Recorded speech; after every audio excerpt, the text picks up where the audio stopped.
My name is Lorne. I am living a nightmare as a servant to Ilya Freud, the Blood Princess. Right now, I am kneeling on the floor while she uses me as a footstool. She is a beautiful vampire with glowing red eyes, but she is also incredibly dangerous. One wrong word could end my life. She teases me and uses her blood magic to lift me in the air like a toy, reminding me that I am just her property and have no way to go home. She even gave me her used silk stockings as a reward, thinking that is what human men want. I have to play along and act grateful just to stay alive. After she finally gets bored and goes to sleep, I am able to return to my own room.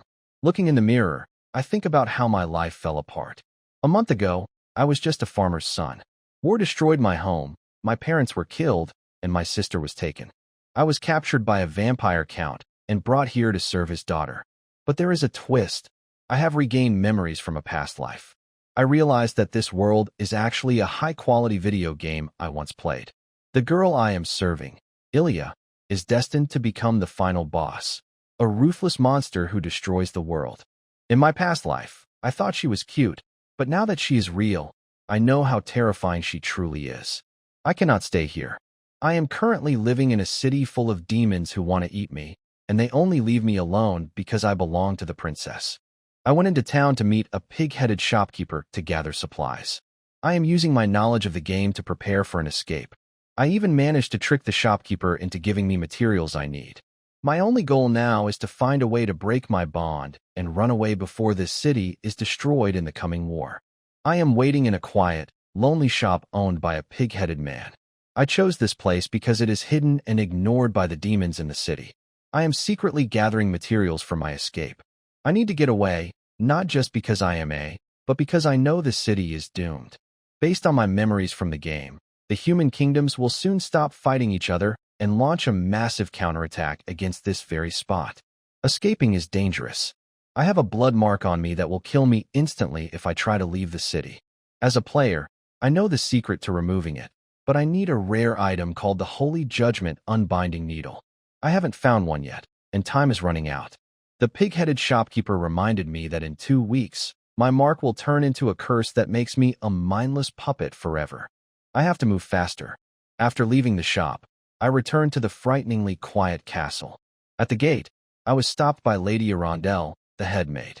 She is a powerful high-ranking boss who was once a bat, but now looks almost human. She is cold and suspicious of me because she thinks humans are liars. I showed her my bag, which was filled with materials for the princess's clothes. She didn't find anything dangerous, so she let me in. Once I reached the safety of my room, I locked the door and pulled out the secret items I had hidden in my system space. I still haven't found the special needle, but I cannot wait any longer. My respectful, obedient act is just a mask. I am starting my real plan now, and I am ready to show them what I can truly do. I have a secret. When I met the Blood Princess, I regained memories of my past life and gained a player template system. This system lets me see item details, learn skills instantly, and craft magical objects.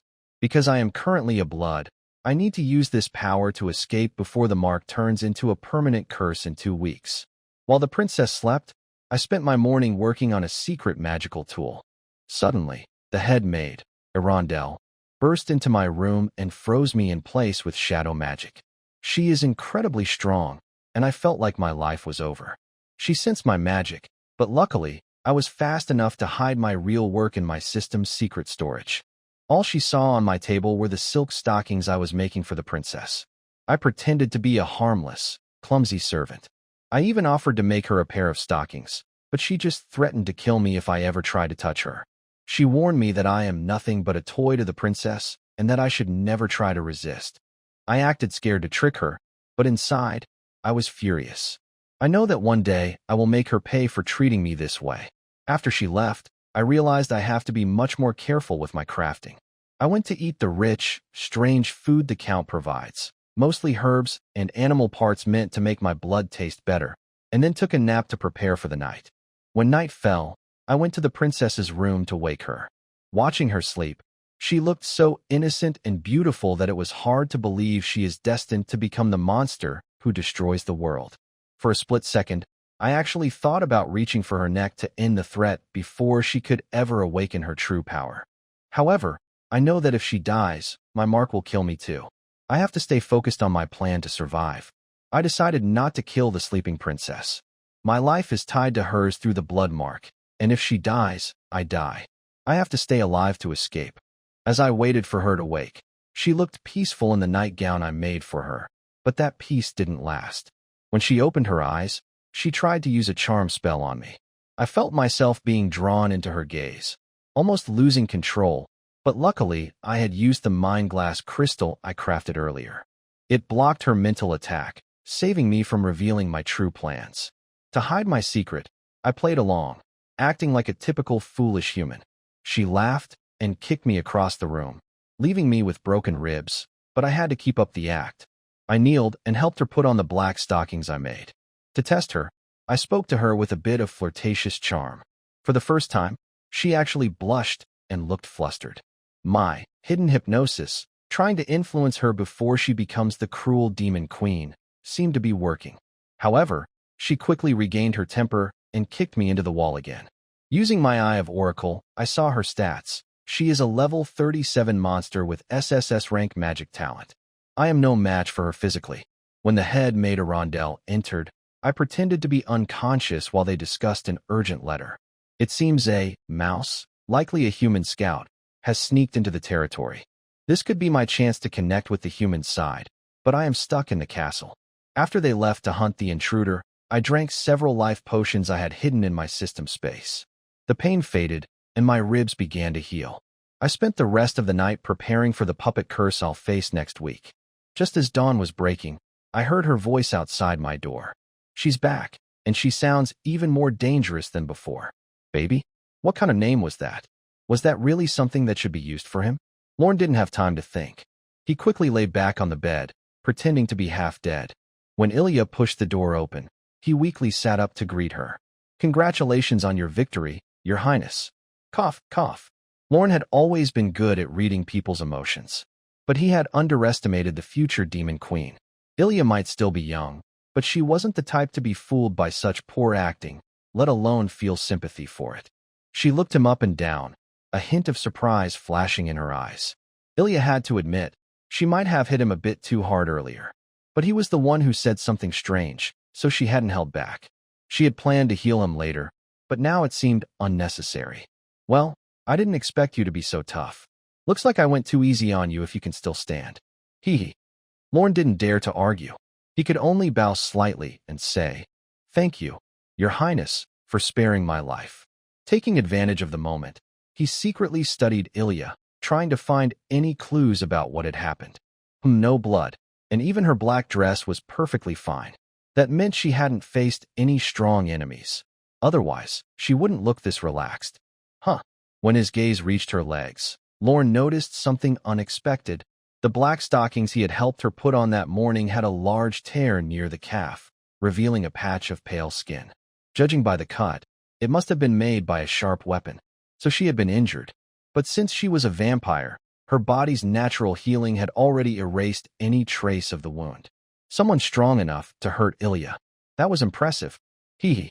Just as Lorne was lost in thought, a soft yet dangerous voice came from beside him. You really haven't learned your lesson, have you, dear? After being stared at so openly, of course Ilya had noticed. Since that was the case, Lorne decided there was no point pretending anymore.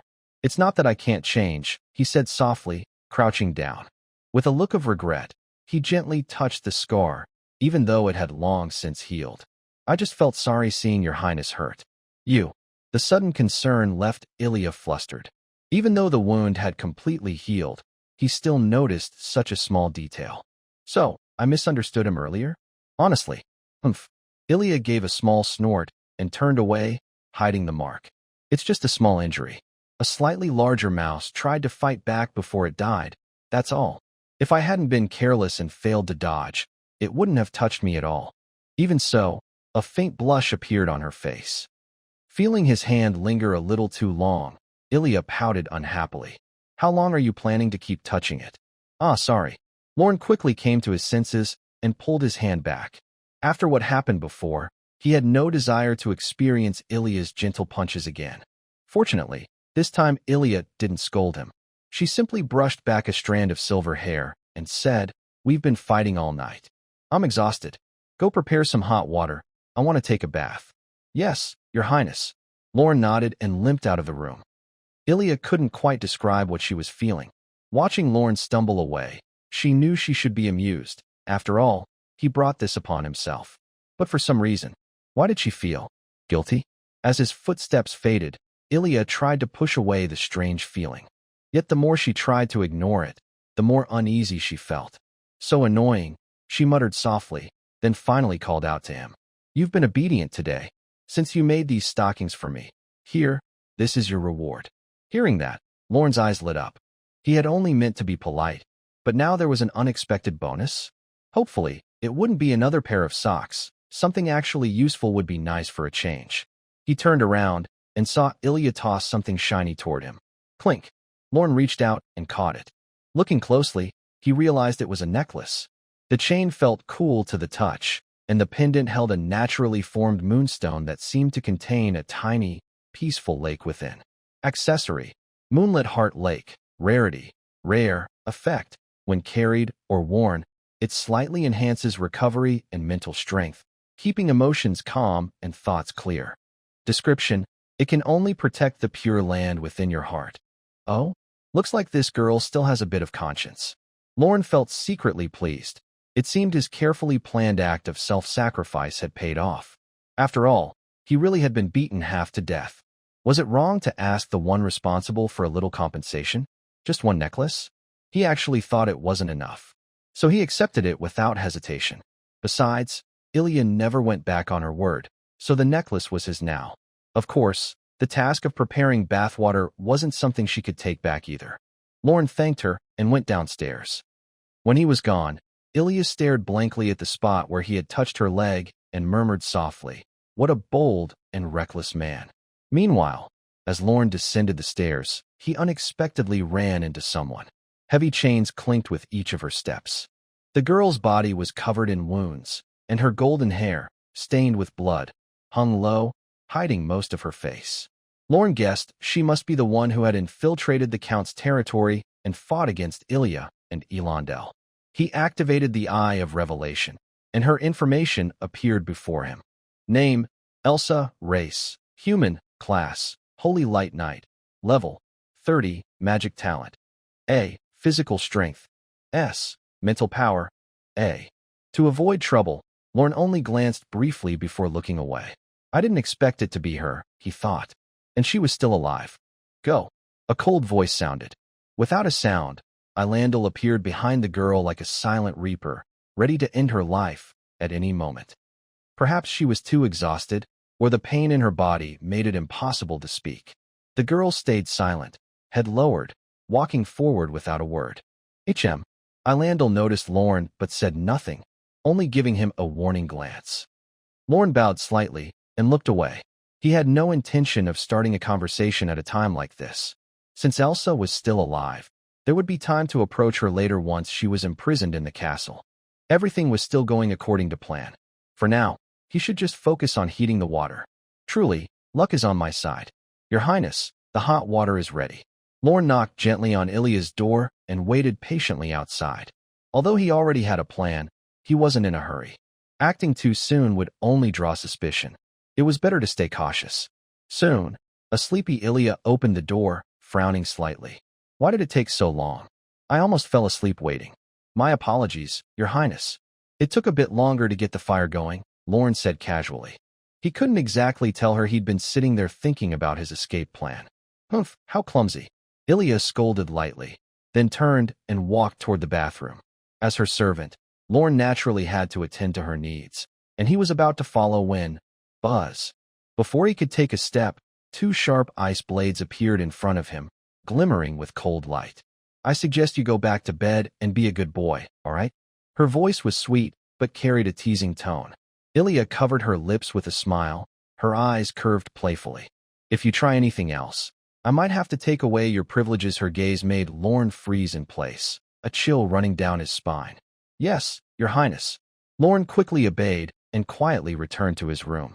TCH, as if I'd care to look even if you wanted me to. In truth, he didn't really want to serve her. If it weren't for keeping up his image, he wouldn't have any interest at all in that little girl who looked young and acted even younger. Not interested at all. Lorne went back to his room, locked the door, and began studying the necklace he had just received. He hadn't expected that trying to win the Blood Princess's sympathy would actually work, and that she would give him such a valuable gift. In this game, players had complete freedom. Whether one chose to be kind and lawful or wicked and chaotic, there were full systems in place to support every playstyle. Some players, in order to get certain faction weapons or gear, would deliberately act in ways that aligned them with either order or chaos. Among the chaotic faction, there was one piece of equipment that was especially famous among players. It didn't offer much in terms of stats, but its special effect was incredibly powerful. The necklace Ilya had given him, with its moonstone inlay, happened to be a key material for crafting that very item. Lorne opened his system inventory and checked his materials. He was still missing a few basic components. There was no helping it. He'd have to visit the Borman merchant to restock. He had 1 hour of free time each day, more accurately, 1 hour of supervised release. After all, staying in the Blood Princess's castle wasn't much different from being a prisoner waiting for his fate. Before he even reached the shop, the Borman spotted him from afar, eyes lighting up as if he'd seen a savior. "Hey, buddy, over here." Lorne sighed and glanced at him. This guy acted like a completely different creature depending on whether he needed something or not. The Borman's name was Hog, an ordinary demon living in the Blood Princess's castle. He ran a small general store and often spent his free time staring idly at passers-by. Maybe that was why so few demons came to buy from him. "What's up? You look excited. Something good happened?" "Of course. Something amazing." Hog grinned and rubbed his hands together. "Brother, remember those stockings you gave me? When I went to restock goods, a wealthy merchant noticed them. Just now, his messenger came to tell me he wants to buy a large batch. The price is great, so..." Lorne understood immediately. Hog wanted him to make more stockings to sell in bulk. It seemed that not only the pig-headed demons had unusual tastes, but I refuse. He turned down the offer without hesitation. The Blood Oath puppet ritual was less than a week away, and he had no mood for business. When Hog saw Lorne's refusal, his large pig ears drooped. "Why not, brother? It's a sure profit." He looked around, lowered his voice, and said, "I've noticed your stockings are very popular. Even Princess Bloodrose loves them, right? If we sell them, we'll make a fortune." "Brother Hog," Lorne interrupted, "did you forget? Next week, I'll be the sacrifice for the Blood Oath puppet ritual. Even if I earn money now, what good will it do me?" Hog froze, suddenly realizing. "Right. You." He understood that having money but no life to spend it was the worst fate. "Besides, Brother Hog, I didn't give you those stockings for profit. I just thought such fine things should belong to someone with good taste, and you have that rare quality." Lorne's words instantly lifted Hog's spirits. His eyes softened with a sense of deep understanding and friendship. "Finally, someone who gets me. Brother, why didn't you get caught by the Count sooner?" Realizing what he had just said, Hog slapped himself twice. "Ugh, stupid mouth." Lorne knew he didn't mean any harm and waved it off. "It's fine. People who appreciate good things are rare. Meeting you before the end of my life is my good luck." He reached into his pocket and took out a few extra pairs of stockings from his system space, handing them to Hog. "These are my last supplies. They're all new and haven't been used before. I hope you don't mind, my friend."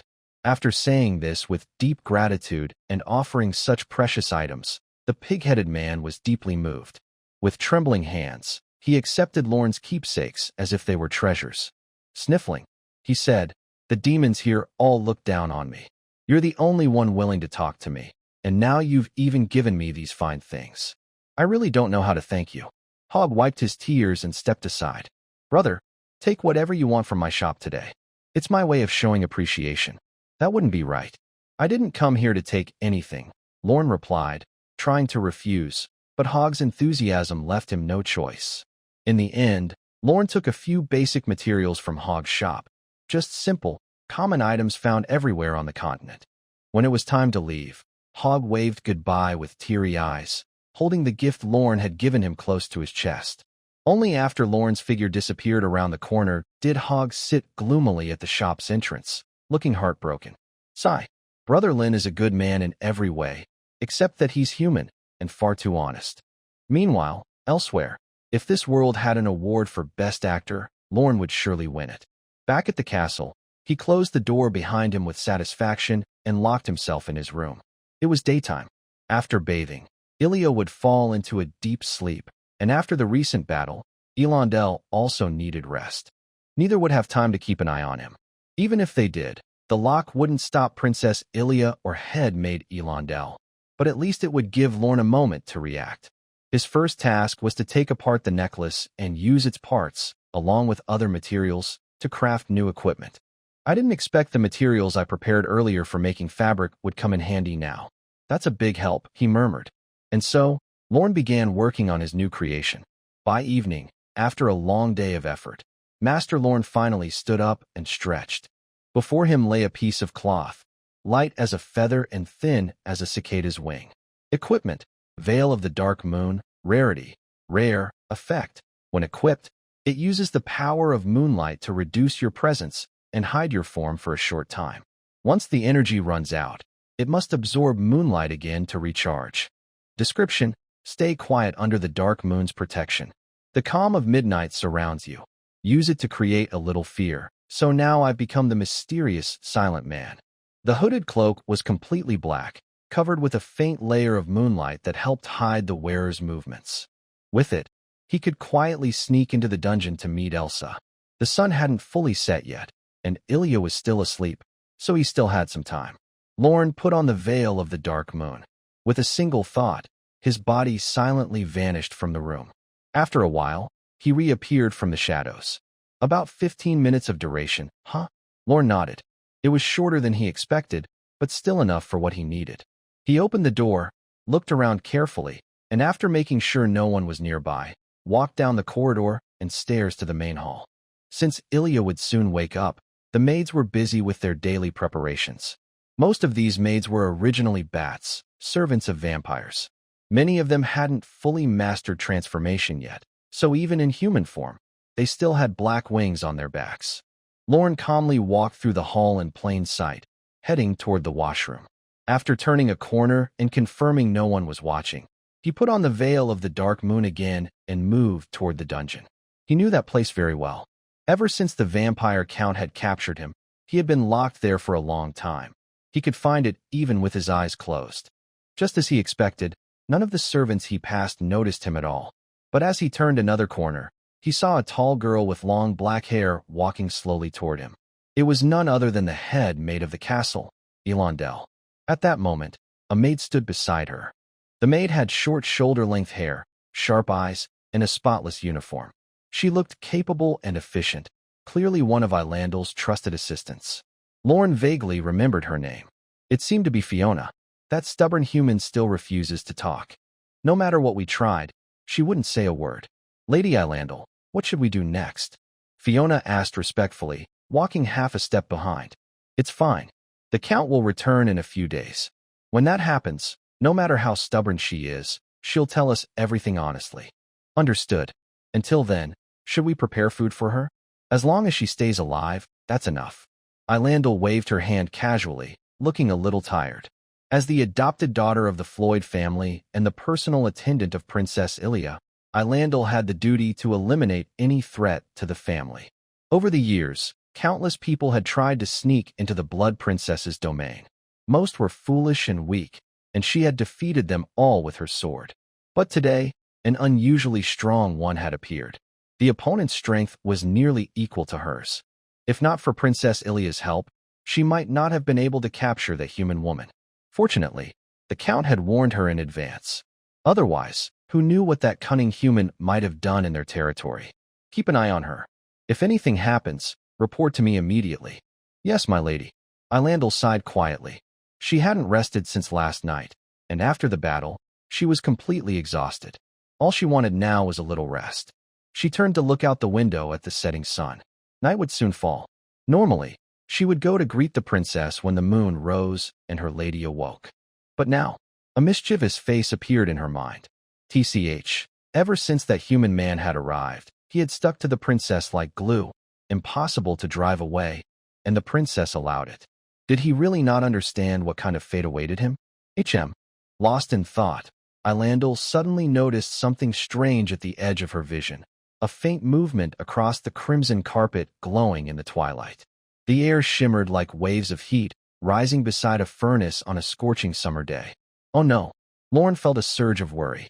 Although the veil of dark moon could hide his presence, his body still existed in the real world. If that foolish woman, Eilandel, attacked without thinking, he could still get hurt. He held his breath and stood motionless by the side of the corridor.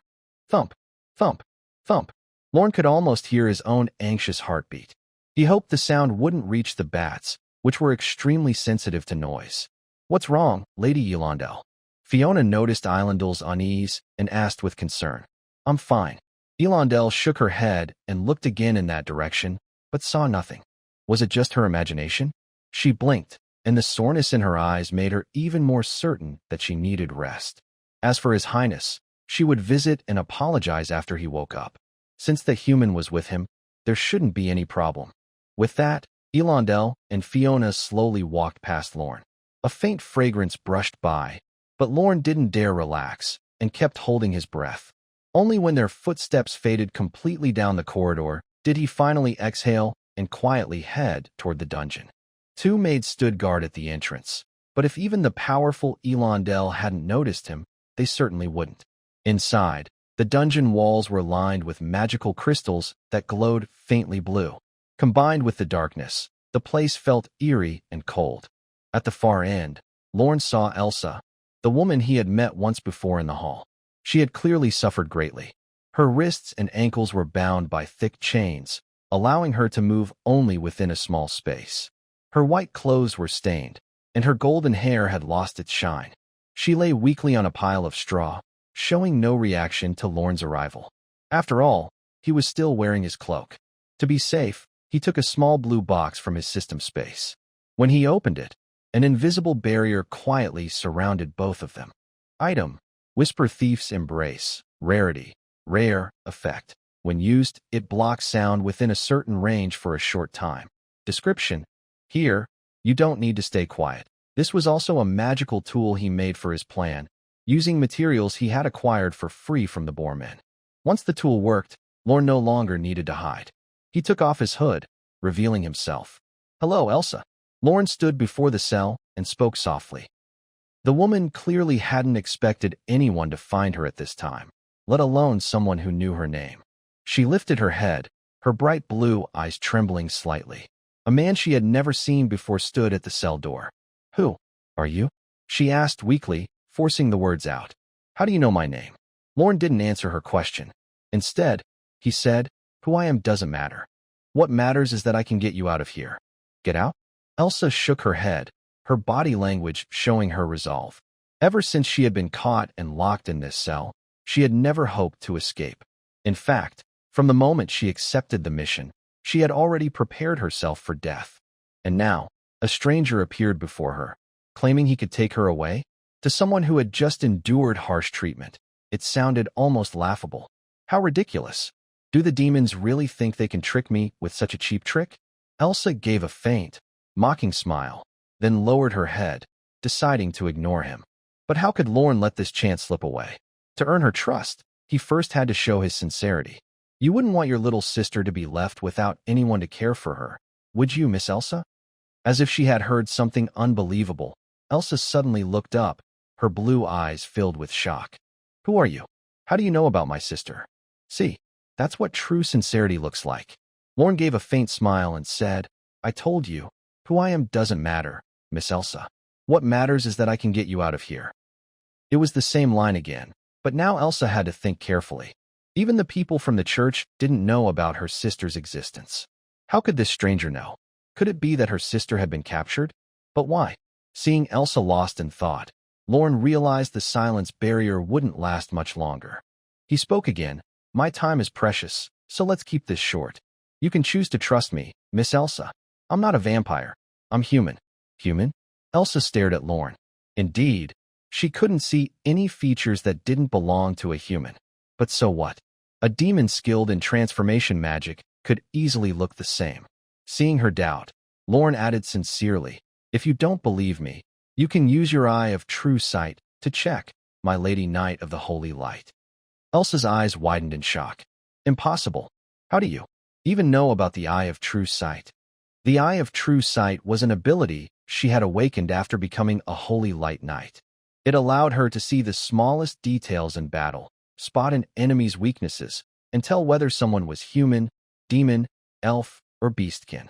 Even the church only knew about its first ability. How could this man know so much? Then again, since her sister knew, maybe it wasn't such a secret after all.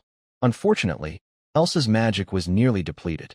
Forcing herself to use the Eye of True Sight now would cause serious backlash, so she decided not to test him.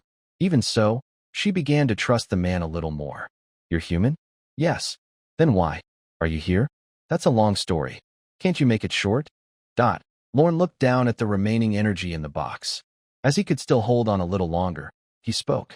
I know you were sent into the Blood Queen's territory by the High Priest to assassinate her and deal a heavy to the Blood Clan.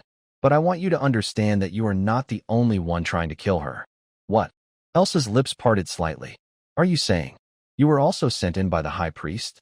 Lorne smiled faintly, not confirming or denying. Iria, being a high-level demon and a princess of the Blood Clan, has excellent magical talent and controls secret blood magic. Plus, she is guarded by Elandel. With only you, a third-level Holy Light Knight, it's impossible to kill her. That's just a dream. Recalling her earlier fight with the other person, Elsa initially felt confident.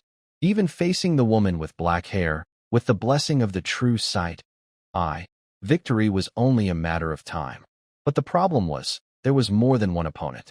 When the silver-haired girl made a slight move, Elsa felt a strange flutter in her heart. Her heart seemed to skip a beat, and her blood froze for a moment. As the strange man said, it was impossible to kill her under these circumstances. Seeing that the man in front of her spoke so convincingly, Elsa couldn't help but ask, So, do you have a plan? Lorne gave a faint smile. Yes, but... Elsa leaned forward slightly, causing the chains behind her to jingle.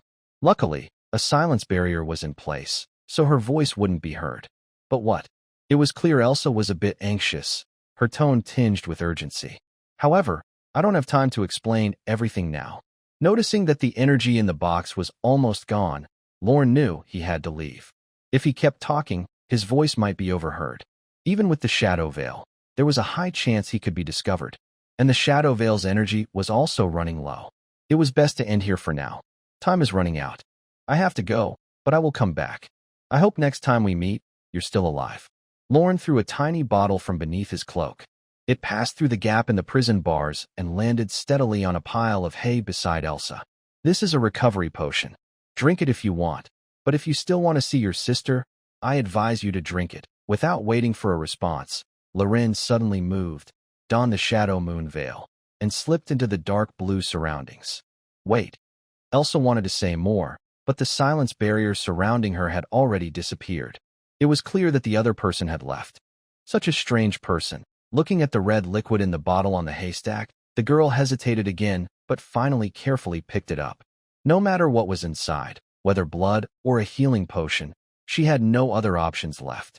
She was originally on a dead end, but that man's appearance changed her fate. So Elsa unscrewed the bottle, tilted her head, and drank the liquid inside in one gulp. A cool sensation flowed down her throat, and she suddenly felt her body seemed to be getting better. No, it was more than that. Elsa also felt a tingling, numb itch, as if someone was gently scratching her with a feather. Is the wound healing? She didn't expect that in such a short time, that mysterious man would surprise her so many times. He not only knew about her sister, but also revealed the second effect of the True Sight. And now, he had produced such a magical potion. Just by drinking it, she could clearly feel her condition improving rapidly. This effect, even the priests in the church can't do that, right? While marveling, Elsa looked at the place where Loren had just stood, like a girl waiting for a divine blessing, her heart rippling with emotion. Was it relief or hope? After leaving the dungeon, the moonlight had already covered the castle. Before the energy ran out, Loren found a quiet place to store the Shadow Moon veil back into his system space.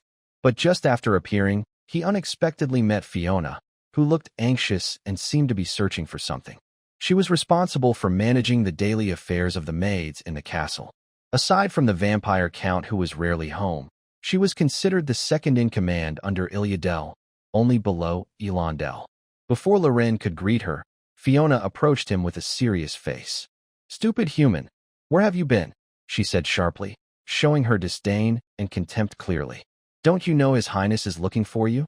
You worthless human, you really asked for trouble." As she spoke, Fiona pulled out a long whip made of cowhide from her waist and struck toward Loren without hesitation. What? Everything happened so quickly that Loren had no time to dodge. In his panic, he raised his hands to protect his face and hunched his back to shield his vital parts. The whip struck, and Loren felt as if the whole world shrank into a burning line along his back. The sharp pain spread through his body, making him shiver uncontrollably. Plus, after being beaten twice by Ilya yesterday, this lash felt like a relapse of his old injuries. Ugh! But before he could catch his breath, the sound of whips cracking filled the air again. The crisp, loud sound of the whip echoed throughout the mansion. The maids in the castle turned their heads to see where the sound was coming from. Was another new maid being punished? Lowly, despicable, treacherous. Fiona struck 3 more times in quick succession, each harder than the last. And all 3 hits landed on the same spot, making Loren grimace in pain. Ugh! When I was in elementary school, I knew to switch hands when the teacher slapped my palm. Loren swore he would find a chance to pay her back double. Perhaps worried about taking too long, Fiona finally retracted her whip and shouted, "Hurry up and serve His Highness. You worthless human." To her, the fragile human before her was just someone about to die. The most valuable part of him was the part that had once pleased His Highness before becoming a mindless blood servant. Now, he dared to act so lazily and arrogantly. It was hard to tell who was the master and who was the servant. Get lost. Loren clenched his teeth tightly, his anger boiling inside. But he had already thought of a perfect way to take revenge. At this moment, in Fiona's eyes, he only saw pity. Knock, knock, knock. He gently knocked on Ilya's door, dragging his aching body. Soon, he heard an annoyed voice from inside. "Ah, I see you came back. I thought you had gone somewhere to die." Thud. Huh. A muffled sound came from outside the door. Ilya frowned slightly. Waking up today and not seeing him by the bed was already annoying enough, and now what is he doing? Feeling spontaneous, the girl waved her right hand gently, and the door swung open. "Your Highness," a hoarse, weak sob escaped from Lorne's throat. He was almost lying on the ground, trembling all over, exposing his entire back. This scene was naturally seen by Ilya. Her beautiful eyes flashed with surprise, and her gaze unconsciously fell on his bloodied, torn back. It was as if some switch had been turned on deep inside her. Ilya felt her blood start to boil faintly. As a member of the blood clan, some instincts are deeply ingrained. Their craving for blood is already imprinted in their genes. But now, besides this innate blood desire, Ilya also felt a deep anger in her heart. It was a rage called defiance. She had heard the whip cracks inside the castle earlier. At first, she thought it was just a disobedient maid making a mistake, and she didn't mind punishing her. But seeing the shocking, torn flesh on Lorne's back, she hesitated. An inexplicable emotion brewed in her heart. Looking at the blood soaking into the red carpet, her overwhelming anger always overshadowed her instincts. She raised her hand, and a faint red glow quietly appeared. Lorne felt as if his body was wrapped in a warm flame, and even the excruciating pain on his back eased a lot. "Your Highness," Lorne wanted to thank her, but his eyes met Ilya's murderous gaze. He wisely closed his mouth and waited quietly for the show to unfold. "Fiona," Ilya's voice was soft but clearly reached every maid in the castle. Even Elandel, who had just gone to rest, was startled awake and hurriedly ran toward Ilya's room. Having been with Ilya for many years, she knew her mistress's temper very well. At first, it sounded like a gentle call, but in fact, it was like a death sentence. Fiona, a capable maid, should not have done anything to make the prince furious. What exactly happened? "Your Highness?" As for Fiona, when she heard the call, a bad feeling arose in her heart. She didn't think much and immediately transformed into a bat, flying to the prince's room. "Your Highness, you called me." Fiona, now in human form, knelt on one knee in front of Ilya. bowing her head respectfully. She naturally saw Loren lying half dead at the door, but paid no attention. Fiona, Ilya said coldly, her silver hair covering her face and hiding her emotions. How long have you been with me? Since I learned to change shape, I have been in the castle, Fiona replied honestly, realizing something was wrong, but couldn't quite put her finger on it. Including now, it's been 18 years, really, Ilya whispered softly. Her small shadow cast an oppressive feeling. 18 years, and you still haven't learned? The girl just stood there, wearing a beautiful, delicate dress, with a small, innocent-looking smile on her lips. But behind her, the shadows seemed to gather countless souls' screams and ancient malice, ready to swallow all light. Your Highness? Even the slowest demon should realize what was happening now, especially Fiona. Your Highness, please don't believe this human's lies. They are cunning and deceitful. He ran to the backyard to hide, so I. Enough, Fiona wanted to explain, but Ilya didn't give her a chance. With a flick of her hand, a purple light flashed, and a silencing spell sealed Fiona's throat.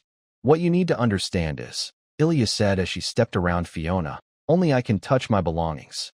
Her gentle steps sounded unusually clear, like the whisper of death, signaling the end. Ilya raised her hand slightly, and the whip at Fiona's waist freed itself and appeared in her hand. But she didn't swing it. Instead, she handed it to the recently arrived Elondel, a silent message. Your Highness, seeing Loren lying on the ground, Elondel naturally understood what had happened. She wanted to plead, but his eyes already showed everything. In those bright pink eyes, there was endless anger. Even so, she chose to spare him this time, which was already a kind act. Elondel clenched her whip, raised it high above her head, and finally struck down hard. Ugh! A thunderous sound echoed throughout the castle. With just one whip, Fiona's entire back was torn apart. But these wounds were nothing to a demon. The prince would definitely not let her go easily. The continuous sound of whips and screams spread to every corner of the castle. Without a doubt, all the servants knew what was happening. Everyone understood a simple, basic rule. Even a toy isn't for you to fix, understand? Understood. Understood. Finally, Fiona was whipped 30 times by Elondel, and Ilya allowed her to leave. When she left, Fiona had already fainted completely, her back bloody and torn. Very tragic. Even a simple whip in Eilendel's hand showed incredible power. It probably wouldn't be good for more than 2 or 3 months. After others left and the door was closed, Ilya approached Loren. She gently placed her fair, soft hand on his back, using her magic to heal his wounds. Are you satisfied now, baby? Again with that nickname? Never mind. Loren was too tired to argue. His goal was already achieved. Loren, who had been pretending to be dead, looked up and showed a mischievous smile. I think you're still too kind, Your Highness, huh? Ilya was momentarily surprised but quickly understood what he meant. Don't be too greedy, baby. After all, we've been together for 18 years. Even I get nostalgic. You misunderstood. Loren shook his head seriously. I mean, if it were me, I would soak the whip in coarse salt and chili water overnight, then add some essential oil and iodine solution while using it. Lorne's words caused the air to briefly freeze. Just as he thought he might have said something wrong, he heard a tinkling, bell-like laugh. You're so mean, baby. Ilya, who was originally a little angry, burst into laughter. Her innocent and cute appearance was completely different from before. But you're really weak. Fiona beat you up so badly, Ilya said as she treated Lorne. Humans are so fragile. Catching a cold, hunger, plagues, natural disasters. Anything can kill you. And your lifespan is only a few decades. You're just too weak. Lorne stayed silent, feeling the numbness in his back. Under Ilya's healing magic, his body gradually recovered, and the wounds that had been torn open were closing. He didn't expect the usually temperamental blood princess to show such gentle care. Could the reverse hypnosis plan really work? But don't worry, Ilya suddenly said. In a few days, when the full moon rises, you'll be able to say goodbye to this weak body. By then, you'll easily have a lifespan that most people can't reach, and you can stay by my side every day. All right, Lorne had to admit that the blood princess was still the same blood princess. Cold-blooded, domineering, extremely cruel. No wonder she was the future demon king.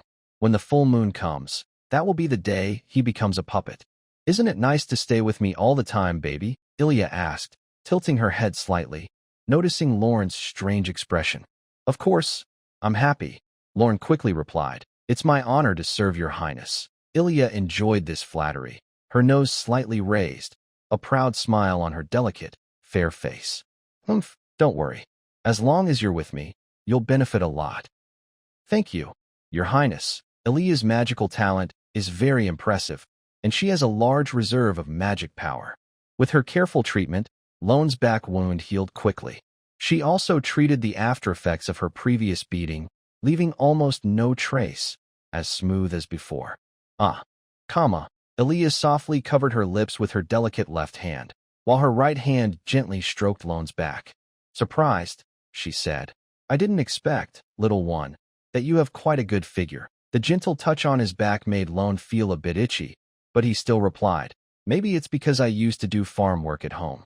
I have calluses all over, so I hope I haven't dirted your highness's eyes. Not at all, Ilya said softly, as if touching a precious treasure. This is human. Her fingers traced along his spine like a deep valley, with the muscles on either side resembling mountain ridges worn smooth by time. Every groove moved with each breath. Lone wasn't lying. Before he was captured by the demons, he had been busy with farm work at home, chopping wood, fetching water, planting in spring, harvesting in autumn. It's normal for him to have some muscles. But to the Blood Princess, all this normal activity seemed a bit new and exciting, like discovering a new world. That small, soft, boneless hand of hers was slowly wandering into the depths of his back. Your Highness? Lone looked up, his gaze meeting the shy blush on the girl's face. Lost in exploring the mysteries, Ilya suddenly snapped out of her dreamlike state. She realized her cheeks were already burning hot. Don't look. Ilya turned her face away, and at the same time, used magic to forcefully turn Lone's head aside. I think your highness is very cute just now. Yikes, startled, Ilya froze in place. Even without seeing her face, it was clear her white neck was turning visibly red. Wow, even vampires can blush. If you keep talking nonsense, I'll sew your mouth shut. After all, as a proud blood princess, she still cared about her dignity. Today, I'll give you another day off. Just lie down and rest well. I'll ask Elondel to prepare some nourishing food for you. I need to learn magic now. You may leave. I don't know if I am really learning magic, but Ron wisely stood up and left the room. Another day off. This is a good time to make some useful items. Soon, Ron returned to his room and sat at his desk, busy working. Meanwhile, the small princess looked at herself in the mirror with a shy, red face. What exactly just happened? When she snapped out of her thoughts, she realized she was touching his back. And she was so bold. She couldn't clearly explain what she was feeling just then, but at that moment, a strong desire spread in her heart. It seemed she wanted more, to have more. Just like when she saw the blood he had shed earlier, her body's instincts were restless and craving. Iria took a deep breath, gently slapped her hot cheeks with her hands, trying to calm her emotions. But the more she tried, the more she couldn't forget him, and her ears felt warm too. Oh dear, I always say strange things. I must punish you properly later. She gently brushed her soft silver hair behind her ear, her eyes softening as she whispered, cute. Time passed quickly. After Ron returned to his room, he immediately took out a bottle of basic health potion and drank it all at once. Iria's skill was really impressive. Her healing was almost as good as a miracle. One bottle of health potion could restore 10% of his maximum health, so he quickly revived with full health. To keep the plan on track, he stayed in his room all afternoon. During that time, Elondel knocked on the door once. Maybe Iria's attitude had become clearer, so Elandel's attitude softened. At least she didn't burst in like before. Of course, to avoid suspicion, Ron pretended to be half dead. Elondel was sent by Iria to deliver food. Seeing that nothing was wrong, she left after delivering it. This was convenient for Ron. If she stayed here all the time, it would be hard to make his tools. During the remaining time, Lorne took a quick nap until dawn. He then stored the moonlight-absorbing, dark moon veil into his space.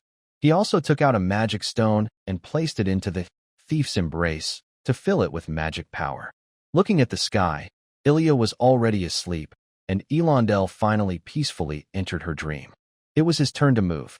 Lauren left the room and, as before, walked through the hall under the watchful eyes of many maids. This time, their gazes toward him carried a hint of awe. The previous events had already spread widely, and no one dared to approach this human anymore. Lauren didn't care at all. He found a quiet corner, put on the dark moon veil, and headed toward the dungeon. Nothing unusual happened along the way. Lauren safely arrived at Elsa's cell door. He opened the box, and the silence barrier covered both of them. "I'm glad to see you're still alive, Miss Elsa." It seemed Elsa had finally drunk the life potion he gave her, or her condition wouldn't be so good. Hearing the voice, Elsa looked up in confusion. She saw the mysterious man from before smiling at her. "It's you." Elsa stood up, and the chains behind her clanged. "Don't worry, Miss Elsa. I told you I would rescue you." Lauren signaled her to be quiet. "Now, I hope you listen carefully." She buried her head and fished out an empty bottle from the corner of the haystack, then threw it at the other person. "Good." Lone caught it steadily and continued. "From now on, I will give you a bottle of this medicine every day. You can't go out in your current condition. You must ensure your strength returns to its peak." "Do you have this kind of medicine?" Elsa looked at Lone in disbelief. "How could this be possible?" "This medicine, which can heal perfectly in a short time. If the church's priests got a bottle, they would dedicate their lives to studying it, not wasting a single drop. But this man agreed to give her one bottle every day, and this was only the first step in his promise to save her." Suddenly, Elsa felt a touch of gratitude in her eyes toward Lone. "Thank you." Elsa wanted to ask for his name, but she knew he wouldn't tell her, so she gave up. "Don't thank me. Just think of it as cooperation," Lone said honestly. He did have other motives for helping Elsa. "I save you to help you, and also because I want something from you." "What is it?" Elsa asked. "Saint Silver." Hearing these words, Elsa was stunned. She thought she had heard wrong and asked Lone to confirm. "Are you saying you want that kind of saintly silver used to fight vampires?" "Yes." After receiving his clear answer, Elsa felt helpless and gave a sarcastic smile. "I definitely don't have that kind of thing. Besides, if I had it, would I be in this situation? Hard to say." "You." Elsa trembled with anger. If her limbs weren't chained, she really wanted to punch that nasty mouth. She had thought the other person was quite nice before, but after a simple exchange, he seemed a bit annoying. "I don't care what method you use, but I hope we can agree. I save you, and you get me the Saint Silver. You trade your life for a common stone. Isn't that a good deal? A stone?" Elsa felt a little amused, not sure if this man was pretending to be naive. "That's easy to say, but sacred silver isn't something you find on every street corner. It's much rarer than gold in the kingdom, but Lauren didn't buy that at all. That's something you should think about." "You." The chain jingled again as Elsa was annoyed twice by his irritating way of speaking. "In 5 days, there will be a full moon night. At that time, the Blood Clan's power will increase greatly." Lauren paid no attention to her feelings and continued speaking, ignoring her resentful look. "Our plan must be completed before then. As I understand, the Blood Clans gain strength on the full moon night. The night before, their power is weaker, and they are most vulnerable. The Blood Clans call that night the Night of Atonement. You should know what to do, right?" Elsa nodded. "We will act on their Night of Atonement, break out, and then kill the Blood Queen." "No," Lauren shook his head to correct her. "Not kill the Blood Queen, but escape from here." Seeing Elsa look confused, he patiently explained. "Reliable sources say that the Vampire Count, the Lord of the Blood Queen City, will return in the next few days. At that time, even if their strength is affected, how confident are you that you can kill the Blood Queen in their hands? So, we must escape first." Elsa nodded, realizing his words made sense. Even with the moon's influence, the Blood Clans still had their strengths. Attacking them directly to kill the Blood Queen would be very difficult. And after escaping, she asked, "Return to the capital and clean up the church from inside." "Clean up?" Elsa was even more confused. "What do you mean?" Lauren only smiled faintly. He didn't expect Elsa to be so naive now, but he guessed it was because she was brave enough to come alone to the Blood Queen's territory. She was quite foolish. "My holy light knight, you don't really think that after sneaking into the Blood Queen's territory, you were immediately discovered and captured by the Blood Clans by coincidence, do you?" A sudden realization woke her from her dream. At first, Elsa thought it was ridiculous, but after carefully recalling her previous experiences, she found that everything the man in front of her said was true. She had just arrived at the Blood Princess's territory when she was immediately chased and attacked by the Blood Princess herself and her followers. If it was just a coincidence, it was too unlikely. Are you saying there are traitors inside the church? Looks like you're not stupid. Elsa didn't like this way of speaking, but she had to admit that in this case, the other person was right to remind her. So she pouted in protest. An insider in the church who knows your movements and can pass information to the demons must be someone important. Not to mention, Elsa's pout looked quite cute, which made Lauren even more eager to tease her. But for now, it was better to focus on serious matters. After you go back, be very careful. Investigate secretly, understand? I understand. Elsa nodded, but a trace of worry flickered across her face. But all this depends on me successfully escaping. Are you really confident? What if? Elsa stopped speaking, her words left unsaid. Her worries were not unfounded. As Lauren said, facing so many vampires, could the two of them really escape safely? Don't worry. Lauren gave her a reassuring look. Just follow my lead, and I promise you'll get out. Hopefully so. Elsa always felt something was strange about what he said, but she couldn't quite put her finger on what. Lauren looked at the remaining energy in his box. The timing of this meeting was just right. He had to leave now. All right, that's all for today. Here is your potion. I will explain the detailed plan to you again tomorrow. Lauren handed her a larger potion than before. It was his latest creation, an intermediate life potion. It can restore 20% of the user's maximum health within a certain time, helping Elsa regain her strength over the next few days. After all, the Night of Redemption was only 5 days away, and he needed to prepare some powerful moves. Clack! The bottle gently landed in Elsa's palm.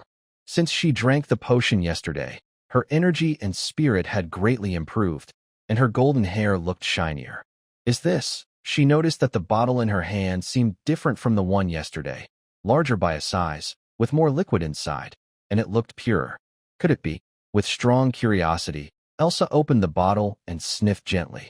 Sure enough, she detected a stronger, more vibrant scent. It's the breath of life. Could there really be a potion more powerful than before? She looked up, wanting to ask the mysterious man how he managed to get such a miraculous potion, but she found that he was no longer at the cell door. Is he in such a hurry? Elsa closed her eyes and looked up, then drank the potion in one gulp. No rush is not an option. Lauren realized that the magic stones he got from the ogre contained very little magic power. After just a few minutes, they were almost depleted. Merchant. He cursed silently, but he knew this was already a good situation. The ogre was just a bit rough, but his character was decent. He always spoke straightforwardly, and he managed to get the magic stones for him. He didn't ask what he needed the stones for, nor did he inform the Blood Princess. If Ilya and Elander found out Lauren had magic stones, it would be the end for him. My pig brother dared to take such a big risk to support his friend's business. Such loyalty. I won't dwell on the poor quality of these magic stones, most of which Lauren bought with no cost. Protected by the veil of the dark moon, Lauren returned the way he came, passing through the hall and back to his room. It was still daytime. Since he had slept earlier at night, he wasn't tired. He could use this time well. Although he had a player template, his level was still at LV.1, completely a rookie. His main idea for leveling up was simple: kill monsters to gain experience and increase his level. The Blood Princess's city is full of demons. In a game, these demons would be easy experience points, but now, forget about fighting. Whether I can win or not is another matter. And even if I do fight, can I really escape afterward? Maybe I should just stick to the plan. After thinking for a long time, Loren decided not to rush to level up. He would focus on passing this current challenge first. He could only improve his safety by making some tools. As for Elsa, he actually wanted to carry out his plan as soon as possible. However, both low-level and mid-level health potions have a flaw. Drinking them repeatedly within a certain time reduces their effectiveness. Otherwise, Loren could just give all the basic health potions in his system space to the other person and escape now. If only I had high-level health potions. High-level health potions don't have this side effect, and you can drink as many as you want. Unfortunately, Loren knew this was impossible. High-level potions are not like basic or mid-level ones. He hasn't seen any of their ingredients.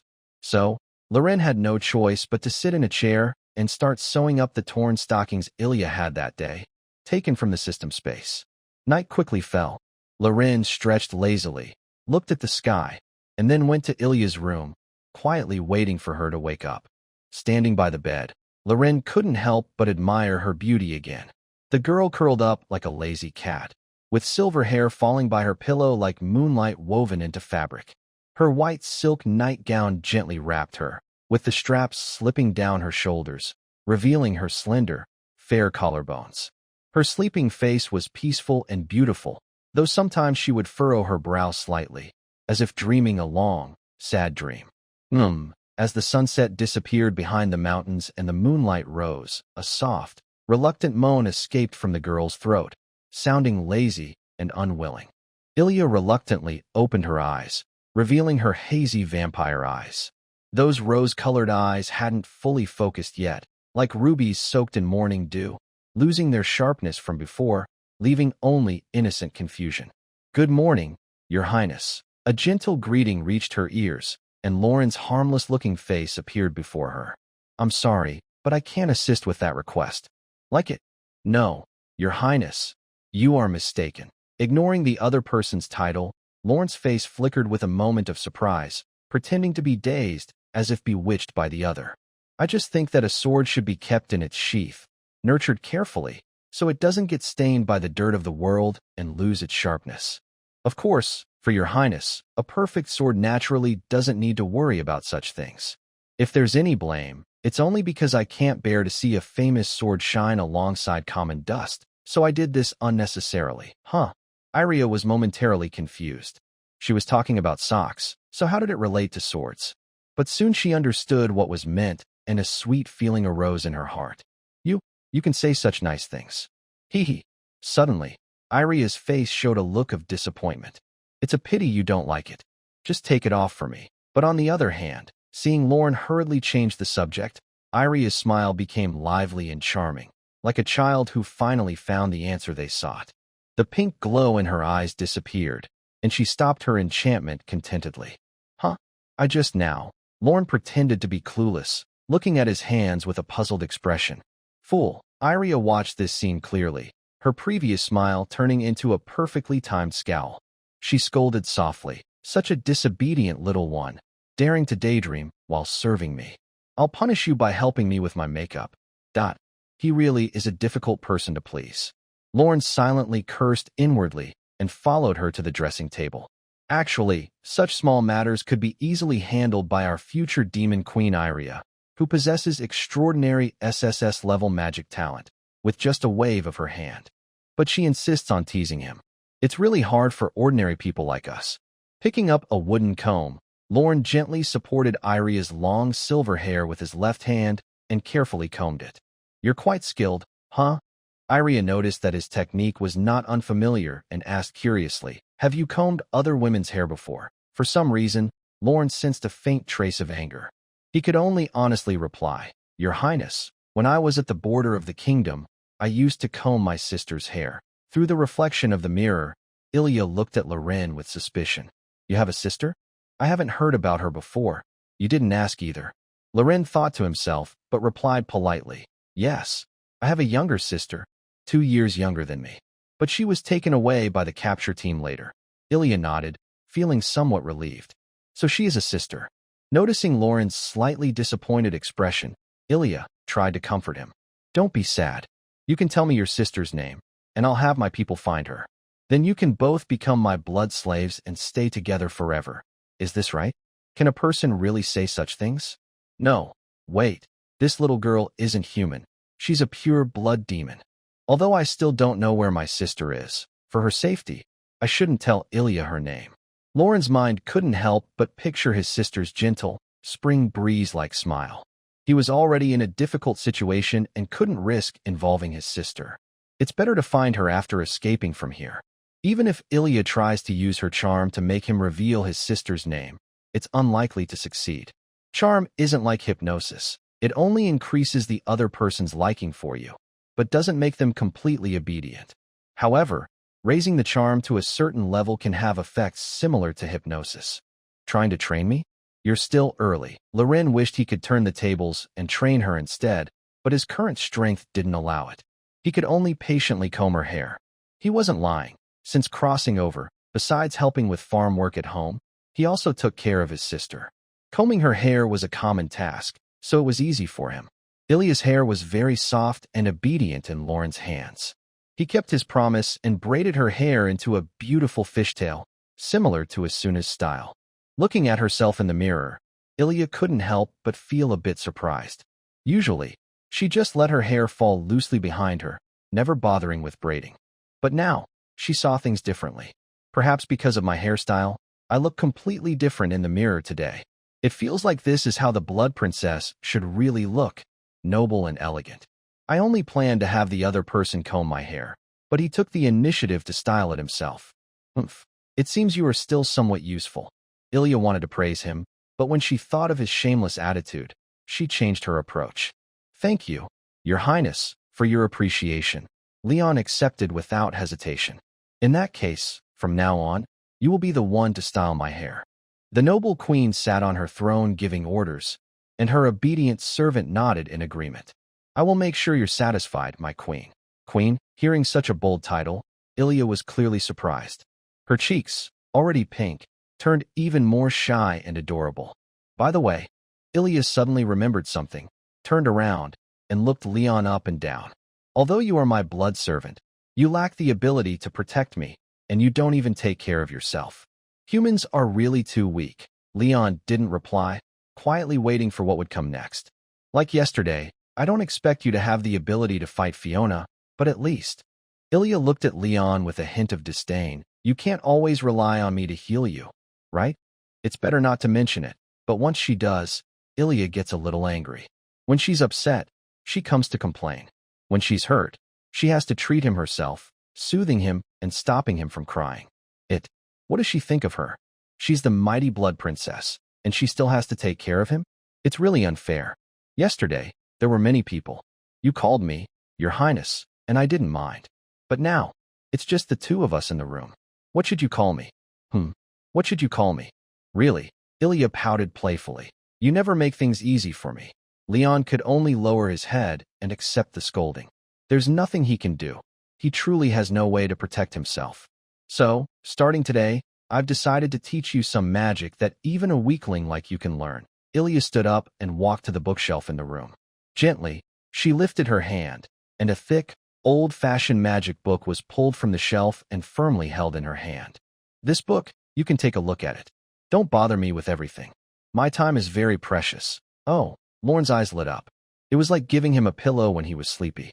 Right now, he was worried about not being able to improve his strength. Unexpectedly, this little girl actively gave him a magic book. He took it and saw the title written in common words, Magic Basics and Theory, Apprentice Level. Wow? Is this really a beginner's book? Even at the most basic level? Lorne quickly flipped through it. It contains simple knowledge about elements, meditation, runes, magic circles, and magic tools. And this one. As he spoke, Lorne felt the book in his hands become heavier. He looked up and saw a thicker book than the previous one, Introduction to Magic Practice and Overview of Schools, Novice Mage. And more books, all stacked in front of him, some even taller than himself, as if she didn't care whether he was alive or dead. Your Highness, this is too much. Looking at the pile of books taller than himself, Lorne felt a deep sense of helplessness. Too much? Ilya said casually, flicking her long hair that hung by her ears. I think it's not enough. That's what you say? Lorne sighed with a bitter smile. Soon, I will become your blood servant.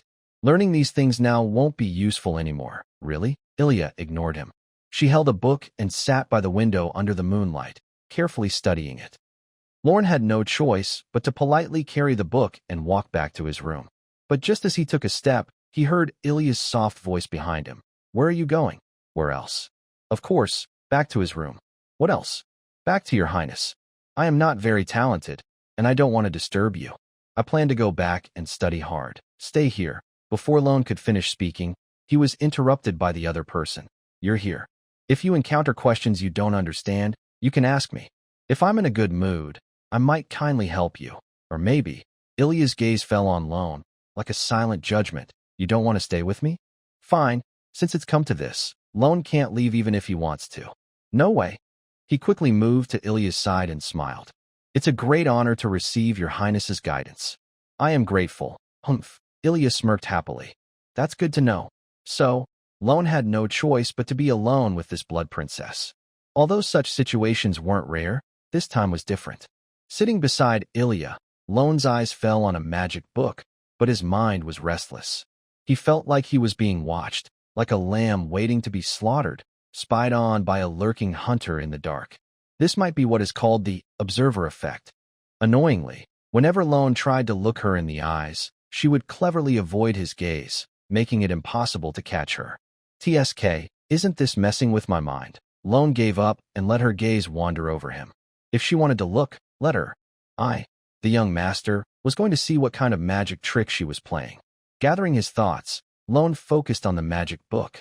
This time, things were much better than before, and he quickly got into the zone. However, something always seemed to be blocking his view. At first, it was just a blurry, transparent small square. When he looked closer, he realized it was a blue panel. It had some Chinese characters on it. Passive skill, magic knowledge, learn? Yes/no, wow. Lone suddenly realized he might have found the correct way to use the player template.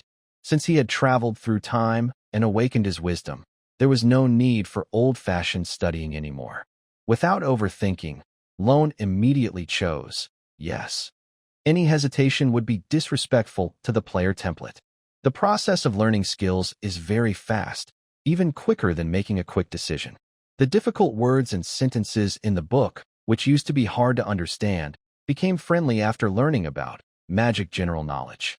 Now, looking at them feels like seeing my own child. Lauren's eyes shine brightly, like a hungry wolf greedily devouring the knowledge in the book. Of course, this skill doesn't just force knowledge into Lauren's mind randomly. It works like improving understanding, greatly enhancing comprehension, and helping him store what he learns. So, he still needs to read the important points in the book carefully. Swish, swish, swish. Lauren is flipping through the pages quickly, but Ilya, sitting across from him, looks a bit upset. Annoying. When I ask you to read a book, it's always windy or rainy. You flip a page in less than a minute. How can you understand anything? The only thing I can guess is that this annoying guy is doing this as a prank to get back at me. Basically, he doesn't want to stay with me, so he does this on purpose, making noise to drive me away. He thinks I don't notice his little tricks? He's such a naughty kid. But I won't chase him away. Let's see how long he can pretend. Ilya calmly picks up her teacup, takes a gentle sip of her black tea, and keeps everything inside. Swish, swish, swish. As time passes, Lauren flips through the pages faster and faster. He starts by reading one page in a minute, then half a minute, and eventually less than 10 seconds to understand and remember a whole page. His thick book, Magic Enlightenment and Theoretical Foundations, apprentice level, can't hold him for long. Less than an hour later, he finishes it all. He's really enjoying it, but Ilya, sitting across from him, is angry. Just as Lauren reaches for the second book, titled Introduction to Magic Practice and School Overview, Novice Mage, Ilya speaks. It seems you have quite a talent, she says quietly, with a serious tone, as if holding something back. Loren thought Ilya was praising him, so he quickly modestly said, "Oh, it's nothing. I just have a rough understanding of these magical theories. I hope your highness won't mind." Rough understanding? Ilya was so amused she almost laughed. Based on how you flip through books, being able to understand even one word is already a win for her. Since he voluntarily offered his head, she had to give him a little lecture. Otherwise, she might really be seen as easy to bully. Then, since you're so eager, I'll ask you something. Ilya crossed her arms in front of her modest chest, acting like a teacher. Tell me about the origin and development of magic, the characteristics of different elements, rune carving, the structure and key points of magic circles. She gently rested her right foot on her left knee. The soft fabric was pulled into new folds, slightly tightening around her thigh, outlining an inviting curve. Wow, teacher and student. Loren remained calm. Although he looked like he was just glancing around, he was actually paying close attention. Answering these questions was a piece of cake for him. He even added some explanations about the use and development of magic, speaking confidently, as if he hadn't just memorized the answers. As the author of these books, and with extraordinary magical talent, Ilya knew very well that Loren understood everything he said. I didn't expect him to really understand. Could it be? Is he truly a genius? Ilya knew very well that when Loren was brought to the castle, she didn't sense any magical fluctuations from him. He was an ordinary person who had never touched magic. An ordinary person, yet able to digest and absorb the entire book's content in such a short time. Her impression of his magical talent was clear. But Ilya was still a bit suspicious, so she asked several more questions. Unsurprisingly, Loren answered all of them smoothly, without a single mistake, just like what she had written in her books. You little. The irritation she felt from Loren flipping through the books earlier completely disappeared. Instead, her face showed a look of shock. The human in front of her had only taken about an hour, or even less, to do this. If he were in the human kingdom, he would definitely be a magical genius worth great effort, even risking everything, to train. Thinking of this, Ilya felt a bit of relief. Fortunately, his talent had not been discovered by humans, and he was now her blood. Perhaps her father brought him to Blood Princess City because he saw this potential? If she could train him well, maybe even that matter could be resolved. Ilya's mind was full of thoughts, and she felt happy, knowing her care for him was not in vain. Recently, she had awakened a skill her mother had passed down to her, charm. With more practice, she could use it to hypnotize, making this human serve her and become a helpful assistant. Haha, I am truly a genius. Not bad, I barely met my passing mark. Feeling satisfied with her realization, Ilya didn't mind the noise of Loren flipping through books. She happily took a gem from her pocket and handed it to Loren. This is your reward. It can enhance your perception of magic and nature, which will help you as a beginner in magic. Loren's eyes lit up, another surprise. As he looked, information appeared before his eyes. Item: Ethereal Heart, Fragment. Level: Rare, Effect. Greatly improves the user's perception and control of magic. Under certain conditions, it can briefly communicate with the spirit of nature. Description: A fragment of the ethereal heart, scattered across the world, spreading the true essence of magic to people. Oh, our blood princess is so beautiful and generous. What should I do? I will do my best to support you. Thank you, Your Highness. Loren quickly accepted it and put it into his pocket. This is a precious item, though it's just a fragment. It still has a strong effect, and is also a material for powerful tools. With it, his escape plan has a bit more security. Feeling very happy. Remember, little one. Ilya's gentle voice sounded in his ear, like a loved one whispering, making Loren feel excited and eager. As long as you behave well and are a good, obedient child, there will be many more rewards in the future. No. Loren suddenly snapped back to reality, alarm bells ringing in his mind. This little girl was actually trying to train him? I thought that after being reborn in a different world, there would be no more manipulation or control. But I didn't expect her to still be chasing after me. The main problem is, I can't even say no to her. I can only endure silently and respectfully say, thank you, Your Highness.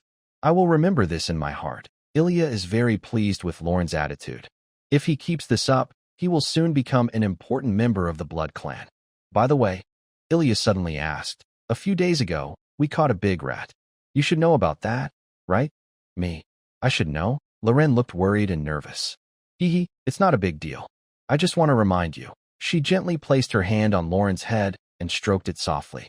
Unless there's something special, try not to go near the dungeon. That big rat inside is quite dangerous. If it bites you, I would be very upset. Yes, Loren nodded, but he was muttering to himself. Nonsense. I don't know if it's a rat or not. Can you tell if it's dangerous or not? Why are you pointing fingers? What a sneaky little girl. Rest assured, Your Highness. Since coming out of the dungeon, I haven't wanted to go near that place again. Loren told the truth. He really didn't want to go near the dungeon. But, on the other hand, thinking about it and actually doing it are two different things. That's good. Ilya closed her book and seemed to be muttering to herself. In a few days, when my father returns, he will have a way to make that rat tell everything it knows. And she looked at Loren with gentle eyes. When the full moon night comes and the ceremony is held, we can be together forever. This is a good opportunity for sweet talk. Lord Loren took the opportunity to ask, Count, he saved me from a difficult situation. I owe him a great debt. He's busy outside, so I don't want to trouble him with this small matter. It might take up a lot of his time, right? Ilya thought Lorne was considering Lord Floyd's feelings and felt a little pleased. It's okay. Once the matter on that side is settled, my father will return quickly with his strength. Just in time for the full moon night, when we can hold the ceremony. Hearing this, Lorne confirmed that the vampire count would return in 4 days. Since today is the full moon night, they only have 3 days to escape. This plan is 1 day earlier than originally planned. Although it's a bit rushed, Lorne has no other choice. He looked at Ilya with gratitude, then lowered his head and continued reading the second book. Seeing this, Ilya didn't disturb him further. She sat quietly beside him with a happy smile, like a companion reading together. But she wasn't just a reading partner. She was a talented mentor.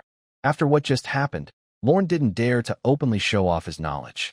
When he encountered something that looked like a problem, he pretended not to understand and asked her. She was happy to help. She leaned slightly, her delicate, fair fingers lightly turning the pages, and a faint fragrance spread. It wasn't a typical flower or fruit scent. It was a unique, personal fragrance that belonged to Ilya. It had no clear source and was indescribable, seeming to come naturally from her warm skin and silver hair. This gentle scent kept intertwining, forming a soft, vast net that almost enveloped Lorne. That girl still plans to use her charm to him, he thought. With her figure? She underestimated him too much. Just based on the scent alone, trying to control him was a bit too arrogant, wasn't it? Lorne took a deep breath, then steadied his mind and stopped overthinking. Really? As the princess of the bloodline, a genius of the vampire race for nearly 100 years, Ilya wouldn't miss such subtle changes. She hummed softly, feeling proud inside. After that, she pretended to be completely unaware, focusing on answering Lorne's questions while quietly getting closer, occasionally, accidentally, touching his fingers. Seeing Loren blush and look shy sometimes, Ilya felt very happy. It seems my charm is quite strong. Little human, I can easily handle you. Meanwhile, on the other side, Loren, pretending to be a pure-hearted, was a bit speechless. He's an old demon who has lived for decades, so why act so innocent? Does he realize how tiring it is to pretend with him? Fortunately, in his past life, Loren was skilled at playing MOBA and FPS games. His control of temperature and recoil was top-notch, almost like real magic. Luckily, this situation didn't last long. As long as Loren didn't ask questions, Ilya couldn't find a chance to get close. During this time, Loren hardly spoke. Ilya, on the other hand, looked bored, pouting like someone who had lost $800, seemingly upset about something. Loren ignored all of this as if he saw nothing. Is magic learning not interesting enough? Why play childish games with this silly kid? True love is obvious at a glance. Thinking about studying magic again, Lauren's eyes reappeared with that familiar panel. Skill, brightness spell, learn?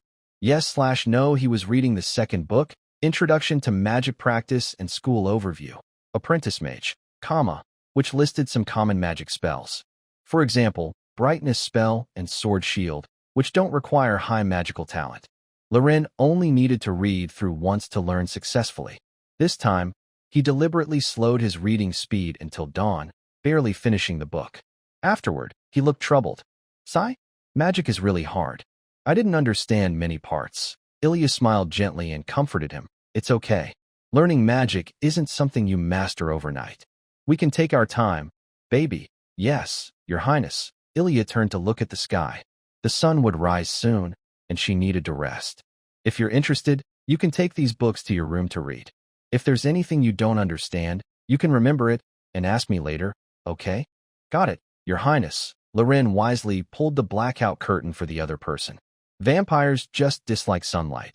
They are not completely immune to direct sunlight. So, relying on sunlight to kill vampires is somewhat unrealistic. Back in his room, Loren immediately took out the gem Ilya gave him and placed it on the table. This deep blue gem shone brightly in the morning light. He couldn't wait to sit at the table, summon the system panel, and start crafting. There wasn't much time left. To make a suitable item, he had to make the most of every second. Time passed quickly. Loren stayed in his room, not leaving at all. During this period, Elandel came once to deliver food, but only left it at the door after Lauren's instructions, without entering the room as before. Success. After many attempts, a completely blue bottle finally appeared before him. Consumable.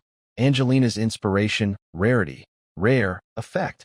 When taken, instantly restores 50% of maximum magic power, no fatigue. Description. Supplies are unlimited. I don't need injury reports. I only want the tower to stand tall and firm. I just wanted to try, and I didn't expect to actually make it. Even Loren was a bit surprised. Because in the official version of the game, this item is discontinued. When the game was in closed beta, Loren was lucky enough to participate. Back then, he thought about nothing but the game every day, except for eating, sleeping, and going to the bathroom. He rarely missed any session. Unfortunately, later the game was ruined by the developers with excessive monetization and inflated gameplay, quickly wearing down Loren's patience. So, after the official release, he just became a casual player. Although he was a bit disappointed, Loren remembered everything about the beta test vividly. To craft this potion, he needed to conquer a high-level boss in the beta and obtain its drop, the Ether Heart Fragment. This is why Loren was so excited when he saw Ilya give him a fragment of the Ether Heart.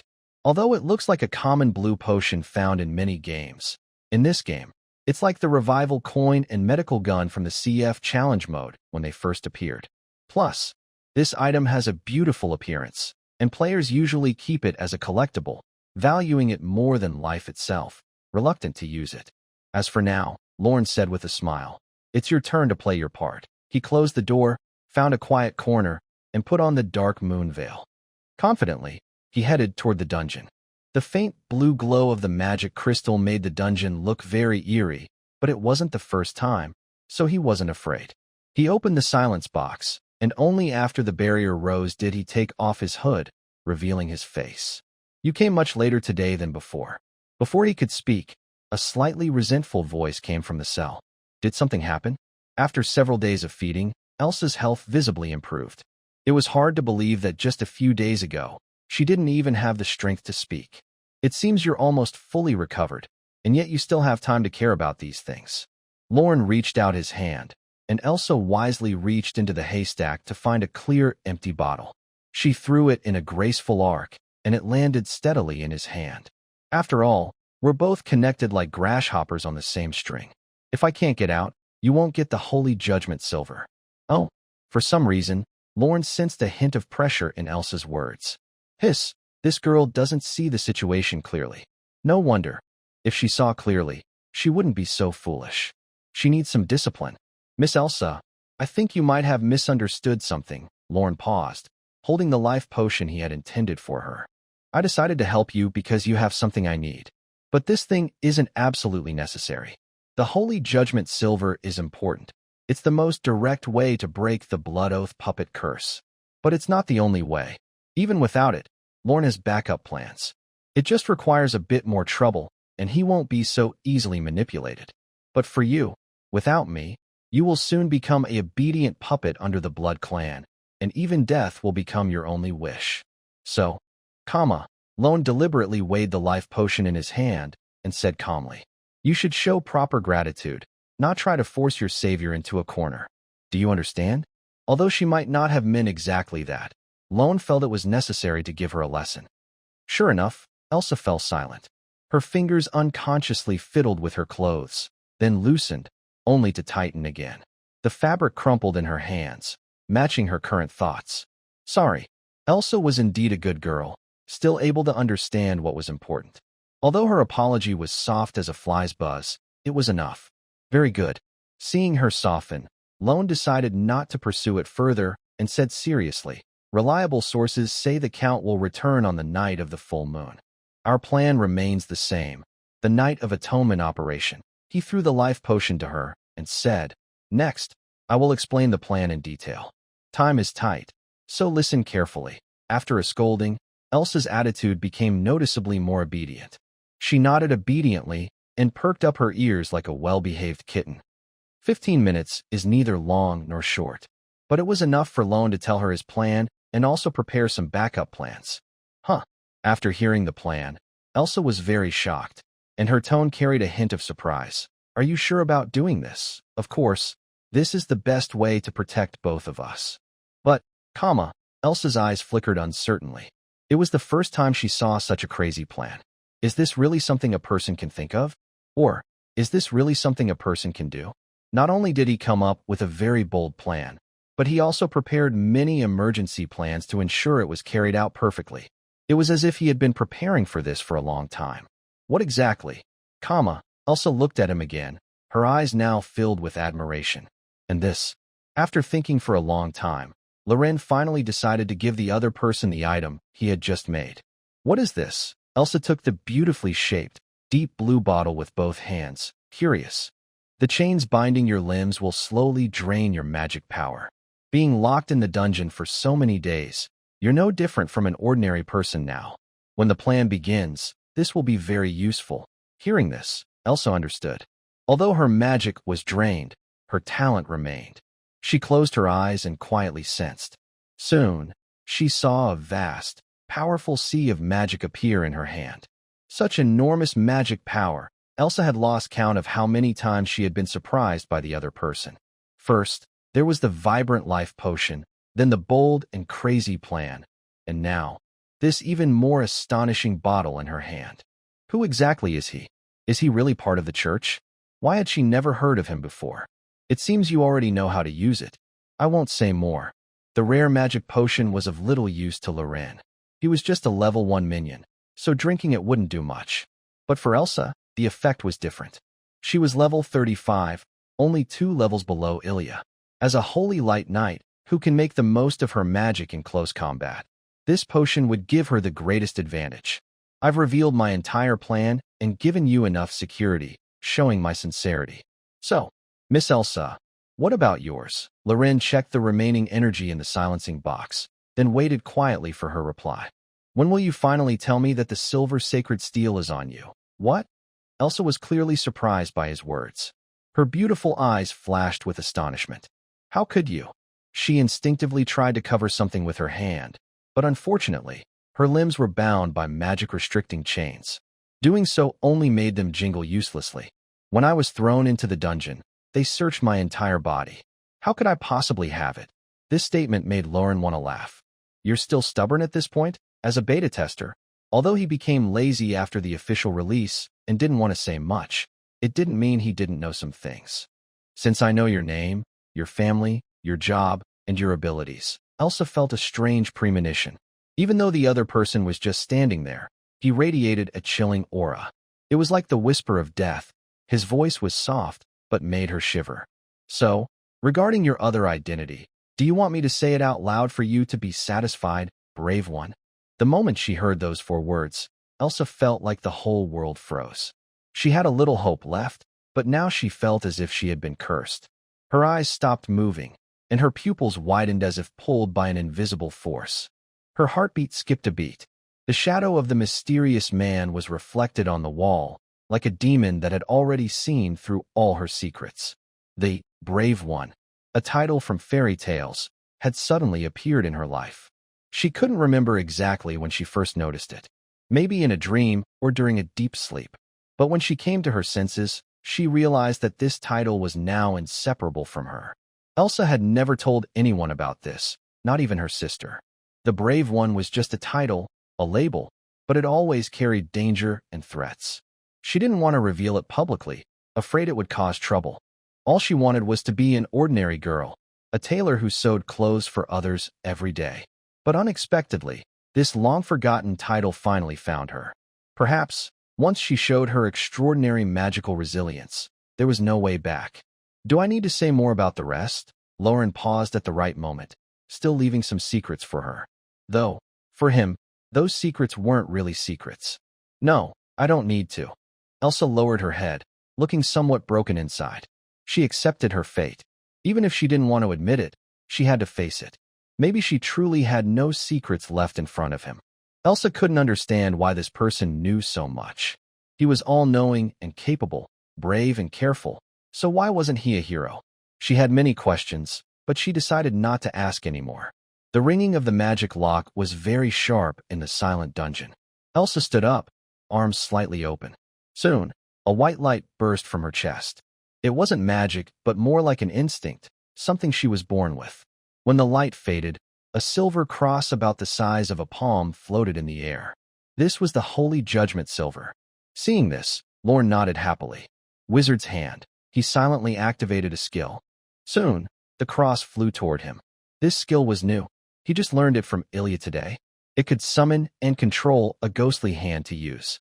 Although it was only level 1, it was enough to grab things. Let's work well together, brave guest. With the Holy Judgment silver in hand, Lorne finally felt relieved. A smile appeared on his face. Can you not call me that? Elsa said shyly and angrily. She could accept being insulted for hiding the Holy Judgment silver, but she didn't want to hear those words. All right, Miss Elsa. Lorne understood. This little cat was stubborn and had her own temper. Are you a mage? The wizard's hand just now clearly didn't escape Elsa's eyes. But Lorne didn't answer. Instead, he raised his hand and used the wizard's hand to place another blue potion on the grass pile beside Elsa.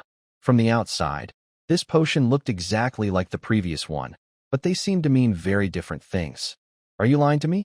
Elsa was slow to react, but she understood. She looked up, a hint of anger in her eyes. Don't speak so harshly, Miss Elsa, Lorne said calmly with a smile. That previous potion can indeed restore your magic and break the chains. But if you want to escape and get out of here, that alone isn't enough. The bottle behind it can help you survive and leave. If looks could kill, Lorne might have already been killed hundreds of times by her. Unfortunately, there is no what if. Lorne was indifferent. It's probably my backup plan. After all, you're hard to trust. I was just teasing you, not lying, right? Elsa didn't reply. She only glared at him angrily with her eyes. The energy stored in the box was almost gone, and she had already taken the item. There was no need to stay and tease any longer. The plan remains the same. I hope this misunderstanding won't affect our cooperation, Miss Elsa. Lorne politely bowed to her. He was always so gentlemanly. After saying that, Lorne put on his hood and turned to leave gracefully. He left behind a frustrated Elsa standing in place. After a long while, her face turning red and her fists clenched tightly, the girl finally managed to say a few words from her throat. Don't let me find out who you are. After venting her emotions into the air, Elsa carefully picked up the potion bottle behind her and examined it closely. Who would have thought that just touching it with her hands, she could feel the endless magic inside the bottle? If the previous bottle was a small stream, this one was a vast ocean. Moreover, Elsa sensed an ancient aura from it. She had felt this once in an old book kept by the church. She never expected to feel it again here. Elsa was not a magic specialist, so she didn't understand the details in the book very well. She only remembered that it recorded the life story of a legendary mage. This mage had the strongest magical talent, was highly skilled in magic, and was considered the greatest mage. She had a grand goal, to help everyone understand, learn, and use magic. Unfortunately, ironically, the mage who was so skilled in magic ended up dying in her own constructed magic circle. Even today, people still don't know exactly what happened to her. They can only guess from the incomplete autobiography. Elsa vaguely remembered the name of the person. Was it Thornfield Angelina? Meanwhile, on the other side, Lorne, who had stored the sacred silver into his system space, had already returned to his room. If it weren't for the limited time and the approaching nightfall, he would have started making the sacred binding needles.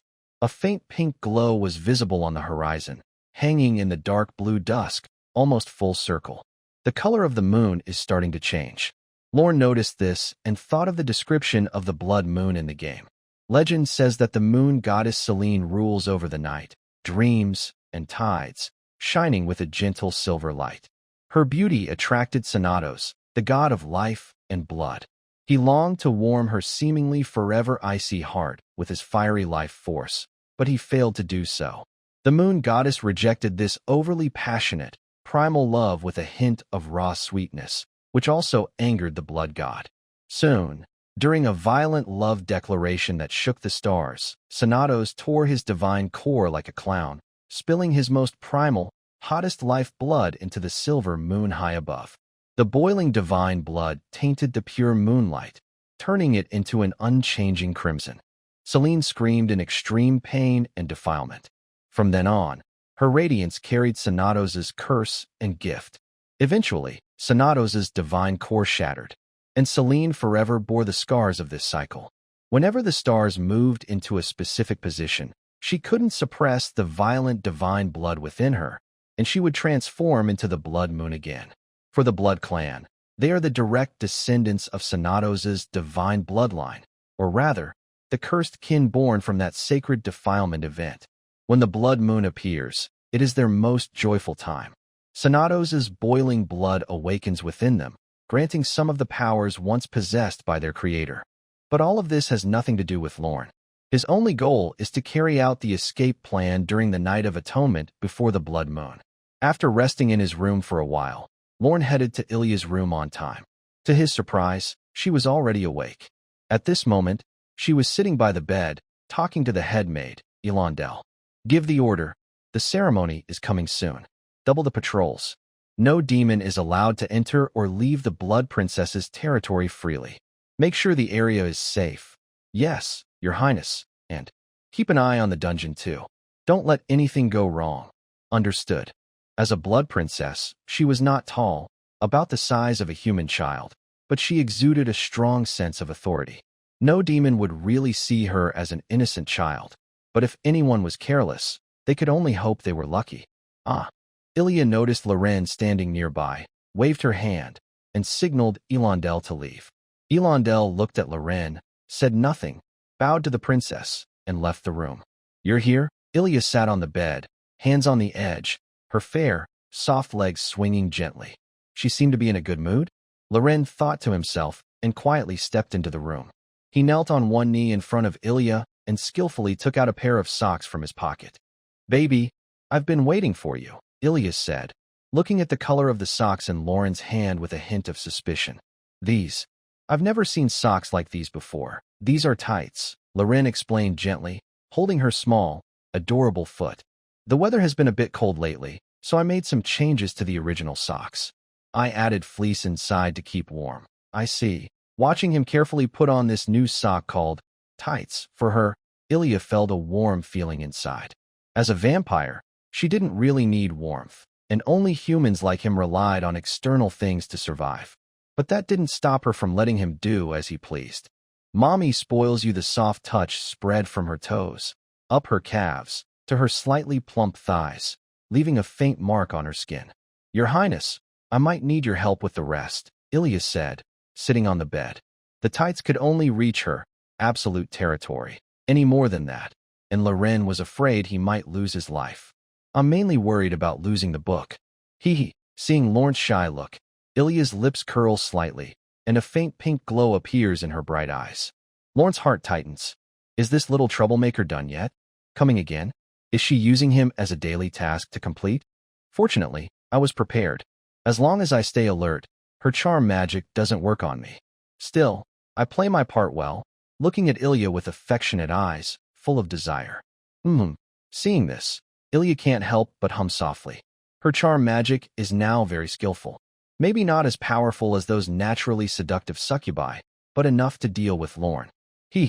You're supposed to serve me as a, but now you're a bit negligent, baby. She gently lifts Lorne's chin with her slender, white fingers, smiling charmingly. "If you don't complete my task properly, there will be punishment." "Punishment? What kind of punishment? Are you sure it's not a reward?" "Yes," Lorne nods blankly, then expressionlessly helps her put on socks. "Good boy." Ilya gently strokes Lorne's cheek, acting caring. "Don't run around too much lately. Just stay here in the castle with me. The grand ceremony is coming, and the mice will smell the cake. If something happens to you, I will be very upset."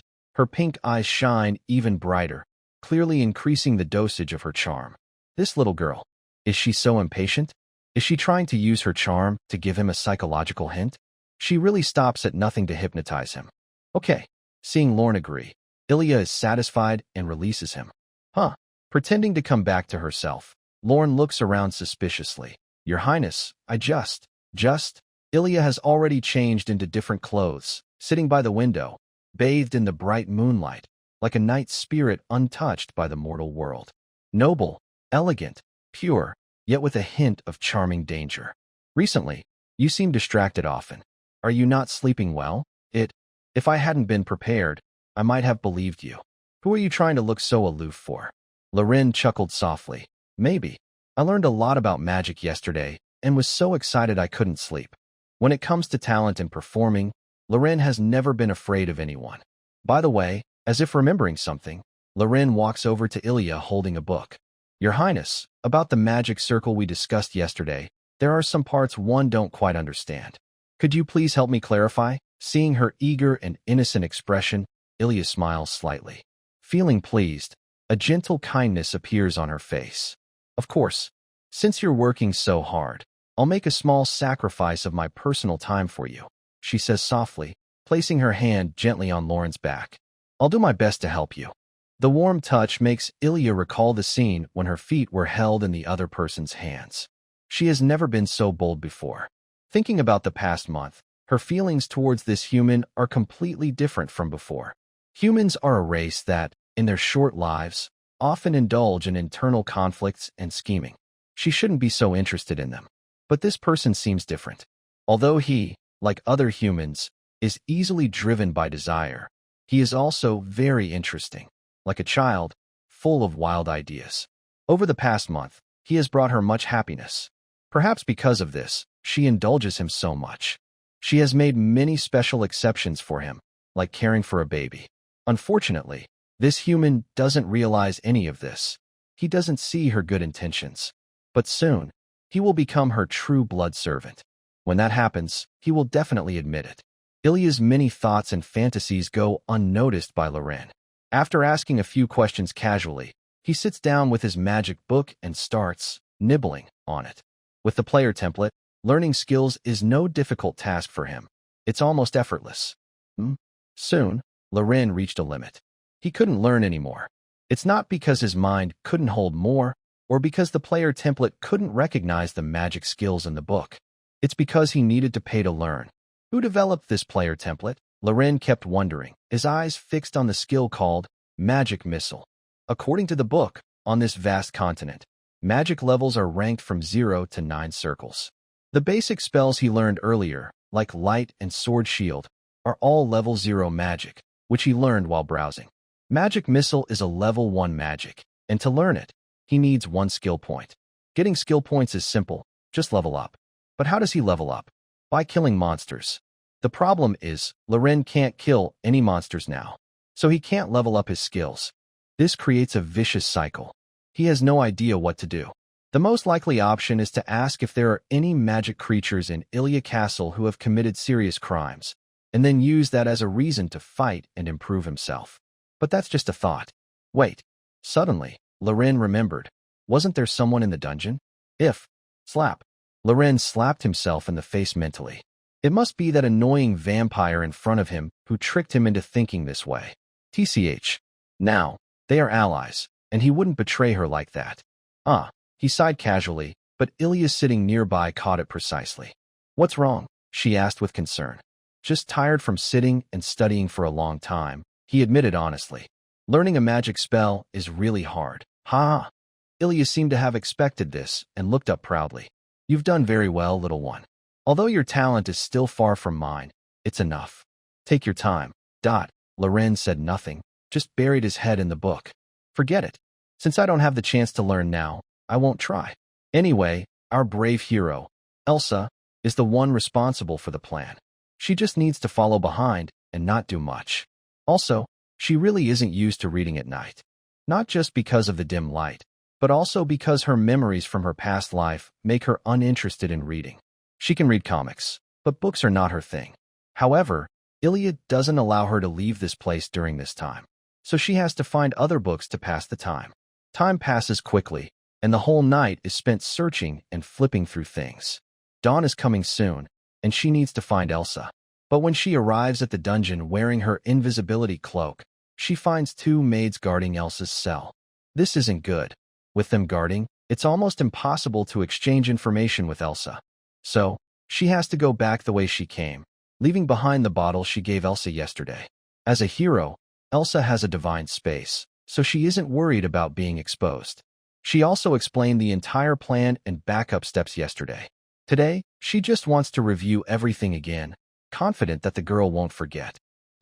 As if sensing something telepathically, Elsa lifts her head and looks toward the dungeon door after she notices the faint movement.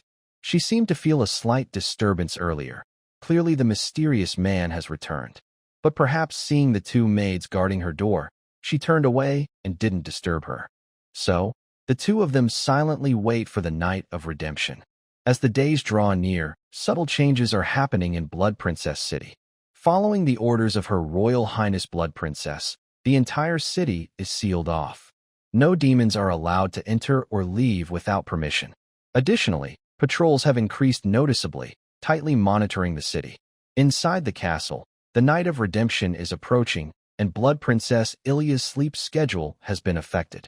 She sleeps much less than before, and her face and expression look more tired than usual.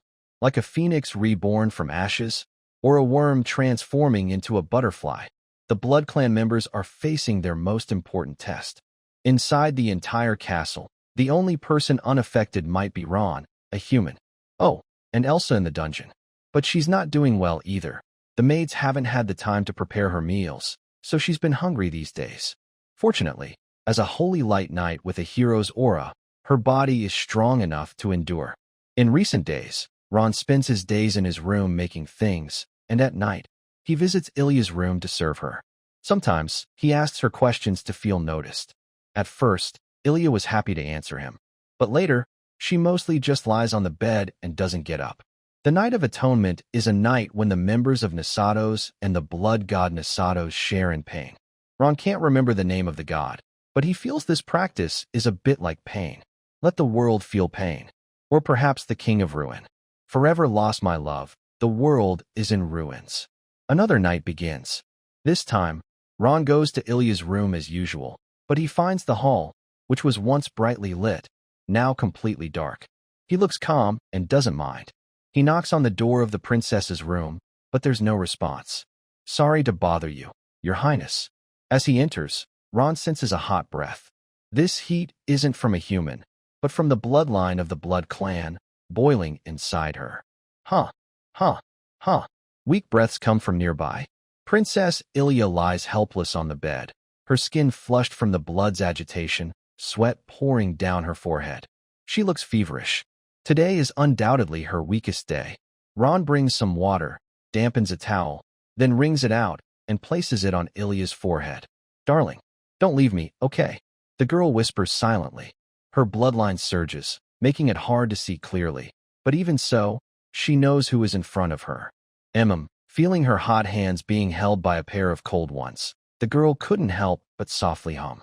She really liked this feeling. At the same time, Lorne, leaning by the window, remained expressionless. Those cold hands reflected his mood. The night of redemption has arrived. You little brat, I want you to die? In the dungeon. There are no windows here, so she doesn't know the weather outside. But Elsa can judge the days in other ways. As time passes, the two servants guarding her door look increasingly strange. At first, they seemed just tired, both holding their foreheads and leaning against the wall. But soon, their clothes were violently torn by a pair of black, fleshy wings, showing they had lost control of their shape-shifting abilities. Elsa understood that the night of redemption had come. It was time to carry out her plan with that man. I hope you won't let me down. Suddenly, a low voice echoed in the silent cell. The two servants at the door, despite feeling unwell, noticed Elsa's unusual behavior. Hey, what are you doing? One of them saw Elsa holding a strange blue bottle, feeling something was wrong, and immediately unlocked the door with a key. What is that? The other waved her hand, and several crimson blood-like spikes shot through the bars of the cell, aiming straight at the blue bottle in Elsa's hand. They didn't know what it was, but stopping her was definitely the right choice. Unfortunately, they were a second too late. Elsa didn't hesitate. She tilted her head back and drank the potion in one gulp. The taste was cool like mint, and a sweet, refreshing aroma burst on her tongue. This strange feeling made her feel a bit curious. The effect was faster than before. A warm feeling rose from her lower abdomen. It wasn't hot, but gentle, like melting snow in spring, spreading softly and firmly through her limbs and bones. Where it passed, the icy cold that had been lurking inside her bones was driven away, and her tired, stiff muscles became soft and lively again. The spiritual sea, once cracked and dry from the depletion of magic, is now bathed in a powerful magical storm. Hee, you actually used such a good thing on me. You're really generous, she whispers softly to herself. Suddenly, the girl opens her eyes, a cold gleam flashes, and a strong wave of magic sweeps through the area. With a loud bang and flying metal shards, the magic restraints that bound her limbs break apart, freeing the growing wings of the bird within her. Quick, inform the prince. The situation changes too fast. In the chaos, a servant transforms into a black bat and struggles to fly toward the dungeon exit. Unfortunately, just as the shadow appears, a divine sword light cuts it in half with a holy strike. I'm sorry, none of you will escape today, Elsa says. She raises her right hand, and a bright light gathers in her palm. This light pierces the dark dungeon, and the golden glow drives away the blue darkness, transforming into a sacred sword. The sword is long and sharp, with ancient runes carved along its spine. Wings made of shining silver metal extend from the hilt, not real feathers, but elegant frameworks outlined with flowing light, embedded with tiny dawn crystals that shine brightly. This sword symbolizes the courage to pierce darkness, mixed with a gentle touch unique to a young girl. But this softness does not belong here. Treacherous humans, daring to attack us on the night of redemption. One remaining servant in the cell, having already transformed back, roars in anger. Night of redemption? Elsa chuckles softly. I quite like the name you gave your own death. Her smile quickly fades, replaced by a deep hatred. You should indeed seek redemption. Redeem all the innocent, all who have fallen as sacrifices. Elsa's gaze is firm. As a holy light knight, she is well aware of the crimes committed by the demons. She knows these dirty, ugly things better than she knows herself. They will break into your home while you are sleeping, stabbing your family members with weapons, opening their bloodthirsty mouths to bite, and the blood of your loved ones. She thought she could control her emotions well now, but every time she saw the disgusting and ugly face of the demon race, her past fears would come back like a shadow. You guys are so dead. Puff! A flash of sword light, and the bat in front of her instantly turned into a pool of blood. The hot blood splattered on her face, but Elsa didn't care. She didn't stop. She immediately ran toward the exit of the dungeon. Elsa still remembered the plan the man told her. Leaving the dungeon was just a small part of the plan. Next, she would definitely be chased and attacked by all the blood clans. Whether she could escape safely was the real challenge. I wonder how things are going on his side. It was strange. Although it was their first meeting and they both had many tricks, she was the one being teased often. Even though that man never said his name, Elsa still trusted him deep in her heart. Someone has escaped. Suddenly, a loud and sharp shout came. Elsa looked toward the sound and saw a bat the size of a human baby nervously sending out a warning. Annoying. Puff! A golden sword flash cut the bat in half at the waist, killing it instantly. The sword's light also created a behind it, letting in a little red moonlight. The shout must have alerted all the demon race. Elsa knew she had been exposed. It was impossible to leave quietly now, so she raised her sword and struck several more sword lights at the boom. A big hole appeared in the castle's wall. The strong magic waves made all the candles in the castle go out instantly, leaving only the glaring red outside. With this strange moonlight, more blood-red eyes appeared in the darkness. Stop her! The bats flapped their wings and flew, transforming into a wall of flesh to cover the hole they had just made. They looked like Tengu, devouring the last bit of light, and the castle was plunged into complete darkness. Chirp! Accompanied by a harsh screech, countless bats swarmed forward, trying to trap this human inside a dark cage. Ridiculous! A disdainful laugh sounded, and a dazzling golden light suddenly burst in the center of the hall.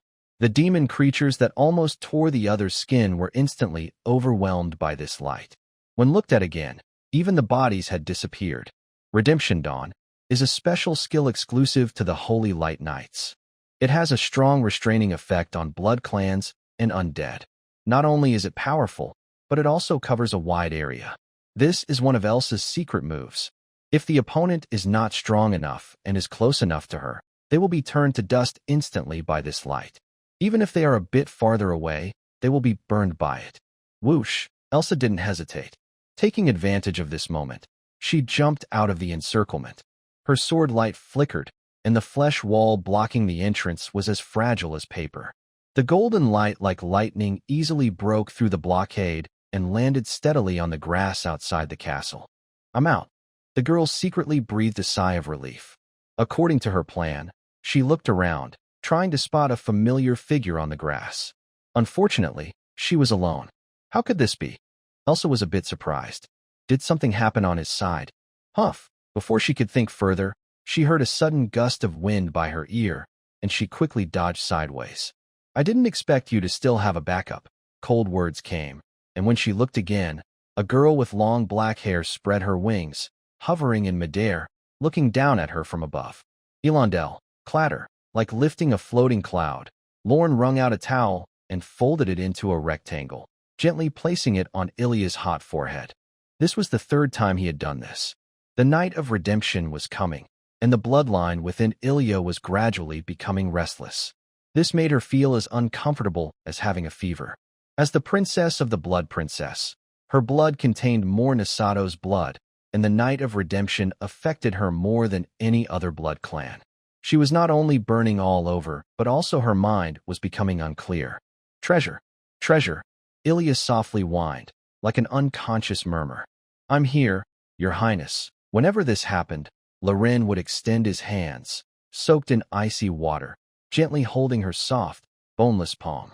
She responded with a faint, weak grip. "You're here? That's enough." Loren didn't reply, letting Ilya hold his fingers, but he was starting to feel worried. That silly girl, she mustn't mess up the timing. Regarding Elsa, Loren only knew her from the background story of the game. She was a brave hero, but she didn't join the players in the main story. This reckless, tricked hero was captured by the Blood Clan. Because of her talent and skills, she was sacrificed by the Count during the Blood Moon to become a puppet, and from then on, she only followed the Count's orders. Her self-awareness was controlled, and her role as a hero naturally disappeared. The plot of this game is definitely overly dramatic, because the next hero wasn't anyone else but her own younger sister. In later parts of the story, the sister who became the new hero found an ancient way to summon the legendary Chosen One, the players. With the players' help, humanity saw hope again. They eventually stormed the demon castle, where they unexpectedly found Elsa, who was supposed to be dead. In the end, the sister tearfully had to kill her own sister, Elsa, who finally found redemption and left the world. The story isn't very exciting, but thanks to great acting and effects, many players bought into it, shedding tears. As a man who isn't interested in fictional characters, Loren had to admit that, although it was cliché, it still had some value. So, when he first saw Elsa, looking at that familiar face, even without the system prompt, Loren could recognize her. But now, Loren's appearance has changed everything. He had already received the Holy Judgment Mithril, the Blood Seal, and the Blood Oath Puppet Curse from Elsa, which no longer affected him. Safety was assured. However, for Elsa, the real test was just beginning. If successful, it will completely change Elsa's life. He doesn't know if everything in the story will happen forcibly, but he has done all he can. In the end, it depends on her own choices. Noticing that the towel on Ilya's forehead has dried from the heat, Leon has to cool her again with a cold compress. Just as he was wetting the towel, a dull sound came from outside the door. The sound seemed distant, like something breaking suddenly. Has Elsa started to act? Leon couldn't help feeling nervous. Once he takes action, there's no turning back. It's a matter of life or death now. B.A. Ilya weakly called out, and Leon quickly shook off his complicated thoughts, bending down in front of the Blood Princess. "I'm here, Your Highness." Ilya's hot breath lightly brushed Leon's ear as she whispered, "I think I heard something." "Really?" Leon placed the damp towel on her forehead to comfort her. "Maybe you're just too tired and hearing things." But Ilya wanted to say more, but suddenly felt her hot cheeks cupped by cool hands. Right now, the entire Blood Princess city is on high alert. There's still Lady Elondel inside the castle, so nothing will happen. "You can rest assured, my dear Highness." The words she wanted to say turned into a cute mumble. Despite feeling unwell, Ilya tried to open her eyes. A hazy mist flickered in her eyes. She blinked, and hot tears rolled down her cheeks. That's when she saw the person in front of her. He was so gentle, so easy to tease. He always let her play tricks on him, never angry, and would tell her stories she had never heard before. Sometimes he said things that could be misunderstood, but that was part of what made him interesting. Just like earlier, he called her in such a way. Really, doesn't he know that saying such things to her is very disrespectful? Feeding. I'm here, Your Highness. Ilya slowly opened her arms, trying to embrace something. Someone is escaping. Boom. A sharp screech and a loud explosion echoed through the entire castle, breaking the silence that belonged only to the two of them. An escape? Who? Ilya quickly remembered that there was still a human being held in the dungeon, brought in a few days ago. Why now? She had already drained her magic, so how could she? Huh. Ilya panted heavily, her whole body aching and weak. She forced herself to sit up despite the pain. Human, choosing this moment. She would never allow such a thing to happen. Now, most of the castle's residents had been affected by the Night of Atonement, greatly reducing their strength. Although she wasn't in top shape either, she was the only one who could stop that cunning human. Help me. Up. Your Highness. Lorin tried to comfort Ilya, but he clearly underestimated her resolve. Her eyes flashed with killing intent. She had once thought that woman had some skill, planning to sacrifice her during the blood moon to turn her into a puppet. But now, to her, that woman was just a corpse. Honestly, I'd feel better if she were dead. Forcing her magic to suppress her inner agitation, Ilya stood up and headed for the door. Before leaving, she turned back and gave Lorin a reassuring look. Wait here for me. It will be over soon. Ilya's figure quickly disappeared from the room. She didn't notice that after she left, Lorin's slightly raised lips in the crimson moonlight revealed a faint smile. No wonder she was called the greatest genius of the vampire race in nearly 100 years. She could still fight, even when so weak. It seems that not taking her down when she was vulnerable was the right choice. Otherwise, I might have already been destroyed. Even a fragile human can pull the trigger when burning with fever. As a vampire, Ilya must have her own means of self-defense. If Lorin had truly decided to attack earlier, neither he nor Elsa would have survived. But now, Ilya, fighting with her weakness as a debuff, was part of Lorin's plan. Don't let me down, Princess Blood Queen. Clang! A dazzling burst of fireworks appeared, and the sharp clash of metal broke the quiet night sky. Elendel felt as if the scene in her eyes was flipping upside down and blurry. The opponent's sword didn't hit her, but the force from the strike felt like a mountain crashing down. She was like a leaf torn from a tree by a strong wind, unable to keep her balance, and quickly flew backward. Bang! A dull, heavy sound came from behind her. The intense shockwave hit her a moment later, making her feel as if every bone was shaken loose. Elendel struggled to get up, grimacing with frustration as she looked at the figure standing nearby. At the same time, that figure was also watching her carefully. Just as he said, Elsa took a breath. As Lorin had mentioned, the fighting strength of these demons was greatly reduced tonight. Originally, Elendel's strength was not much weaker than hers. Even with the hero's blessing, defeating her wouldn't be easy. But now, the situation was completely different.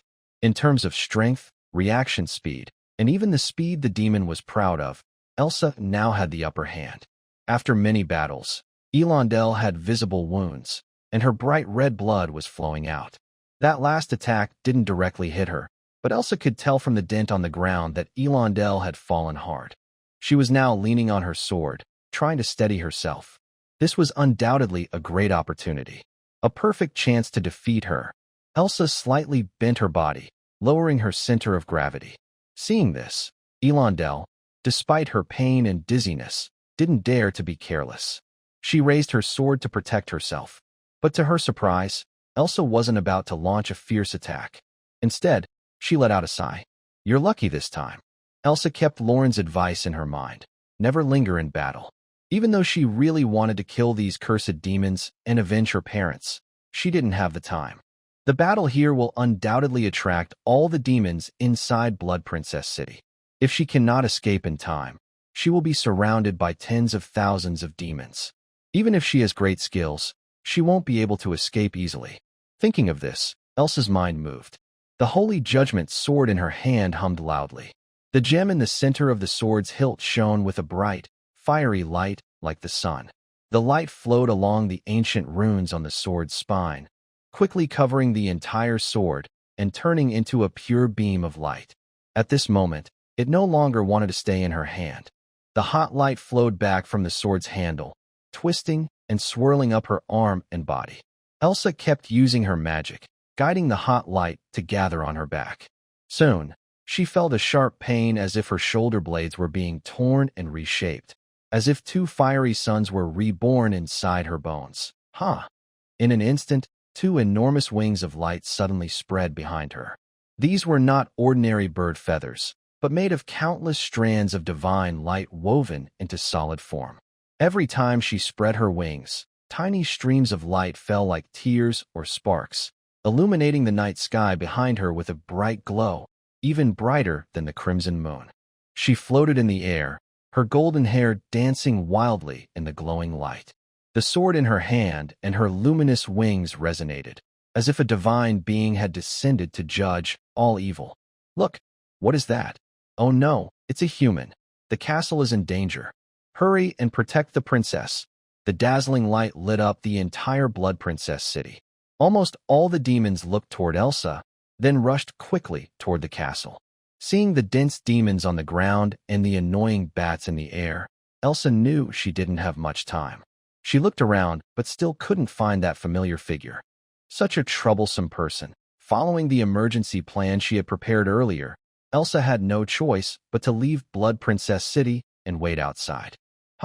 She spread her wings and easily dodged the spears thrown at her from the ground, then sped toward the south of the city. The wings of divine judgment consume a lot of her magic power. If the situation weren't urgent, she wouldn't risk using this ability. Now, her magic is almost gone, and she must escape before it runs out. Come if you want, go if you want. You really don't take me seriously. A cold voice came from behind, and Elsa's worst fears came true. The Blood Queen appeared. Whoosh! The sound of wind and sharp, breaking noises filled her ears. Elsa turned her head slightly and saw countless black shadows chasing after her. At first, they were on the ground, but soon, the shadows seemed to grow wings, speeding up and breaking free from the ground, rushing straight at her. On the other side of these shadows was a small figure floating in the air. Under the crimson moonlight, her silver hair was tinged with a strange red color. Such a troublemaker. Elsa cursed softly. She had heard that the Blood Queen, Ilia, was very talented, but she didn't expect her to control shadows too. Is tonight not a night for redemption? Why does she seem so relaxed? In this situation, Elsa didn't care about anything else. She clenched her teeth, took out a blue potion from her pocket, and drank it quickly. She originally planned to find someone to study this potion after escaping, but now, survival was more important. What's that? From the distant sky, Ilia looked on with a slight surprise. When the other person opened the blue bottle, she felt a powerful, endless magic force. Even stranger, she sensed a hint of ancient energy inside. Through her magic eye, Ilia saw that in just a moment, the magic surrounding the woman surged like a tide. What is this? Ilia's mouth opened slightly in shock. She had never seen such a situation before. Just drinking a mysterious liquid, and her magic could instantly recover. There's actually something like this. Looks like I underestimated you before, Ilia snorted coldly. She remembered that when she and Elondel previously captured the other, since you're so restless, so angry, so eager to destroy and kill, then, without hesitation, Ilia cut her palm. Hot blood instantly flowed out, and it seemed to heat and expand the air around her. Use me tonight, madwoman. She's completely crazy. In the castle, Lorne looked at Ilia, who was using her blood magic with all her might, and was very surprised. This reckless way of fighting, cutting her own foot when hurt, her head when in pain, was shocking but also made him glad he hadn't chosen to attack her earlier. As the Blood Princess, who knows how many hidden cards she has? Even if he could rely on the Holy Judgment Binding Needle to remove the blood mark on himself and avoid being sacrificed, what if Ilia had already cast a curse spell on him? If her blood exploded after death, he would up too. Big silly girl, you must hold on. Bright red, hot blood dripped from Ilia's palm and sank into the ground. It was as if the scorching blood had burned the earth, causing the ground to tremble. A dull, rumbling sound came from beneath the surface, and even Lorne felt a little unsteady. Whoosh! Suddenly, a blood-colored thorn shot out from the ground at high speed, rushing toward Elsa in the distance. Moreover, it seemed as if the entire land was responding to the Blood Princess's call. Under the influence of blood magic, the south and north of the city, everywhere in the Blood Princess's city, countless blood-colored thorns burst from the ground. They looked like a swarm of red snakes with a shared mind, moving swiftly through the air, twisting and intertwining, finally weaving into a huge, airtight crimson net that headed toward the golden points of light in the night. Is this blood magic? Looking at the blood net of thorns pressing toward her, Elsa couldn't help but feel amazed. On a night of redemption, when their power had greatly diminished, they could still cast such a large-scale spell. Truly, she is the Blood Princess. But don't underestimate me. After drinking Angelina's creation, Elsa's magic power has recovered halfway. For a holy light night, health bars are just illusions. As long as she has blue magic, even a god can be defeated. Elsa tightly grips her holy sword. Its light shines brightly. Instead of avoiding the blood-red thorns sweeping toward her, she spreads her wings and boldly charges toward the crimson giant web. Overestimating yourself, Iria sneers with disdain. Those blood-red thorns are not just flowers or grass. Touching them, even a strong cow would have its blood drained instantly and turn into dried beef. There's no way she would recklessly rush into the blood web of thorns. Only death awaits her. But the expected situation did not happen. The golden light was not covered by the giant web. A few sword flashes cut through, and the tough blood-red thorns, like broken kites, disappeared into the night sky. The golden glow streaked across the dark night, and Elsa calmly watched the girl nearby. It seems that the so-called genius of the Blood Clan, who has been praised for 100 years, is just so. Iria ignored Elsa's provocation, showing no concern. Just some amateur skills. Even tonight, you'll still lose to me. Is that so? Elsa smiled faintly, not planning to continue fighting. Doing so would only waste her magic power. She only needs to leave the Blood Princess city. Although it's some distance from the human kingdom, it's not unreachable. She is confident she can return safely. Trying to escape, Iria noticed Elsa turning around. She immediately made a decision. Her boiling blood spilled over, swirling and stretching wildly. A fierce arc of light broke through the crimson bonds first. A blood-red scythe appeared in the girl's hand. Huge and fierce, almost larger than her petite body. Its uncoordinated beauty created a strong visual impact. Iria slowly raised her head. Her delicate fingers clenched, and the great scythe moved freely in her hand. At this moment, she was no longer the elegant noble of noble blood, but a harbinger of death, wielding the rhythm of destruction.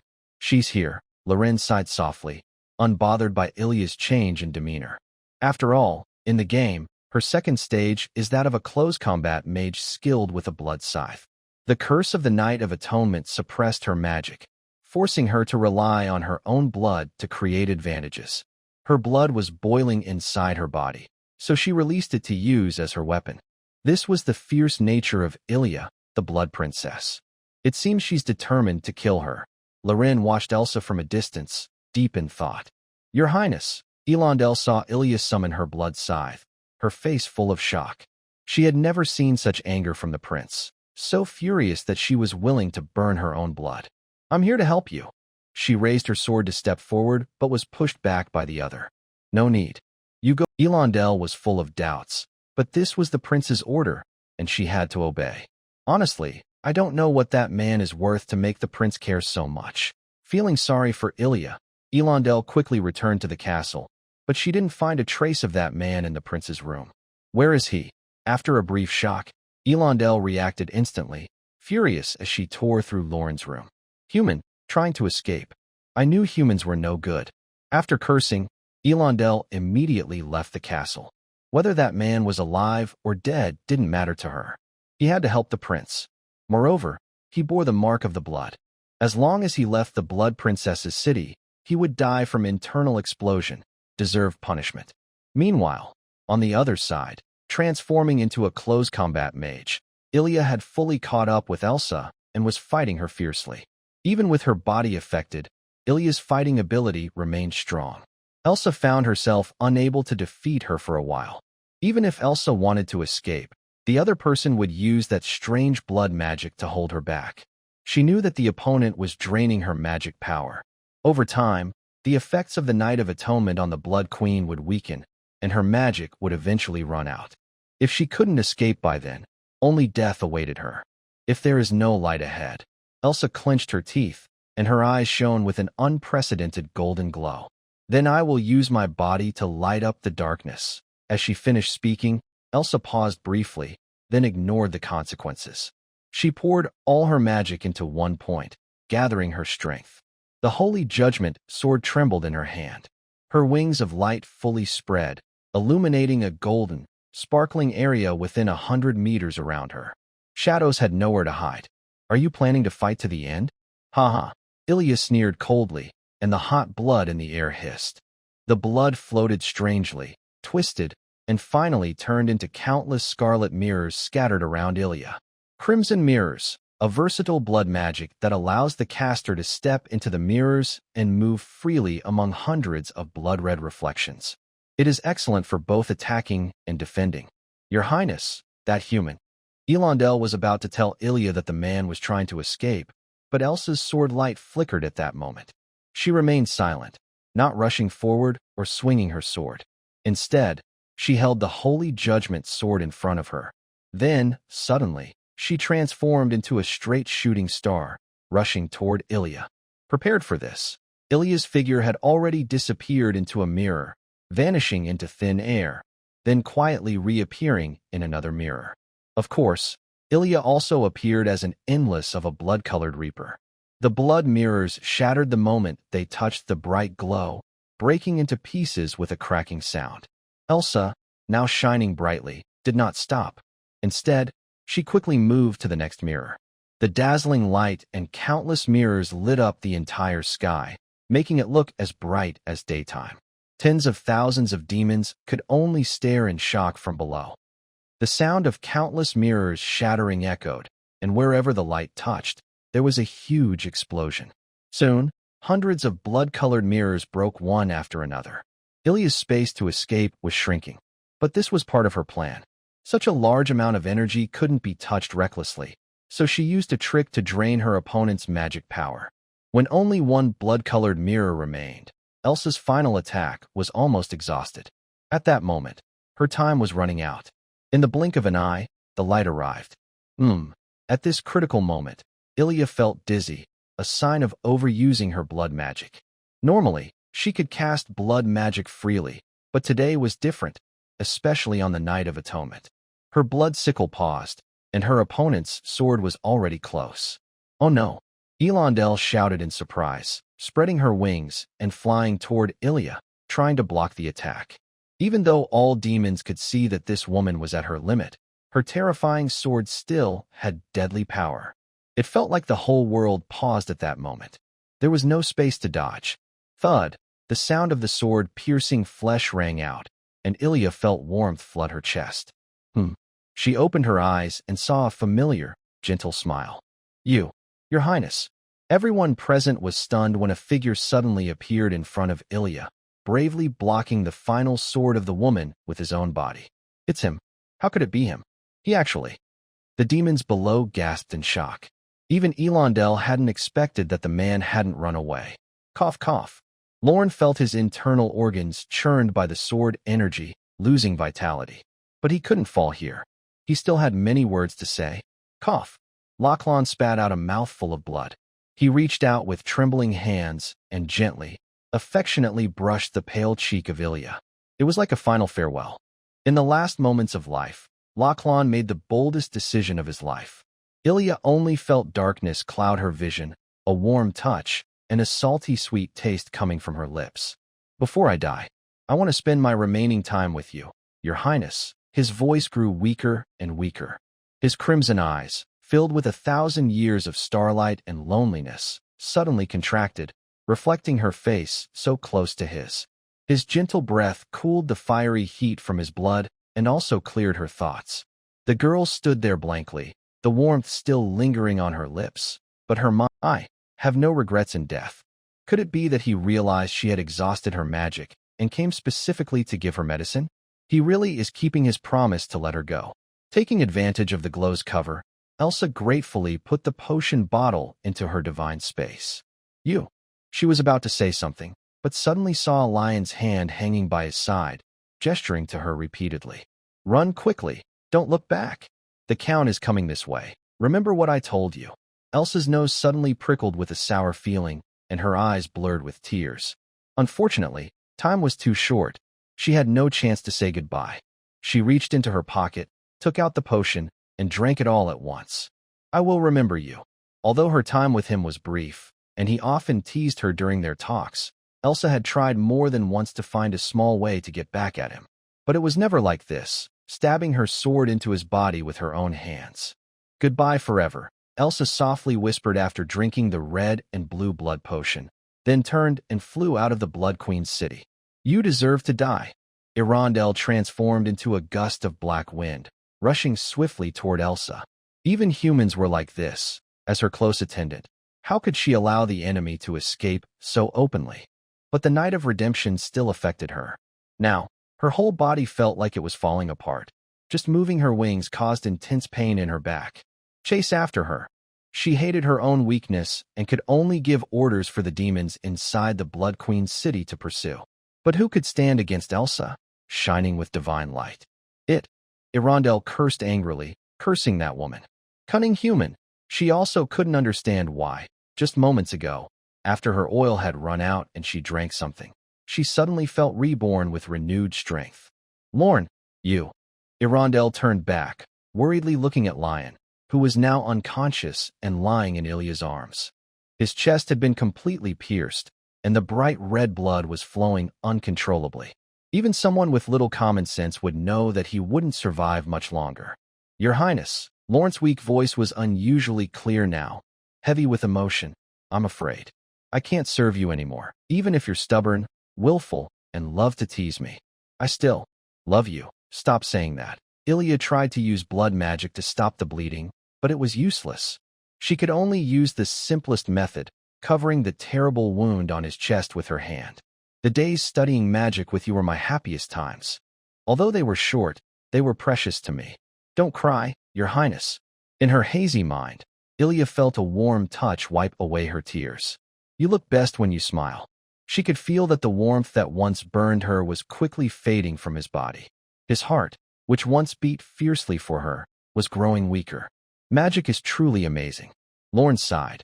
If it weren't for magic, I might have lost you already. Looks like. I can be useful after all. Stop it now. Ilya hurriedly held Lorne's hand. Releasing magic at this moment was clearly dangerous. The thick, warm liquid with a rusty smell had soaked her elegant dress, its color darker than her eyes. This blood, which once made her body restless and eager, was losing its vitality. No, Ilya shook her head, holding Lorne's face with both hands. I won't allow it. I won't let you close your eyes like this. She had lost all the elegance and coldness typical of a blood princess, her voice trembling with a nearly pleading tone. Please forgive my selfishness, Your Highness. But her voice grew softer and softer. This is the last time. Don't. Seeing her face turn pale, Ilya was completely overwhelmed with panic. Irondel, please save him. Save him. You must have a way, right? Quickly save him. I command you to save him. As the Blood Princess, she knew very well what she was about to face. She had seen too much of death, but only. This urgency turned into endless anger and hatred. She hated her weakness, her helplessness, and her inability to protect. Why did she teach him magic? If she hadn't taught him from the start, could his death have been avoided? Her mind kept flashing back to every moment with Lauren, from initial hostility and suspicion to later understanding and acceptance. Yes, all of this was because of her selfish desire. She was greedy for his talent, trying to use him, which ultimately led to his death. If she could, Ilya would never have taught him any magic. She thought this human was just one of her many toys, the most boring and ordinary.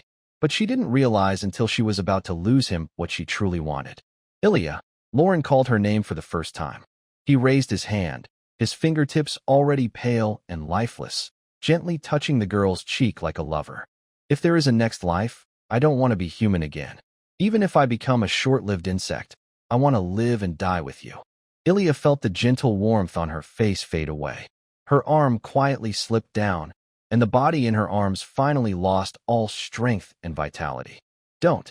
Wake up, please, wake up. She held him tightly, burying her face in his stiffening neck, as if she could grasp that last bit of fading warmth. Inside the Blood Queen's castle, a chilling silence filled the air, only broken by the girl's suppressed, trembling sobs. Suddenly, Ilya sharply lifted her head, as if remembering something, and looked at the blood-red moon hanging coldly in the sky. Yes, we are no longer human. What's good about humans? Weak, helpless, and sad, she whispered softly, gently holding the now cold Loren in her arms, a frightening smile appearing on her face. I won't let you die, absolutely. I will not let you die. Lindell, standing nearby, seemed to sense something and stepped forward to warn. Your Highness, that's... I know. Ilya's voice was very calm. Lindell paused, clearly understanding that the princess knew exactly what she was doing. Since this was her decision, she had no right to interfere. Moreover, Lindell secretly hoped for the same. Follow your will. Ilya lowered her head, her sharp teeth reflecting a strange glow in the crimson moonlight. Life and death together, she softly recited Lauren's last words before dying.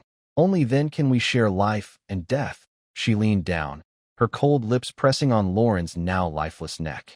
As her sharp teeth pierced the skin, dark red blood, like thick beads of precious stones, flowed from beneath the pale skin. I swear by my true name, I will share my eternity, my loneliness, and my curse with you. It was not theft, but gift. To save Loren, she poured her own primal power, her ancient strength and eternal loneliness, like a reverse river, fierce yet gentle, into his cold body. From now on, share with me every rising blood moon. Gain 10 skill points. Lorne was awakened by a rustling sound. When he opened his eyes, the first thing he saw was a familiar system panel. Did I level up? He was a bit surprised. He used to think leveling up required killing monsters, but now it seems there are other ways. It turns out you can also gain experience and level up by changing your character's fate. And a new feature has been unlocked? Curious, Lorne clicked on the so-called Abyss Summon. After a moment, looking at this familiar interface, he suddenly understood. It's a lottery. Looking at the prize pool, it not only contains weapons and equipment from the game, but also talents, skills, items, and more. It's like everything has been thrown into one big pool. Since that's the case, what's there to wait for? He doesn't usually save up for 10 draws. As he silently thought about drawing, he felt as if he were in the dark depths of the ocean. Soon, a surge of water seemed to flow, and a purple light appeared in the abyss. Consume one summon chance. Congratulations. You have obtained the talent. Clear mind, clear mind? Lorne looked suspicious. He had never heard of this in any game before. Ugh, is some silly designer deliberately putting in trash to pollute the pool? He lightly clicked, and the talent description panel appeared in his eyes. Talent, clear mind, level, epic, effect, charm, hypnosis, and other mind control effects are ineffective against you. Description, all external temptations, whispers, and madness lose their power when they reach your inner mental world. But then again, Lorne changed his expression, realizing that the designer still had some skill. He knew he needed this powerful talent in his current situation. Otherwise, fighting and outsmarting others every day would be tiring. His level also increased significantly, from level 1 to level 10. Although early level ups didn't require as much experience as later ones, being able to jump so many levels at once shows how important Elsa is. I also checked my body's various stats and felt extremely confident, thinking I could punch a cow to death right now. Before Lone could fully enjoy his happiness, a blue panel appeared before him again. Princess Blood Sister Ilya has injected some of her original power into your body, viewing you as her first embrace. You have gained Bloodline Spirit. You have obtained a new ability. Crimson Moon Royal Authority Woe? Lone immediately perked up. Others might not know what this means, but as a dedicated beta tester of this game, these 4 light words sounded very impressive. This game has many different classes. Most of them are related to the player's chaos value. When players reach a certain level or complete specific tasks, they gain new abilities, called job changes. If a player's chaos value is too high during a job change, they cannot choose classes from the Order or Holy Judgment factions. Among the Chaos faction, there is a very coveted class called Crimson Moon Royal Authority. Getting this ability is quite simple. Just need to obtain the Bloodline Spirit. But because this requirement is simple yet very strict, it stops many players. The reason is that only bloodlines with a high amount of the blood god Sonato's blood can drop the Bloodline Spirit. In the game, the only owner of this bloodline is Princess Blood Sister Ilya. In the game, Ilya has become a world-ending boss, and she would rather die than give up her bloodline. Did I really get it? Lung was a bit surprised. Thinking back on the whole event, he couldn't help but feel a bit scared. At first, he just wanted to escape through Elsa's help. After all, a brave hero hiding her identity, blessed by a divine space, coming alone into the bloodline territory, would surely have the divine treasure, Holy Judgment Mithril. So he tricked Elsa and got the Holy Judgment Mithril from her. With the Mithril, the blood mark on him was no longer a threat. He planned to escape during the fight between Elsa, Ilya, and others, but in the end, he made a nearly crazy decision. That was to die in front of Ilya. This death cannot be a simple, straightforward one, or it would be meaningless. It must be accompanied by a performance that amazes and moves everyone. Fortunately, after many rounds of Ilya's charm, training, Lauren's final act was very impressive, successfully fooling everyone. He was gambling, hoping the other person still had kindness in their heart. Luckily, he won that gamble. The last words he spoke before dying were also intentional. Something like, "I won't be human in my next life." He did this to give the Blood Princess, who was in a state of mental confusion, a guiding light, hinting that she should transform into a vampire. This was a very risky move. If Loren hadn't used his clever crafting skills to make a fake death device from the remaining sacred silver, he wouldn't have dared to do it. But looking at the result, he definitely succeeded. And it was a complete success. Not only did Elsa escape safely, but she also gained a new profession, like Emperor Qin Shi Huang eating pepper. He was totally winning. He leveled up, drew a prize, and felt like Emperor Qin Huang wearing a little red hat. He had won so much he could go visit Grandma. "Looks like you really didn't disappoint me, Your Highness Blood Princess." Loren was very happy and decided to make a new outfit for the girl later. He closed the game panel and returned to reality. He found himself lying in his own room in the castle. Elsa's fight wasn't close by, so it didn't affect this place. At this moment, a girl with silver-white hair was half lying on his bed. Her long hair looked like fresh snow, shining with a silvery blue glow under the moonlight. Her skin was semi-transparent porcelain white, delicate like jelly. Ilya, Loren was a bit surprised. She seemed different now. Not just taller, but her whole aura was completely different. Could it be because he gave her the vampire's soul core, her appearance changed? Thinking of this, Loren's heart tightened. He really didn't want that to happen. Loren's movement woke the girl from her rest. She looked up and saw Loren staring at her with a suspicious look. "Oh, you're awake." The girl's eyes curved into a gentle smile, radiating an indescribable warmth. Loren also noticed that the other person's face was very similar to Ilya's, just looking a bit more mature. Is there really no more lowly? Then who will fill the lowly part one lack? Almost as if Loren was desperately shouting in his mind, the girl seemed to understand his thoughts. She slightly smiled, revealing a charming and alluring smile. "You're Loren, right? I've heard about what happened before.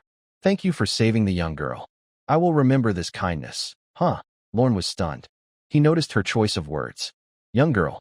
So, is this a divine blessing?" Loren stared blankly at her.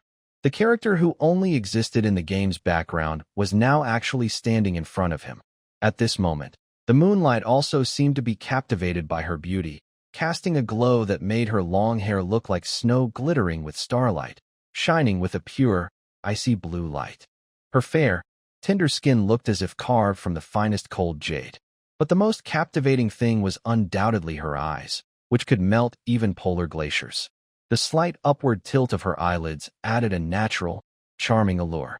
Their color was the clearest icy lake blue, as if hiding thousands of years of cold ice, transparent yet stunningly mesmerizing. If Ilya was an innocent, naive child just starting out, then this girl was a master of seduction. She narrowed her eyes slightly, her cold gaze sweeping over Loren's skin, making him feel hot all over. Those icy blue eyes held a strange, otherworldly charm, like the enchantment of a snow fairy. Her figure was not slim but full, like moonlight condensed into a form. Beneath her blue and white elegant dress, her curves resembled mountain ranges carved by cold winds on a snowy plain, full and smooth. Below her waist, the hem of her dress outlined a rounded, lush curve, like the finest silk wrapping a sweet fruit, ripe and heavy. Her entire body radiated coldness and purity, yet also had an irresistible, dreamlike allure that made it impossible to resist or look away. Knowing this was a trap, he still couldn't help but long to look into those icy, snow-formed eyes and embrace that deadly, enchanting warmth. Well, haha. Lawrence's bold gaze naturally caught the other's attention, but she was not angry. Instead, she looked at Lorne with a gentle, teasing smile. It seems my old, sick body still has some charm. Are you sure you don't want to wipe your nose? Realizing her comment, Lorne finally noticed his awkward state. A faint rusty smell came from his nose, and he hurriedly covered his face. I thought I was keeping my composure. Where did that go? As a veteran, I shouldn't be losing control now. Just as Lorne was awkwardly tilting his head to stop the nosebleed, he felt a cool but gentle hand lightly resting on the back of his hand. Leaving it like that isn't good. If you don't mind, let me help you. She said this without giving Lorne a chance to reply. She stood up on her own, quietly activating her icy power. She leaned in close, her hair shimmering like moonlight, softly brushing his cheek. The gentle touch brought a slight tickle and a natural, pleasant scent. A refreshing coolness quickly reached his nose, but at the moment, Lorne had no time to think about anything else. His loose collar loosened slightly as he leaned forward, revealing a delicate, jade-like collarbone. It wasn't intentional exposure, but it was more striking than any direct display, like glimpsing a soft, hidden valley on the snowy peak of a sacred mountain, partially covered by clouds. In this realm of absolute cold, a breathtaking sense of life quietly bloomed. Ugh, Lorne felt his body grow even warmer. He tried to look away, but she gently turned his face back. Don't move around so much. Duh. Fortunately, this tense moment didn't last long. The cool, fragrant breeze soon disappeared. All done. She stood up, retracting her icy power. Looking at Lorne, who was still a bit stunned, the snow woman softly chuckled. It's just a small problem. Don't worry. You have to trust my abilities, Lorne nodded. I believe in her. She's so powerful. Oh dear. It was as if she suddenly remembered something. She softly exclaimed, It's all my fault. I guess I am getting old. My mind isn't as sharp anymore. She stood up straight again, her elegant robes making her look like a winter rose blooming alone in the cold. My apologies for my earlier rudeness. I am Murdy Isabella, the mother of Frayed Ilya. On behalf of the Frayed family, I extend my highest respect to you, Lord Lone. She looked like a fairy in the snow, every movement and smile graceful and flawless. Thank you for your kindness, Lady Murdy. It is an honor to meet you. Lone managed to respond politely. Please forgive my earlier mistake. Before your arrival, I thought eternal ice and snow only meant coldness. Now I see it can also create such breathtaking beauty. Ilya has taken good care of me, and now she has saved my life. I will do my best to support her with all my heart. This sentence not only praised her, but also showed his loyalty. Isabel smiled slightly and looked at him with admiration. As I thought, you speak just like that child. Your words are really charming. Haha, Lady Murdy, you flatter me. I only speak honestly from my heart. If Lone hadn't just woken up, and Isabel hadn't kept him from getting out of bed, he might have had to bow deeply to show his loyalty. Loyalty. Although you are not of the same race, even so, you are willing to give your life for that child. That shows your sincere heart. As for now, Isabel stepped lightly, her long legs barely visible beneath her robes. You have gained her favor and become her first love. Calling me Lady Murdy now might seem a bit distant. Lone was surprised. What does that mean? Am I not supposed to call her that? Seeing the confusion on Lone's face, Isabel sat gently on the bed, her hands softly resting on his. She spoke tenderly. Since we are now of the same race and she has feelings for you, you don't need to worry too much. Just call me by my name. According to your human way of calling me, perhaps you can also call me Mom. Like a sudden thunderclap, Lone's heart skipped a beat. So, she was waiting here for him. Strange. Why do all these demon folk want to be his mother? Are they just enjoying the feeling of superiority that comes with being older? I really bow to their experience. Madness. Great men are born between heaven and earth. How can they stay oppressed for long? If you want me to call you that, then I will. Does that mean I am just a dog? No way. Don't look down on me. Lone showed a hesitant expression. How could he possibly say such embarrassing words? He only has one mother. Oh, no, two. One from his past life, and one from this life. No more than that. Isabel isn't the kind of person with a very strong attitude. She knows it's hard to get this kid to change his words, so she's not in a hurry, just speaking gently. I understand. You just woke up, and these problems are naturally difficult. It might take some time to accept, but I can feel that you are a good child. Ilya, I leave her to you. Lauren greeted Ilya, and Isabel started teasing him. You don't know. Before I came here, this child was always watching over you. No one could persuade her otherwise. See, she just went back to rest for a little while and immediately ran over again. Don't be fooled by her cold appearance. She actually cares a lot about you. Oh, Ilya's cheeks quickly turned red, spreading to her ears. She was so shy she could only protest by stomping her feet. Mother, all right, I was just telling the truth. I didn't lie. Isabel was rarely pleased to see her precious daughter so attentive to someone. She felt a bit happy. Okay, I won't disturb your private time anymore. There are many things to handle in the castle, so I'll be leaving now. As someone experienced, Isabel left space for them. Before leaving, she winked at Lorne, as if telling him to seize the chance. Or maybe, she was hinting that he should think carefully about what she just said. Lorne felt a bit speechless. What's going on? Until the soft footsteps disappeared down the corridor, the room fell into a brief silence. But soon, the noble blood princess arrived. I woke up earlier than expected. It seems my blood had a big role, such a proud attitude. Is she still in her usual mood? Lorne nodded politely and said, Of course. Being able to recover so quickly shows that I am very compatible with you, Your Highness. Compatibility. Ilya's mind instantly went blank at his simple words, and her calmness turned fiery again. Stop saying such misunderstandable things, you. Misunderstanding? Lorne looked suspicious. What do you mean, Your Highness? Oh dear. Ilya was so anxious she started pulling at her hair. Forget it. Since you risked your life to save me, I'll forgive your rudeness. Humph, but don't get too proud. Ilya raised her head. You only survived because of me. So, clear? Loren tentatively asked a question, but unexpectedly, Ilya looked like a frightened little bird. Kissing. And such. Her mind involuntarily recalled the scene where the other person blocked a sword for her. Just before losing consciousness, he had boldly and recklessly invaded her sacred space. By the way, I wasn't too angry about that. Now that the culprit has awakened, it's time for some punishment. Don't you remember what you did before? Ilya pointed at Lauren's nose with her delicate fingers, looking like she was blaming him. Loren was confused, unsure what Ilya was implying. What? Seeing this, Ilya was so annoyed she felt like scratching her teeth. She's pretending to be innocent here. But in this situation, he couldn't do anything about it. A hint of charming pink flickered in her crimson eyes, like a slowly opening whirlpool leading to bliss. Even her voice became more alluring. Baby, pretending to be naive. Won't work. Loren felt his thoughts momentarily break, but soon a cool feeling flooded his mind, blocking out the vague impulse and foolishness. The clear mind technique took effect. However, to avoid revealing his ability, Loren had to pretend he was already under her spell. You're the cutest right now. Ilya remembered this familiar phrase, slightly altered, and returned it to him. Revenge, in her own way. Then she gently took off her fluffy slippers, and her small, lovely feet stepped onto the soft bed, bringing them closer together instantly. As your punishment, as my first embrace. Warm breath teased his ear, and Ilya now possessed her mother's captivating power. I command you.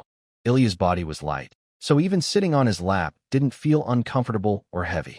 Her fingertips gently lingered on Lauren's Adam's apple, tenderly stroking and caressing, as if touching a precious treasure. Lauren felt a little excited by this intimate gesture. He didn't know what the bloodline was planning. Until the truth was revealed, he could only stay still. Soon, Ilya gently raised her other hand, resting her fair arm on his shoulder. Using it as an anchor, she pressed her body close to his. A unique fragrance belonging to the Blood Princess wafted toward him. Become my blood servant, my companion. This is my gift to you. Lorne felt like a prey caught by a spider, completely restrained. His body and mind were tense with the deadly mix of danger and temptation. He couldn't reveal that he was immune to her charm. Any mistake could ruin everything. Your Highness, Lorne tried to resist one last time. But it was useless. Ilya's arm on his shoulder slowly moved back, and the cold sensation spread from his back to his entire body. Like a lost soul struck by icy cold, eager and hungry for warmth, Ilya's glossy red lips pressed against his ear. Don't faint. Okay. Before Lorne could understand what she meant, he felt a tingling sensation on his side of the neck. Whether it was her charm working or his body craving, the tingling quickly spread. He let out a low, deep moan. Something inside him seemed to be called, and his body temperature gradually rose. The cold touch on his skin warmed with a gentle heat. That was his warmth. Ilya could feel herself being wrapped in this warmth. Baby, you smell so good. Where is the calm and clear mind? Help me. As blood surged through his veins toward her teeth, Lorne seemed to hear his heartbeat slow down. Each beat sounded like a distant drum. The sharp fangs piercing his neck seemed magical, turning the dizziness from blood loss into blissful joy. It seems that he was captivated by such delicious blood. Ilya couldn't help but let out a soft, kitten-like whimper. Her arms tightened around him, and even through her soft clothing, Ron could feel her small but well-shaped body. This hug was too close and too strange. She was holding Ron tightly like a lover, yet she was greedily taking his life. Ron could even feel the warm flow of blood leaving his body, and a secret bond was slowly forming during this process. This moment was both sacred and blasphemous. Ilya's pale cheeks flushed with a faint pink, like snow kissed by the morning sun. When the last bit of strength left him, Ron tiredly leaned back on the bed. Ilya still snuggled against his chest, her lips red and her eyes dreamy, craving the warmth of his embrace. So warm, she whispered softly, as if drunk, her fingertips unconsciously drawing circles on Ron's chest. Wait a little longer. Just a little. Fortunately, with the power of the Crimson Moon King's authority and reaching level 10, Ron's body had greatly improved compared to before. So, under Ilya's eager demands, he didn't pass out immediately. Looking at Ilya, who was sleeping peacefully in his arms, Ron felt a bit confused. At first, he really wanted to influence Ilya through reverse hypnosis. Later, with the suspicion of gaining the Crimson Moon King's authority, he acted impulsively.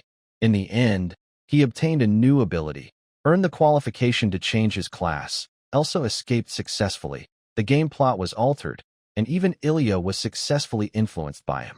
It was undoubtedly perfect. But, if things continued like this, wouldn't he have no chance to escape? He wasn't sure if this was a blessing or a curse. Baby, Ilya's soft whisper reached his ears. Her gentle, obedient, and quiet appearance was very different from the crazy person he remembered from his past life. Gently tucking her into bed, Ron felt he had at least made some peace of mind. Since his plan to counter-hypnotize Princess Blood Queen has shown some success, and there is currently no good opportunity for him to escape from the demon race, he might as well go along with their plan. Anyway, he is temporarily safe with the Blood Clan, so he will continue to act as a spy for a while. Having made up his mind, Lorne stopped thinking about distant things. After being drained by the little girl for so long, even he was tired, so he gently fell asleep, holding the soft jade. When he woke up again, it was already the next morning. Usually, after being transformed by the Blood Clan, people develop some blood-related features, like disliking sunlight or craving blood. But Lorne found that he didn't seem to have any of these signs. After absorbing the blood essence, he gained the ability of the Crimson Moon King's power, but he did not become a Blood Clan member. At least, on his player panel, his race was still listed as human. Could this be because of the player template, allowing him to keep his human body while also using Blood Clan powers? This discovery was a huge blessing for Lorne. He gently poked Ilya's sleeping face with his finger and saw she was still asleep. He then got up from bed, planning to go outside into the sunlight and try. He put on his clothes, opened the door, and at the doorway, he saw a familiar figure. Lord Lorne. The girl placed her hand over her chest and bowed respectfully. She was not just anyone. She was the head maid of the castle and Ilya's close attendant, Erland. Lady Isabel has prepared a hearty breakfast for you and asked me to wait here until you wake up to take you there. Noticing her humble words, Lorne couldn't help but recall the recent scene where she barged into his room trying to catch him. Perhaps it was the subtle flutter of that butterfly's wings that caused everything to turn upside down. Ilya shared her source power with Lorne, which in a way already showed his current status and position. But even without that reason, just the fact that Lorne dared to risk his life to block Ilya's sword was enough to earn Erland's respect. There's no need to be so formal, Lady Erland. Lorne's face showed a smile from the past. I just did what I was supposed to do. No, Elondel shook her head. If it weren't for you, Your Highness would have been seriously hurt, which could have caused great damage to my people. Then outsiders might try to interfere, bringing more trouble. Besides, you also saved me. Without you, Elondel hesitated. If Loren hadn't blocked Ilya's attack, she would also have been blamed for neglect. So, she should show the proper attitude toward her savior. Seeing this, Loren no longer insisted. Then I'll leave it to you. Loren followed Elondel, knowing well that if he hadn't been there, none of this would have happened. Of course, he wouldn't waste his energy on such meaningless things. What happened is just a fact. Soon, Loren arrived at the dining hall, led by Elondel. Lady Isabel was already waiting there. She wore a long blue and white robe that seemed to blend perfectly with her. The blue belt around her waist outlined her full figure, like a ripe fruit waiting to be picked by a lucky person. Loren looked away calmly. It was no wonder he had accidentally looked at her. Although Ilya and she are mother and daughter, their appearances are very different. That's something our blood princess cannot be mistaken for. You're here? Isabel noticed the intense gaze earlier, but she didn't mind. Instead, she smiled gently and asked with concern, Are you feeling better? Thank you, madam. I am much better now. Loren nodded. His recovery was much faster than before, especially since he had slept a long time before waking up, so he was fine. That's good. Isabel smiled, a charming expression always shining in her eyes. That child was only interested in magic before, so she's a bit lacking in common sense. I hope you can be more patient with her. Huh? Loren was surprised, unsure what she meant by that. Isabel only gave him a mysterious smile and didn't say more on the topic. Sit down quickly. Your body is fine now, even though you still feel hungry, because you have the child's original power within you. Isabel nodded slightly, and the servants on both sides brought out the prepared dishes. These are all good for nourishing your body. Since I don't know what flavors you like, if anything feels strange, just tell me. Isabel sat at the main seat at the long table, while Loren took a seat beside her, led by Elondel. Honestly, he was very hungry. After Elsa stabbed him with a sword and knocked him out, it had been about 4 or 5 days since he last ate anything. Not to mention, last night he was held by Ilya, the little girl, and drank her blood all night. Now he was so hungry that his chest felt pressed against his back. But when Loren's eyes fell on the delicious food on the table, his expression suddenly froze. Roast northern land sheep, dragon blood pepper stewed lizard tendons, oyster and clam chowder. Is this really for nourishing the body? In a daze, Loren suddenly seemed to understand why Isabel had said that strange thing earlier. His mouth twitched involuntarily. No wonder Islandel's look at him changed. Things are really not what you think. I was just pressed on the bed and fed on blood, that's all. However, Isabel just looked on with a knowing smile, not saying anything. Since we have some time now, I also want to talk to you about a few things. Just eat and listen at the same time. I think you've already noticed, little brother, that the child's primal energy can make your body stronger, reaching heights you've never achieved before, Isabel said, then turned her tone serious. But, as a price, your body will also be affected by this primal energy, gradually changing towards that of the blood clan. It might not be obvious now, but over time, you will start to dislike sunlight just like that child. Of course, unlike vampires, sunlight won't burn you. At most, it will just make you feel irritable, so there's no need to worry about being scorched. Additionally, the most important point, she paused, her beautiful eyes lowering slightly, her expression serious.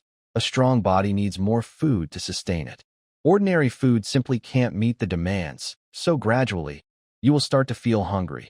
Even if you eat a lot, you can still feel a strong hunger. At that time, you might need something else to replenish your body. She didn't say it directly, but Lone still asked for confirmation. Is it blood? Not entirely. Isabel slightly smiled, showing a charming smile. It seems you have a deep misunderstanding about vampires. Lone didn't speak, listening carefully to her explanation. Although I am just a snow woman, as the mother of that child, I know a little about vampires. Blood can satisfy a vampire's needs, but there are conditions. In human terms, people are divided into different classes, and vampires also have different standards for blood. She raised her fair finger and said, the best blood for vampires is that which resonates with magic. Simply put, it's the blood of someone who can use magic within their body. It doesn't matter if they are a mage or a warrior, it's the best. There are more detailed distinctions, such as the age of the person, their health, mood, and other factors that affect the quality of the blood. Isabel raised her second finger and continued, besides blood, life energy is also useful. Some high-level vampires who master blood magic can draw invisible life energy from nearby creatures without touching them. This method is the fastest, but also the most dangerous. After extracting this life energy, the body will strongly reject it. If they can't control it, they may suffer harm and die suddenly. As for the third method, it's the slowest way to replenish energy, but also the safest. Isabel deliberately paused, her beautiful eyes slightly raised, as if inviting Lone to guess. This question was clearly not difficult for Lone. When he studied how to gain the power of the Crimson Moon Crown, he thoroughly researched all the vampire lore. Sitting here was just to continue playing his role as a human who had recently absorbed a vampire's soul. It must be said, Isabel was very thoughtful. She listed all the possible problems he might face after fully transforming into a vampire and added ways to deal with them, showing her careful consideration. Perhaps it was also because Ilya shared her source power with Lauren. Out of kindness, he also received some care. Is that moonlight? Lauren replied. When serving the prince, he liked to sit by the window, enjoy the moon, and read. I think absorbing moonlight might be a way to gather energy. Hee. Isabel smiled, and her tall figure moved up and down gently, making people's hearts sway. You're quite sharp, little brother. You're right. Lord Nisados, the blood god, poured his source power into the bright moon. Since then, the blood clan can draw strength from moonlight. The process is slow, but the power gained is very pure. I see. Thank you, ma'am, for patiently explaining all this to me. Lauren nodded gratefully. He still needed to pretend. Sure enough, seeing Lauren so polite and well-behaved, Isabel's smile softened even more. You're welcome. While enjoying the delicious food at the table, Lauren suddenly felt as if something was gently touching his leg. At first, he thought it was a hallucination, but soon a tingling, itchy sensation slowly moved up his calf. Lauren was startled. Was someone testing him with this? Isabel still looked unaware, cutting a juicy, tender steak and cheerfully bringing it to his mouth. Come on, eat. Her full figure leaned toward Lauren, and a faint floral scent filled the air. Lauren had to seize the moment, feeling a bit overwhelmed by her approach. This must be a trap. It was said that snow women would do anything to absorb human energy, luring people into traps they set long ago. Lauren shook his head secretly, trying to stay calm on the surface. Thank you for the lovely meal, ma'am. The food is very to my taste. Unfortunately, I am not feeling well today, so I might not enjoy it fully. I hope you understand. After saying that, Lauren gently brushed off the foot resting on his thigh and stood up to leave the dining room. Fortunately, the tablecloth covered him, or he might have been caught. I shouldn't have eaten so many lamb kidneys and lizard tendons. Looking at Lauren, whose ears were tinged with a faint red, Isabel smiled slightly. It's really as interesting as that child said. Lauren quickly returned to his room. However, he didn't stay inside for long because Ilya was still occupying his bed, her lips slightly curled as if she was dreaming something pleasant. Fine. Lauren had wanted to find a place to try out his new ability, but it seemed he would have to wait for now. No, this ability wasn't stolen. Ilya openly gave it to him. There's no need to hide it. Realizing this, Lauren walked downstairs toward the garden behind the castle. But when he arrived at the garden, he saw a figure that made him feel a bit awkward. Oh my! Isabel covered her lips lightly, seeming a little surprised. Big brother, do you also like looking at flowers? Oh no. It's all his fault for focusing on practicing blood magic and not realizing that the flowers in the castle's back garden were all planted by Isabel. When Isabel wasn't around before, he could sneak into the garden to relax, but now that she's back, things are different. He had no way out. Lorne knew he probably couldn't avoid this today, so he had to steel himself. I do like them, but today I want to try practicing the new ability the princess granted me. I see. Isabel nodded, then stepped in front of Lorne. By the way, I also have some understanding of vampire powers, so I can teach you. After saying that, Isabel looked hesitant. I just hope you don't mind me disturbing you from the side. Oh no. Lorne's heart sank. With things at this point, he really had no choice but to accept. He forced a smile. Not at all. It's a great honor to receive your personal guidance, lady. As he finished speaking, Lorne felt a fragrant scent fill his senses. When he looked again, she was close, gently lifting his hand. Big brother, you're really in the right place. Usually, not many people come here to bother us. It's perfect for focusing on practice. A thin, limping figure appeared on the horizon. Elsa, feeling sore and weak all over, looked at the blurry city in the distance and finally relaxed. To escape quickly from the Blood Queen's territory and other demon clans, she didn't stop along the way, using her magic to run as fast as she could. Thinking back to that night of atonement, Elsa couldn't help but feel a little scared, because her impulsive decision to use a holy skill beyond her rank had a high cost. She only wanted to kill the Blood Queen, but didn't realize she still had a backup plan.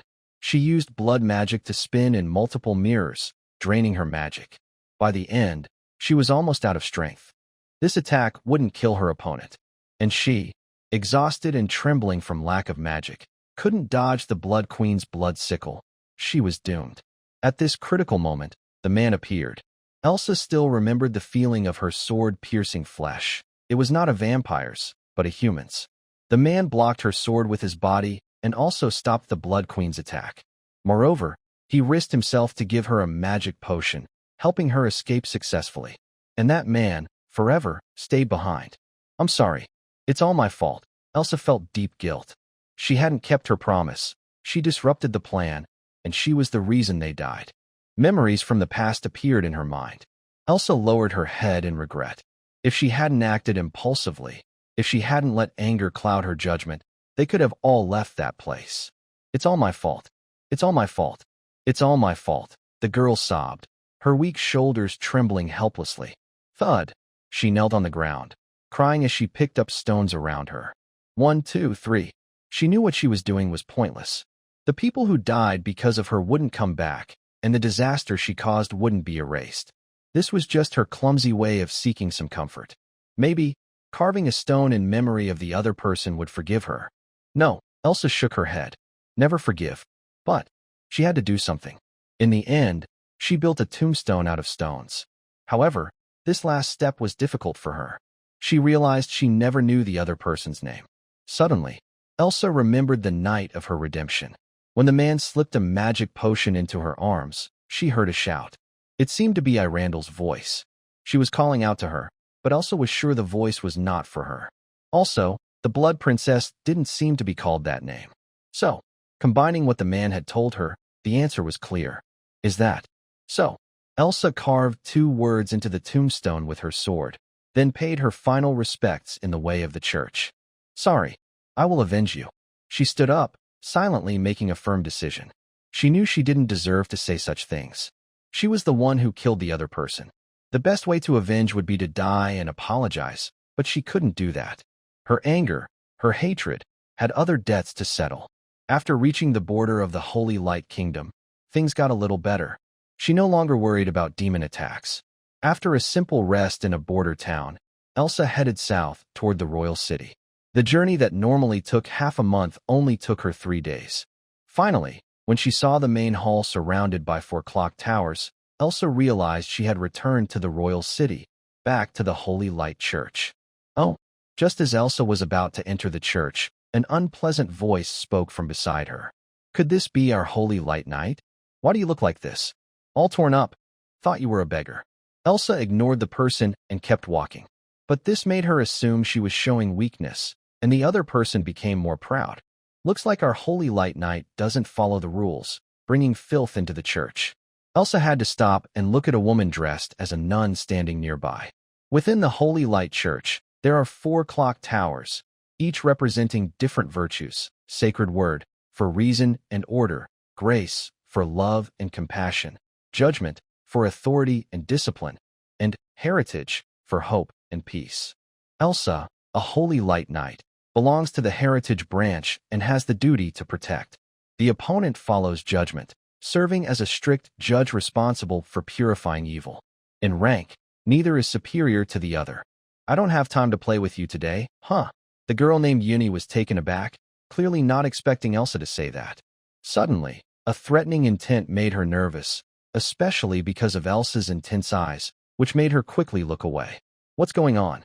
Why does Elsa seem different all of a sudden? She used to be silent, so why today? Despite her surprise, Yuni felt a surge of anger. It was anger from her pride being challenged. She took out a long whip from her waist, and a sharp cracking sound suddenly rang out. "Just a common civilian, and you dare to lecture me." She made a move to swing the whip at Elsa. But before she could raise her hand, Yuni felt darkness in front of her, a tall figure blocking her view, with a fist enlarging in her eyes. Bam! Things happened so fast that Yuni had no time to dodge. For a moment, she felt dizzy and spun around. When she regained her senses, she was on the ground, and Elsa was nowhere to be seen. Ugh! Yuni felt her nose was wet. She touched it and found it was bright red blood. She really hit her. Sniffle. Elsa, who had already walked far away, heard faint crying behind her. She shook her head helplessly and headed toward the clock tower, symbolizing heritage. The Heritage Clock Tower is located on the west side of the Holy Light Church. It is rarely visited, and few people come to worship, making it seem quite lonely. Creak. Opening the heavy door, a musty smell hit her face. Yellowed sheepskin parchment, cooled candle stubs, and dust on the windows all showed that no one had cared for this place in a long time. "I'm back," Elsa softly whispers in the empty hall. Feeling tired, she is too exhausted to clean and just walks toward the second floor. Soon, she senses a faint magic wave coming from upstairs. Elsa is not afraid. Instead, she feels happy. She quickly walks to a door on the second floor. "Teacher, you're back?" She opens the door and sees an old woman in a gray robe standing hunched by the window. From that spot, she can see the place where Elsa just hit Yuni. "Teacher, you're finally back. I have so much to tell you." Elsa knows she can't hide the fact that she hit someone, so she doesn't care and quickly goes to her teacher, ready to share everything. But the old woman looks worried. She sighs and looks at Elsa with concern. "You shouldn't have come back." "What?" Elsa is stunned, doubting if she heard wrong. But her teacher's expression is serious, so she asks, "Teacher, why do you say that?" As her mentor, Elsa sees Flora as the most important person besides her sister. But after barely surviving a life-and-death situation, her teacher's attitude makes her feel cold inside. Sigh. Flora sighs, shakes her head, and slowly walks to Elsa.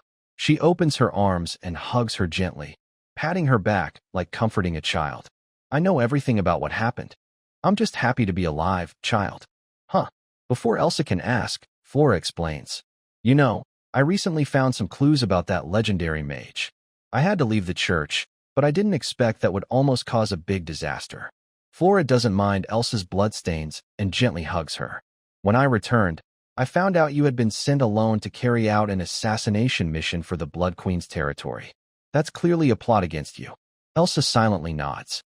During her time in the Blood Queen's dungeon, Loren explained everything to her. Now she waits quietly for her teacher's next words. "I tried to find Archbishop Trick, who gave you the task at that time, but he ran away?" "No." Flora shook her head. "He is dead." Elsa felt a bad feeling in her heart, and her teacher's next words confirmed her suspicion. "We found his body in the basement of Trick's house." The stark white bones sat clearly on a chair, as if he was still alive. "According to the investigation, Trick had already died a month before he gave you the task. How is that possible?" Flora gently held Elsa's hand to help her sit down, then used magic to pour her a cup of warm floral tea. A light, fresh scent and warmth quickly spread inside Elsa, making her feel more relaxed. Even though she was mentally prepared, this result still scared Elsa a little. She held her teacup and asked, "So, who was the Archbishop Trick that appeared in the cathedral and gave me the task?" That's why I didn't want you to come back, Flora said with a worried look. From this, we can guess that the other person probably has the ability to perfectly disguise themselves as someone else. Only then can they explain how you saw the already skeletal Archbishop Trick in the cathedral. Besides the Pope and me, only the Holy Word Archbishop, who controls order, has the power to give you direct tasks. The Pope stays mostly out of sight and rarely appears these days. Since I am the closest person to you, and you and I are almost inseparable, the other person had no choice but to target Archbishop Trick. It just so happened that I discovered some clues about that legendary mage and had to leave the church, giving them a chance. Flora shook her head and sighed. Now it seems those clues were also fake information they deliberately released. Remember, Archbishop Trick, as a holy word, was not as powerful as the judgment, but within the capital, he had few enemies. Yet, they managed to kill him silently, even keeping his bones in the same position as when he was alive. That shows their strength. Flora looked at Elsa, and her meaning was clear without words. Elsa finally understood why the teacher didn't want her to come back. It was part of a plan against her. Now that she was here, the enemies wouldn't let her go easily. She would face even greater danger. Just one question, Elsa asked. Even though his strength is above Bishop Trick, he wouldn't need to go to such lengths to trick me out if he wanted to kill me, right? About that.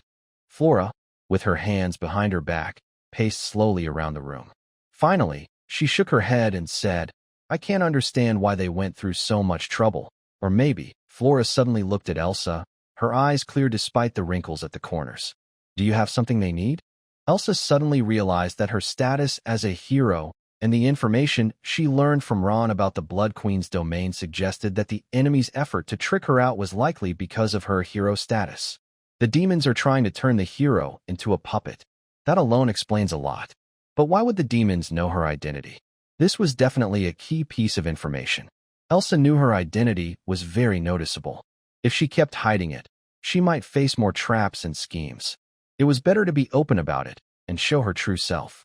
But, should she tell the teacher? The teacher could perfectly transform into others. Even though it seemed impossible, what if the enemy had already taken the form of the teacher right now, standing in front of her? No, that was impossible. If the enemy wanted to attack, it would have happened during the hug earlier.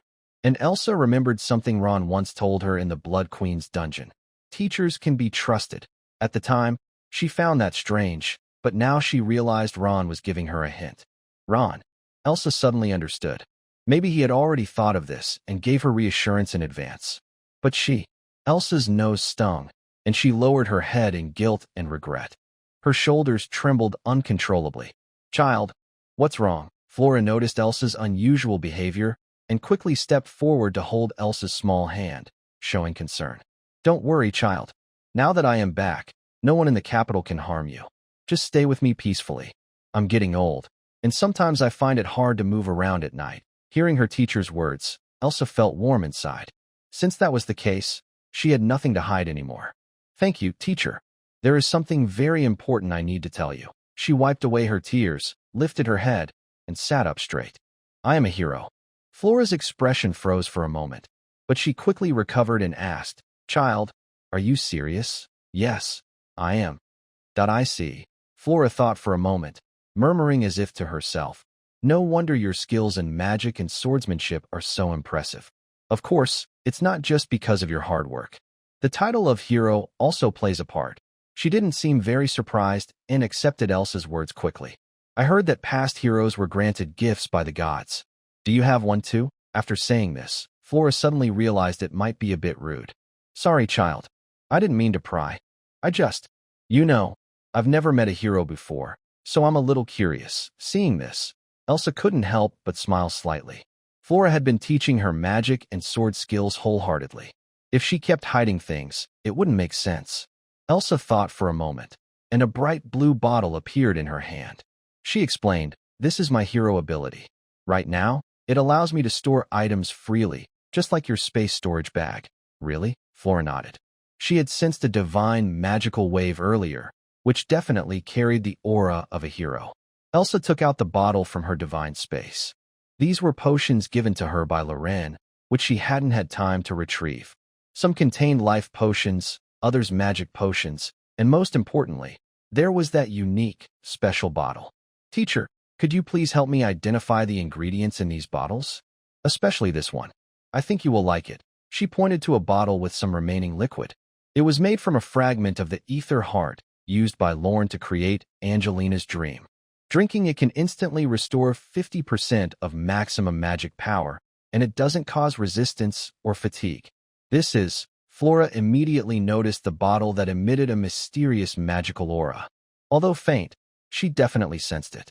It was a very familiar scent. Flora excitedly picked up the bottle, her voice trembling slightly.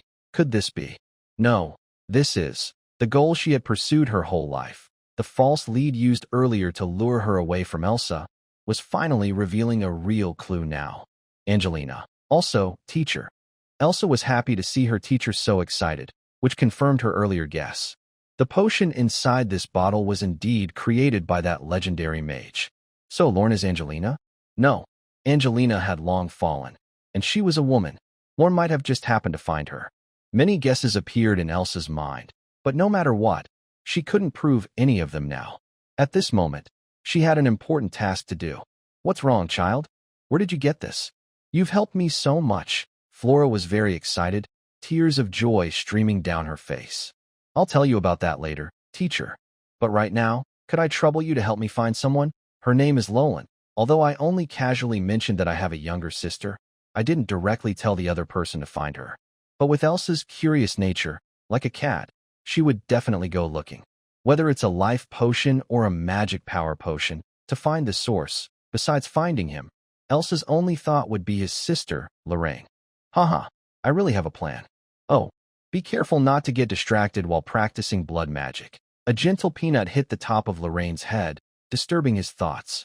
He looked up and saw Isabella, dressed in a white robe, crossing her arms and looking at him with concern, her chest rising and falling more prominently. Sorry, madam. I'm still not very skilled at blood magic. Lorraine turned off his targeting and lowered his head apologetically. Not at all. Hee. A gentle yet charming laugh came from beside him, and Lorraine felt a breeze of fragrance. Big brother has a talent for blood magic.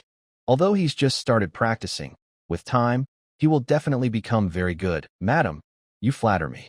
My talent is just because of His Highness's favor. And if it weren't for your guidance, I wouldn't have grasped the key so quickly. Hee. Lorraine's words made Isabella sway happily. Big brother, you're really good at talking. No wonder that child likes you so much. You really have a way with words that makes women happy. Perhaps it was just his imagination, but Lorraine always felt that Isabella's words had a hidden meaning. Seeing Lorraine's unresponsive, Isabella stopped teasing and patiently explained, blood magic is very powerful. It can make your strength improve rapidly, but it is also very dangerous for you. If you can't control blood magic well and keep your mind steady, you might be harmed by backlash. In human terms, it's like losing control. Anyway, for them, we are already considered demons. Lorraine nodded. I understand. Thank you for your advice, madam. We're all family. No need to be so polite. Isabella winked at Lorraine, her charm at its peak. I won't bother you anymore. If you have questions later, you can come ask me. She stepped gracefully, her white robe outlining a beautiful figure. When standing in front of Lorne, she deliberately lowered her voice and whispered close to his ear. Don't think I'm just like this. As the mother of that child, I understand much more about certain things than she does. The tingling sensation in his ear made Lorne feel a bit distracted. This soft whispering felt like a charmed demon blowing a gentle breath, making him feel a little dizzy. Lorne struggled to turn off his auto-aim and looked away. As expected from a snow woman, she is so tempting. Luckily, Lorne, am always disciplined. Brother, don't speak. Fortunately, Isabel was just teasing him. Seeing Lorne's face turn red with embarrassment, she chuckled and walked away. Phew. Only after Isabel was far away did Lorne breathe a sigh of relief and focus on studying the new ability he had just gained. Having a stunning snow woman nearby definitely affected his concentration. He needed to consider his posture, tone, and expressions, so mistakes were easy to make. This seems to be called the observer effect. In his past life, when girls watched him, he never managed to score even a single shot. Lorne found a quiet spot, rested for a bit, and opened his panel to study the Crimson Moon Sovereignty. Whether from his past gaming experience or now, This was the first time he had obtained this ability. The system's explanation of this ability was clearer than Isabel's. Because Isabel didn't know about the existence of Crimson Moon sovereignty and thought Lorne had only gained part of Ilya's power. With a thought, all the information appeared before his eyes. Ability: Crimson Moon sovereignty. Level: legendary. Passive skill: sovereign gaze. Small creatures who meet your gaze will involuntarily feel awe and submission. Those with weak will may kneel directly. It has a strong deterrent and control effect on undead, dark creatures, and moon goddess followers. Passive skill: Moonlight Blessing. Under moonlight, your speed, strength, perception, and healing abilities are significantly enhanced. During the Crimson Moon, the effects are doubled. Passive skill: Crimson Moon Kin. Greatly enhances understanding and mastery of blood magic. When using blood magic, the effects are greatly improved. Active skill: Crimson Moon Vision. When activated, you can see through invisibility, illusions, and disguises, and you can sense the flow of a creature's life energy to find its weaknesses. Active skill: Royal Decree. By touching, you can use your skill to absorb the life force of other beings to heal yourself or restore energy. Conversely, you can also give your life force to others. A series of information made Lone feel a bit dizzy, but luckily, it wasn't too hard to understand. Crimson Moon Royalty is a kind of ability, or rather, a bloodline. This bloodline can develop many skills. Although the current effects are somewhat limited, it can evolve as one's strength increases. What Lone sees now is only the ability that a level 10 Lone can master. Even so, it is already quite powerful. Not to mention, just the passive skill, Crimson Moon Kin, can clear many obstacles in learning blood magic. Because of this, Lady Isabel praised his talent highly. After all, being able to turn one's own blood into a weapon on the first day makes him a top genius among the entire... No wonder. This world is never short of geniuses, only of those who can truly grow. When it comes to developing in a sneaky way, Lone has never been afraid of anyone. After understanding the abilities of Crimson Moon Royalty, Lone continued practicing blood magic in the garden. Unlike ordinary elemental magic, blood magic emphasizes controlling blood, whether it's his own or others. Even a single drop of blood can turn the tide of a battle. Time passed quickly. It wasn't until the head maid, Elondel, came to call him for lunch that Lone realized he had been practicing in the garden all morning. "Madam has prepared a hearty lunch for you, Lord Lone." Elondel bowed respectfully, and Lone nodded. The reason for her respectful attitude, besides Ilya, also partly comes from the power of Crimson Moon Royalty. Although Eilendel's rank is above his, she is not a noble by blood. With the royal decree, in effect, Lone naturally exerts some pressure. This is quite good.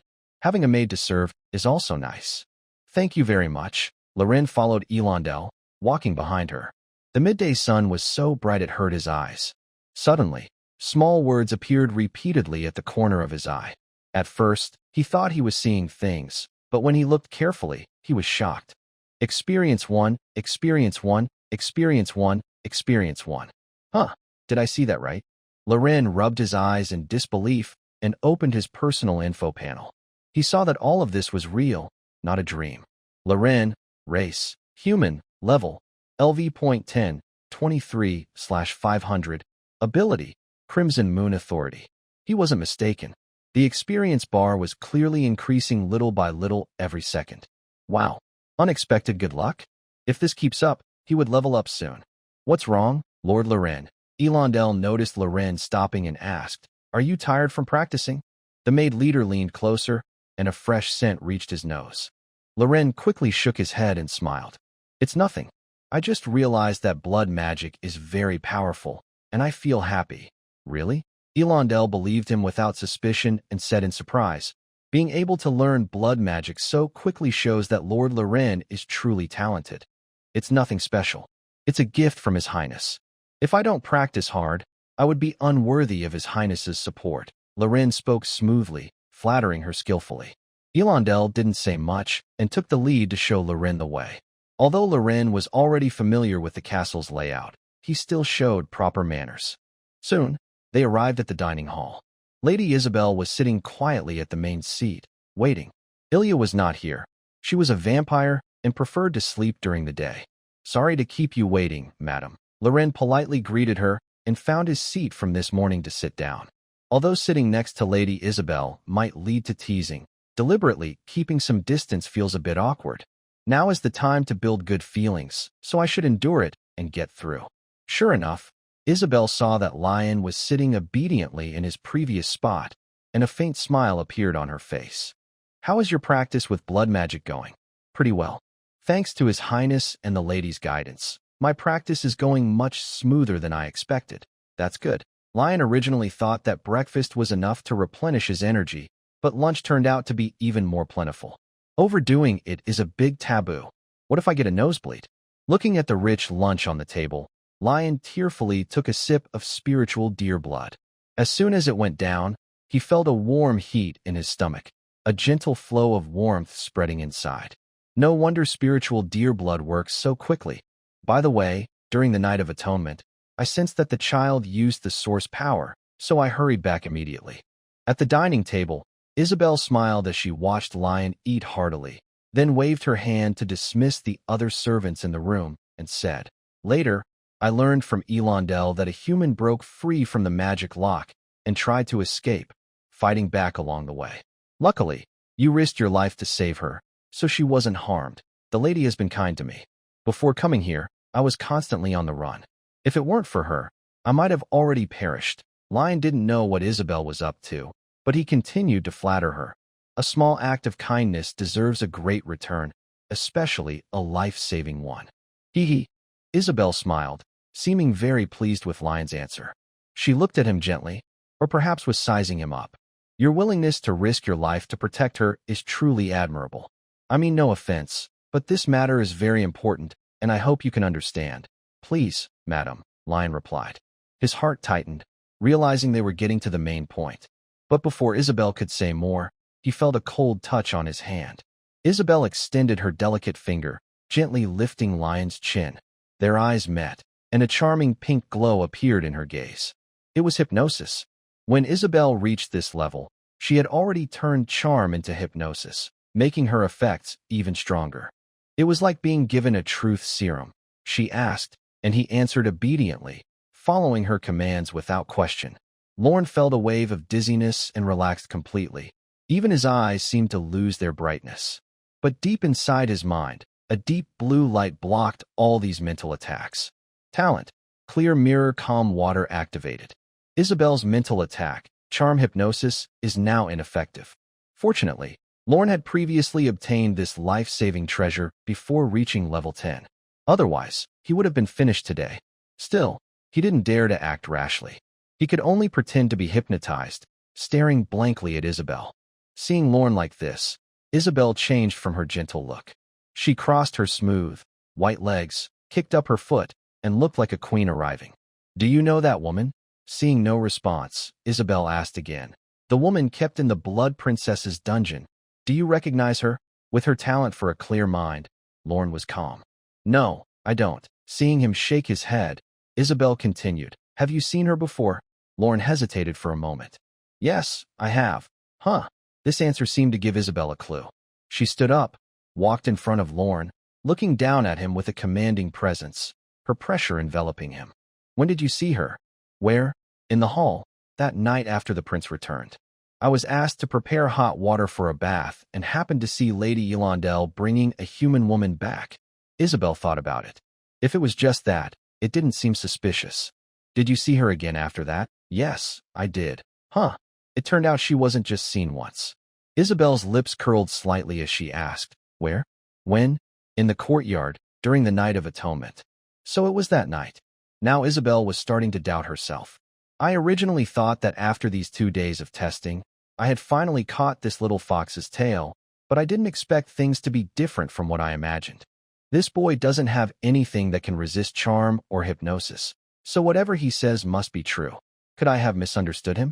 But according to the headmaid, Elondel, that human was locked with a magic seal and had no magic power inside. So how could she break free? Isabel also knows some things about that human. The prophet once predicted that this human has extraordinary abilities. If she is successfully controlled or turned into a puppet, She could become a great force for the demons. But she managed to escape? Isabel still can't understand, so she can only blame the many secrets of that human. Interrogating Lorne didn't yield any useful information. It seems this boy is just a simple fool. Although he talks big, everything he says is actually true. Looking at Lorne's innocent and handsome face, Isabel couldn't help but feel a teasing thought. This silly kid is naive, but he has good talent. If used well, he could become a strong warrior in the future.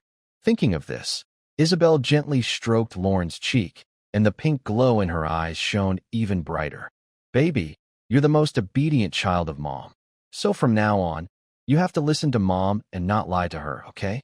Otherwise, Mom will feel very sad. Do you understand?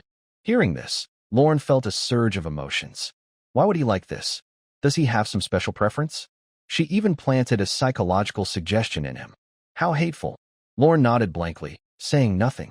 Seeing this, Isabel smiled charmingly. Since it's raining and there's nothing else to do, and the hypnosis session is still ongoing, she might as well play a little longer. I heard you made many beautiful socks for that child. Did you prepare a gift for me too? Yes. Lorne then appeared to be in a daze, reaching out his hands as if he was touching something in the air, murmuring, as long as I can confirm the waist or the size of the opening, I can make clothes that fit you. Ha ha. Isabel's reaction was fully seen by Loren.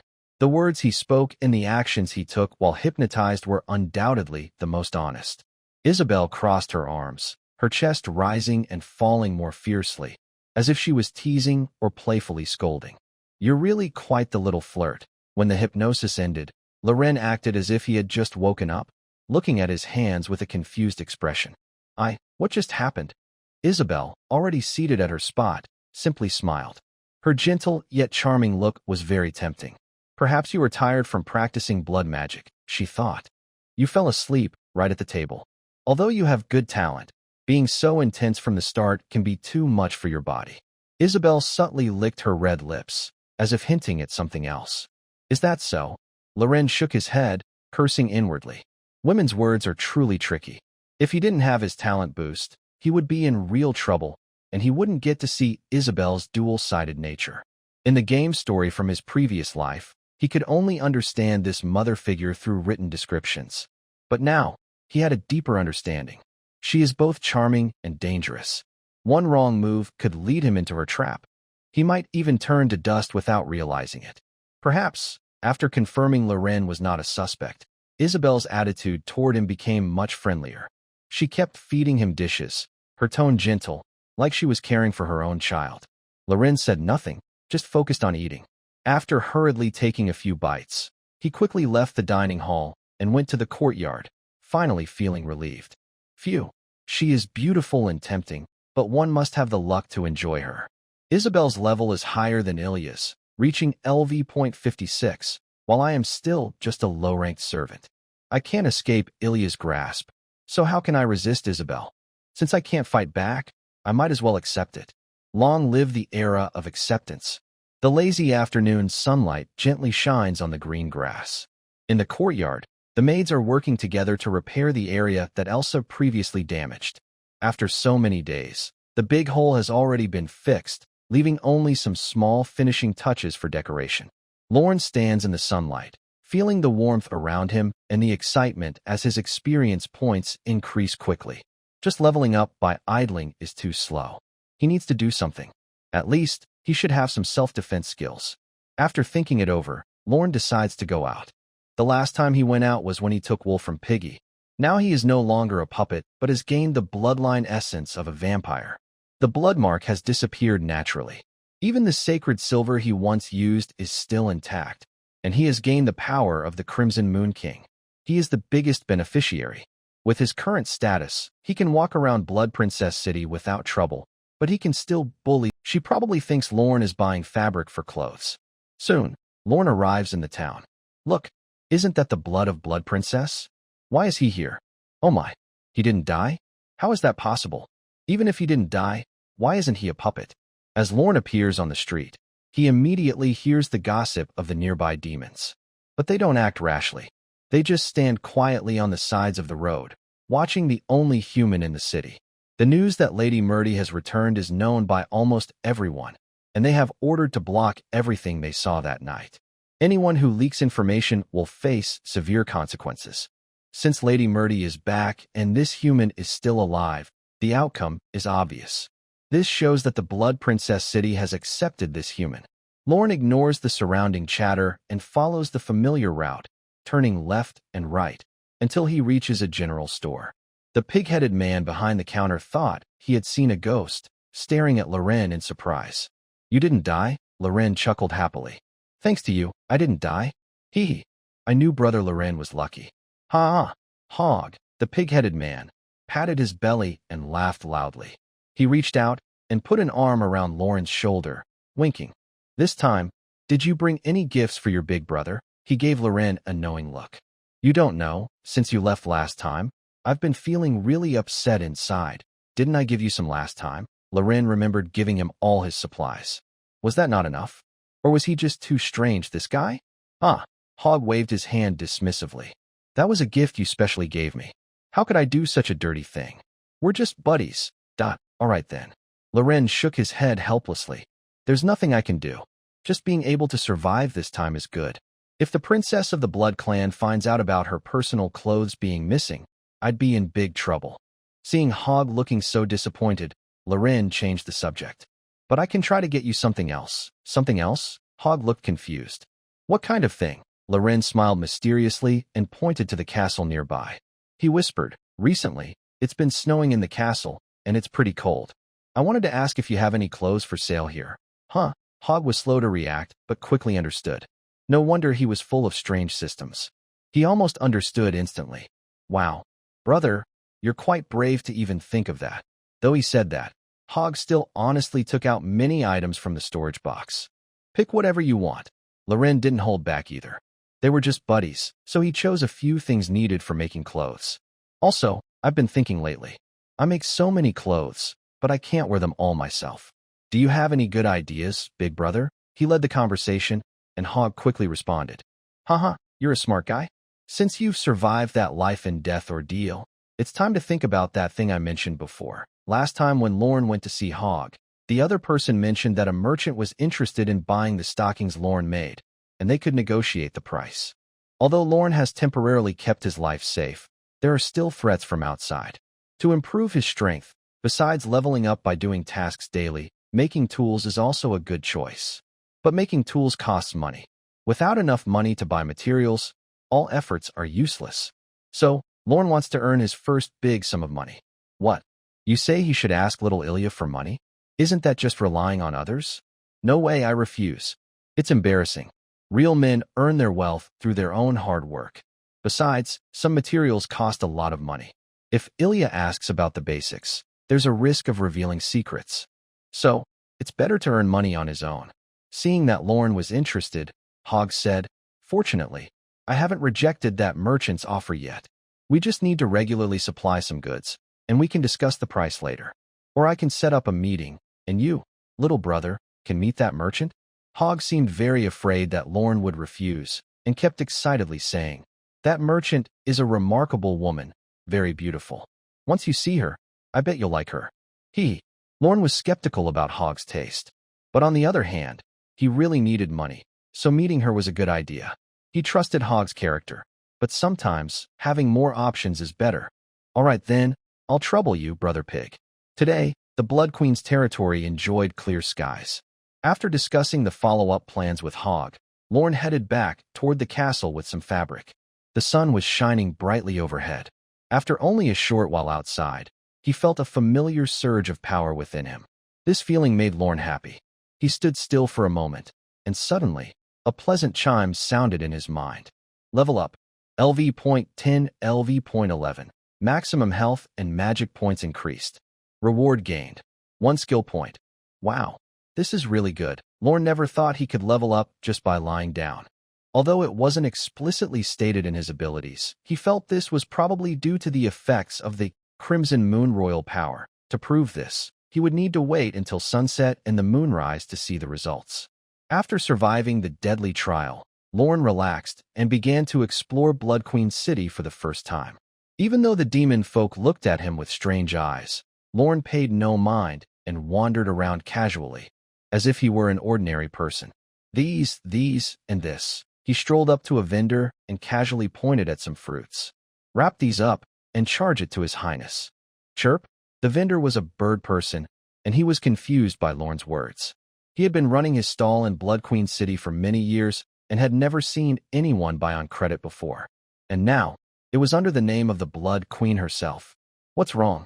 Are you unhappy? Chirp. For some reason, the bird person wanted to argue with this bold stranger, but when he looked into Lorne's eyes, he suddenly felt afraid. In the end, he was a law-abiding citizen and never stole or robbed. He was just using a little favor from a young girl, nothing serious. After all, these demon folk had strange tempers. If he tried to buy and sell normally, it might cause trouble, so he had to rely on his backing to keep things smooth. Otherwise, it wouldn't be fair if only the young girl could drink his blood. It turned out that Lorne's "There's no need to be so formal, sir. It's just a few fruits and dates. To be appreciated by His Highness is my good fortune." Really? Then I'll come to your place again next time. While the villagers in Lorne Fishmeat were going about their day, inside Blood Queen Castle, a plump black crow silently landed in front of a window. It was not completely black. Under the sunlight, its feathers showed a gradient of dark blue and deep purple, like a cloudless summer night sky. Knock, knock, knock. The crow tapped with its beak. Soon, the window opened from inside, and a beautiful, well-rounded woman extended her fair hand. The crow skillfully jumped onto it. "The prophet has arrived. Sorry for not greeting you properly. Please forgive me, Your Grace." Isabel gently lifted the crow, speaking with respectful words. "No problem." Surprisingly, the crow spoke human words, its dry voice carrying a horsewoman's tone. "Did I not tell you before that something went wrong?" Although it was a question, its tone was calm, but Isabel could sense the dissatisfaction in the voice. As the prophet under the Demon King, its status was very noble.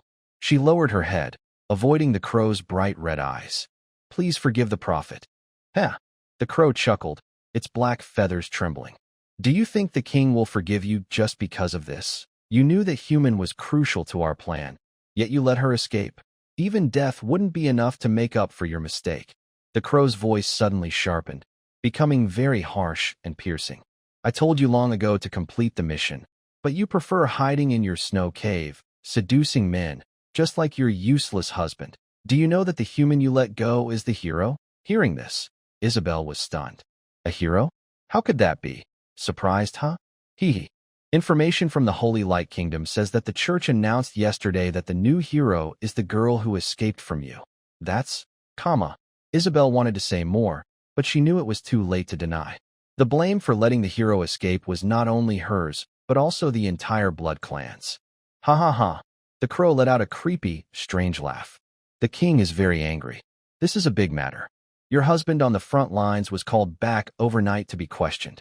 Now, he's probably locked in the infernal cage." It cackled. Isabel's hand instinctively clenched. The infernal cage is not a good place. Even ordinary humans would be instantly melted by the hot air there.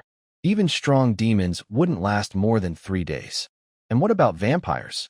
However, the demon familiar's tone shifted, and its red eyes flicked around wildly. "For your sake, I ask the king to show mercy. Letting your useless husband die in the infernal cage would be too kind. Remember, the king's anger isn't so easy to calm.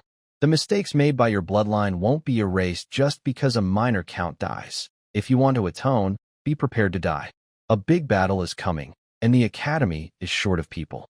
Bring your little heart over," it sneered. Without waiting for Isabel to respond, the crow shivered all over and opened its beak. Gah! The magic attached to the demon was already broken. Even if Isabel wanted to say something, the crow couldn't understand her. She stood there, feeling not only shock, but also some confusion. She had already prepared for death, but unexpectedly, the Demon King showed mercy, just letting Ilya enter the academy? Is that all? Gah, seeing that she didn't give it food as a reward, the crow impatiently called out, but Isabel shot at a glare. Gah! Startled, the crow dared not stay any longer.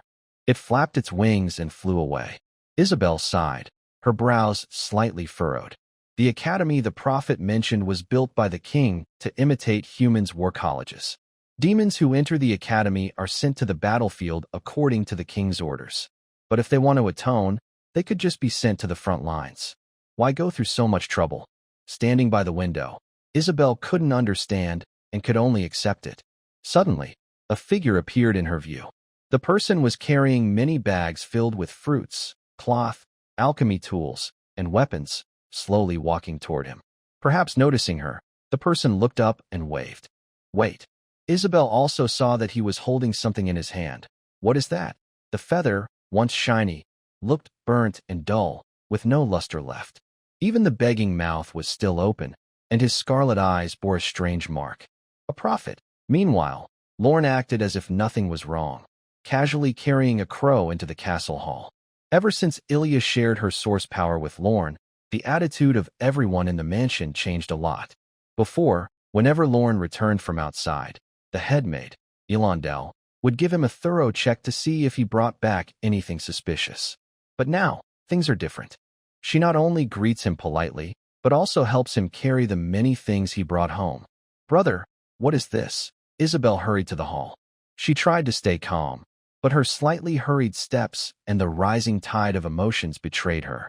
Oh, madam, you wouldn't believe it. Lorne handed the other items to Elandel for safekeeping, then carried the half-dead crow over to Isabel. I was out shopping earlier and saw some fruit. I thought I'd buy some to make fruit salad for His Highness and you to try. Coincidentally, this crow also wanted a share and got knocked out with a slap.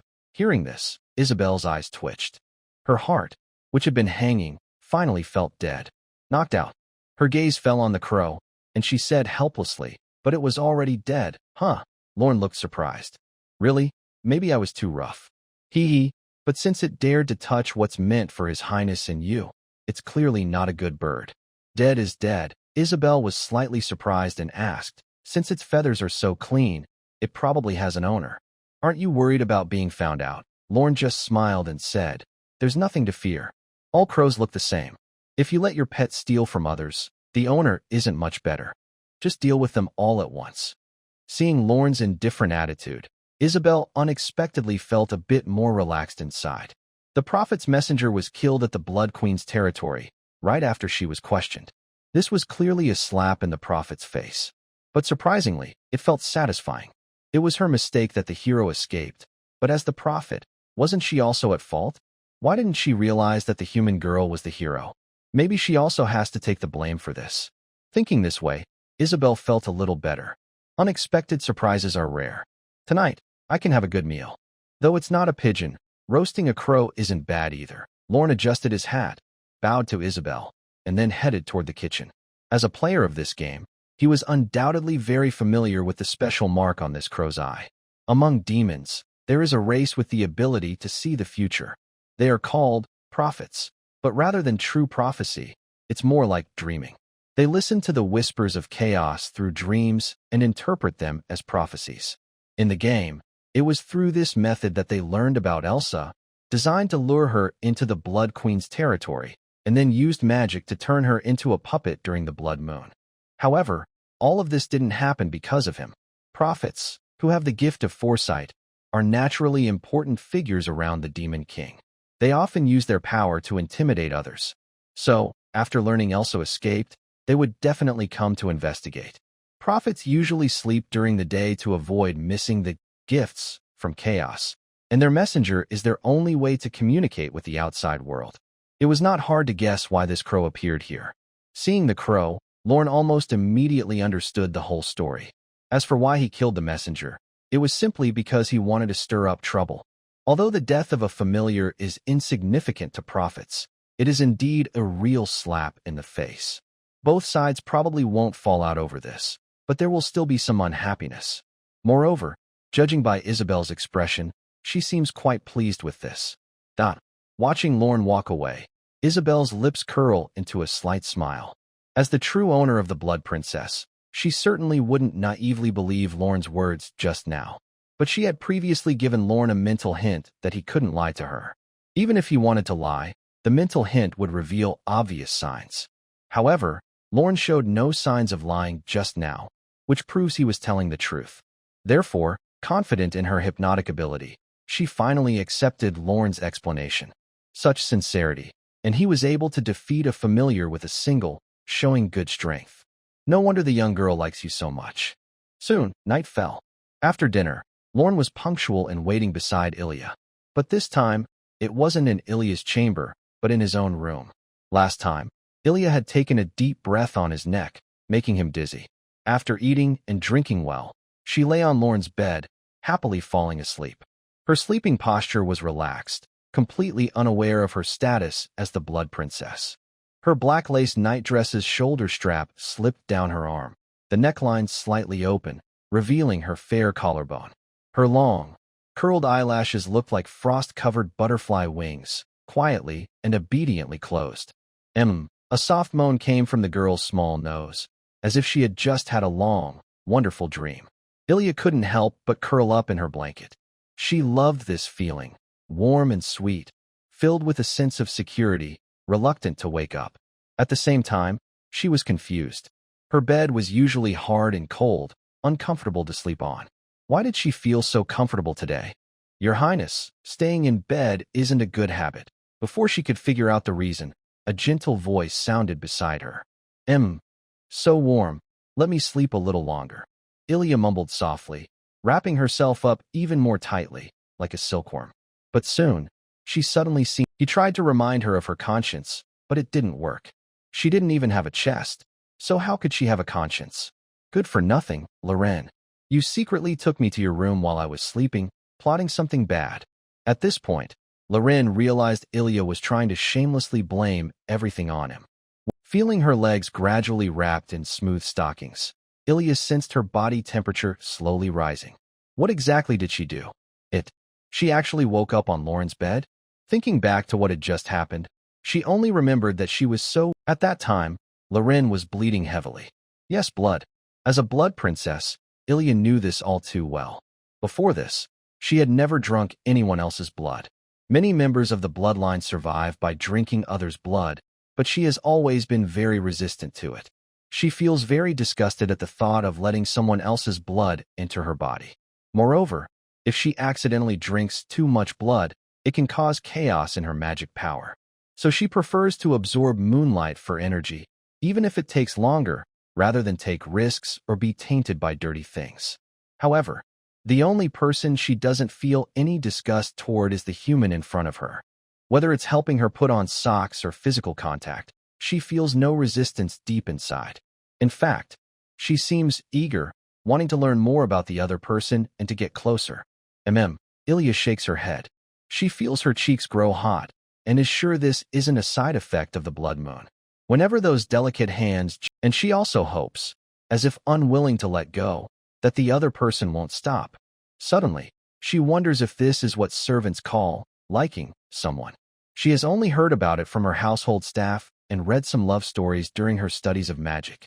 But she has never... Are you feeling unwell? The girl's thoughts are like ink that hasn't dried. Just as she finishes writing, her words are already soaked with emotion. No. Iria quickly shook her head, pushing aside those embarrassing thoughts in her mind.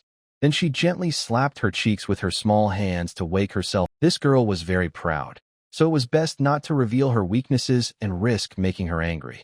Yes, Your Highness. Lion nodded respectfully, showing obedience. What else could he do? Just go along with her. He was in a good mood and thought playing a role-playing game with her was not a bad idea. Just now, he finally... However, vampires seem to absorb moonlight to strengthen themselves, so this was nothing surprising. If he had to say, it meant he didn't need to meditate. Iria absorbed moonlight differently from him. She didn't just need to stay in the moonlight. I understand. I was planning to scold you more, she said, glancing at Lion and waving her hand. But never mind. As long as you don't make the same mistake again, I am easy to talk to. Lion hurriedly nodded. Thank you, Your Highness. The scene confused Elondel, who was standing nearby. But as a servant, she knew some things were not for her to ask about. So she just... This question surprised the other girl. Since being adopted by the Count, she had been serving Ilya inside the castle, mainly focusing on improving her skills. Your Highness, what is a love story? Ilya realized she had asked the wrong person. Elondel was good at everything, but a bit slow to understand. She couldn't share her feelings openly, especially not with her mother, so she kept her thoughts to herself. Following Elandel to the back garden, Ilya saw her mother sitting under a flower-viewing pavilion from afar. Elandel bowed to both of them and then left the garden. Mother, Ilya went to sit under the pavilion with her mother. The moonlight in the Blood Princess territory was always bright, like a soft veil of night covering the fragrant garden. You're here? Isabel gently took Ilya's hand, showing her motherly love. Since you came down the mountain, we haven't had many chats like this, but you're my precious girl. I understand some things. Do you like that child? Right? Huh? Ilya was surprised that her mother immediately guessed her feelings. She avoided her gaze, and her hands under the table nervously fidgeted. It seems I guessed right. You don't deny it. Mother, blushing, Ilya playfully pouted at Isabel, and it worked well. All right, I won't say more. Hee hee. Seeing her shy daughter, Isabel couldn't help but tease her. Indeed, girls grow up and leave home. To think a human has caught your heart. Sigh. She pretended to be regretful and shook her head, making Ilya feel both anxious and excited. Isabel smiles bitterly, trying to understand where things went wrong. Did my mother call me just to tease me? Seeing that the other person isn't stopping, Ilya pouts with some resentment and tries to leave. Fortunately, Isabel quickly holds her back. Otherwise, Ilya, with her personality, might just leave and sulk alone. All right, I just haven't talked to you in a long time. When we were on the snowy mountain, you hardly spoke. It's rare to see you, so at least make your mother happy. I can see that your personality has changed quite a bit because of him. Ilya sits down again, feeling resentful. You're still talking about that. Hee hee, it's nothing secretive. As someone who's been through it, I have more experience than you. Isabel knows Ilya's temper. If she doesn't coax her well, she might stay angry for a long time. So she simply pulls her into her arms, trying to soothe her with motherly love. That kid, I helped you get through the tough part. He's a bit slick, but he's not a bad mother. You, yes. Isabel gently strokes Ilya's hair and says softly, you even share your core power with him. You should let me see what makes him special. But don't worry, I just ruled out the possibility that he's a spy. I didn't touch anything else. I didn't mean it like that. Ilya blushes shyly, burying her face in her mother's embrace. Isabel held Ilya in her arms, her eyes full of pity for the child. If I just say it's a possibility, that the child knows the woman you brought back earlier and by chance sneaked into the prison when the servants weren't paying attention, conspired to escape, and knew that your core power was extraordinary, so in the end, was willing to risk his life for it. Isabel felt a slight shake in her arms. That's impossible. He's just a human brought back from the border of the Holy Radiance Kingdom, and there are guards at the prison door. He couldn't have entered. Planning an escape is just too unbelievable. Seeing her child defend his beloved so passionately, Isabel's face was full of a gentle smile. Hee hee, the rice isn't even cooked yet, and you're already so protective? I'm just saying it's a possibility. Mom only used a little hypnosis to dismiss such a tiny chance. Your body isn't in good shape, and now you're sharing your core power with that child. I'd be worried too. Ilya gently hit Isabel's strong arm, complaining, I'm not talking to you anymore. Humph. Despite that, Ilya still snuggled in her mother's arms, quietly enjoying this peaceful moment. Isabel didn't break the rare calm either.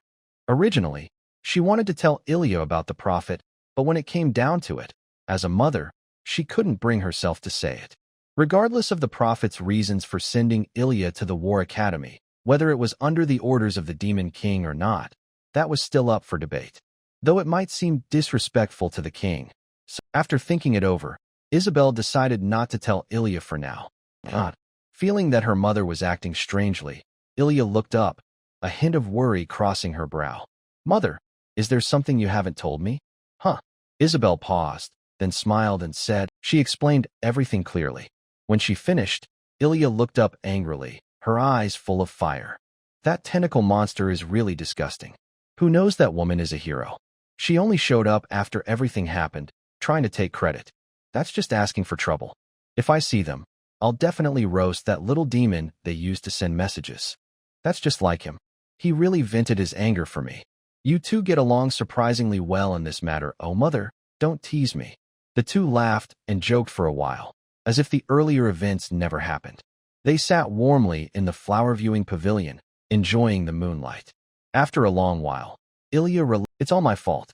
If only I had been a little stronger. No, That's not your fault, Isabel said gently, shaking her head.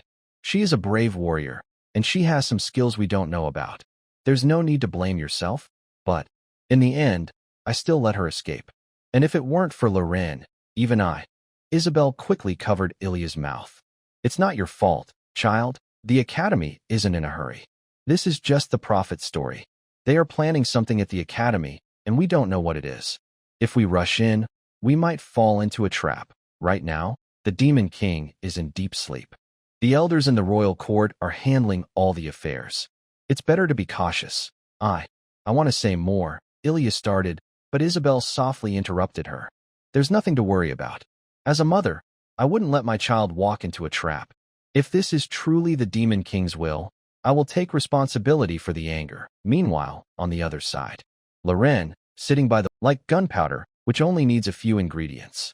Only when mixed in the right proportions can it be most effective. That should be enough now. Loren rolled out several bolts of cloth, checked their quality and softness, and then stored them in the system space. Of course, when selling, she kept the best for herself and sold the second best at a high price. After all, she couldn't suffer while others did, right? And these second-quality fabrics were much better than the stockings she made earlier for little Nizi, which were rough and not tight enough. They tore easily when pulled. But then again, to be prepared for any situation, Loren specifically made some easily tearable cloth. After all, customers have different needs. Meeting each customer's needs and caring for their system is a good virtue of a merchant. Soon, Ilya returned. However, compared to before, she seemed to be in a bad mood. After coming back, she went straight to her room and locked herself inside. Even the head maid, Elandel, didn't know what had happened. She wanted to ask, but Ilya inside the room ignored everyone. Fortunately, for someone like Loren who has some skills, this was not a difficult problem. Click! A clear sound of unlocking was heard, and he was satisfied as he withdrew his hand. Seeing this, Elandel's eyes lit up, and she gave Loren a big thumbs up, as if saying, "Well done. Leave it to you then, Lord Loren." He waved his hand, indicating it was a small matter. Elandel bowed and left the space for the two of them. Even the air seemed to freeze here. During the Night of Atonement, I promised His Highness. What? Ilya frowned slightly, her eyes shifting from the magic book to Loren. Faced with this question, which could lead to being kicked out if answered wrong, Loren wisely did not push further and kept At that time, she was weakly lying in bed, and the other person patiently used a damp cloth to cool her down. Although the effect was minimal, every time she thought of this, Ilya still felt a little comfort and warmth. She sighed deeply and finally agreed. There's nothing. This is how they satisfy their inner need for care in a cheap, small, but pitiful way. The only difference is whether the person knocking is the right one or not. Sorry to bother you. Calmly walking to the table on the moonlit terrace, Lorne sat down without speaking and took out a magic book to quietly read. He isn't good at comforting girls, nor is he skilled at this kind of thing. He came here mainly to carry out his anti-hypnosis plan. To make sure it works smoothly, he needs to keep the target's emotions stable. Lorne could guess roughly why Ilya was feeling down, but he couldn't comfort her because he was the one who caused it. The sound of pages turning came from the book, but Ilya no longer felt like reading magic books. She kept unintentionally glancing at him. Just a moment ago, she was determined to improve her strength. She blamed her weakness for letting the hero escape. And now, her willpower really isn't strong enough, I think. Once her thoughts drifted, they ran wild like a wild horse, with all kinds of complicated ideas rising from her heart. If Lorne really was a spy, if there was even a 1 in 1,000 chance, then all of this.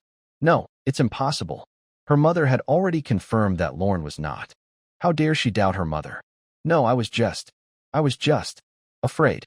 Afraid of being alone, afraid of losing, afraid of being abandoned.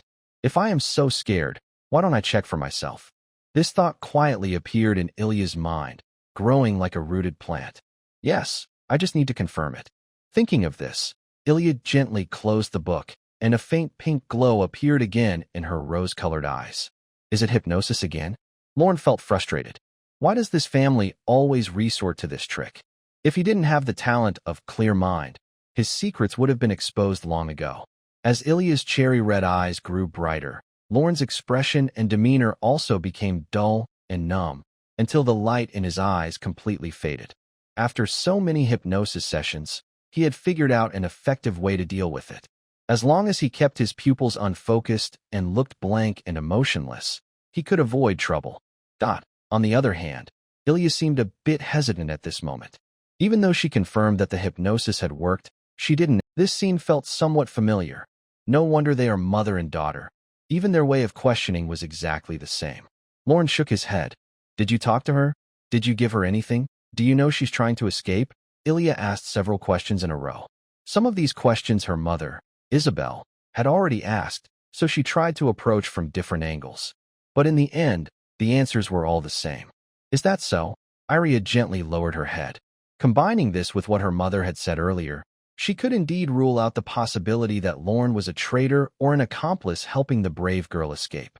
But even after hypnotizing him to this point, a small doubt still lingered in her heart. Is that enough? Did clearing his suspicion mean he could stay with her forever?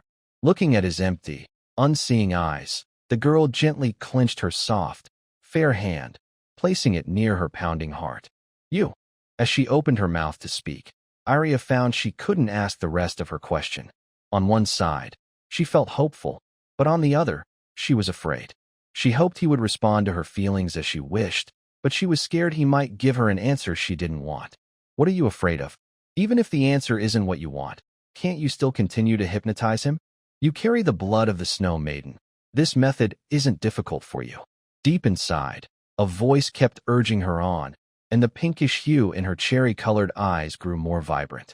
Thought imprinting, psychological suggestion, hypnosis. Aren't these all tools created to turn others into easily controlled toys? Why resist your own bloodline? Resist the abilities you already possess.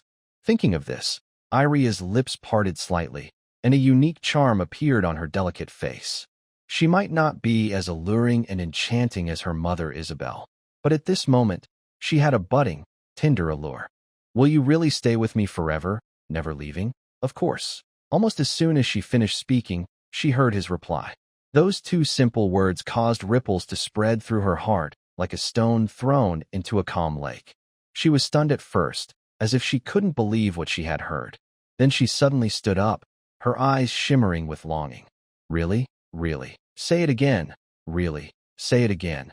Deep inside, it felt as if something suddenly exploded, not a loud blast, but a joyful bubbling like champagne bubbles bursting. Ilya was like a child, constantly, patiently, involuntarily, and repeatedly confirming everything. With each repetition, her heart fluttered more, and the feeling of unreality faded a little. This was all real. Then you must. Never leave me, understand? I understand, Your Highness. Having received a positive answer, Ilya gently bit her lower lip, trying to regain some composure. But her eyes, full of smiles, still revealed her inner feelings without reservation. She forced herself to stay calm, placing her right hand lightly on her slightly rising chest and patting it gently. Phew. Ilya sat back in her chair, straightening her skirt which had become wrinkled from her excitement, and took a few deep breaths to cool her flushed cheeks. Then she calmly opened her magic book, pretending nothing had happened. Snap. It was only when Ilya casually snapped her fingers that Lorne, whose pupils had become unfocused, snapped out of his trance. Lorne, acting as if he had just been hypnotized, looked at Ilya, about to ask something, but she glared at him.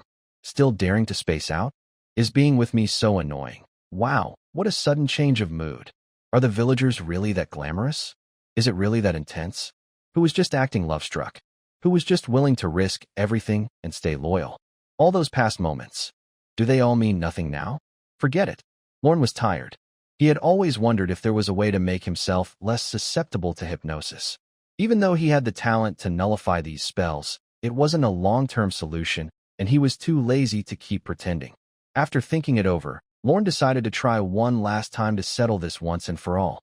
Your Highness. He lowered his head, his figure elongated by the moonlight. Yes? Ilya's tone was cold, as if nothing had happened, but under the cover of her magic book, her eyes secretly looked at Lorne, full of playful intent. Did I just get hypnotized by Your Highness? Huh? Ilya slightly parted her lips, a look of surprise in her eyes. How? How could you? Please don't misunderstand, Your Highness. Leon explained. It's just that I saw a similar spell while reading a magic book before. It says that after being hypnotized, the person won't remember what happened during the hypnosis. I only remember that I was reading earlier, and then I don't remember anything after that. So I was wondering, did your highness hypnotize me just now? Ilya paused slightly, thinking carefully. It seemed that the magic books I gave Leon did indeed contain spells about hypnosis and psychological suggestions. I didn't think much about it at the time. I didn't expect he had already seen that part. How could that be? Ilya's delicate features showed a forced smile. Do you think you're qualified to hypnotize me? Such a proud attitude. Leon cursed inwardly. Although Ilya denied it, it didn't stop his plan. If you don't, then I will. Is that so? He looked up, his clear eyes meeting Ilya's. For some reason, she suddenly felt a twinge of guilt. Leon noticed this and decided to press on. That's good. Otherwise, even I would feel a little disappointed. What? Disappointed? Ilya thought she had misheard and asked confusedly. What do you mean? Literally, Leon answered as he thought. All these hypnosis and psychological suggestion spells have one thing in common. They can make the person under the spell reveal their innermost thoughts without reservation. After that, whether it's questioning or planting suggestions, it becomes very easy. But because of that, I feel disappointed, or rather, I haven't done well enough. No. Ilya shook her head slightly, trying to speak up and defend herself. But since she had just said she never hypnotized Loren, anything she said now would seem very suspicious. For the prince, I am willing to give up anything I have, even my life. If I still can't gain your trust, I would feel sad and disappointed, even if it were me. No, suddenly, Ilya became a little anxious. She had just confirmed that the other person wouldn't abandon him, but now she was feeling uncertain again. Yes, he had already shown his actions. He was willing to give his life for her. Yet she kept doubting, testing, and questioning again and again. Hypnosis and mental suggestions can influence a person's subconscious to some extent. But is the person shaped by those suggestions still the same person? If every smile he gives in the future is based on the subconscious suggestions she planted without his consent, is it really a genuine smile? Ilya's mind was torn, with countless thoughts beginning to sprout and spread. What are you afraid of? Anyway, isn't what you need just this human? As long as you keep this person close, isn't that enough? Hypnosis and mental suggestions just amplify the part of the mind that's already there. They're not forcibly grafted. There's nothing to feel guilty about. Moreover, you've shared your most precious core power with this human. Isn't he your private property? Countless noisy voices echoed in Ilya's mind, making her feel restless and confused. She wanted to cut off those intrusive thoughts, but she couldn't do anything. She had never been like this before, hesitant and uncertain. What was happening to her? But luckily, suddenly, a cool touch reached her fingertips, pushing away all those disturbing and restless thoughts in her mind. She lifted her head and met Lauren's clear, bright eyes. Fortunately, Your Highness didn't hypnotize me. Fortunately, everything I did was worth it. Ilya didn't know how to respond. She could only let her small hand rest quietly in his gentle grasp. No one had ever dared to touch her so boldly before, yet she felt no resistance, only a quiet wish to stay like this a little longer. She felt both happy and a little guilty. Ilya gave a soft hum, trying to hide the slight tremor in her voice. Meeting me is your good fortune. You should be grateful to serve me reluctantly. She pulled her hand back. As a noble blood princess, she still had to keep her dignity. She knew guilt was useless. What was done was done. The only thing she could do now was to avoid hypnotizing him again. She didn't want to disappoint him. Yes, that was enough. Having made up her mind, Ilya returned to her usual calm self, quietly sitting in her chair and turning the pages of her magic book. Only then did Lorne finally breathe a sigh of relief. He wasn't sure if his words had worked, but judging from Ilya's expression, they seemed to have some effect. After all, she was the most unpredictable boss in the game. No one could be sure that a few words would change her mind. If it worked, great. If not, he could always try again later. Perhaps because of what he said, Ilya behaved much more calmly afterward. Taking advantage of the moment, Lorne brought out the fruit pudding and milk tea he had made earlier that afternoon, his real sweet strategy. Girls rarely refused such things, unless they were on a diet. It might sound strange, but it was like giving a sweet after a scolding. And it worked perfectly. Having never seen such treats from another world, Aaliyah was instantly fascinated. Holding the milk tea with both hands, she closed her eyes and took small, happy sips. She looked adorably content. Lorne, watching from the side, had to pinch his leg to keep calm. I didn't expect you to be this good. What did you call this again? Pearl milk tea? I like it. Your Highness, that is bubble tea. And this fruit pudding is also quite good. Fruit pudding? Oh, whatever you like. By the way, Ilya suddenly remembered something and asked, I heard you roasted a crow today? You're right, Your Highness. I did roast a crow. Not bad at all. Hearing that the disgusting magic servant was cooked and eaten, Ilya's mood improved a lot. Why didn't you share some with me? Huh? Lorne was confused. You didn't say anything either. What do you mean? Ilya pouted stubbornly and angrily clenched her fist, commanding, From now on, save a portion of any good food for me. Got it. There was no way to argue. She really is a spoiled little princess. Yes, Your Highness. Hee. That's more like it. After saying that, Ilya continued to hold her cup of milk tea, sipping small amounts. But Lorne noticed that she liked to bite, and on the straw. Psychologically, people who do that often lack a sense of security, though it's hard to tell if it's true or not. But probably not, since she can see the road when she looks down, so what would she be insecure about? Ilya always felt that Lorne was glancing at her intentionally or unintentionally, but he was clearly just sitting nearby reading a book. Is it just her imagination? Time passed quickly. Late at night, Lorne absorbed moonlight while studying magic. You have to admit, he gained experience very fast at night. In just one evening, Lorne's level rose from 11 to 14, a 3-level jump. However, he didn't get any chances for a lottery during the upgrades, only some stat boosts and skill points. He used those to learn new magic. Since gaining the ability of Crimson Moon Royal Power, Lorne could stay up all night without any problem, still feeling energetic.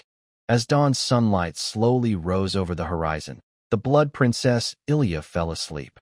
After a simple wash-up, Lorne took his things and headed to the castle gate. Hogg, the pig-headed orc, was waiting there. As soon as he saw him, Hogg eagerly rushed over. Wow, you finally arrived. I contacted that merchant last night. Are your goods ready? Let's go. Already so soon. It was clear that Hogg was quite interested in this matter. He had only spoken to him during the day, and that very night, he had already contacted the buyer. Unfortunately. Sorry, brother, Lorne shyly cupped his hands. I rushed to prepare that batch of goods overnight, but now something's wrong. I might not be able to go with you. Huh? Hogg was confused and scratched the back of his head. What happened? We agreed that once we made contact, we'd go through with the deal. What's the problem? It's a bit. Lorne looked back at the Blood Princess castle behind him with a worried expression and whispered, You know, strict controls. It's hard to go out. Seeing Lorne's expression, Hogg understood that his identity was indeed somewhat special among the demons. Even though he didn't die that blood moon night, he couldn't have the freedom to go wherever he wanted. All right then, he said reluctantly. Give me the goods. I'll find a few brothers to transport them. The profit from selling will be split as we agreed. 8 for me, 2 for you. How about that? No problem. Thanks, brother. Hogg waved his hand. No trouble at all. Just running errands, and I get paid for it. I'm just benefiting from your help. That was true, but this business was also arranged by Hogg. He provided the raw materials, and the errands and transportation were part of the deal. Yet, he only took 20%. Honestly, this pig-headed guy was quite polite, which was rare among demons. Soon, Lorne handed over the already packed fabrics to Hogg. Wow, you made so much in one night. Hogg stared in amazement at the pile of cloth in front of him. I didn't know you were so good at weaving. He leaned in closer, his eyes suddenly clear, and exclaimed, These fabrics look much better than before. They should fetch a good price. Hogg couldn't carry all this alone, so he called over a few of his friends. Real friends. One was a brown-furred red fox, and the other was a dark-haired small dog. These two animal friends clearly drank quite a bit of wine and staggered as they walked. They kept pushing and shoving each other, forming a stable but funny pile. Honestly, when I saw these two, I was a little worried. But Hogg assured me there was no problem, so I didn't mind. Since the fabric isn't very precious to him, losing some isn't a big deal. He can make more later. With helpers, moving everything became much faster. The 4 of us quickly loaded all the goods onto the cart. As the vehicle drove away, I returned the same way to the castle. I wasn't avoiding going. I wanted to go secretly and safely. After all, this is a territory of the demon race, and it's dangerous for a human to wander around alone. Actually, I could just leave everything to Hog and only make some fabric to deliver on time. But I had a strange feeling. I felt that the merchant buying my fabrics seemed familiar, but I couldn't remember why. So, I decided to go check it out myself. Back in my room, I took out an old piece of equipment from my system space, the Dark Moon Veil. This cloak can make me invisible temporarily and hide my presence. Even some higher-level demons can't easily find me. When Hog left, I asked about the meeting place. He didn't think much and just told me casually. That gave me a good reason to go see for myself. As soon as I stepped outside, I ran into Isabel, who had just woken up. "Are you going out, big brother?" She lazily stretched and let out a soft, tempting moan. She looked like she just woke up and didn't realize how powerful her charm was. I quickly turned off my targeting system, looked away, and answered, "Yes, I promised to make a fitting outfit for the lady earlier. Now I'm about to go buy some materials." "Ha ha." Isabel smiled charmingly. "Really? I'll wait for you." I hurried downstairs, feeling a bit nervous but relieved. I almost forgot about this plan. Isabel's level is 56. Although she has never appeared in the main story of the game, Lorne dares not test his luck by risking his life. Who knows if she can detect his invisibility cloak? So he first pretended to walk around the Blood Queen city, visiting all the shops, making sure no one was watching him. Then he turned into a quiet corner, took out the Dark Moon Veil, and put it on his head, and headed toward the location given by Hawk. The agreed delivery point is not very far, still within the Blood Queen's territory, but not very close either. If he relied only on walking, it would still take him half a day. Fortunately, Lorne is not an ordinary person. He kept casting skills to speed up his movement. Oil on the soles, run at a fast pace. The benefit of doing this is greatly increasing his speed, but the downside is obvious. It consumes a lot of magic power. However, this is not a big problem for Lorne. He can just drink some healing potions. Meanwhile, on the other side, a stone-horned ox slowly appeared on a forest trail, pulling a four-wheeled wooden cart behind it, filled with many bolts of fabric he had taken from Lorne. This kind of creature is very common in the demon world, known for its gentle temper and strong endurance. Its size is about twice that of a mature water buffalo, making it a true old beast of the demons. Hog, sitting on it, looked around, then picked up a map and examined it. "Hey, old pig, are you really going to help that human sell things?" A sharp voice came from behind. Hog didn't turn around, but knew it was the Red Fox speaking. "Should we just take this batch of goods and run? I've checked, these are top-quality materials. We could sell them somewhere casually and have a good time for a while." The sharp-mouthed Red Fox didn't look drunk at all, staring at the materials beside him with a greedy look in his eyes. Seeing Hog ignoring him, the fox reached out a slender hand and patted the dog's head. "Silly dog, you should also persuade the old pig. Do you really want to help that human?" The dog-headed person was angry.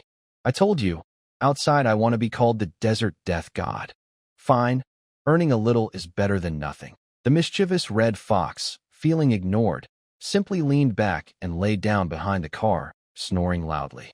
Something's wrong. Suddenly, a serious voice came from the front of the car, startling the two inside, who quickly sat up. "What's going on? Did something happen?" The Red Fox and the dog looked at each other with a hint of fear in their eyes. "Old pig, don't scare me. You said we'd get paid if we came along." "Exactly. That sneaky fox in the alley is waiting for me to come back." "Chill." Hog made a shushing gesture. Seeing this, the two kept quiet, but their eyes kept darting around. It's too quiet. Hog always felt something was wrong. This place doesn't feel right. Before he finished speaking, he felt his balance shift and his body tilt forward. The front hoof of the stone-horned ox slipped, and the entire car suddenly fell into a hidden trap below. Hee. I didn't expect you really came." Hee. This is so fun, so fun." A faint white light flickered in the air, quickly trapping the three who had fallen into the trap. Ugh! The Red Fox hadn't yet recovered from the shock of falling into the trap when he felt himself caught in a large web, lifted into the air. "What is this? Spider silk?" Even the slowest of the three, the dog, finally realized something was wrong. He panicked and said, "Fox, we've been tricked. That old pig in the ditch is trying to hurt us. he shouted and kicked at the old pig beside him.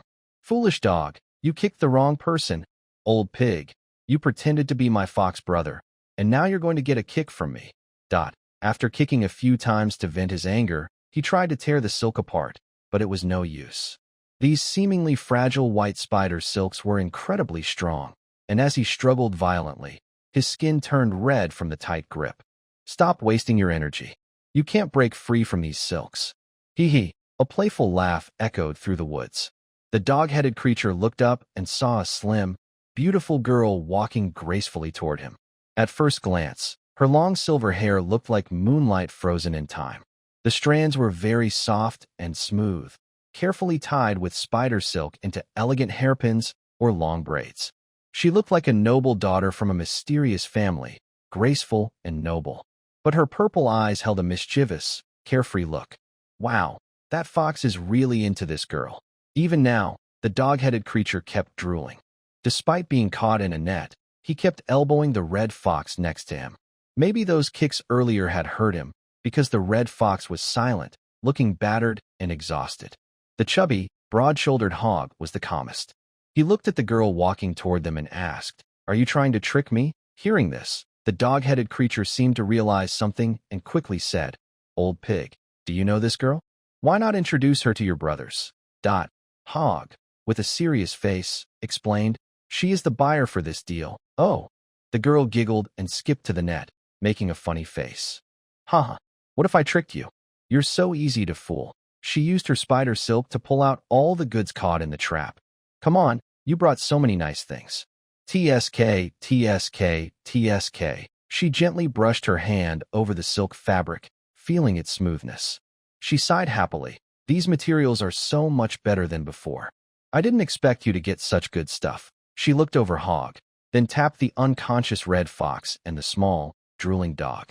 Clearly, these three fools couldn't have made such good goods. The real owner wasn't among them. It seems not everyone is as foolish as you guys, she said casually. But she didn't mind. Since their cart had entered the forest, she had noticed only these three. No one else was around. Now, all three were caught in her spider silk, and the fine fabrics naturally belonged to her. Hey, what are you doing? Noticing that the other person had wrapped all the cloth in spider webs, Hog became a bit anxious. Earlier this morning, he had assured Ron that everything was fine, but now this problem had arisen. Not only was the goods lost, but his life was also at risk.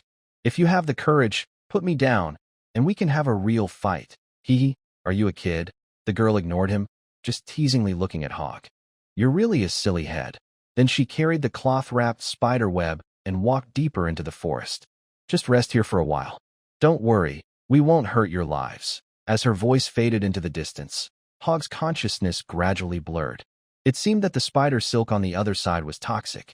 During the intense struggle earlier, the silk tore his skin, and the poison entered his body.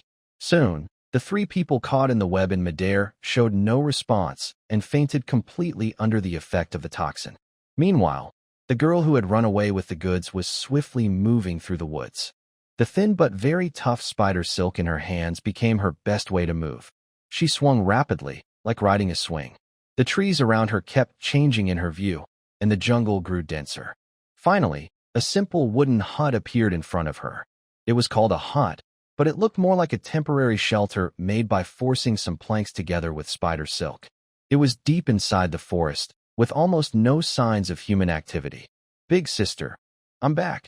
The girl skillfully placed the goods behind her and gently pushed open the wooden door wrapped in spider webs. Look what I brought back. We can go home now. As she spoke, a small girl peeked out from inside the hut. She was only as tall as an adult's waist, small enough to be easily carried. Her frame was delicate, limbs soft, with fluffy, slightly curly pure white hair that looked like a soft cloud. Her calm violet eyes added to her peaceful beauty. Compared to the taller girl in front of her, she looked more like a younger sister. Welcome back, sista, she said softly, with little emotion in her voice.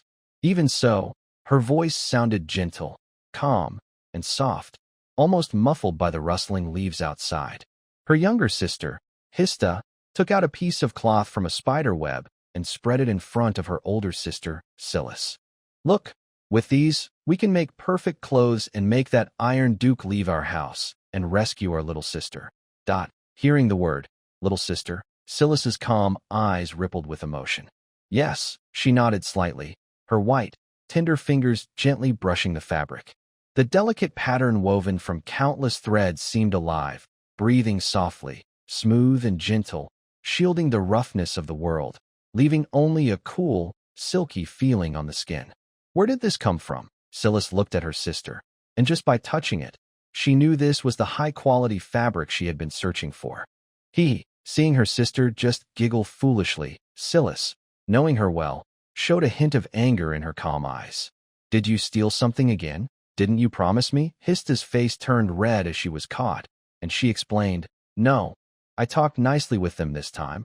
I didn't steal. Did you pay then? Silas's voice remained calm, and her expression was steady, but Hista, her younger sister, knew her sister was angry. Even though she was small, the older sister's psychological pressure was strong. Hista, not wanting to be scolded, chose to avoid and lie. Of course, her voice was so quiet that no one, not even a newborn baby, would believe her. Just then, a voice suddenly came from outside the house. Really? Then why didn't I receive anything? The sudden sound made the already tense atmosphere even more stiff. Who? Hista was startled and turned around to look behind her. A handsome young man with a gentle smile looked at her, but to Hista, his smile seemed teasing and playful.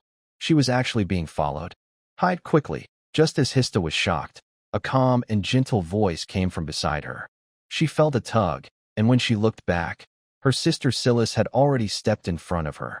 Her small body stood protectively, her expression calm as she looked at the man slowly approaching from a short distance. Let's talk about other things later, sister. Silas had set traps and webs around the forest, so she would definitely notice any movement. But now, the enemy had come right in front of her without her noticing. And he was a human? Why would a human appear inside a demon territory? Silas tensed up, alert. No matter what, the fact that he could skillfully avoid her warning lines showed he was quite powerful. Stop, human.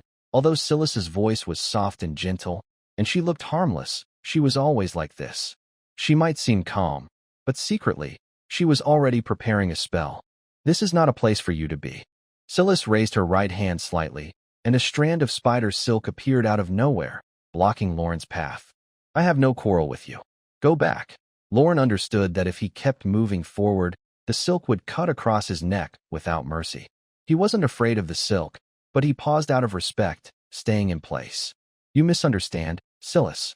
I have no grudge against you, but I do have a score to settle with your sister, Hista.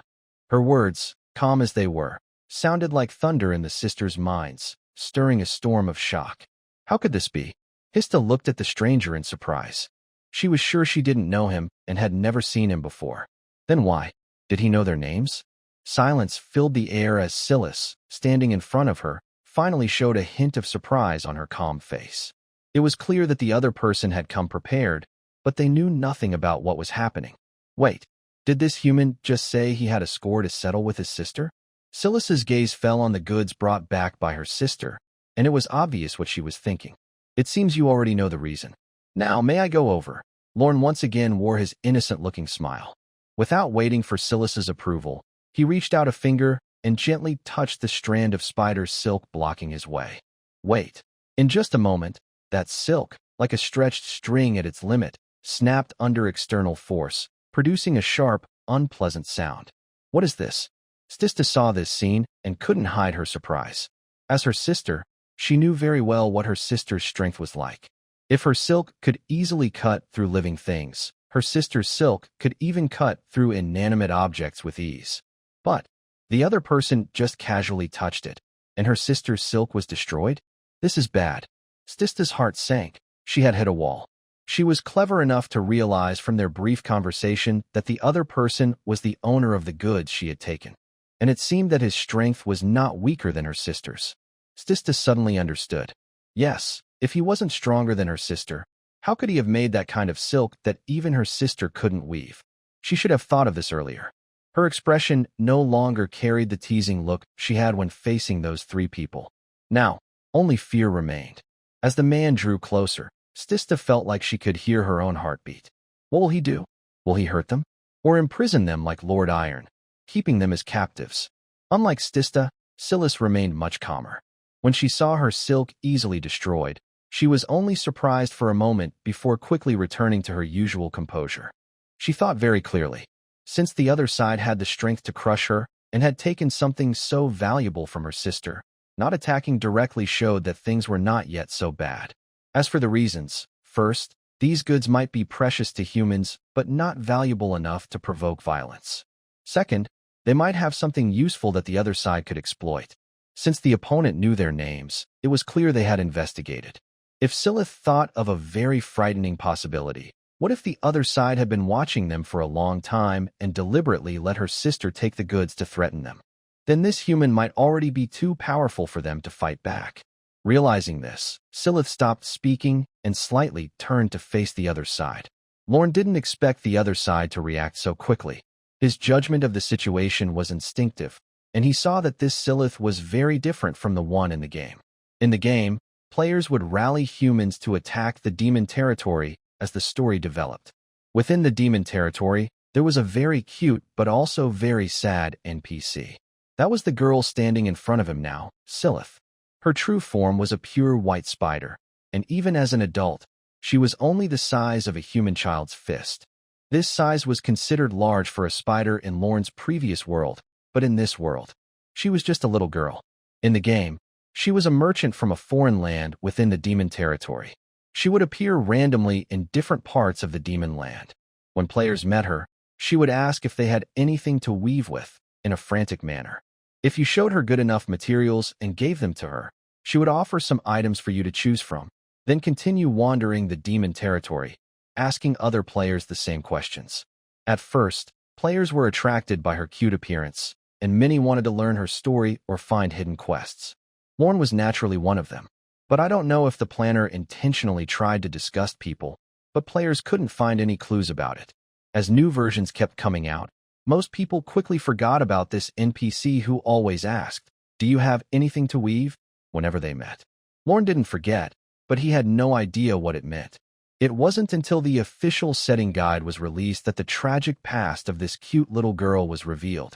She has a beautiful name, the Moonlight Weaver. Before she became human, she was like a dandelion seed floating in the wind, soft and adorable.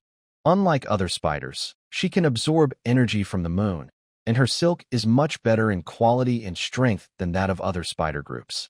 Because of this, her woven silk is famous among all races.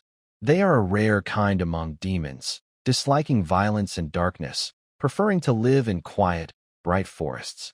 On full moon nights or starry evenings, they love to drink dew from moonflower petals or silverleaf grass. At dawn, they enjoy the first nectar bathed in morning light.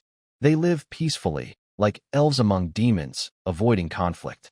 But because of their harmless nature, they are often targeted by malicious people. They are hunted, kept in captivity, and used as tools to make money. Their beauty when transformed into humans also makes them easy to capture and sell at high prices to humans with strange hobbies. During that time, the name Moonlight Weaver was almost envied by many. To escape capture and harm, Sirius and her two sisters hid and traveled through many places. But eventually, they met a demon called the Iron Duke. Although Sirius was talented in magic among her group, she was no match for the Iron Duke and was defeated after just one encounter. Fortunately, he didn't attack them. He only asked Sirius and her sisters to weave a beautiful dress for him, and he would let them go. This request wasn't difficult. The three sisters could make it in at most 3 days. But they had seen too many such simple requests turn into something worse in the end. Since she was too weak herself, the three sisters had no choice but to obey when faced with life and death decisions. Despite this, they still held a small hope. They worked hard to use their skills and spent 2 days weaving a beautiful outfit for the Iron Duke. However, the Iron Duke only glanced at it and then disdainfully threw it into the fire, forcing them to make a new one. At first, the sisters thought they just couldn't meet the Duke's demands. They kept weaving repeatedly, creating dozens of beautiful clothes within a month. But each time, the Iron Duke threw the clothes into the fire. Its temper grew worse, and it started punishing them by hitting them, criticizing their work. Almost every night, the sisters kept weaving while covered in scars. The Iron Duke became more impatient and irritable. It blamed their silk threads for not being pretty enough and kept the youngest sister captive, sending the other two to find the most beautiful silk in the world. Of course, this was impossible. So, Silas decided to rebel. She pretended to go out searching, but was secretly gathering strength to kill the Iron Duke. However, just when she thought she was strong enough to fight the Duke, it was already too late. The youngest sister was gone, and only a crazy, transformed version of the Iron Duke was flapping its wings. On its tail, they saw their sister, who had been turned into a dress and forcibly worn on the tail. In the end, the Iron Duke was driven away at the cost of Hisa's death and Silas's severe injuries. Filled with grief, guilt, anger, and regret, Silas looked at the scattered body parts and went completely mad. It was her fault that both sisters lost their lives, all because she couldn't find the most beautiful silk. So, her mind broken, she wandered endlessly in the demon world, trying to find the most beautiful silk to save her already dead family members. This is why she appears in the game, asking the player questions. Now, in front of Lorne, Silas is clearly in the stage of gathering strength after his. Moreover, whether he could defeat that chicken was still uncertain. In the game, it was a wild boss that appeared randomly on the map. He didn't know what it looked like now, so it was better not to get involved in that mess. He entered the small wooden house, which was only about 10 square meters. A faint fragrance filled the air. Inside, there was nothing but some spider silk used for weaving, a wooden table, and a bed. It seemed like she had just come out recently. The batch of goods that Lorne had made was quietly placed on the table, but he didn't look at it. Instead, he walked straight to his younger sister, Sista. He held out his hand. Handed over. Sista, who was already prepared to be slapped to death, was suddenly stunned. What? The items were clearly on the table. Could this human not see them? But she didn't have time to think. She immediately knelt down and begged, "I'm sorry, it was all my fault. If you want to kill me, go ahead. Please don't involve my sister." Lorne was so angry he wanted to laugh. Why would he kill her for no reason? The blame and debt belonged to others. Since he knew her mind wasn't as sharp as her sister's, he had to question her. "Was it you who told Hogg to buy this batch of goods?" "Yes," she replied. Although she didn't understand his purpose, Sista nodded honestly. Seeing this, Lorne snapped his fingers and spread his hands again. "Good. Now, give me the money." "Huh? What do you mean, huh?" Lorne patted the fabric beside him. "You probably don't see me being so reasonable often, right? I didn't punish you, and I even gave you a chance to settle your account. Are you going to refuse to pay? It's just, I don't have any money right now." Originally, Lorne was thinking that once the Snow Girl Isabel left the Blood Queen city, he could leave this terrible place. Then, using the small amount of money he earned, he would return to the human empire to find his sister and settle down. This trip was also a test to see if Isabel and Ilya had left any marks on him, similar to the blood mark. In the past, when he had the blood mark, the walls near the Blood Queen city felt oppressive and heavy. But now, Lorne felt no strange sensation in his body. However, he couldn't run away directly. This place was still within the Blood Queen city's territory, and there was a considerable distance to the border. Plus, with Isabel's strength, she was over level 50. If she gave an order, the nearby demon territories would respond quickly, like a tide of corpses. Could a level 10 or so Lorne handle that? Not at all. Although he didn't get any money this time, just knowing that no strange mark was on him was enough. Thinking this, just as Lorne was about to gather his goods, he suddenly felt a gentle tug on his sleeve. He turned around and saw a small girl named Shiris, holding his clothes with her thumb and forefinger, looking up at him with a cute, innocent expression. "People. Money. I have," she said softly. "Big sister?" Sista looked worriedly at Shiris. Since they were being chased, they hadn't appeared in crowded places. She had thought about weaving some clothes to sell for money, but for safety, she finally gave up. And now, after being chased out by the Iron Duke, they had nothing, no money, and not even items that could be sold. "You have?" Lawrence's lips curled into a faint smile. He had been waiting for this moment. Sometimes, unexpected opportunities come, and everyone wants to see what kind of chips this former exotic merchant from the game would show. Shiris nodded slightly and manipulated a web of silk to lower a cocoon wrapped in silk from the top of the wooden house. "Wait, big sister." Sista wanted to say more, but when her eyes met Shiri's, she swallowed her words back. Human, about my sister, I'm sorry. This cocoon made of spider silk is twice the size of a basketball. She walks to the cocoon and gently waves her hand. The cocoon opens like a blooming flower, revealing the contents inside. Please, choose one. The items inside the cocoon are what the three sisters carried when they escaped from home. Of course, it also includes some things Silas made herself. Initially, she planned to use these items to exchange for money on the road, but in the end, she stored them in the cocoon. Now that Silas takes them out again, it shows she is truly out of options. She hasn't yet figured out this human's temper. Although he seems different from other humans spoken of by demons, it's better to be cautious. No one can guarantee what this human might do. For them, as long as they are alive, these things still matter. If he can't pay, he can offer other things as a substitute. Lone steps forward, and the contents inside the cocoon appear before his eyes. He was surprised to see so many items in such a small cocoon. For a moment, he was a bit dazzled. But with the system, he only needed to look at each item one by one, so he wouldn't worry about missing anything. Equipment: calm breath lining vest, level, advanced, effect.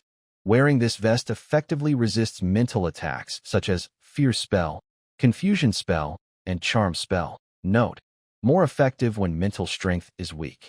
Skip: Lone has the talent of mirror-like calm, so this vest is not very useful for him. Accessory: glowing strand ribbon, level, advanced, effect. When worn, it makes it harder for external forces to interfere with thoughts, improves meditation speed, and slightly enhances memory. Note: the ribbon can be untied at any time. Its strength is enough to be used as a bowstring, climbing aid, or to bind small creatures. It's not that this item is useless, it's just that he can't really use it. Maybe the Blood Princess little girl would like it? This blue hair ribbon seems perfect for her. Let's keep it as a backup option.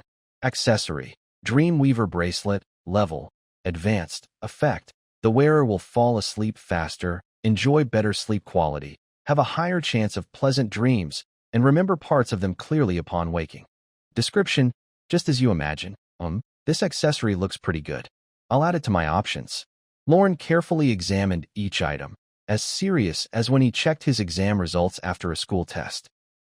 Unfortunately, after searching for a long time, he didn't find anything useful for himself. Although Silithus now has a bit of a merchant side, compared to the game, there are still very few valuable items.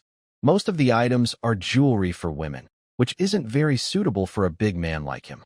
Plus, these items are all second-hand, and dismantling them to make new things would greatly reduce their effectiveness. Well, better to have something than nothing. Making the little girl happy is also a good idea. Just as Lorne was about to choose the shiny hair ribbon he saw earlier, a line of small text suddenly appeared in his eye corner. Lorne would never mistake it. That is the system's built-in recognition feature, and it has activated again.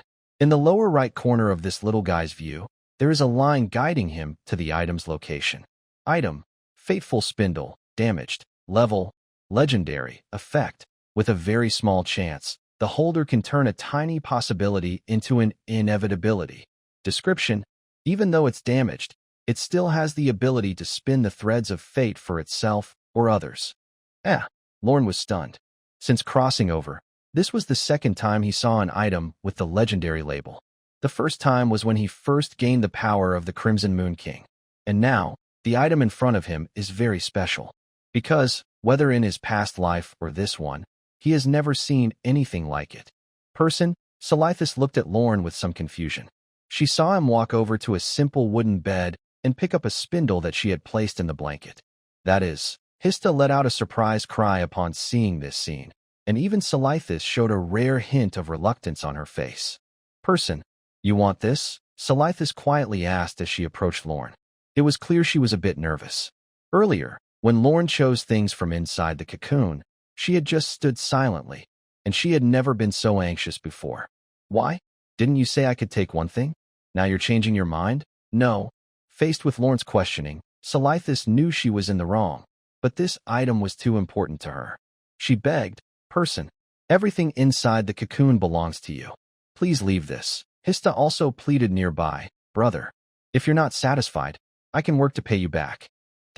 Seeing that Lorne was unmoved and was staring intently at the spindle, Silithus quickly moved in front of him, grabbing his sleeve.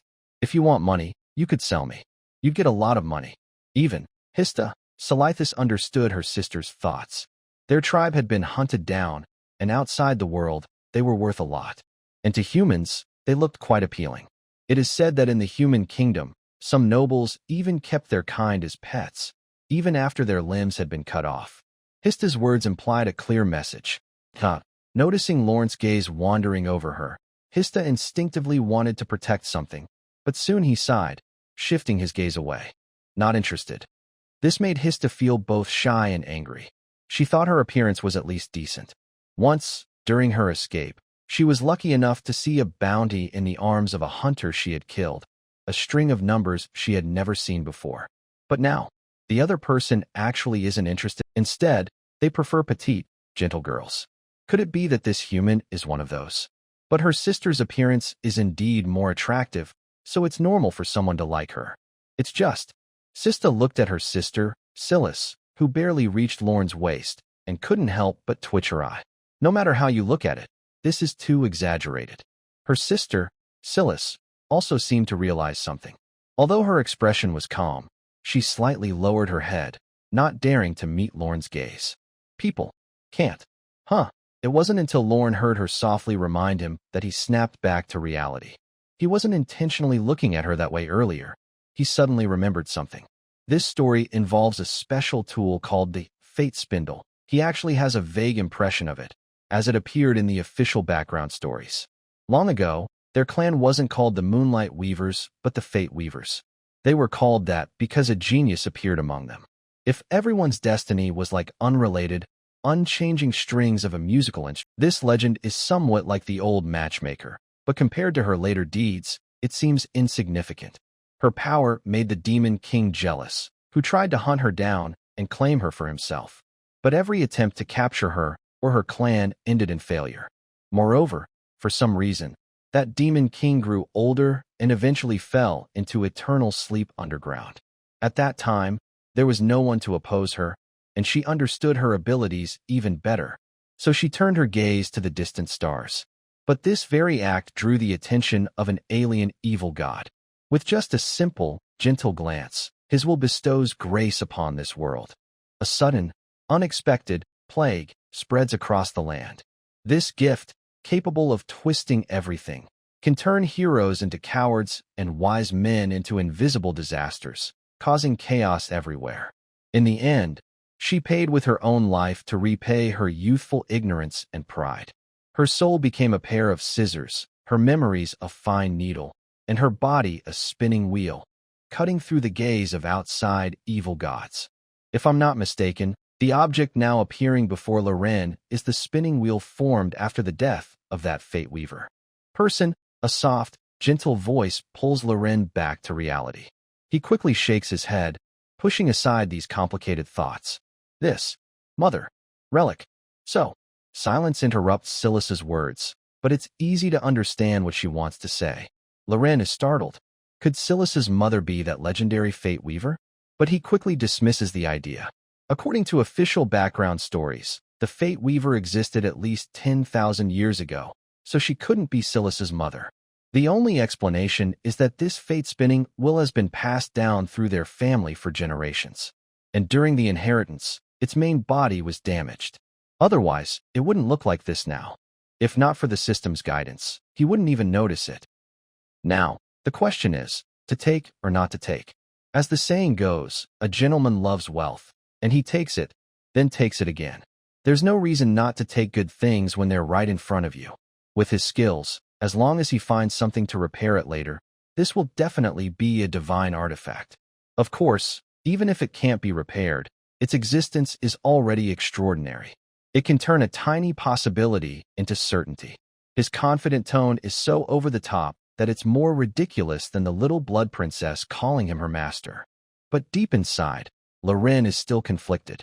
As a young, optimistic person, he feels guilty about taking someone else's mother's relic. But can guilt fill his stomach? Obviously not. After thinking carefully, Loren still chose to follow her heart, turning her gaze away. Then she walked over to the cocoon she had seen earlier and took out the tassel hairband inside. Just this one. Huh. Person. The situation changed so quickly that neither of the two sisters could react in time. Sista had been thinking that if this human really wanted that spindle, she would fight for it. After all, it was a keepsake given to them by their mother. Even if it meant risking her life, she would never give it to anyone else. Especially not to a stranger. It's not much. I only want this, Loren said, putting the hairband into her pocket and then into her system space. Let's pretend nothing happened, understand? Lauren's words confused the two girls. Are you saying we should act as if you never came here? Yes. Seeing Loren nod, Sista promised. Don't worry, I won't tell anyone. She understood that many important people didn't like to reveal their whereabouts. This human appeared alone in the demon world, so she must have secrets. Not investigating was the best choice for everyone's safety. That's good. Loren nodded and then left the room without stopping, walking straight back along the way she came. Until her figure disappeared into the forest, Sista finally relaxed and sank onto the wooden floor. Phew, that scared me. Luckily, nothing happened. Big sister, you know? I was about to fight him if he really dared to take that thing. She seemed to return to her lively self, crossing her arms and pouting. He actually looked down on me. Don't you think I look pretty? This person is really strange. He just left like that? But Sista hadn't forgotten what they needed to do now. She quickly got up and went to the table, busy with the goods Loren hadn't taken. Big sister, come make clothes. Once they're done, we can go rescue our little sister. Huh, Sista called several times, but got no response. She turned around and saw Silas standing quietly by the window, staring absent-mindedly at the spinning wheel on the bed. What's wrong? Hista still thought her sister was thinking about what just happened. That strange person has already left. You don't need to worry anymore.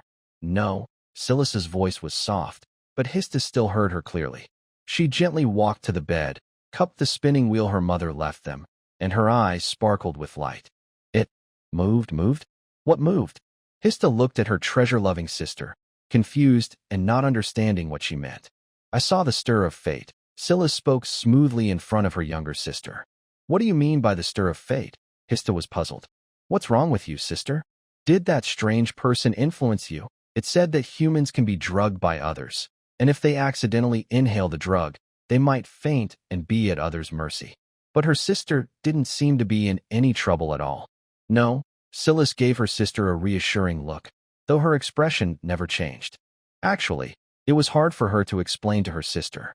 When she said it moved, she didn't mean the spinning wheel on the bed moved. It was more like feeling a distant string being plucked. Even though she couldn't hear any sound, she could feel it trembling. This was something she had never experienced before, and from her sister's expression, it seemed only she had this experience.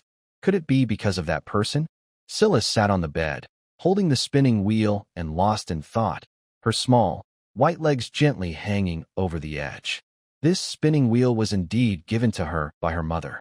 When they left their hometown, her mother only entrusted her with this one thing.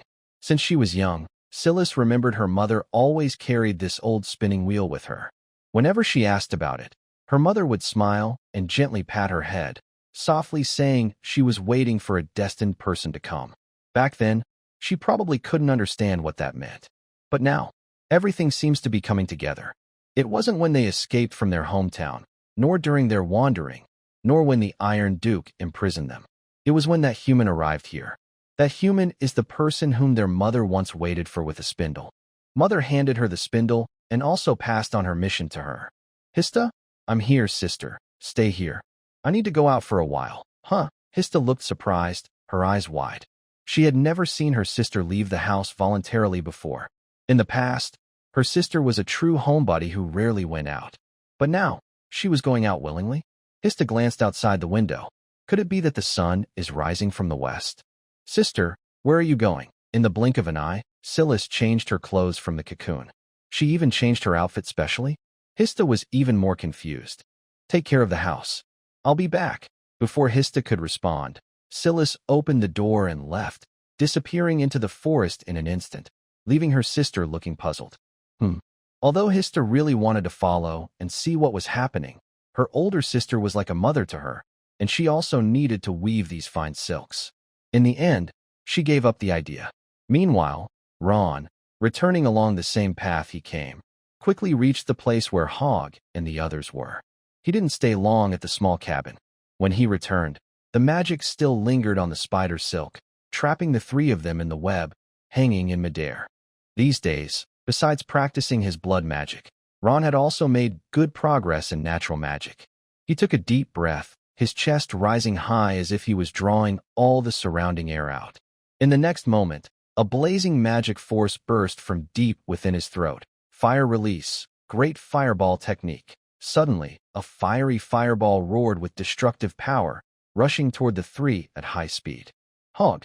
Fortunately, Lauren's control over magic was very precise.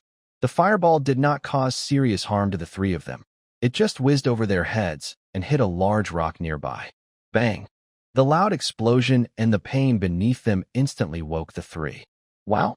What just happened? Is the desert sun always this fierce? Ouch, my. The three staggered and crawled to their feet, finally focusing on Loren, who was not far away. Hey, bro, how did you get here? Did you save us? Hogg looked excited, holding his injured backside as he approached Loren.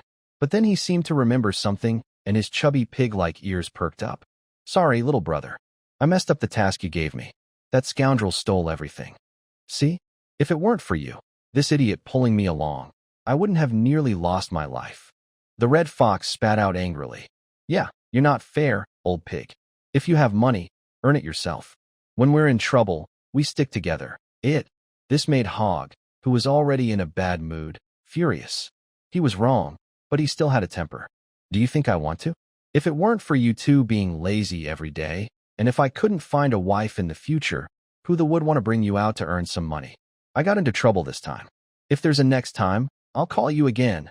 The red fox and the small dog rarely argued back. All right, let's just take this as a lesson. Not losing our lives is the best outcome. Let's head back. Loren didn't tell them about his plan to trick them. After what happened, it was also a lesson for them. Besides, isn't this a good way to make the pig-headed guy owe him a favor? Maybe this favor won't be very useful, but he didn't really lose anything. So, the three of them worked together to lift the stone-headed ox that had fallen into the trap. Luckily, the pit wasn't very deep. The stone-headed ox was just stuck, and with some stones placed beside it, it could free itself. Soon, the four of them sat in the back of the cart, heading back the way they came. On the way back, the cart was very quiet. No one spoke. The red fox, who had been secretly plotting against Loren earlier, was now much more respectful and behaved humbly. After all, she is a lifesaver. Without Lauren coming to rescue them, they don't know how long they would have stayed there. There are many magical beasts in the forest, and they might have taken a bite while they were unconscious. Finally, the group managed to return to Blood Princess City. When leaving, although Lauren told the others not to worry, Hogg, the pig-headed man, still looked guilty and said he would find the goods Lauren lost. Lauren smiled but said nothing. Even if Hogg and the other two went together, they might not be able to defeat Hista. Not to mention the troublemakers, Red Fox and Thin Dog, who always cause problems. Soon, Lauren returned to the castle. After all the fuss, he only got a shining hair ribbon. He didn't manage to get anything else. There was something he could have taken, but if he did, the consequences would be too big for him to handle. He just hoped none of this had ever happened. Back in his room, he threw himself onto the bed, ready to rest. Although he was tired, this trip proved he didn't have any marks on him. Now, he just needed to wait for Isabel to leave the castle. Then he could find a chance to escape. Looking at the sky, he saw there was still some time before nightfall, so he decided to rest a bit. Just as he was about to draw the curtains at the window, his eye caught a flash of pure white. Looking closer, he realized it was a moon weaver. Whoa, but before Lauren could react, the pure white fluff, like fresh snow, quickly jumped into the room through the window. Soft, dandelion-like fluff floated gently in the air, dancing like a fairy. In an instant, a small girl appeared in the room. She wore a fluffy moonlight velvet dress, with the hem resembling an upside-down lily of the valley, and small fuzzy balls decorated on the sleeves and collar, soft and plush, with silver thread woven into dandelion-like patterns. Solaris was tiny and adorable, with delicate, boneless arms and bare feet that looked like they were made of fresh snow. Her chubby cheeks had a faint pink hue, making people want to tease and poke her gently. So, You live here. My great-aunt. Loren quickly checked outside the window, making sure no one was watching, then hurriedly drew the curtains, looking scared. Don't worry. No one will notice. Silitha's voice was soft and gentle. I'm quite confident in my hiding skills. Confident? Loren felt like the sky was falling. This isn't a tea house. Inside this castle lives a powerful expert at level 50. Is this girl really sure she can hide from Isabel's mental detection? Are you following me? The situation has already happened. Now, even if this little girl is here, it doesn't help. If Isabel really notices, it would be suspicious for Loren to send her away. So, he decided to accept it calmly. If he can't resist, he might as well enjoy it. Yes, Silith didn't hide the fact that she was following him. She doesn't like lying, but she also knows her behavior isn't right. She slightly lowered her head, trying to get Loren's forgiveness. Sorry, person. What else could she do? Loren spread his hands. Do you know what place this is? Yes, the Blood Princess city of the Vampire Count. To Loren's surprise, Silith seemed indifferent to this information, as if what she was saying was nothing important. Breaking into someone's home can be deadly. Why isn't she thinking about her own safety at all? So, is there something you came here for? Loren just wanted to get rid of this girl quickly, afraid she might do something unexpected again. Silith looked down and rummaged inside her plush pocket, like Doraemon's magic bag. Finally, she pulled out a tattered spindle. This spindle, stretched like a water droplet, was quietly held in Silith's small hands. Person, here you go. Silith gently cupped her hands and offered it to Loren, leaving him confused. Isn't this thing very important to you? Yes, Silithia did not deny it. She gazed longingly at her mother's heirloom in her hand, still able to remember her mother's kind and gentle smile from the past. But she also remembered her own mission and her mother's last words. Her mother said this spindle was the greatest treasure of their family, and even if their entire clan was wiped out, they could not give it away. There was only one situation. Only when the person waiting for the spindle appeared would their mission end. Silithia wasn't sure if the strange man was the one their family had been waiting for thousands of years. She didn't even know his name, but deep down, she still trusted him a little. So many family members, passed down through generations, and yet this spindle showed no reaction in their hands. But now, Silithia felt that the string deep inside her heart was trembling again. This was not an illusion, nor an imagination. All of this was real. Please, listen to me. The dandelion seed, carried by the wind, finally fulfilled its mission and found its destination. Silithia softly spoke, pouring out everything that had happened to her family over the years, like spilling beans. Even she didn't expect that a usually shy person like her would say such things to a stranger she had just met. As soon as she spoke, her voice choked with emotion. The gloom that had lingered in her heart for years seemed to find an outlet. The fears she couldn't share, the loneliness she endured alone, and the faint hope buried deep inside that she dared not let anyone see. Silithia kept her head down until she finished speaking the last word, then timidly looked up. Please, don't refuse. Once again, she gently held the old, tattered spindle and carefully and softly handed it to Loren. Seeing this, Loren, who had been silent all along, finally sighed. He thought he could avoid this heavy fate, but now it seemed it had been closely linked to him all along. The story that Shirasu told matches closely with the information he has learned. According to her, a very skilled tailor once existed in their family long ago. The spinning tool is actually a device made from her physical body after her death. Is it really just a tailor? Loren reached out gently, wiping away a tear from Shirasu's eye. This warm touch made Shirasu pause slightly, her eyes staring blankly at Loren. Faint memories slowly appeared, long-forgotten images surfaced in her mind. Her eyes, misty with emotion, were disturbed by this sudden tenderness. As the eldest in her family, she had been obedient since childhood, which also meant she bore many pressures she shouldn't have had to. A crying child gets sweets, but a well-behaved child's tears are only shed in secret. When was the last time someone wiped her tears? They had not known each other for long, and she didn't even know if he was good or bad, yet she allowed him to touch her like this. Little Loren, suddenly, a familiar voice came from outside the door, followed by approaching footsteps. Oh no! Loren's heart tightened. It's Isabel's voice. This is bad. Just as he was about to hide Shirasu, He felt something being tucked into his arms.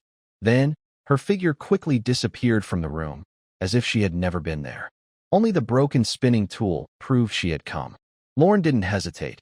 He immediately stored the golden artifact into the system space. Creak. When he opened the door, he saw Isabel standing outside, wearing a loose white robe. Fortunately, he quickly adjusted his state and took the initiative. "Madam, is there something you need?" "Not really." Isabel looked at Lorne, but soon shifted her gaze behind him. At this moment, his room was empty, only the open window letting in the evening sunlight. "I just heard you returned, so I came to check. Nothing's wrong, right?" "No, everything is fine.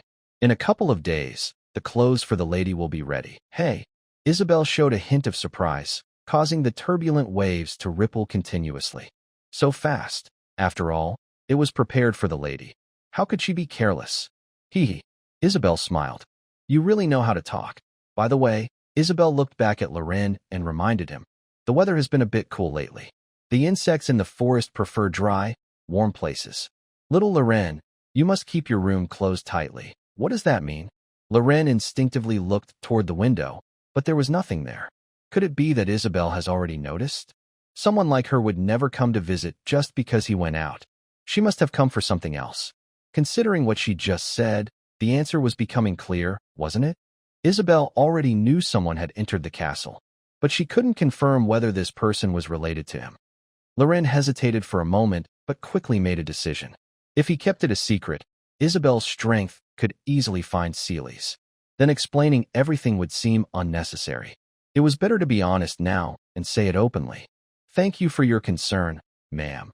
Loren bowed to Isabel and then invited her into the room.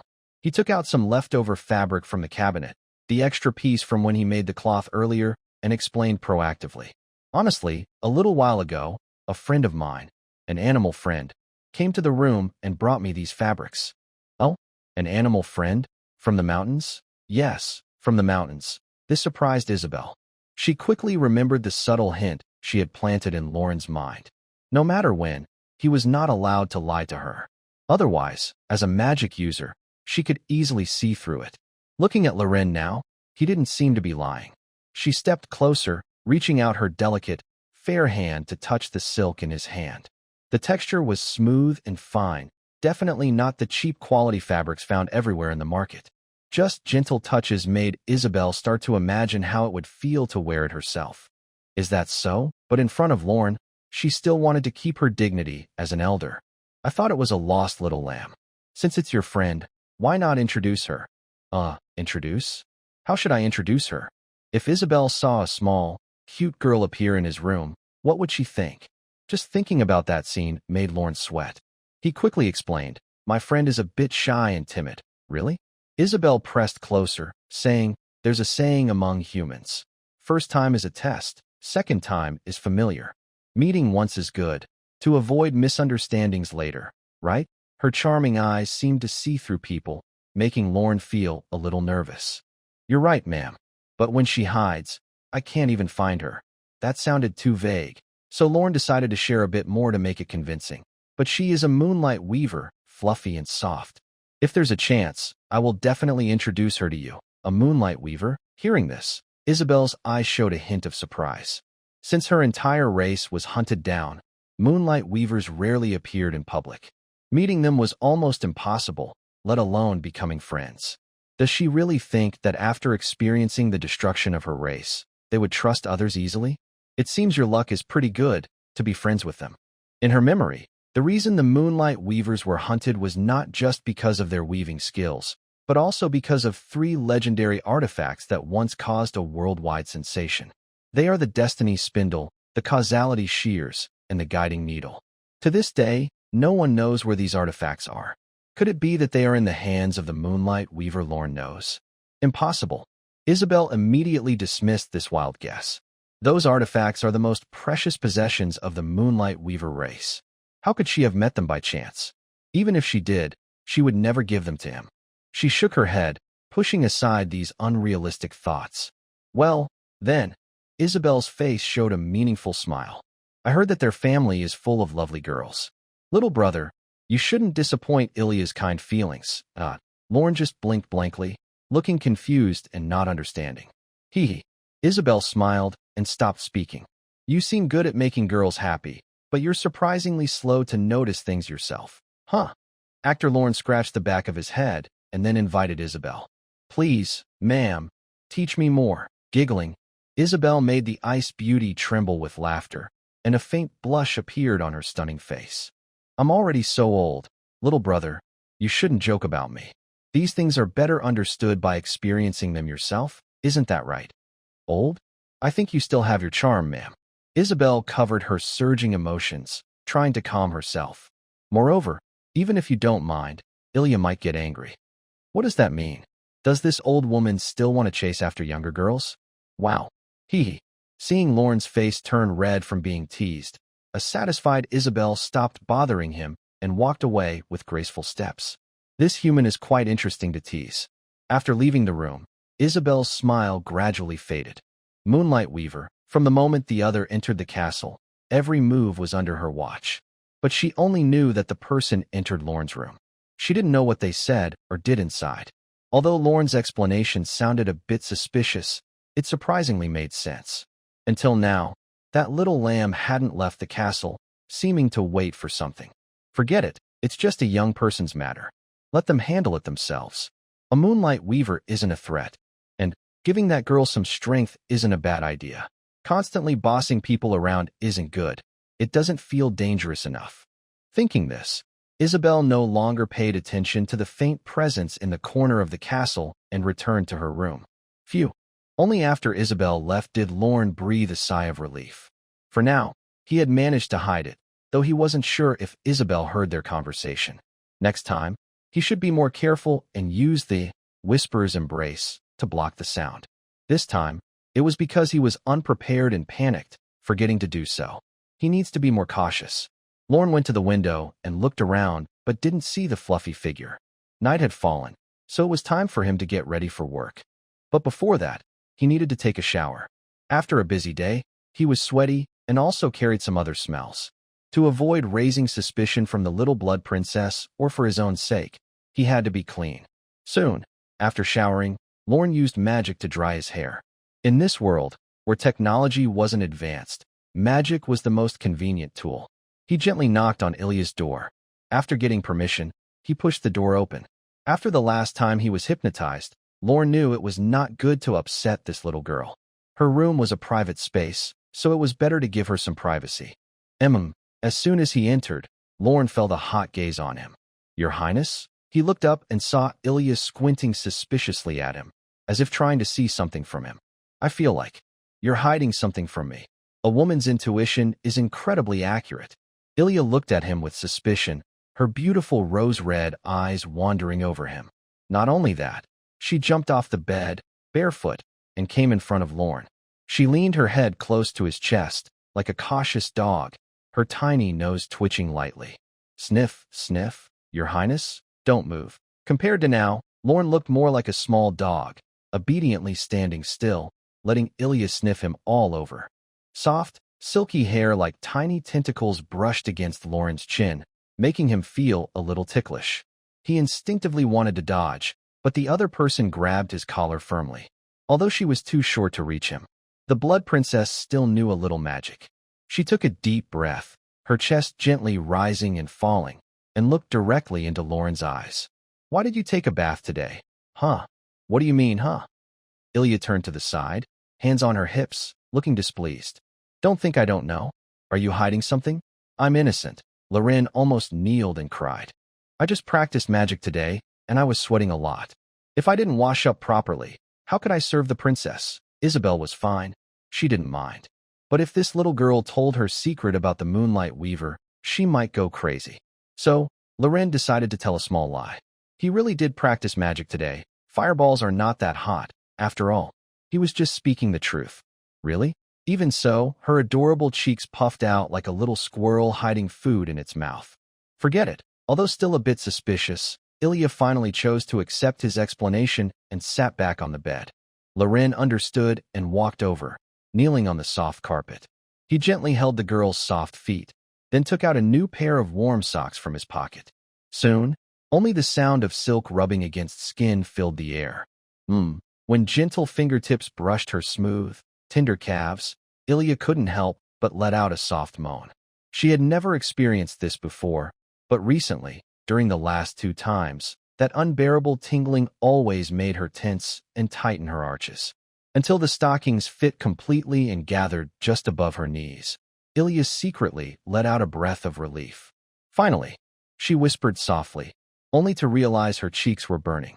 But soon, she became nervous again, having just come back from the edge of danger. Other foot, huh? Loren lifted her other foot again, causing her heart, which had just calmed down, to start pounding loudly. Fortunately, the other person didn't seem to notice her strange behavior and continued to dress her with a normal expression. But why did she feel a little sad inside? Could it be that he's used to this? Or maybe he's simply not interested in these things. Or perhaps it's about her herself. The girl started to overthink again, while on the other side, Loren skillfully pressed the gun and put a sock on her delicate foot. It's nothing special, just experience. No matter how many times he looked, her fair, soft legs looked like rare treasures, glowing faintly under the quiet moonlight. They looked soft and bouncy, like a strawberry-flavored jelly. But as an experienced person, he could keep his mouth tight and stay dry. It's difficult, but it's a command from his brain. If this girl got upset and kicked him against the wall again, it would be too sad. Your Highness? Loren looked up and met her rose-colored eyes, noticing that Ilya seemed a bit off. Her fair cheeks had a shy pink hue, but her expression showed a hint of sadness. What's wrong with her now? Women are unpredictable. Loren didn't bother to guess. Recently, the Blood Princess's mood has been unstable, which isn't good for his mind control plan. Loren decided to take out a gift he prepared earlier to cheer her up. Since you've always been kind to me, I have nothing to repay you with, so... A gentle voice came from in front of her. Ilya finally snapped out of her thoughts and saw him kneeling before her, taking out a small box from behind. While shopping today, I happened to see a nice piece of jewelry. I thought it would suit you well, so I took the liberty to buy it. Loren wrapped the shimmering hair ribbon he got from Selithus simply, tying a bow on the outside of the small box. Inside, he filled it with some silver nylon threads, and around it, he placed a few glow stones that emitted a faint light. It wasn't very beautiful, but it was a gift, at least with some ceremony. This is like someone dropping 2 stars in a clear lake water. Ilya's eyes suddenly lit up. Is it? For me? It was her first time receiving a gift, and Ilya seemed a bit shy. She nervously clutched her dress, speaking softly as if afraid to break this sweet dream. Of course, Ron said with a gentle smile, holding out the box. But I don't have much money, and my taste isn't as refined as your Highness's. Please don't mind. No way. Ilya quickly denied. As long as it's from you. She paused, realizing she might have said too much, and hurriedly turned her face away, letting out a cute little hum. As long as you care. I guess my effort wasn't wasted. Huh. Such a proud little brat. But she's quite adorable. Ilya gently untied one side of the bow, then carefully opened the wooden box. A soft glow quietly spilled out from inside, sparkling in the girl's pink eyes. In the center of the gift box, like stars surrounding the moon, a sky-blue shimmering ribbon was wrapped with many warm glowing stones. The naive girl had never experienced the romantic marketing of the 21st century, so she was stunned for a moment. So beautiful. Ilya couldn't help but gasp in amazement. Carefully, as if holding a rare treasure, she gently lifted the shimmering ribbon. From just holding it, she could feel its smoothness at her fingertips. The comfortable touch reached her heart, sweet and warm. Ilya carefully kept it in her palm, close to her chest, her eyes forming a cute crescent moon. But perhaps noticing her own status, Ilya secretly glanced at Ron. Seeing him looking at her, she cleared her throat softly. It's rare for you to care. This little thing is pretty decent. Huh. Still pretending to be tough, still acting stubborn. So frustrating. Ron was truly at his wit's end. Silly little girl. You should know. No matter how tough your words are, when it comes to kissing, they turn soft. Then, please allow me to put it on for your Highness. She was determined to have her come and go as she pleased. Hey, the Blood Princess little girl let out a sharp cry. It was as if the most beautiful sunset gently touched her face, and that blush spread across her cheeks. First, her earlobes turned pink, then the delicate skin of her ears, and slowly down her small earlobes, spreading over her soft, bouncy cheeks, and onto her pure white neck. Her once bright, sparkling eyes suddenly looked flustered. Her long eyelashes drooped, but she couldn't help sneaking a glance at the person in front of her, then quickly looked away, like fixing her hair ribbon. Ilya pursed her lips tightly, but the corners of her mouth involuntarily wanted to turn up, forming a shy, smiling look, so adorable. Even so, she was still trying to hold on to her forgotten identity. If that's the case, then this princess allows your overstepping. Gratefully serving me, excuse me. As soon as she finished speaking, Ilya felt a shadow fall before her. When she looked again, the other person had already stood up. The bright moonlight shone on him, casting a tall shadow. Loren picked up the hair ribbon from Ilya's hand, clearly feeling that she was taking advantage of him, even secretly pinching him when they touched. Such a shameless girl. But as someone with morals and principles, how could he not fight back after being bullied? We don't cause trouble, but we also can't be afraid of trouble, right? So Loren didn't hold back and pinched her back. Honestly, her softness was like jelly, irresistibly tempting. You bad boy. Ilya pouted playfully, then pretended to be angry and turned her body to the side. Sitting like this made it easier for him to tie her hair ribbon, not because she was hiding anything. So cute. Loren, who saw through her but didn't say anything, silently picked up a comb and started to brush the princess's beautiful silver hair. From the roots to the tips, the wooden comb gently glided through, making a soft rustling sound, like silkworms eating mulberry leaves. At first, Ilya was a little nervous, her shoulders tense, but as Lauren's technique became more skilled, she quickly relaxed into the gentle, rhythmic touch. Her pure white neck was no longer tense, like a well-behaved little cat. Lauren gently gathered her long hair, carefully arranging each strand into a neat position. Ilya's silver hair was beautiful, soft, and silky to the touch, with a faint, unique fragrance. Then, Lauren took out a ribbon, looping it around her freshly tied hair, skillfully weaving and tying it. In the middle of her snowy hair, a small streak of sky blue light quietly rested. It didn't look like jewelry, but more like a tiny, breathing piece of clear sky, perfectly positioned on Ilya. Done. As soon as he finished, Ilya almost immediately turned around, but she didn't dare to touch her hair.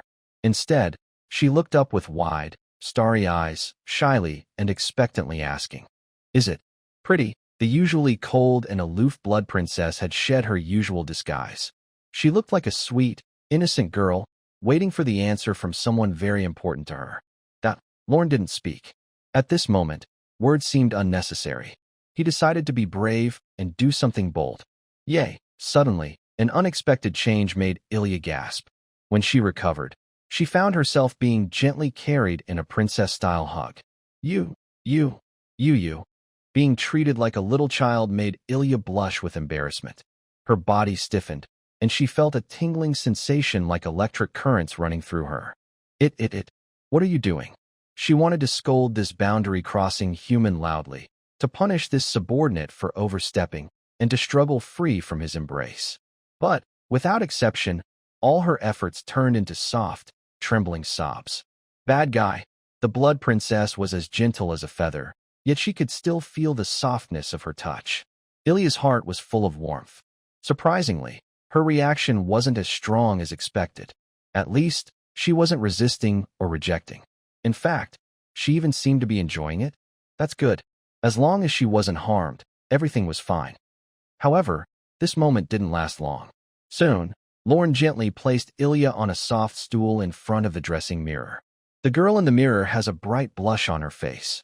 Her long hair is neatly tied behind her head, and in the center, a striking blue color quietly rests there. It looks like a blue butterfly slowly flapping its wings, shining with tiny sparkles under the moonlight. Iria holds her breath, turns her head to look for a while, then gently reaches out her delicate, fair fingers to touch the butterfly's wing. It's really beautiful. She wants to praise Lauren and turn around to hug him. But, if she does, it might seem like she's very easy to get along with. As a high-ranking blood princess, she was taught from a young age to act with dignity. So, her excitement and happiness turn into a soft hum. It's just SOSO. Actually, I don't really like it that much. Even so, Iria has no intention of taking it off. Oh, right. She seems to remember something. I think I also gave you something before. Huh. Oh no. Lorne's heart skips a beat. The little blood princess once gave him two things. One was a necklace called Moonlit Reflection, a reward for making her stockings. The other was the Ether Heart, given because Lorne learned magic quickly. But now, he has used both items to make other things. The necklace was turned into a cloak called Dark Moon Veil that helps hide the wearer, and the Ether Heart was used to create Angelina's Dream, which can instantly restore half of her maximum magic power. If anyone found out he used these items for other purposes, even a fool would know what he did. If the little girl came for a surprise inspection now, everything would be ruined. How? Don't you remember? Iria asks. I dare not. It's my honor to receive your highness's gift. This answer makes Iria very happy. Good to hear. So, I gave you something before, and this time, you give me something. That's fair, understand? The young girl mumbled softly, her fingers playing with the lace hem of her dress. Don't think I owe you anything. Fortunately, Ilya didn't make Loren take out the two items she had previously given him, or he might have found it a bit difficult to handle. Though he could pretend, doubts might still arise. In fact, those things were nothing special to Ilya. She didn't see them as gifts. Instead, this time, Loren took the initiative to give her a present, which made her very happy. Thinking about it, she decided to give him a gift later as well. After making up her mind, Ilya, feeling cheerful, tied her hair with a ribbon and went to the moonlit terrace to continue studying her magic book. Loren finally felt the weight in his chest lift. But soon, he noticed a familiar white figure at the edge of the moonlit terrace. Wow! Loren almost shouted out loud. Why does this scene feel so familiar? If he wasn't mistaken, that white figure was none other than Silas, the character based on her. Wait, didn't she leave already? Why is she here now? Is this right? Luckily, he had grown up with years of warnings from the FBI, so he remained calm even when things suddenly changed. It was clear that Silas, with her white fur, also noticed him. She knew she couldn't be seen, so she chose a tricky spot, right behind Ilya, seemingly staring at the sky-blue hair ribbon. What's wrong? Ilya noticed Loren staring at her intently, which made her a bit nervous, and she looked away, asking, Is there something on me? No. Loren quickly shook his head. He didn't understand why Silas hadn't left yet, or why she appeared at this moment. But he knew very well that if he didn't ask her to leave soon, Ilya would figure out she was here sooner or later. So he told a small lie. I just suddenly felt a little upset stomach. So? Is that so? Ilya didn't think much of it. Seeing Loren clutch his stomach painfully, she felt sorry for him and said, You probably ate something bad again. Go and take care of it quickly. Thank you, Your Highness. With her approval, Loren immediately stood up and left. Sure enough, when he left Ilya's room, the fluffy thing also moved along. Lauren's room is right next to Ilya's, and it's not a very nice place. After thinking for a while, Loren decided to go to the back garden. Although it is Isabel's private space, it is nighttime now. Women who care about their appearance, like her, tend to be disciplined and like to sleep early if there's nothing urgent. So, the back garden is the best choice. Fortunately, the back garden is large enough. Isabel usually plants many different flowers, so there are plenty of hiding spots. Soon, Loren confirmed that no one else was in the garden, then quietly moved to a less noticeable corner. This spot is rarely visited and is in a dead corner of the castle, so it's unlikely to be discovered. Once there, Loren silently took out the silent whisperer to block out surrounding sounds, just to be safe. Come out, he whispered softly to the empty night sky. Soon, a rustling sound came from behind him. Person, it wasn't until a soft, gentle voice spoke that Loren turned his head to see Silas, who had transformed into a human form. I think you also know how dangerous it is to appear before the Blood Princess. If you have your reasons, why not tell me? To Loren's surprise, Silas was not scolding or questioning her. Instead, she asked softly in a very gentle tone, as if discussing with a friend. Don't worry, I cast a silent spell around us, so no one will hear. Person, when Isabel suddenly appeared earlier, interrupting their conversation, Silas learned this human's name. Loren. It's a nice name, but she prefers to call him human, so she can save a word. Sorry, Silas said with a hint of apology in her eyes. I didn't mean to. She had planned to wait until the strong woman in the castle left before approaching this human, but after that, the woman went to take a bath. Even Silas felt shy about such things, so she rested in a corner of the castle for a while. However, since she was used to staying at home, she wasn't used to being away for so long. When she woke up, she found that the other person had already finished bathing and left for another room in the castle. That room had a stronger aura than her own, so Silas moved slowly toward it, trying not to be noticed. When she finally reached the spot, she saw the human, who had just noticed her.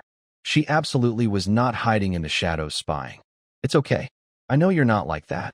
Loren understood her words. Safety first. As long as she wasn't caught, everything was fine. And there is a person. Silas's small hand gently clenched inside her flower-like sleeve, as if she had made a firm decision. I say goodbye to you. Now, she had handed over the spindle her mother had given her to the right person. The shadow of the Iron Duke and her sister's tragic death nearly drove her mad. Eventually, she completely broke down and became a wandering merchant in the demon world. Maybe because she liked staying at home when she was young, or because the pressure of her race's extinction made it hard for her to express her feelings with words. But words can never fully judge a person. Actions are what truly matter. A gentleman judges by actions, not by words. That's the truth. Then I will also give you something. Lorne was not the kind of person to forget kindness. Someone had simply trusted him with something very important based on pure instinct, so he felt he should give something in return. Here, take these, he said, handing over some items. He reached into his pocket and used a system space to take out various types of healing potions, then handed them to Silas. These, Silas wanted to refuse, but as she raised her hand, he forcefully pressed a bright red potion into her palm. She couldn't just let the potion fall and break. That would be wasteful and disrespectful. So she had no choice but to accept it. Although she didn't know exactly what these items were, just one look told her they were very valuable, perhaps even priceless. Drink this if you're hurt. It will heal your wounds. And this one, when your magic runs out, can restore your magic power. Do you understand? Lorne sounded like a caring father, constantly reminding her as he packed her belongings. Keep this safe. It's important for our family's future. And take good care of your sister. You are our hope. Do you understand? Silas lowered her head, but her mother's familiar voice echoed in her ears. Even though the speaker was different, the voice felt incredibly close and comforting. Mom. In that moment, tears welled up in the girl's eyes. She had promised herself when she ran away from home that she would never cry again, never show weakness, and that she would protect her sister.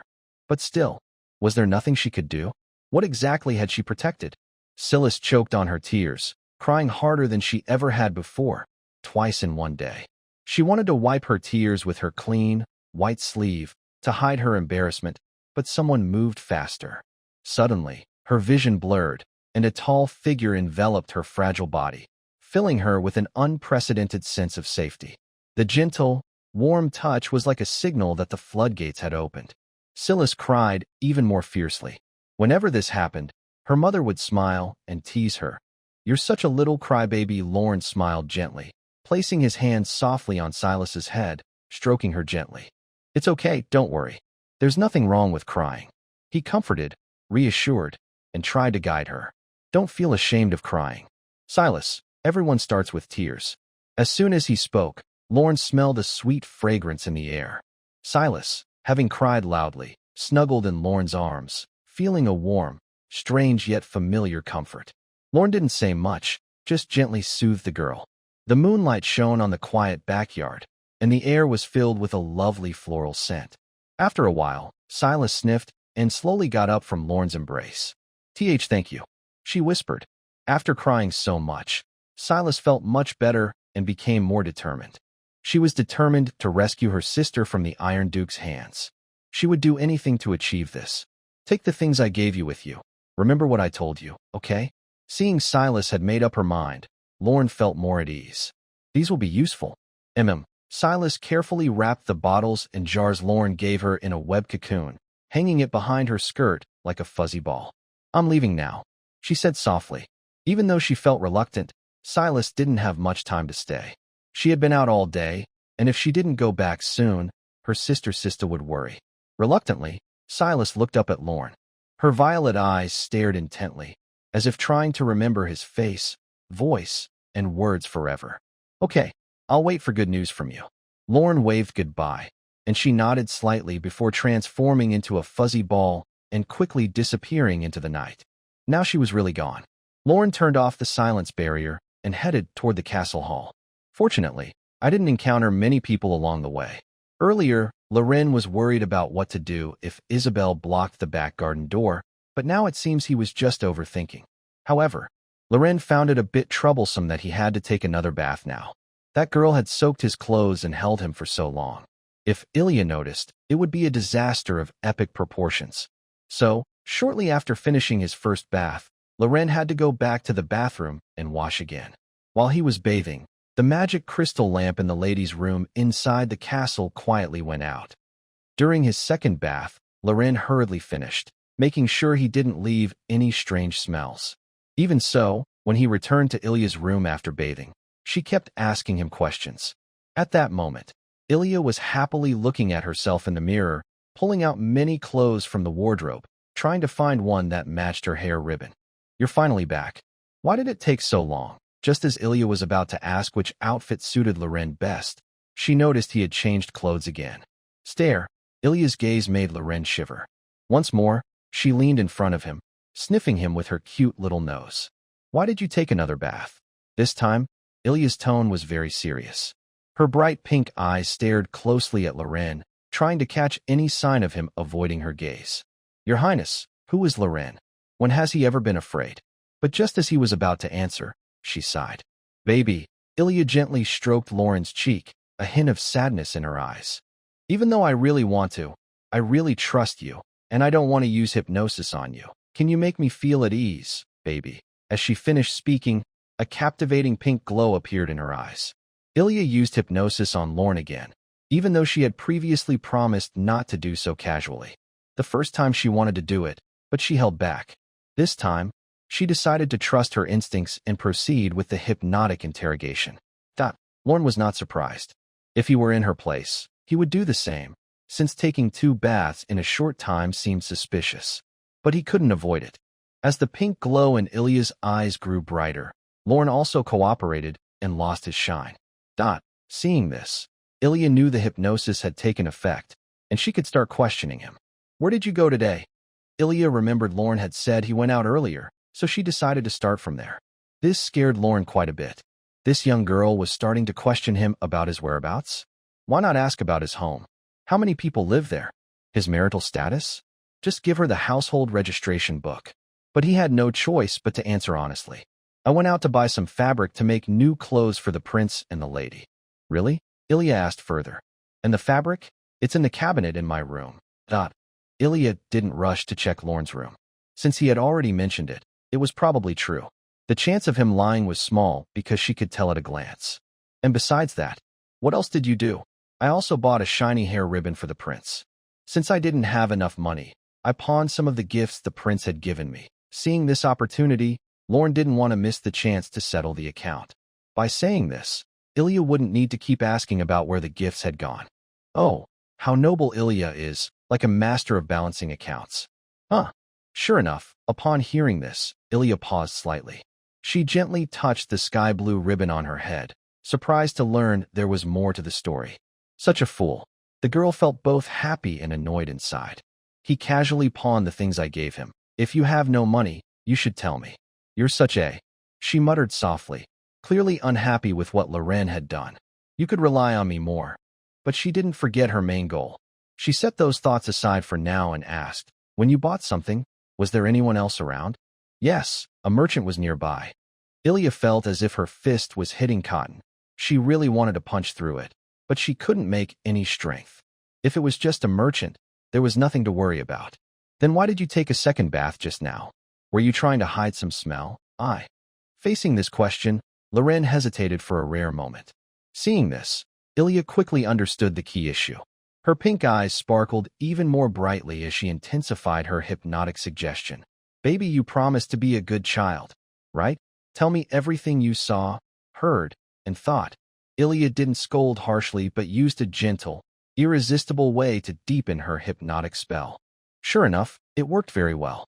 Loren, who had been hesitant before, immediately let down his guard after hearing such a charming voice and revealed his true thoughts. Because, the way the prince wore the headband was too cute. I couldn't help myself. Ilya, what exactly is this guy saying? JPG, the girl stood still in place, her fair, soft cheeks and delicate little ears quickly flushing with a cute blush, spreading like paint dropped into water. You.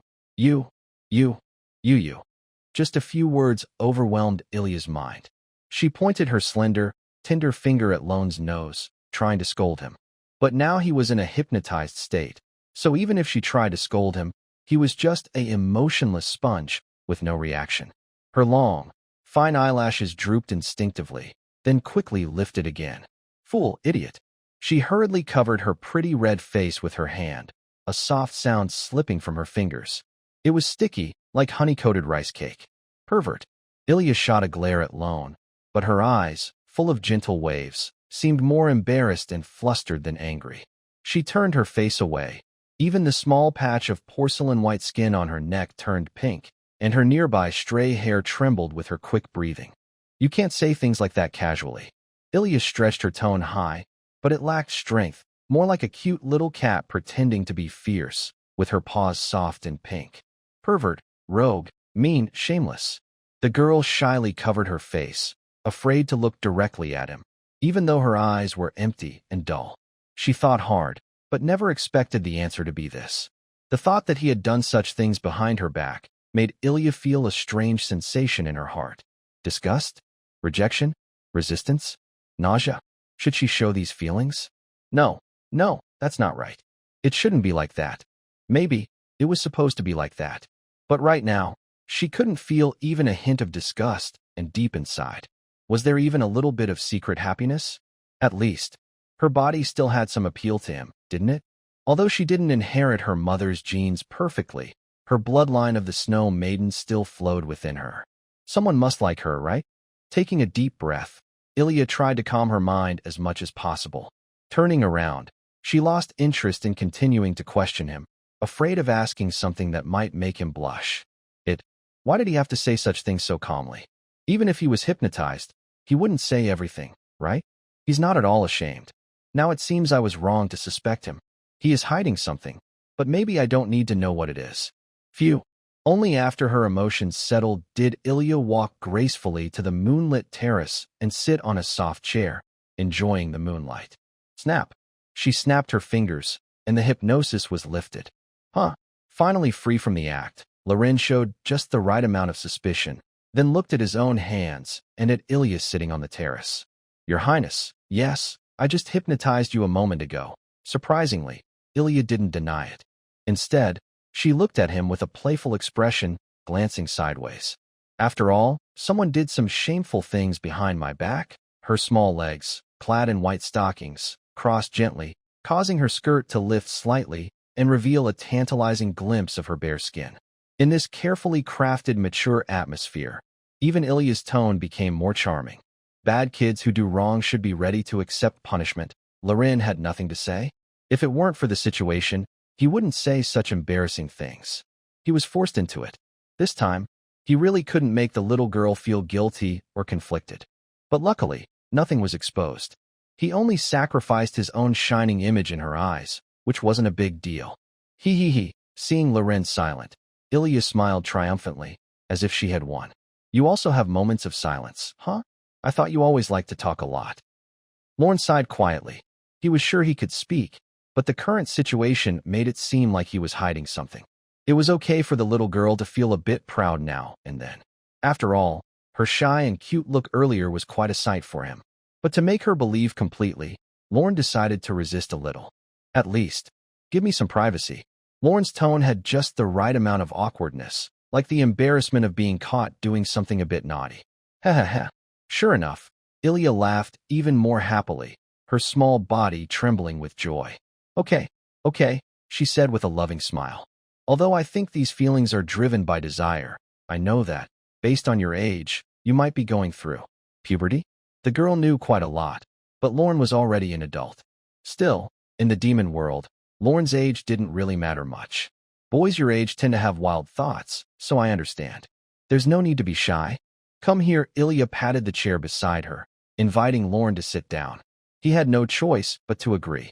What surprised him a little was that, usually, Lorne's seat was at the other end of the round table, facing Ilya. But this time, his chair was placed next to her. What does that mean? Seeing Lorne's confusion, Ilya quickly explained. Sitting over here to read isn't as bright. Or, do you not want to sit next to me? No, not at all. It's an honor to receive your highness's attention. Lorne accepted it calmly. Being a guest meant he didn't even have the right to choose his seat. But moving the chair closer on his own? That was unexpected. Haji, you really think ahead. He had quite a few clever ideas. And it was true. After learning what Lorne had done behind her back, Ilya's thoughts quietly started to change. She wants to hold the other person tightly in her hand, to the point where even without using hypnosis, Ron cannot live without her. To do this, she decides to start with small things in daily life. The most important thing in controlling someone is to control their heart. In this regard, Ilya has a natural advantage. It seems I inherited my mother's abilities quite well. After all, with half of her bloodline flowing with snow fairy blood, understanding how to play with people's minds comes naturally. As long as she shows appropriate kindness, the other person will feel grateful, surprised, and even have trouble sleeping because of it. By carefully managing this subtle, flirtatious distance and sense of boundaries, then at the crucial moment, she will win the other over, making them shy, obedient, and convinced that she is the only one for them. That would be the greatest achievement. They say PUA and psychological hints are. What kind of genius love mind games are these? They must settle the score before anyone will stop. Seeing Ilya's small smile, Ron knew what she was thinking. She's always full of little ideas. In her past life, those little fairies overused this trick, and almost every day, some gossip would pop up online. For Ron, he was already immune to it. Sigh, this girl still fell for the lack of internet development, choosing to use such clumsy, childish tricks to fool him. But now, since he's under someone's roof, there are some things he can't do even if he doesn't want to. Then I'll accept your kindness. Ron calmly sat down and took out his magic book to start studying. But Ilya didn't see it that way. Although she was also reading, her clever eyes kept wandering over Ron. Staring. Don't think I don't know. You're actually looking forward to it, aren't you? Even though she's happy inside, she pretends to be indifferent on the outside. So cute just earlier, she couldn't help but notice her hair with a ribbon. Now, as she gets closer, smelling her scent, what will happen? Her heart must be pounding fast, right? No matter how much I try to stay calm, it doesn't help because that's just who I am. I want to make you feel enchanted. Lorne doesn't know what the little girl is thinking, but he notices her frequent glances that seem to be spying on him. After these 2 days of relaxing, Lorne has gained 2 more levels. He was planning to learn a few more spells, but halfway through reading, he felt a strange movement beneath him. A faint rustling sound of fabric brushing quietly echoed in the night sky. At first, he thought it was his imagination, but then he felt a tingling sensation again. It wasn't direct contact, but a subtle, blurry feeling. Smooth, warm, just out of reach. Lorne finally noticed that the small girl beside him, wearing a long black dress, had her slender little legs crossing the boundary, intentionally or unintentionally testing him. Ilya seemed unaware of anything, holding a book in one hand and resting her chin on her white, tender palm, looking completely absorbed in her magic book. Lorne twitched his mouth. If he remembered correctly, she hadn't turned a page in a long time, right? This girl was definitely doing it on purpose. This trick felt familiar. Isabel had used it once when he was eating. Are they really mother and daughter? The girl was focused on her book, which, if it could even be called a book, was probably just a block of stone.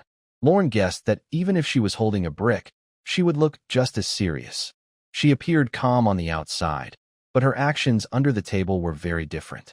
The delicate texture of her white stockings slowly brushed against Lorne's leg, starting with a tentative touch, like a cat's tail sweeping his ankle. But when she saw he had no reaction, she became more serious. She moved along the curve of his leg, stopping just at his knee, and gently pressed her cute toes through her socks. Your Highness? Lorne had to speak up to remind her. This girl was playing with fire. But Ilya acted as if nothing was happening, flipping a page in her book and asking casually, "What's wrong?" "Nothing." Seeing the situation, Loren no longer spoke. He knew that anything he said now would be useless. Blame it on the words he had previously spoken, which the other person now used as leverage to tease him without restraint. But Loren was not someone to accept everything passively. Even a clay figure can be burned by fire. He would eventually fight back. So, Loren adjusted his mindset, suppressed his anger, and acted swiftly. He grabbed firmly and began to transform the situation instantly. Eek!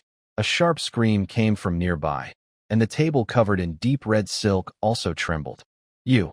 Ilya glared at Loren with annoyance, but he looked confused. "What's wrong?" "Your Highness, it's easy to switch between offense and defense." Loren tightened his grip, not too hard, but skillfully enough to prevent the other from easily breaking free. Just a little mischief, and her small, rounded toes curled up like frightened birds in his palm. The playful, confident look from before was gone, replaced by a slight trembling of panic. You let go." Ilya tried to pull back, but it was useless. She was caught in his hand and couldn't move. "Huh? What's happening, Your Highness?" Loren didn't miss this good chance to get back at her, or he'd be looked down upon. He used all his special finger techniques, like the flower-picking finger, illusory finger, one-yang finger, combined finger, telepathic finger, non-formed finger, multiple leaf finger, powerful Vajra finger, and more. At this moment, he was just a hard-working worker at the foot bath, doing his best to serve his customer. Meanwhile, the situation on the other side was different.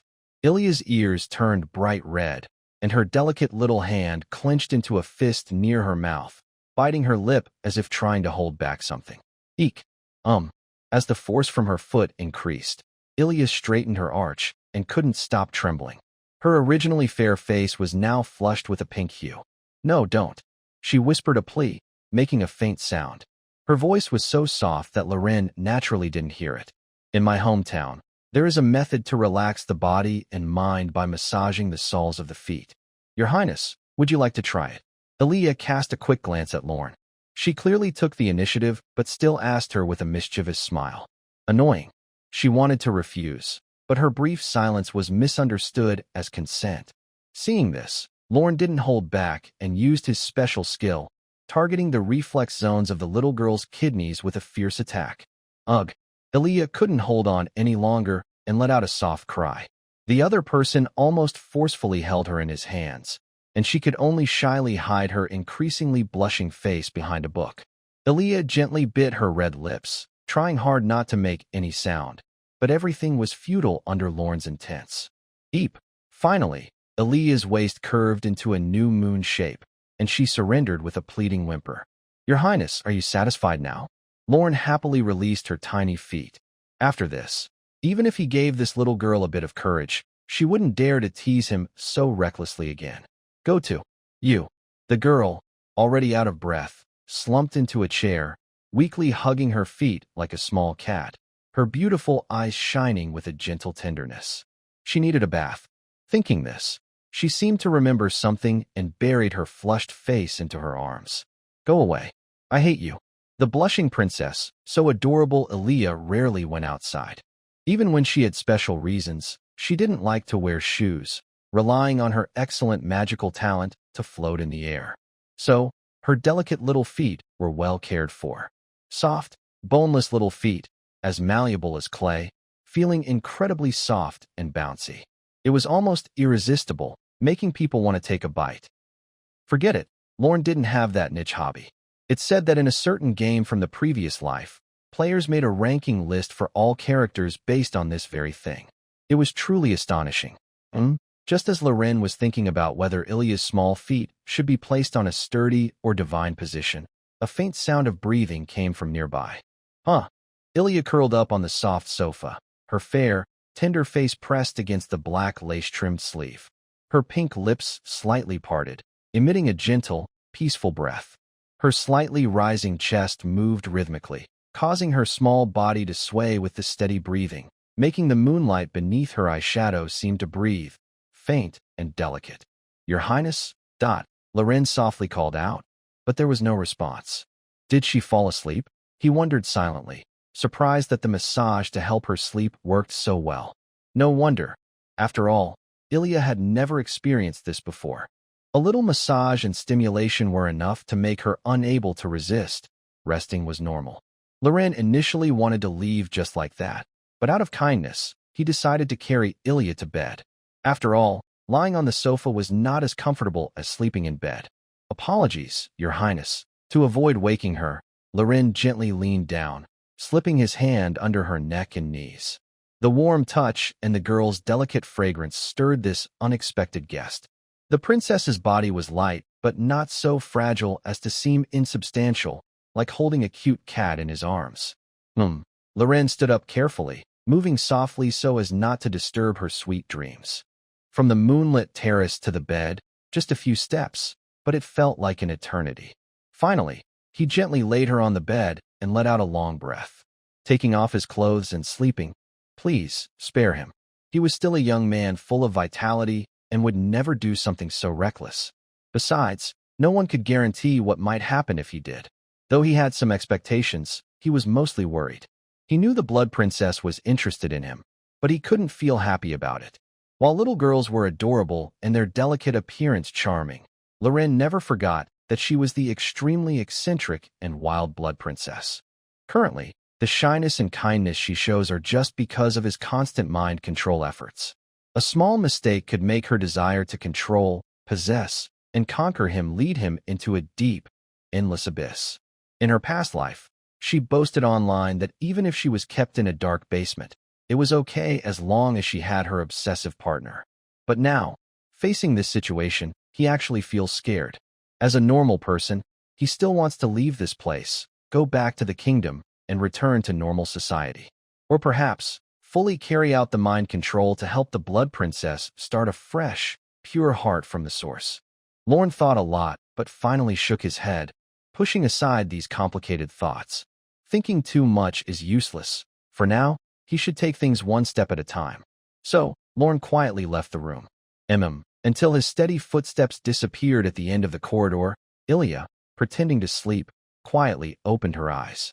She lovingly touched the spot where Lorne had just held her, trying to hold onto the lingering warmth.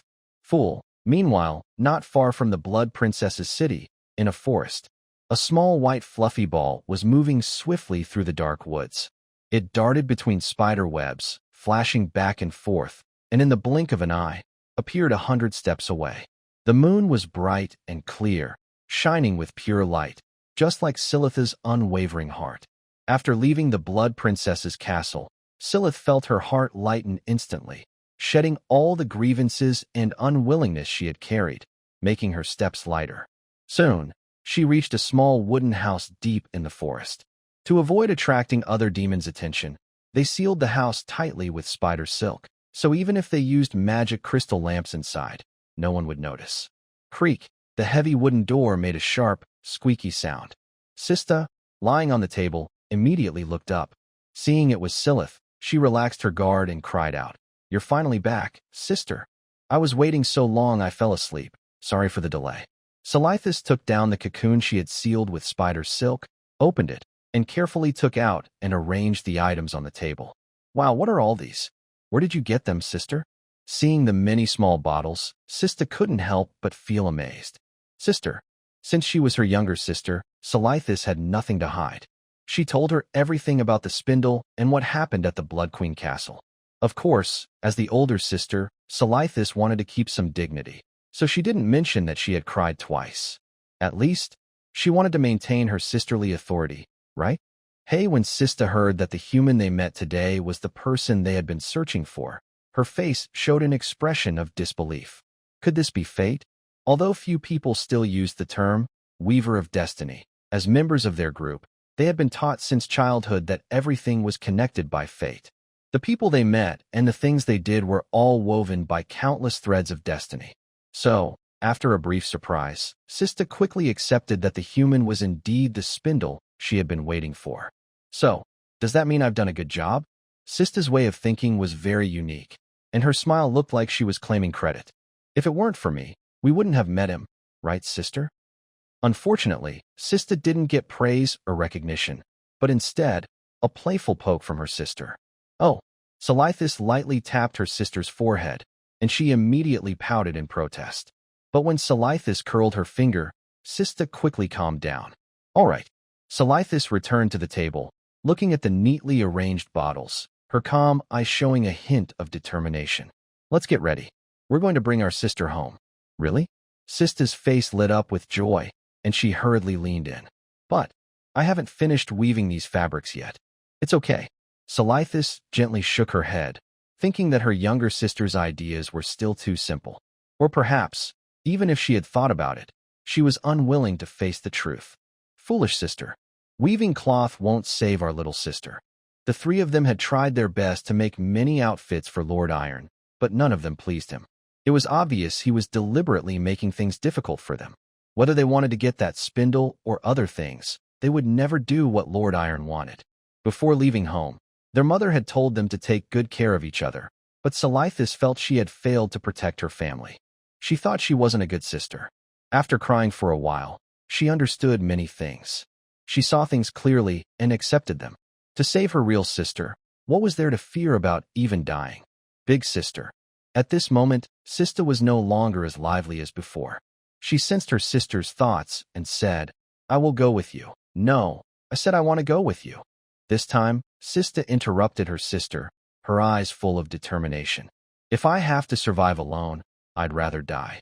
Anyway, we already handed over that spindle, so there's nothing left to worry about. Please, let me go with you, sister. Selithis looked at her sister. She wanted to say something, but knew that if their roles were reversed, she wouldn't just watch her family face danger alone. Just as her sister said, if she had to survive alone, it might be better to die quickly. If the three of them could die together, she could find peace. In the end, she nodded gently. Hee, I knew you'd be the best, sister, Sista said happily, hugging her shorter sister and pointing at the bottles on the table. All I know is that these are from that strange person, but you haven't told me what they do. They're red and blue. Are they poisons? Feeling the warmth of her family, Selithis smiled and remembered what Loren had advised her before. She carefully explained each of the potions on the table to her sister. Just like when she was a child, her mother pointed to the characters in the picture book and taught her and her two sisters how to read and write. Soon, it was late at night. Silas told her sister to go to sleep first, while she stayed at the table working. To fight against the Iron Duke, fighting with bare hands was definitely not enough. She needed to prepare some things. Even if these items could only last a moment under the sharp claws of the Iron Duke, they might still give her a little hope. For some reason, her mind kept drifting to that clean, fresh, handsome face.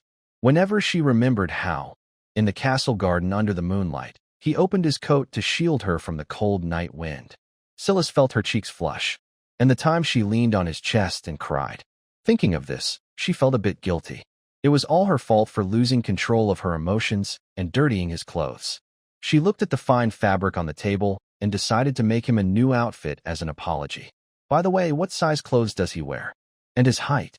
Silas carefully recalled the human's figure and height, but could only form a vague image in her mind. If only she had hugged him back then. Suddenly, an idea appeared in her mind that surprised even herself. She quickly shook her head. Oh no, what am I thinking?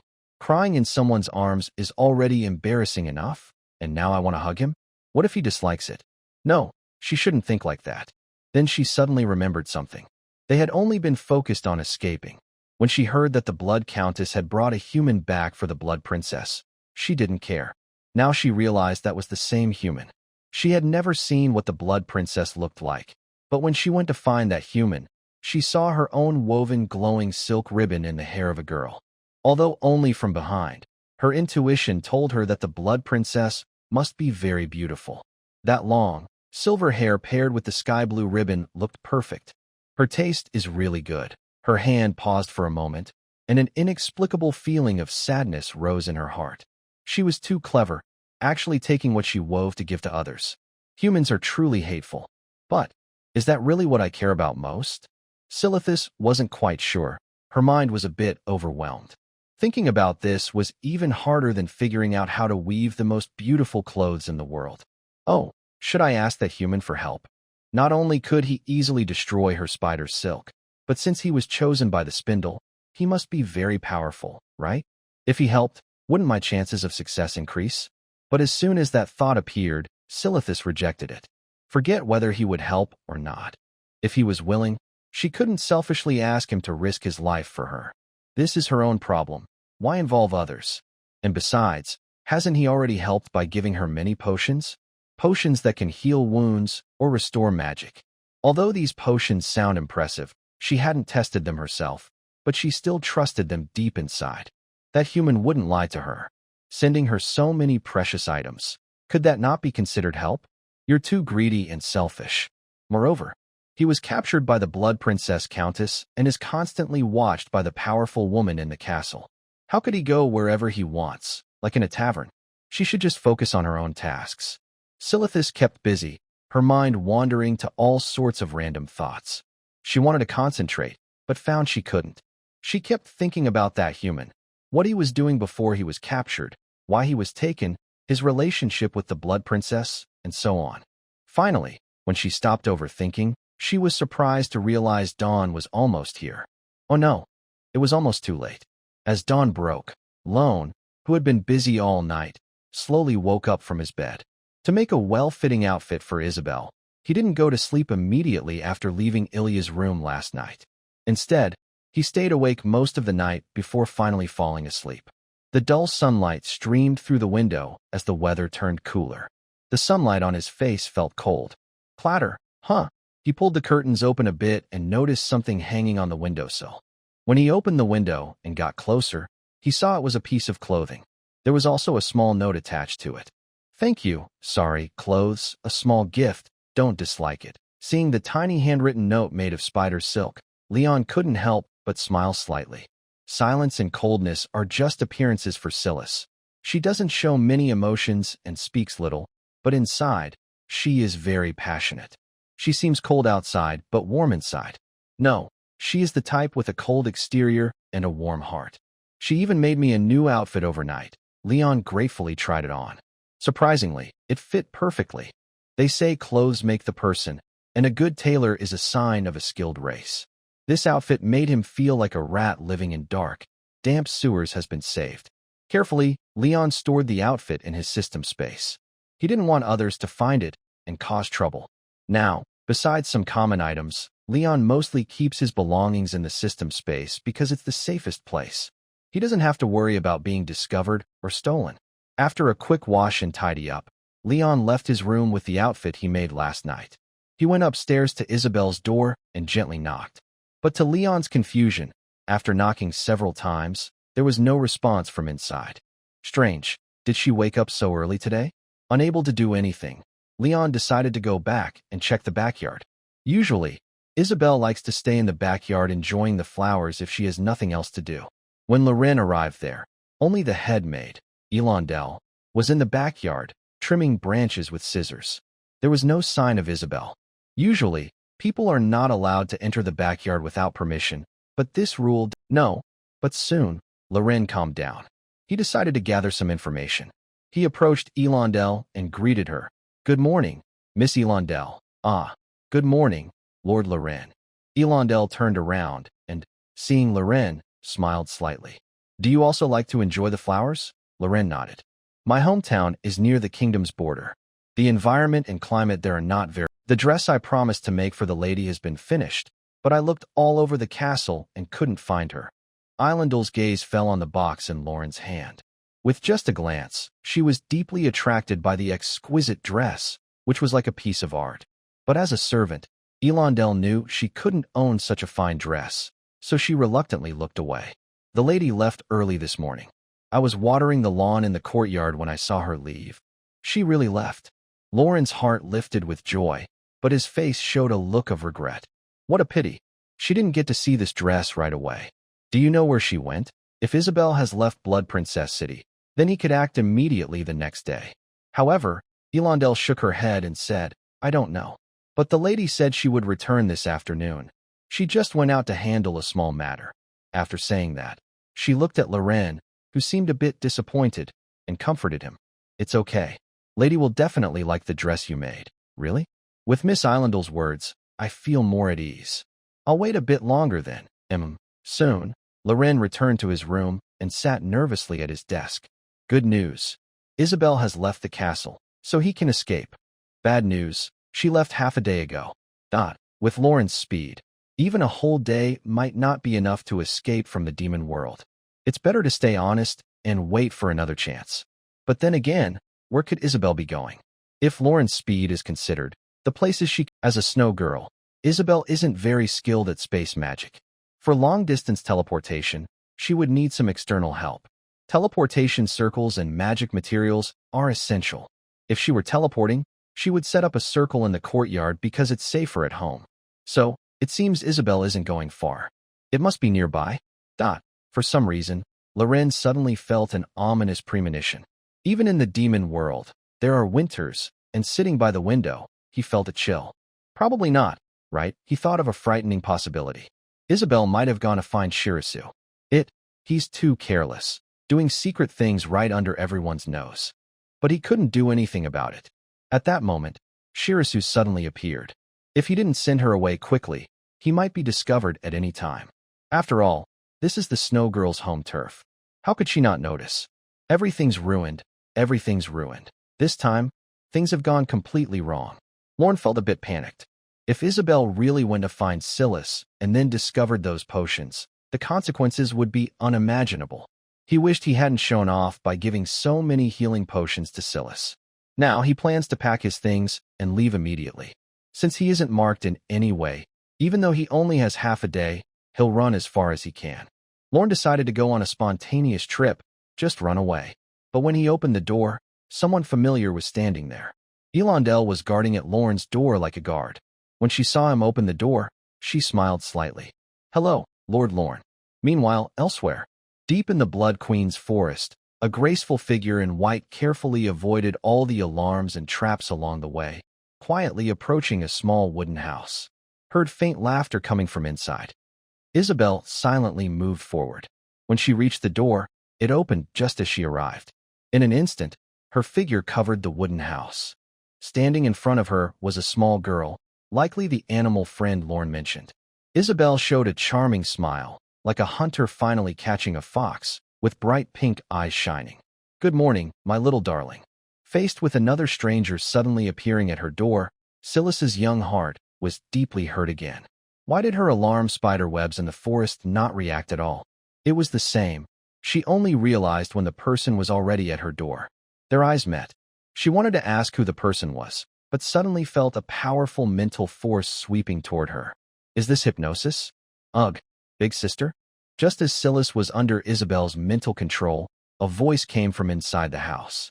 Another one? Isabel snorted coldly. She just gave a slight glare, and the girl collapsed to the ground, unconscious. "Don't worry, I just want her to get some rest." Isabel steps into the wooden house. "What is your name?" Isabel can clearly feel that the small girl in front of her is the same one who previously entered the castle. Her presence is unmistakable. At first, she trusted Loren and didn't plan to investigate further. It's normal for children to make friends.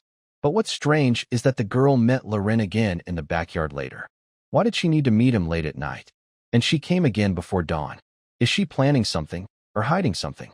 This time, Isabel didn't try to hypnotize Loren to ask questions. Instead, she focused on the girl. She followed her all the way to find where she was hiding. Looking at things from a different angle might give more clues. "Celise," the girl answers slowly and awkwardly. Isabel nods and asks, "Tell me, what is your relationship with that person?" Seeing Celise look confused, Isabel adds, "The person you saw this morning." "What is your relationship, friend?" The hypnotized Celise answers slowly, like a sloth moving slowly on a tree. "Really? That's the same as Loren said, but it doesn't prove much." "How did you meet him?" she continues to ask. Exchange what?" Isabel feels a bit annoyed. Why does this person speak so slowly after being hypnotized? Has she always spoken like this? Is she tired? But to get some useful information, she has to be patient. Hearing this, Celise doesn't answer. Instead, she slightly turns her body and points to the cloth on the table. Isabel thinks, is that so? She recognizes the same fabric from Lauren's place. The quality is quite good. These fabrics are what they weave and sell, which matches what Loren said earlier. Could it really be that I am just overthinking things? Isabel couldn't help but start doubting herself. Maybe it's because of Ilya's situation that she's been so suspicious lately. Whenever she sees something suspicious, she tries hard to find out the truth. Wait. Suddenly, Isabel thought of a frightening possibility. Could she be going through menopause? But isn't that something only humans experience? Why is it happening to her? Or maybe menopause isn't limited to just one race. Isabel tried to calm herself down. Now is not the time for wild thoughts. So, what did you do in the backyard? Just clothes. Is that all? Silence from Silas made Isabel think she was agreeing that nothing else had happened. Why did Silas come back to the castle this morning? Silas answered slowly. Clothes. All right. Isabel was out of ideas. Earlier, Loren had mentioned he wanted to get her a new outfit. Turns out, it was this girl he asked to make it. From the first moment she saw her, Isabel knew she was the legendary Fate Weaver, also known as the Moonlight Weaver after being hunted. They are famous for their exquisite weaving and tailoring skills, making them master dressmakers. Loren managed to find and asked them to make her a dress that was thoughtful of him. Isabel felt warm inside. She was right to trust her instincts. At the same time, she felt a bit guilty. He had already done so much. Every word he said, every action he took, could withstand her scrutiny. Yet, she still doubted Loren. Was she too sensitive?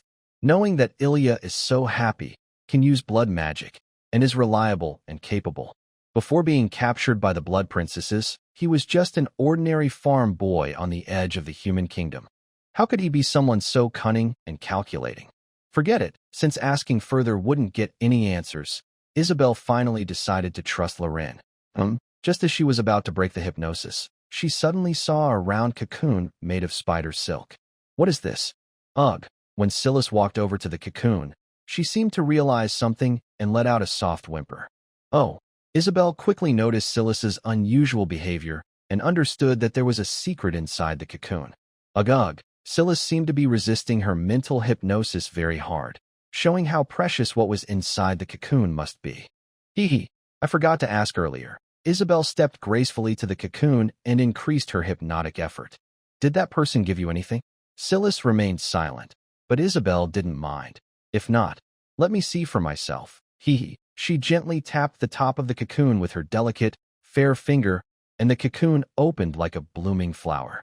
She let out a meaningful gasp, as if she had uncovered a big secret, with a perfect expression of surprise on her beautiful face. Realizing that things were beyond saving, Silas lowered her head as if accepting her fate. My cute little darling, please tell me, what is inside this? Ugh.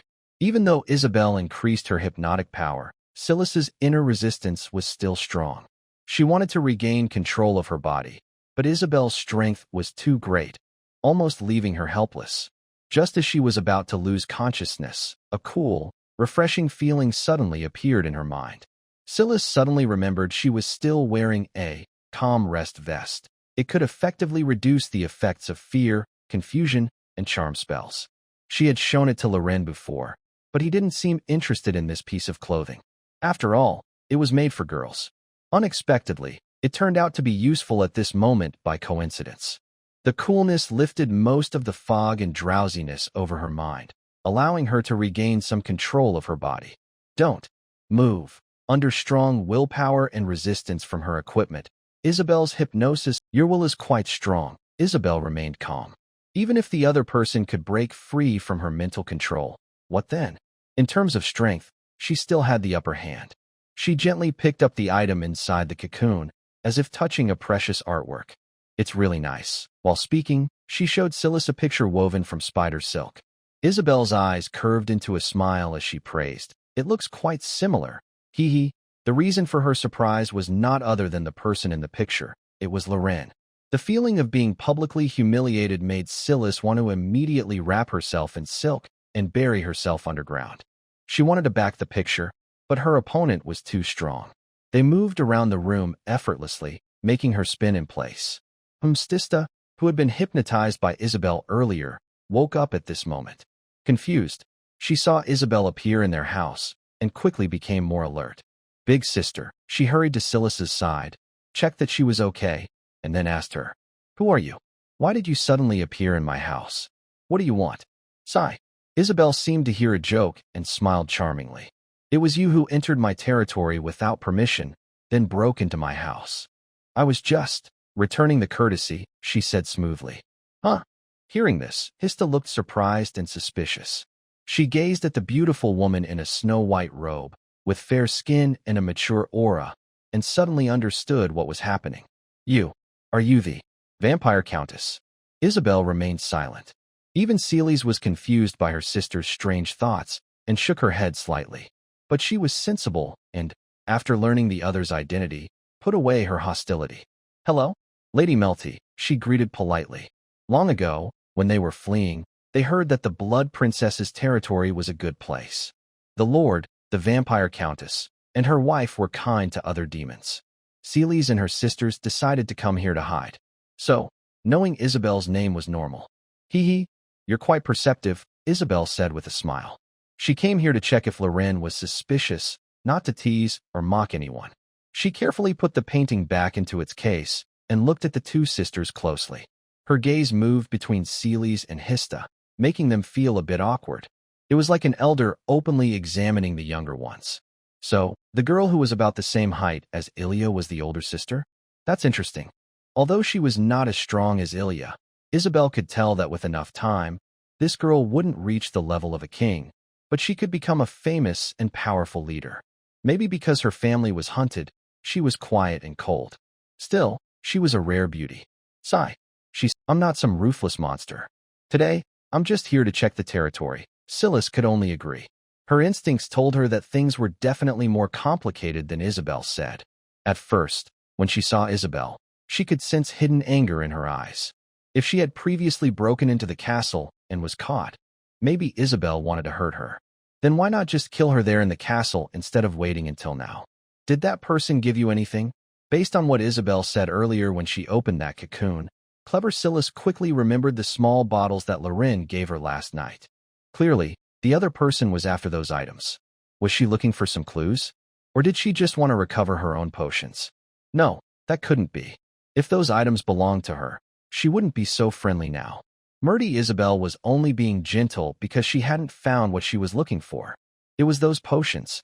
The logical connection clicked in Silas's mind. She suddenly understood. This made sense. Fortunately, she thought these potions were very important, so she had hidden them all for safety.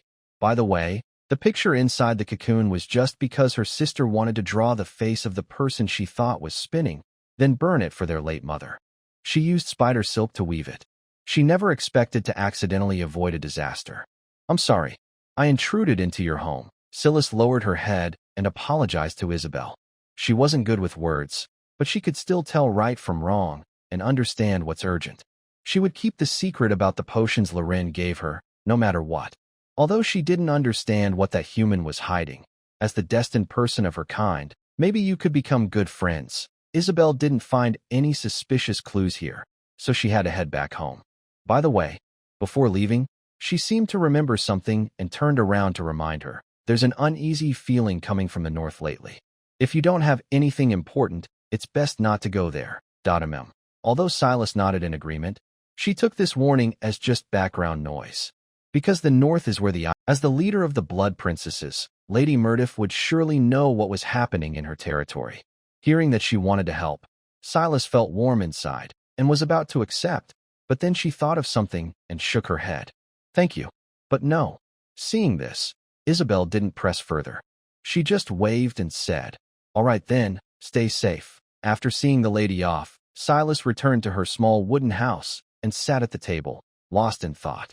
Big sister. Sista looked a bit confused and asked, Why did you refuse?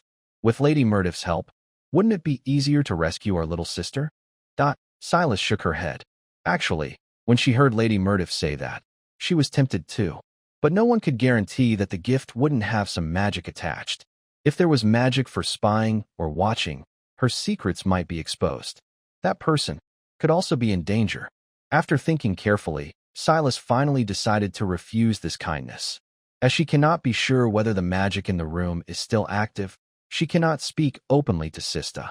Instead, she uses a thread to communicate, in their own language and way. At this moment, on the other side, Lorne, blocked by Elondel, is glaring at her with wide eyes.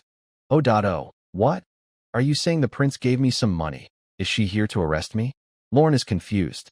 When he opened the door, he saw the head maid, Elandel, standing at the doorway. He thought she was here to block the way. No, to block the door. So she wasn't here for that. Yes, Elandel nods. Last night, the prince personally instructed me to prepare some money for you, Lord Lorne, to cover your daily expenses. Oh, I see. Lorne remembers that when he was hypnotized by the little girl, he mentioned that he had sold everything he had given her because he had no money to buy gifts. He didn't expect her to remember and to send money so quickly. Recently, a lot of money was spent on repairing the castle and comforting the family, so the castle's funds are a bit tight. I hope Lord Lorne doesn't mind. According to the prince's orders, from now on, you will receive a certain amount of gold coins every week. Please rest assured. She then takes out a dark box from behind her and hands it to Lorne. Oh, I feel bad enough already for eating and drinking here for free, and now using her things too. Lorne, feeling conflicted, accepts the box with a smile. Elandel has never met someone so quiet and reserved, but considering her personality, she isn't surprised.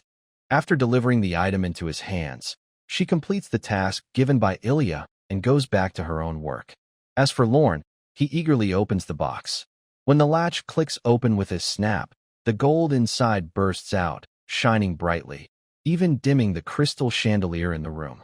Inside this small box, about the size of a brick, neatly stacked gold coins in the shape of round discs, just like the 1 yuan coins from Lorne's past life. But their value is completely different. Lorne counted and roughly estimated that just this one box of money would be enough for an ordinary family to live comfortably for a lifetime. Thanks to Our Lady Ilya's generous hand. Isn't that better than working hard all day and earning nothing? What's wrong with relying on others? Are those who dislike relying on others really stubborn? I don't think so. Probably. It's just because the person relying isn't him. Maybe one day, he'll be taken care of by a cute, obedient little girl, and he'll run faster than anyone. But then again, do you really think you'll be taken care of by a cute, naive little girl dressed in white silk? Hee hee, that's so fun to imagine. That little fish's imagination is quite rich. However, Lorne looked at the shining gold coins thoughtfully. It seems this doesn't stop me from running away with a bucket, right? Actually, this girl even gave him the money to run away with. With this huge sum, after escaping back to the kingdom, he could just mess around with some old things from his past life and happily spend the rest of his life. Yes, while the lady isn't back yet, he should make a quick move. Putting the box into the system space, Lorne opened the door and headed to the hall, walking toward the entrance. But as soon as his left foot stepped outside, a charming laugh came from beside him. Hee hee. Little brother, where are you planning to go? Oh no. Although he didn't see who it was, Lorne knew it was Isabel returning. He turned around and saw Isabel floating quietly in the air, as if she had just come back from outside. Ah, lady. Lorne immediately smiled and stepped forward. You're finally back. I was about to go into town if you didn't return. The clothes I promised you. Hee hee. No rush, Isabel said to Loren. But before that, don't you want to know where I went? Loren was confused. Her words clearly related to him, but he still felt nervous. Should I know? It's nothing important. Hee hee. I just visited your animal friend. Ding ding ding. Hearing this, Loren silently praised Silith in his mind, but he showed a suspicious look and asked, Madam, don't worry. Since he's your friend, I won't overstep. I'm just making sure they don't pose a threat to us. No need to panic. I see. She really is a clever fox, speaking smoothly one moment and another. Oh, by the way, did you say the clothes I asked for are ready? Isabel asked softly, her eyes slightly lowered. Yes, thanks to your animal friend, I managed to get them in time. I see. Back at the castle, Loren took out the box with the clothes and handed it to Isabel. She opened the box, and her eyes were filled with a white, snowy glow. Inside was a long robe made of frost-colored silk and misty gauze, simple yet elegant, not as complicated as royal court dresses, but still dignified and graceful. The overlapping collar was embroidered with delicate snowflake patterns. The wide sleeves draped like a frozen waterfall, shimmering in the sunlight with tiny star-like reflections. The robe was tied at the waist with a blue icy ribbon that perfectly outlined Isabel's graceful waist. Hey, Isabel let out a sigh. She had never seen such clothing before and immediately felt a bit reluctant to part with it. Wow, I didn't expect you to be so skilled, little brother. Lorne chuckled softly. It's all thanks to my friends helping out. I was just watching from the side. Since Isabel had already gone to see Shiris and nothing happened, helping Shiris gain some favor was fine. It was also a way to thank Shiris for not revealing his potion secrets. What surprised Isabel was that the box Lorne gave her contained more than just a piece of clothing. Beneath the snowy robe, there was also a pair of pajamas made from frost crystal silk. A rare blush appeared on Isabel's face. She looked at Lorne with mild annoyance, but he seemed innocent, as if he didn't realize what he had done. This kid was honest. Yes, but maybe too honest? Giving her pajamas like this. The pajamas felt incredibly soft and smooth, with a misty, blurry appearance, faintly visible. But if she just wore them to sleep, it wasn't a problem. Sigh. This honest child made her realize she had been too suspicious before. As an elder, she should give him some guidance. It looks like you've made a wonderful friend, little Lorne. But you must understand, friends are just friends, and mom is just mom, okay? Seeing that Lorne still seemed to be a bit clueless, Isabel decided to let it go. Sometimes, this kid was quite clever, but in some ways, he was just completely unresponsive. All right, Isabel said, extending her pure white hand and gently patting Lorne's head as if comforting a child. I really like the two clothes you gave me. Thank you for your effort. I'm glad you like them, madam. Faced with the sudden gesture of affection, Lorne instinctively thought the other person wanted to leave a mark on him. But it didn't seem to be the case. Her eyes only showed the care of an elder for a younger person. As an elder, I can't accept your gift without giving something in return, so. Isabel turned her palm over, and a cold-looking ice cube appeared in her hand. This is a stone from the mountain in my hometown. It's not very valuable, but it's a good item for self-defense. Just inject magic into it, and it can be used. Thank you for the gift, madam. A stone? Lorne was surprised. He quickly used magic to cover his hands, and then took the icy cold ice cube. At a glance, information about it appeared in Lorne's mind.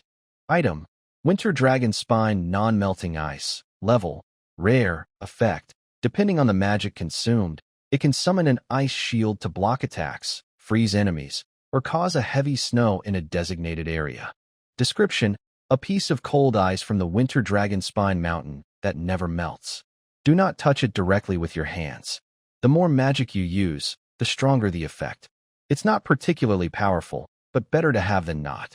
In the game, this item is mainly used by support classes to embed in weapons, enchant the weapons, and apply a cold debuff to enemies. For Lorne, it's not very useful. But he didn't expect Isabel to give him a gift, and this non-melting ice was an unexpected but good find. Then I'll take my leave. Lorne respectfully bowed to Isabel, and then returned to his room. Sitting at his desk, Lorne wondered if he could turn this non-melting ice into something else. After thinking for a while, he realized there were no other products or derivatives related to the ice in his mind. Just as described, it's a stone from the snowy mountain of the Winter Dragon Spine. Over the years of freezing, it gained the trait of never melting. It is just a piece of stone at its core. Whether it is refined or dismantled, it doesn't matter much. All right, after studying for a while, Leon stored it into his system space. Now that Isabel has returned, there's no chance for him to escape. The good news is that Isabel didn't find anything suspicious from Shirley, so he can still hide for a while longer. Actually, for the Blood Clan, specifically for Ilya and Isabel, although they are cute and charming, Leon still feels a sense of respect for them. If the things he did were to be exposed, he would face endless suffering. To stay safe, he only has two options: either run away or keep pretending and secretly perform reverse hypnosis on Ilya. Fortunately, these two options are not mutually exclusive. He can do both, continue reverse hypnosis on Ilya while looking for a chance to escape. But, is that really enough? Leon's mind couldn't help but recall the moments he spent with Ilya. This little girl is a bit spoiled and stubborn, but she has never truly harmed him. When the maid whipped him before, she stood up for him and fought back, causing the maid to stay in bed for half a month. She also taught Leon how to learn magic. Even her life was saved because she shared her source power with him. And her shy, blushing face is especially adorable, isn't it? Such a cute little girl is rare. Pa. Leon was caught in a mental battle. as if two identical versions of himself were arguing inside his mind. You're just confused by your perception filter. They are Blood Clan members, Snow Women. Aren't they all the kind that eat people and leave no bones? What's so cute about that? Can cuteness feed you? The longer you stay here, the greater the risk of exposing yourself. If you don't work hard, you might become their plaything. Don't forget, if they find out what you've done, no matter how cute they are, can you really avoid suffering? This is the real key to the problem. Helping Elsa escape is an established fact, like a ticking bomb hanging over Lorne's head, ready to explode at any moment. If he hadn't had his talent to help, he might have been cut into pieces long ago. Soon, the sound of internal arguing erupted again in his mind. Once you've done it, just do it. As long as the little girl doesn't care about what you've done, isn't that enough? Isn't your goal to win her over by trying to reverse her hypnotic state? As long as the reverse hypnosis is thorough, what you did doesn't really matter. Lorne, that thought hit him like a bomb dropped into deep water, causing a huge wave in his mind. Yes, reversing hypnosis might not always succeed, but escaping definitely means death. Isabel and Ilya would use all their strength to kill him. On the other hand, if he can reverse the hypnosis quickly enough, when Ilya chooses him without hesitation, would she still care about what he had done before? Probably not. And for Lorne, the blood princess with white hair and red eyes is still too authoritative. Appearance is justice. It's hard to refuse her. Under his influence, Ilya is gradually deviating from her original path. In the game, she is a cute-looking killing demon, but now, she is just an ordinary blood princess who has only drunk his blood, right? Although he's still far from fully reversing her hypnosis to make her depend on him completely, luckily, hope is not lost. Isabel also seems to have let go of her doubts about him. Everything is heading in a good direction, which shows that his actions have been correct all along. The plan to reverse hypnosis is feasible, and he still has many options to try. Thinking of this, Lorne decided not to run away for now. He would continue with his reverse hypnosis plan. As the saying goes, when the car reaches the mountain, there will be a way. When the boat reaches the bridge, it will go straight. He would take it step by step and see what happens. Feeling relieved, Lorne relaxed a lot. He had been quite frightened today, so he simply lay back in bed and took a nap. Even though he didn't need to sleep, who could refuse the cozy warmth when the weather gets colder? Elandel also brought him lunch and dinner. Just looking at the large, nourishing food on the table, Loren was stunned. Was he really not afraid of overindulging and causing a nosebleed? He looked at Elandel with a questioning gaze, and she simply explained calmly. He didn't expect her to care so much. And this morning's money too. When Ilya said she had no money, Elandel immediately sent some over. It seems staying close to Ilya is actually pretty good, isn't it? At least there's someone who cares about you, who worries about you, a little girl who cares. Eating soft food really feels nice. Loren, with tears in his eyes, finished the dishes Elandel brought him. As night fell, he washed up a little, then pushed open Ilya's door. When I bring you your favorite milk tea and pudding, say good morning to me, and just reply with a good morning when I wake you up. Not nonsense like, huh? I don't know what you're doing when I sleep. Putting on stockings without permission, or touching you is a crime, or anything like that. Blushing, Ilya buried herself in the blanket and glared at Loren with a bit of annoyance. Ugh, flattery. You're not allowed to do that anymore. Okay. Watching Loren nodding happily but with no real intention of changing, Ilya deliberately frowned and pouted her little mouth in displeasure. But he seemed to ignore her completely, skillfully taking a small wooden comb from the desk and gently gathering her long, silky silver hair. You should at least listen to me. He even dared to put socks on her while she was sleeping. Doesn't that mean he's been doing all sorts of things behind her back? How dare he? Embarrassed and angry, Ilya turned her side, deliberately avoiding Loren's touch. I understand, my princess. Would you like some milk tea? Looking at the warm milk tea handed to her, Ilya was momentarily speechless. She admits that the drink called milk tea is quite nice, but it shouldn't be a way to clear her name, right? Do you think I'm someone who looks easy to talk to? Isn't that so? Lorne almost instinctively spoke, but he held back at the last moment. He didn't want to be torn apart. Fool. Ilya angrily took the milk tea, opening her small mouth to sip it little by little, as if she wanted to vent all her frustration on the innocent straw. Soon, A row of tiny teeth marks appeared on the soft straw. Thus, Ilya sat on the bed, turned to the side, holding the warm milk tea with both hands, quietly enjoying the feeling of Lauren combing her hair from behind. In the past, these tasks were done by the head maid, Elandel, but since Lauren arrived, everything changed, and she seemed to be gradually getting used to his presence. Ilya's eyes curved into a smile as she sipped her milk tea, listening to the rustling sound of the wooden comb running through her hair. Lauren used magic to smooth and straighten her messy hair, then tied the sky-blue hair ribbon, completing the task. Afterward, he gently scooped a spoonful of bouncy pudding and offered it to Ilya's mouth, showing great care. This gesture surprised Ilya a little. For some reason, she felt that today Lauren seemed a bit different. Although he still accompanied her as usual, she felt he was more thoughtful than usual. She held the spoonful of pudding in her mouth. Sweet. You seem to be very well-behaved today, really? Lauren didn't mind. Who doesn't know how to take care of a little girl?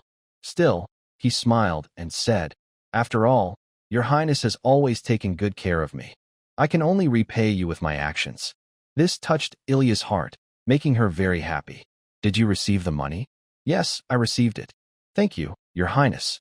It's the first time I've seen so much money." Humph. It seems she heard these 3 words for the first time and proudly raised the corner of her mouth. "It's just a little money. If you perform better and satisfy me, you'll get even more in the future. I told you before, as long as you follow me, I won't treat you badly. That I swear to follow His Highness to the end." Humph. While Lauren was doing his best to push forward with his anti-hypnosis plan, somewhere in the Blood Queen's forest, 2 shadows were swiftly moving through the trees. It was none other than Silas and Sista, the sisters. They headed toward the deeper northern part of the forest. The night was dim, making it the best time for their action. In the world, nothing is ever perfectly prepared. Now, the younger sister was still in the hands of the Iron Duke. They had been out for too long, and they didn't know what was happening to her now. But the only thing they could be sure of was that the longer they delayed, the more dangerous their sister would be. So, after quickly weaving the cloth they got from that human into clothes, they rested briefly and immediately set out northward. The small wooden house was just a temporary shelter for the sisters. It was filled with useless clutter, so there was no regret in leaving it behind. After all, in the face of family members' lives, everything else can be set aside. "Big sister," Sista suddenly turned her head to Silas and said with a slight smile, "Why do I suddenly feel so excited? Just thinking about seeing our little sister soon and driving away that Iron Duke makes me a bit nervous, Sista." As the older sister, Silas keenly noticed the unusual emotion in her sister's words. Sista was always like this. Whenever something was about to happen, she was clearly scared but still said some unimportant things. But because of that, she was still Sista, her real younger sister. "We will definitely rescue our little sister." Behind Silas, a cocoon wrapped in many clothes made from the fabric Lauren had crafted was visible. Some of these were normal clothes, while others were specially made traps to deal with the Iron Duke. Confronting him directly was impossible. The Iron Duke's strength was undeniable. Silas didn't aim to kill the Iron Duke.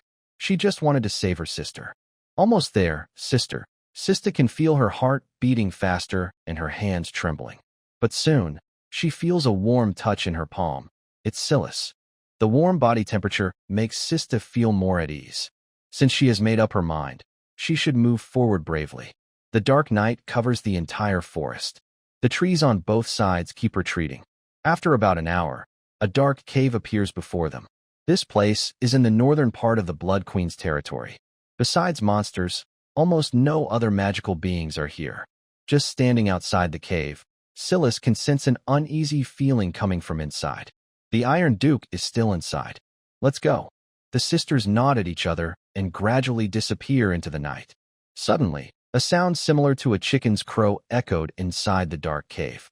Then, a loud, piercing cry followed. Cluck! The shrill cry was so loud it hurt Sophie's ears, making her cover them painfully and ruining her sleep. "How dare you sleep? Where are my clothes?" A gender-neutral voice spoke nearby. Soon after, Sophie, feeling dizzy and confused, felt her arm being grabbed roughly and was pulled up from the ground. "I want the most beautiful clothes in the world. Only then can I match my looks." "Who told you to sleep? Who gave you permission? Where are my clothes?" "My clothes?" My clothes, smack. A loud slap echoed through the cave, and Sophie felt a burning numbness spread across her face. I'm sorry. Her energy was drained, and she had no strength left to resist. She could only weakly speak. Keep making them for me. If you can't make the most beautiful clothes, I will kill you.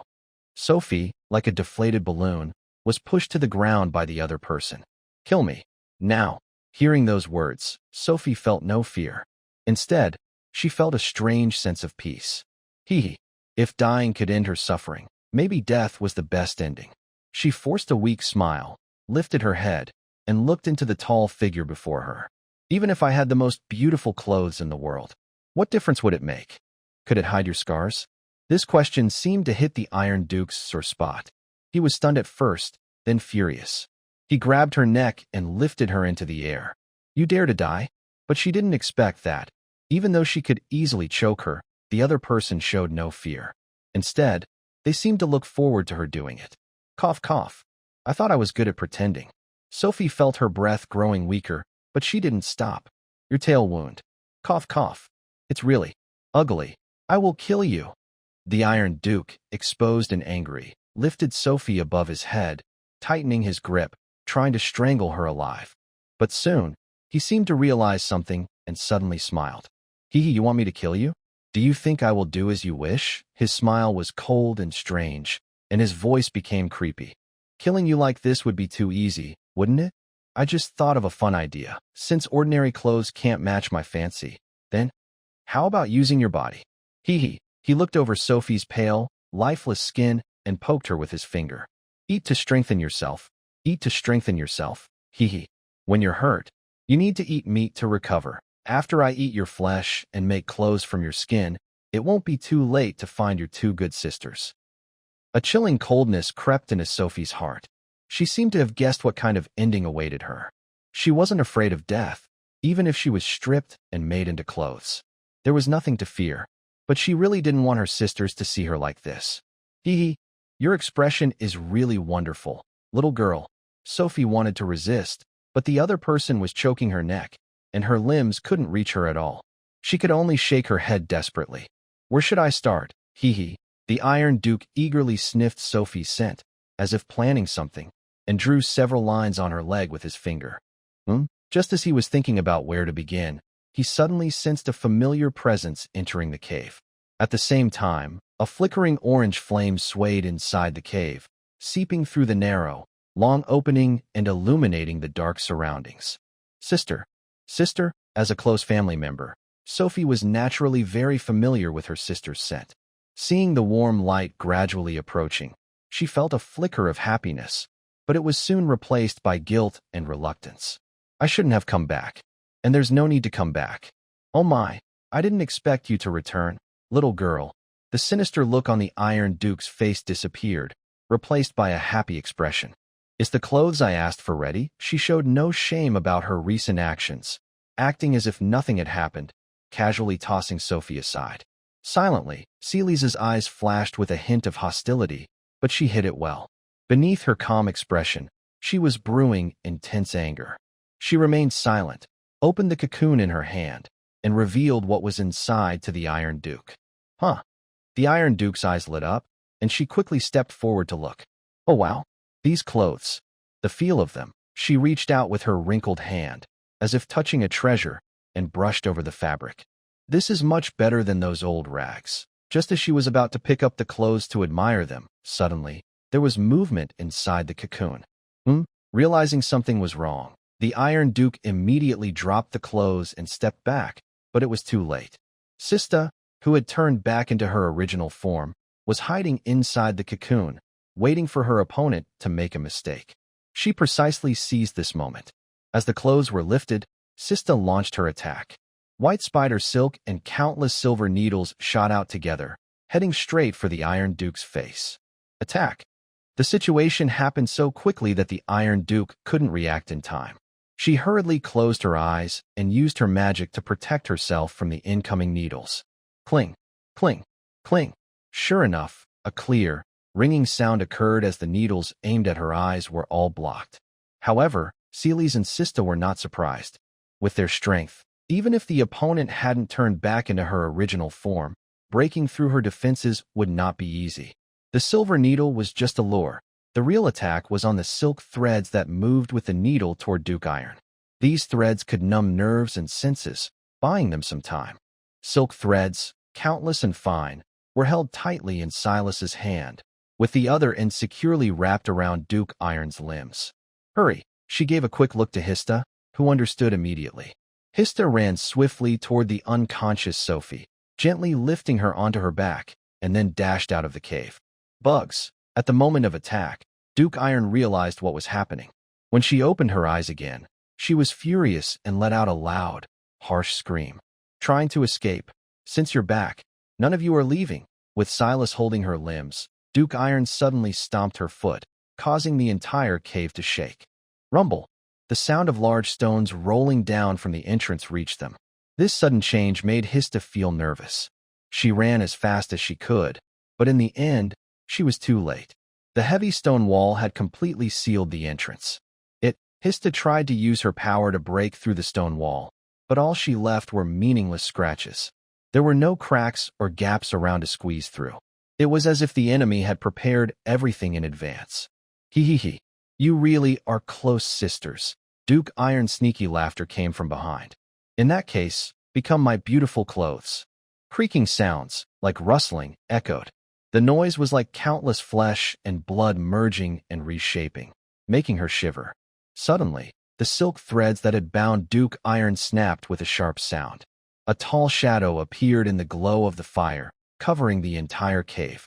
Her back muscles tensed violently, as if something beneath her skin was struggling.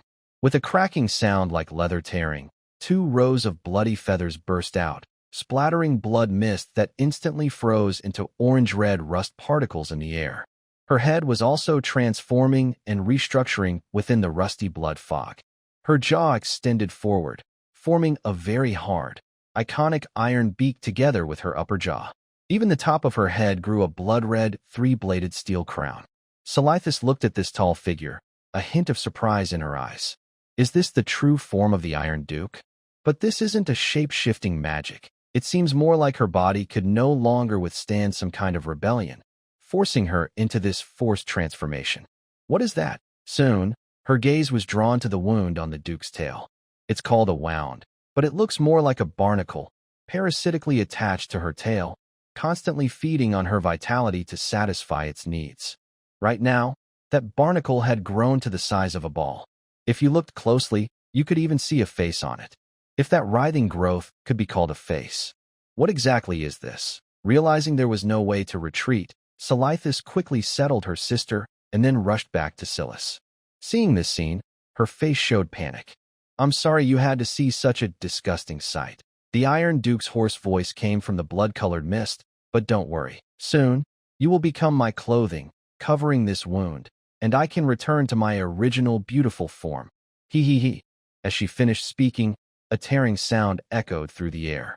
Whoosh, whoosh, whoosh. The Duke's wings trembled, and countless blood-red feathers shot toward the 2 of them at high speed. These feathers were like sharp blades that could cut through iron, leaving smooth, mirror-like surfaces wherever they touched. Silas didn't dare to be careless. She immediately spun a large web of spider silk in front of her, trying to block the incoming attacks. But the Duke's feathers were too sharp. With just a touch, the web was cut through effortlessly, like tofu. Dodge. Silas protected Silas behind her and used all her magic to imbue the spider silk with a bright, moonlit glow. Using the power of the source as spider silk enchantment greatly increased its toughness and sharpness, barely enough to block the sky full of wings. "Don't celebrate too early." The Duke of Iron's hoarse voice sounded like a demon's whisper. When looked at again, he had already disappeared. While they were defending against the wing attack, he leapt into the air and attacked with his sharp claws. Boom! Silas and the other girl rolled aside. The transformed Duke of Iron was very strong. Just one jump stirred up dust inside the cave, making it hard to see. You reacted pretty well. Noticing that the touch under her feet wasn't flesh, the Duke of Iron muttered sadly. "Why did you dodge? It wouldn't look good if your clothes got torn." Silas felt like her shoulder was useless. To keep Sista safe, she pushed her aside before the claws came down. This kept Sista from getting hurt, but her left arm was cut open by the Duke of Iron's claws, bleeding heavily. She reached into her pocket and took out a red potion. If she remembered correctly, this was something humans said could heal wounds. Silas drank the potion quickly. As soon as it went in, she felt a cool sensation wrap around her left arm, making it itch and easing the pain a lot. Wow, that's amazing. She could see her wound healing visibly, just as the human had said. Oh, the Duke of Iron also seemed to notice something. His big chicken head tilted slightly, trying to catch that strange energy. What did you just drink? Just now? She sensed a powerful life energy. Just a sniff was enough to give her unprecedented relief. It looks like you really found something good outside. If she could get this thing, her wounds might heal too. The Duke of Iron, smelling the life energy like a mouse smelling cheese, frantically lowered his head to find it. But the dust flying everywhere blocked her view, so she couldn't see Silas's shadow at all. Cunning bug, show yourself to me, show yourself. The nearly mad Iron Duke began to peck at her with her large, hard beak, hitting the ground and creating deep, pointed pits with each strike. Her desire to survive had made her ignore whether the other's fur was intact or if it could hide the ugly growth on her tail. She firmly believed that if she could drink what the little bug, they gracefully spread, forked, and crossed in the air, forming a huge spider web. Faced with the web covering above her, the Iron Duke did not dodge. Instead, she spread her wings and cleanly cut through it. Trivial tricks. Silas knew her attacks were harmless to the Iron Duke. She didn't expect to break through the tough feathers covering her body. But these silk threads, infused with her original power, would release a paralyzing toxin once exposed to the air. This toxin didn't need to enter through the blood. It could evaporate into the air and infiltrate through weak spots like the eyes, nose, or mouth, paralyzing her senses. Humans still had many inconveniences, so Silas transformed into a pure white, dandelion seed, controlling the silk threads to flicker and dart above the cave. The space inside the cave was small. For a creature as large as the Iron Duke, it was a bit cramped, but for Silas, it was just right. She could skillfully attack from the blind spots above the cave, using cover to avoid the Iron Duke's wing attacks. At the same time, Sister Stella turned into a white fluff ball, quickly leaping into the air under the guidance of the silk threads. As if they shared a mind, the sisters nodded at each other. Two white glows intertwined in the air, with Silas controlling the silk to form a noose around the Iron Duke's neck. Selithis condensed her magic into shining silver needles, aiming at the weakest part of the Iron Duke's eyes. Cling, cling, cling, but these attacks had no effect. The reason the Iron Duke was so formidable was her unbreakable defense. Although her eyes were her most vulnerable spot, the gap between their races and strength was like an insurmountable chasm. You and your kind make me laugh, little girl, the Iron Duke said, simply closing her eyes to block all these attacks. Big sister, what should we do? Selithis asked. She kept shooting silk threads, but her magic was draining quickly without much effect. She felt dizzy and took out a blue potion to drink. Earlier, she had learned from her sister what the potion did. At first, she was unsure, but now, as a cool, sweet taste spread on her tongue and her magic source was nourished like rain after a drought, she realized what an incredible thing the human had brought out. Don't worry, Selithis said, watching the Iron Duke in the cave's center. Suddenly, her gaze was drawn to a strange, pulsating growth. It looked like a second heart attached to the Iron Duke's tail. Instinctively, she felt a strange flutter in her chest. At first, she thought it was parasitic, but now she saw the veins emerging from the growth pulsing rhythmically, controlling the Iron Duke's movements. Attack there, Selithis signaled to her sister. Her sister understood immediately, and several silver silk threads shot out rapidly. Unexpectedly, this time, the silk cut into the growth, and dark blood flowed out continuously. The Iron Duke let out a piercing scream, like a frog with its backside on fire, jumping wildly inside the cave. That's it. Although they didn't know exactly what it was definitely the weakest spot of the Iron Duke. The sisters Selithis and her sister changed their attack targets at the same time, directing their silk threads to fiercely strike the growth. The ugly thing seemed to have merged with the Iron Duke. Every time it was attacked, it let out a harsh, shrill scream. I will kill you. I must kill you. The fully enraged Iron Duke attacked wildly inside the cave. It flapped its wings, kicking up dust, and released sharp feathers that covered the entire cave. But both of them easily dodged the attacks by moving quickly along the cave walls. Keep going. Silithus didn't hesitate. She immediately teamed up with her sister, Sista, to attack the strange growth. She drank a blue potion, then gathered countless threads into one point to strike at a specific spot. After finding the real weakness, Silithus saw a glimmer of hope. But soon, she noticed that the wound they had just cut was healing at a visible speed. This is, ha ha ha. You think that will kill me? A hoarse voice came from the darkness. When they looked again, they saw that the Iron Duke's head had somehow grown a tentacle-like appendage. It was like a snake's tongue, constantly gathering information from outside. What is that thing? Even Sista could tell that the tentacle-like thing was definitely not part of the Iron Duke's normal body. It could only be that strange growth. Get away! Just as Sista was stunned, a black tentacle shot toward her at high speed. Sista felt pushed, and in the next moment, the tentacle, covered in sticky blood, brushed past her. A flash of silver light appeared as Silithus's web cut through the tentacle completely. Even so, the severed tentacles kept writhing on the ground until they were covered in dust and finally stopped moving, oozing dark blood. For a moment, a foul smell filled the entire cave, making both of them feel a bit sick. They never thought they would encounter such strange things. It was like opening Pandora's box. At this moment, the Iron Duke no longer looked like itself.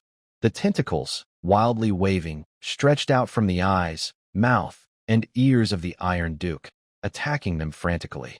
At first, these tentacles only attacked simply, but over time, they seemed to develop awareness, learning to feint and change tactics, often catching people off guard. Thanks to Lauren's potion, they could barely hold their own. But this was not a real solution. Both of them knew that deep down. They could still resist a little now, barely managing to fight back. But what happens when the potion runs out? And besides, drinking these healing potions repeatedly would reduce their effectiveness. The magic power that the potion could restore was decreasing, and Silas felt more and more powerless. The tentacles seemed endless, coming from all directions, impossible to get rid of. They kept using potion after potion, but the tentacles showed no sign of stopping. They had taken over the Iron Duke's body, greedily draining its energy. Looking at the huge growth almost reaching the top of the cave, Silas felt a deep sense of helplessness. What exactly was that? What was she fighting against? Without magic power, her body, overused, was suffering backlash, muscles spasming constantly. Silas transformed back into her human form, struggling to carry the unconscious Shista, who had lost consciousness from lack of magic. Her younger sister, Sifni, was also there. If this was their fate, if this was the end for the three of them, at least they would not be separated in death. The slimy, sticky tentacles surged along the cave walls toward her. Silas didn't know what these things were or what awaited her, but she knew the fate of the Iron Duke. If these disgusting things wanted to turn her into a breeding ground, a silver thread quietly appeared at her fingertips, pressed against her throat. Staring at the tentacles creeping through the narrow passage toward her, Silas leaned against the wall and closed her eyes, accepting her fate. In her mind, she seemed to return to the moment she was cuddled in that human's arms. She had never regretted coming back, only regretted that her own strength was too weak to protect her two sisters. I have also let down that person's trust. I clearly gave her such powerful things, but I still couldn't succeed. If only I had been a little more selfish, just a tiny bit more selfish, and asked that person for help. Would the ending have been different? My family was killed. I wandered with my sister, fell into the hands of the Iron Duke, and suffered greatly. And in the end, I was even swallowed by those disgusting things. Hot tears slid down my cheeks as Silas suddenly tightened the silk thread. People, this world is terrible. I can't handle it. The expected pain of the silk cutting through my throat didn't happen. It was as if the whole world froze at that moment. Silas opened her eyes in surprise to find a layer of frost and snow covering her hands, freezing the silk thread she held. Snow? She turned her head and saw a familiar figure. A rising sun slowly appeared on the horizon, like a savior bringing hope to the girl. I received your request. Loren stepped into the cave, which he had just smashed open with a punch, and took out several bottles of high-grade recovery potions, tossing them into Silas's arms. These were made from rare materials he bought at a high price in the Blood Queen city. Although not as good as the finest treasures, they could at least save the lives of the three sisters. He took off his clothes and draped them over Silas. Now it's time to do things my way. Feeling the warm, familiar presence in his arms, Silas gradually regained her senses, staring blankly into his calm and clear eyes. People, she wanted to say something, but he only gently patted her head with affection, then stood up. The golden dawn seemed to drape a cloak over him. A barely noticeable cut appeared in Lone's palm. The hot blood seemed to find a way to release itself, dripping along the lines of his palm onto his tentacle. Since learning blood magic, Lone has not been lazy. Instead, he has worked hard to find new ways to use his magic creatively. A mattress. As he spoke, the blood on his tentacles suddenly came alive, bursting into bright, hot flames. Surprisingly, these flames did not melt the ice on the tentacle's surface.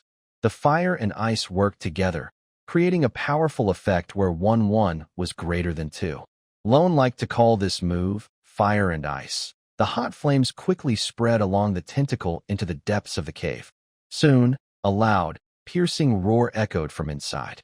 Roar, roar, roar, roar, roar, roar, roar. The monster finally, he gave Silas a reassuring look.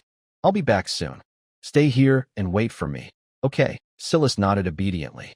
Although she had always known this human was powerful, she was still surprised when she saw this scene. Using his own blood as a weapon. Is that even possible? Isn't that a vampire's ability? Why? Silas couldn't quite understand what was happening, but her cute little mind figured out one thing. They were saved. The air was filled with the smell of burnt flesh. The creature waved its tentacles, trying to put out the flames on its body. But these flames, fueled by Lone's blood, would not go out unless all the blood inside the creature was burned up or a special treasure was used. Roar, roar, roar, roar, roar. A deep, hoarse voice came from the fireball. The moment Loren saw the creature enter the cave, all its tentacles lunged toward him. How dare you? Annoying. Loren interrupted the monster's roar, dodging the incoming tentacles. He held a burning crimson sword, with a faint purple glow flickering on it. Sizzle boom. Suddenly, a thunderclap sounded and lightning flashed.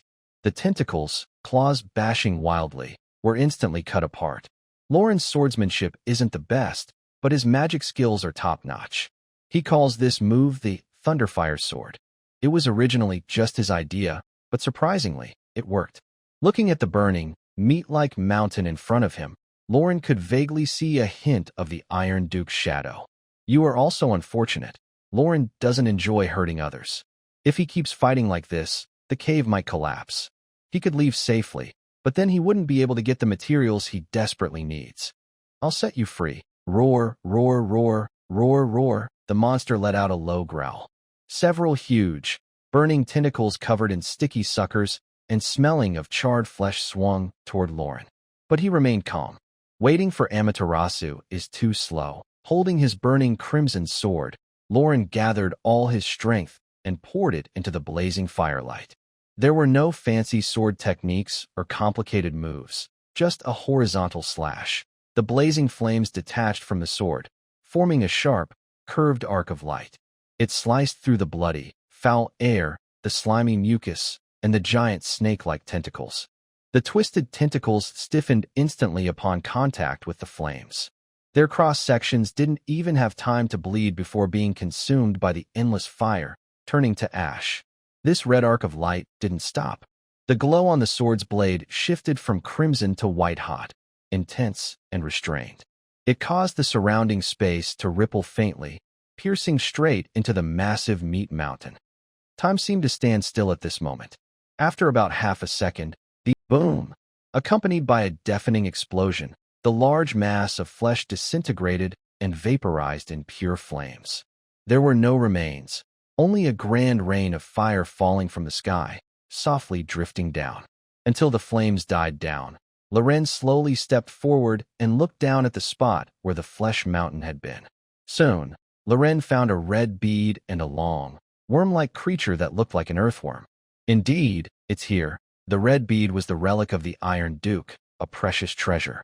As for the charred worm, even without system hints, Loren knew what it was. Item, gift, remains, level, curse, effect, can parasitize any living creature. The host's abilities will greatly improve, but it will gradually become a breeding ground for the parasite. Note, even if it loses activity, it's best not to touch it directly. So, you knew all along. Loren took out the non-melting ice he got from Isabel and froze the remaining shell of the worm to seal it.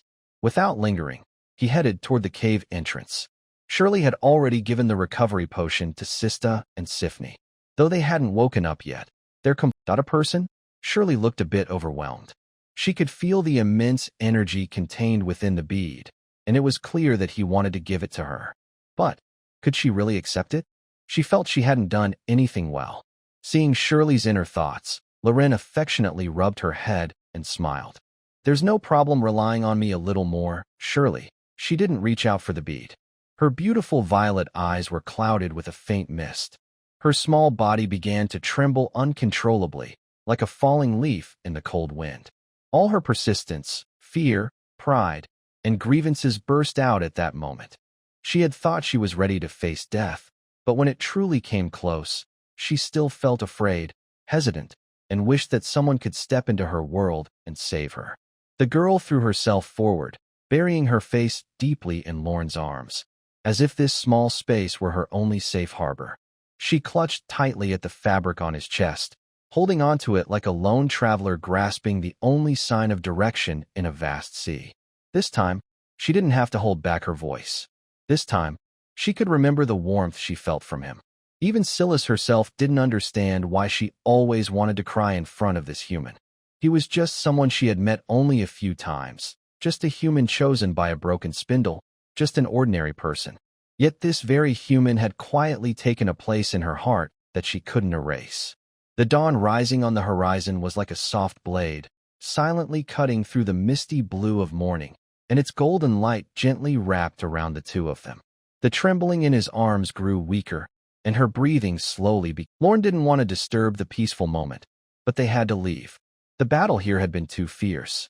The beasts had fled, but the noise might attract nearby demons. He wouldn't have minded if he were alone, but now, they needed to go back quickly. Fortunately, Silas had already placed Sista and Sifney, who had returned to their original forms, into her cocoon. Otherwise, Lorne wouldn't have been able to carry all three of them. Silas slept deeply, showing no sign of waking even as Lorne carried her on his back. It wasn't her fault. Her nerves had been stretched too tight for too long. Even with the help of potions, both her body and mind were exhausted. Only heaven knew how she managed to endure through the night. Silith rested on Lorne's back, her head weakly leaning into the crook of his shoulder, seeking a warmer, more familiar source of heat, gently swaying with each step. Her mischievous hair occasionally brushed against Lorne's neck, tickling him with a unique, fresh scent that belonged to Silith. The girl occasionally mumbled in her sleep, her body pressing close. To avoid disturbing her sweet dreams, Lorne walked carefully, trying to slow his pace. Looking back now, Lorne couldn't help but feel a bit scared.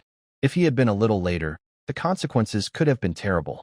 As dawn approached, Lorne hurried straight to Silith's small, finding it was not difficult. However, what surprised Lorne was that the boss, the evil god, who was usually a late-game challenge, had already appeared at this early stage. It looked like a worm or octopus tentacle, which was actually a gift from the evil god. The Iron Duke had been infected and parasitized. At first, she probably just wanted a piece of clothing to hide the ugly growth on her tail. But as the gift affected her more deeply, Lorne had also gained levels over these days of resting, from level 14 to 18. Though he still had some catching up to do, he had effort and determination. Luckily, everything was still in time, and the tragedy from the game didn't happen again. And there was one more thing, about Isabel. The other person seemed to have known for a long time that there was something unclean inside the forest. They also knew that Loren would go to rescue Shirley and her friends, and they understood not to directly touch the gift of the evil god. That's why they gave him a piece of ice that wouldn't melt as a gift in advance. This woman, Loren, was increasingly unable to understand Isabel. Although she was the biological mother of the demon king Ilya, in the game she was just a background character. There was very little information about her life and deeds, so the details he could find were limited. Now it seemed that Isabel might have more information than he had thought. He didn't know how much time had passed before a faint, soft sound of whimpering reached his awareness from her shoulder. Shirley seemed to be having a wonderful dream. Her cute little head moved slightly, and warm breath gently brushed against Lauren's neck. "Are you awake?" Shirley, with sleepy eyes and a soft voice, responded without realizing what was happening. It took her a few seconds to slowly realize where she was and what position she was in. Soon, a short, confused, surprised, and shy cry escaped her lips. Feeling the warm touch from below her thighs and the comforting scent at her nose, Shirley's fair and tender cheeks visibly turned red. Her body temperature quickly rose, and the heat passed through her thin clothes, clearly transmitted to Lauren. She suddenly pulled back her hands that had been wrapped around Lauren's neck, as if shocked by an electric shock. She leaned back, trying to create some distance or perhaps trying to hold on to her remaining modesty. "I am sorry." Her faint, nervous voice sounded hurriedly, each word tinged with the girl's shy embarrassment. I don't know. Please put me down." She tried to struggle, but her movements, overwhelmed by extreme shyness, were so weak that they could be ignored. She only remembers crying once, and then. Honestly, what am I even doing? Besides her mother, this was the first time she had leaned on someone in such a shameful, shameless way. If Hista and Sifney saw her now, her authority as an older sister would be gone. Luckily, they were still sleeping in their cocoons, or she would have been terribly embarrassed. "Sorry I didn't wake you, but we're almost home. Rest a little longer." "You're doing very well, Silas." A gentle voice came from ahead, like a soothing spell that quietly broke her inner restraint. But strangely, Silas still felt a little happy. Soft morning light shone on both of them, giving her black hair a faint golden glow. In a daze, Silas remembered her early days as a human. Back then, her mother was like now, walking leisurely through the woods with her on her back. Hista and Sifney sat on her shoulders like fluffy balls, listening to her mother's stories. Gradually, after overcoming her initial shyness, Silas's heart grew calmer. This rare warmth, this long-awaited gentle heat, this gift from fate. She wanted to hold on to it tightly, to keep it forever. Silas moved closer on her own, even more tightly than when she was sleeping before, wrapping her small, soft hands around the other's neck. Do you want to hear a story?" The morning sun, nearing winter, was not warm and carried a slight chill. The morning breeze moved the girl's fine white hair on her forehead, but she didn't feel cold at all. She was lying on Lawrence's back, like a small bird finally finding a safe branch or a dandelion seed settling on the ground. Once upon a time, the beginning of the story was always gentle.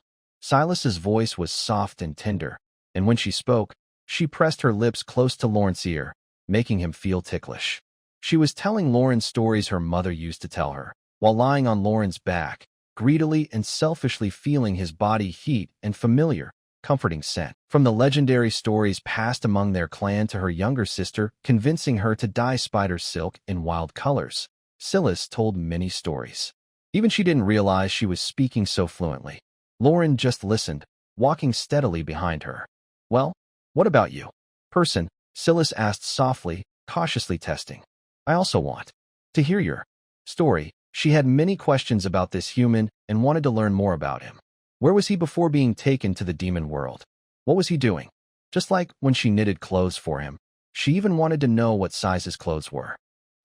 Suddenly, Silas realized that he was wearing the outfit she had given him before, and a warm feeling rose in her heart.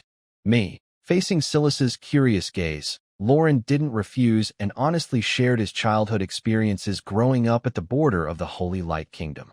Gathering firewood on the mountain, farming in the fields, carrying and digging in the soil, running around bare-bottomed as a child. For a moment, the forest was filled with the sound of her clear, bell-like laughter. "Person, you also have a sister?" "Yes, but not as impressive as Silas." "I only have one sister." Silas was so angry she giggled, muttering softly, "That's not impressive at all." "So, she's also your biological sister?" "Yes." I see. Hearing the other person's response, Silas unexpectedly felt a sigh of relief. Even she was surprised, like she was worried that what she was sensing might be taken away from her. But soon, after hearing that his parents had been killed, he was captured by demons, and his sister was missing, the girl's feeling of relief vanished. Instead, she was filled with deep guilt. I'm sorry. I didn't mean to. There's no need to apologize, Silas. Lauren gently patted Silas's leg, signaling her not to worry. We can't change what has already happened. Besides regret and frustration, all we can do is accept it, right? Yes. Silas nodded obediently, feeling a bit sad, and gently stroked Lauren's collarbone. The more she listened, the more she realized she had been too selfish. She had always relied on him, throwing childish tantrums in front of him. But what about him? Does he have someone to talk to? Someone who understands his deep pain? Does the blood princess who brought him here know? Perhaps noticing her faint tears behind her, Lauren tried to comfort her. Don't cry over spilled milk, Silas. I want to share these feelings with you because you are the most important person to me. And, in a way, we are quite similar. Huh? The message in his words was so dense that Silas didn't know how to respond at first. She didn't mishear, did she? Are we really the most important people to each other? We've both lost our homes, wandered in foreign lands, and have sisters to care for. Don't you think we're very alike? Silas instinctively moved closer, burying her face in his neck, her voice so soft only she could hear. Yes, like destiny. No matter how far the journey, it will eventually reach its end. Soon, Lauren carried Silas back to their small cabin in the forest. All the way, he carried her on his back. Fortunately, I have gained many levels during this time. Plus, Silas has a small body, so I don't feel it's heavy. Actually, there was a moment when I wanted to take Silas into the castle. But then I thought that if I did that, the little blood princess would definitely tear my skin off, so I gave up on the idea. Person, you smell so good, as if never tired or satisfied. Silas, still lying on my back, was a bit reluctant to leave. She really wished she could stay close like this forever, wrapping herself around me, so I wouldn't leave. But she knew that was impossible. She couldn't stay a child forever.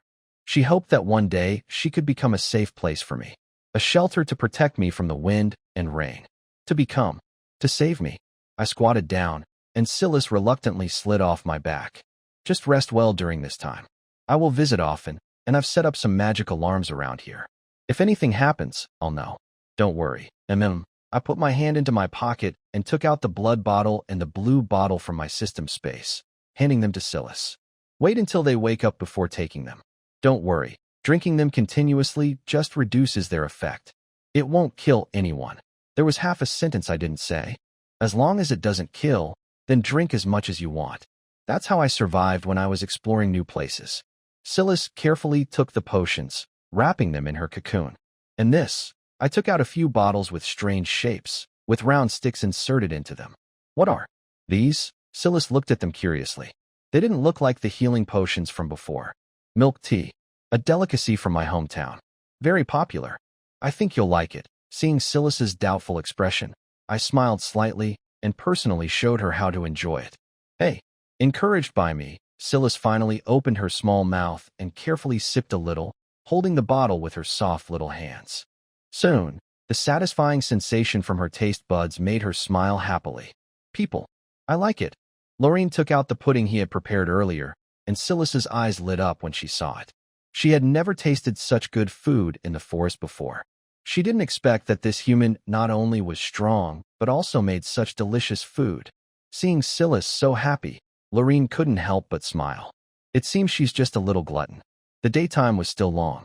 Lorraine hadn't yet received the information he wanted, so he wasn't in a hurry to go back. He sat in the small cabin for a while, chatting with Silas and asking about what Isabel had done here before. As he listened, Lorraine realized that Isabel had already known about the dangers in the forest.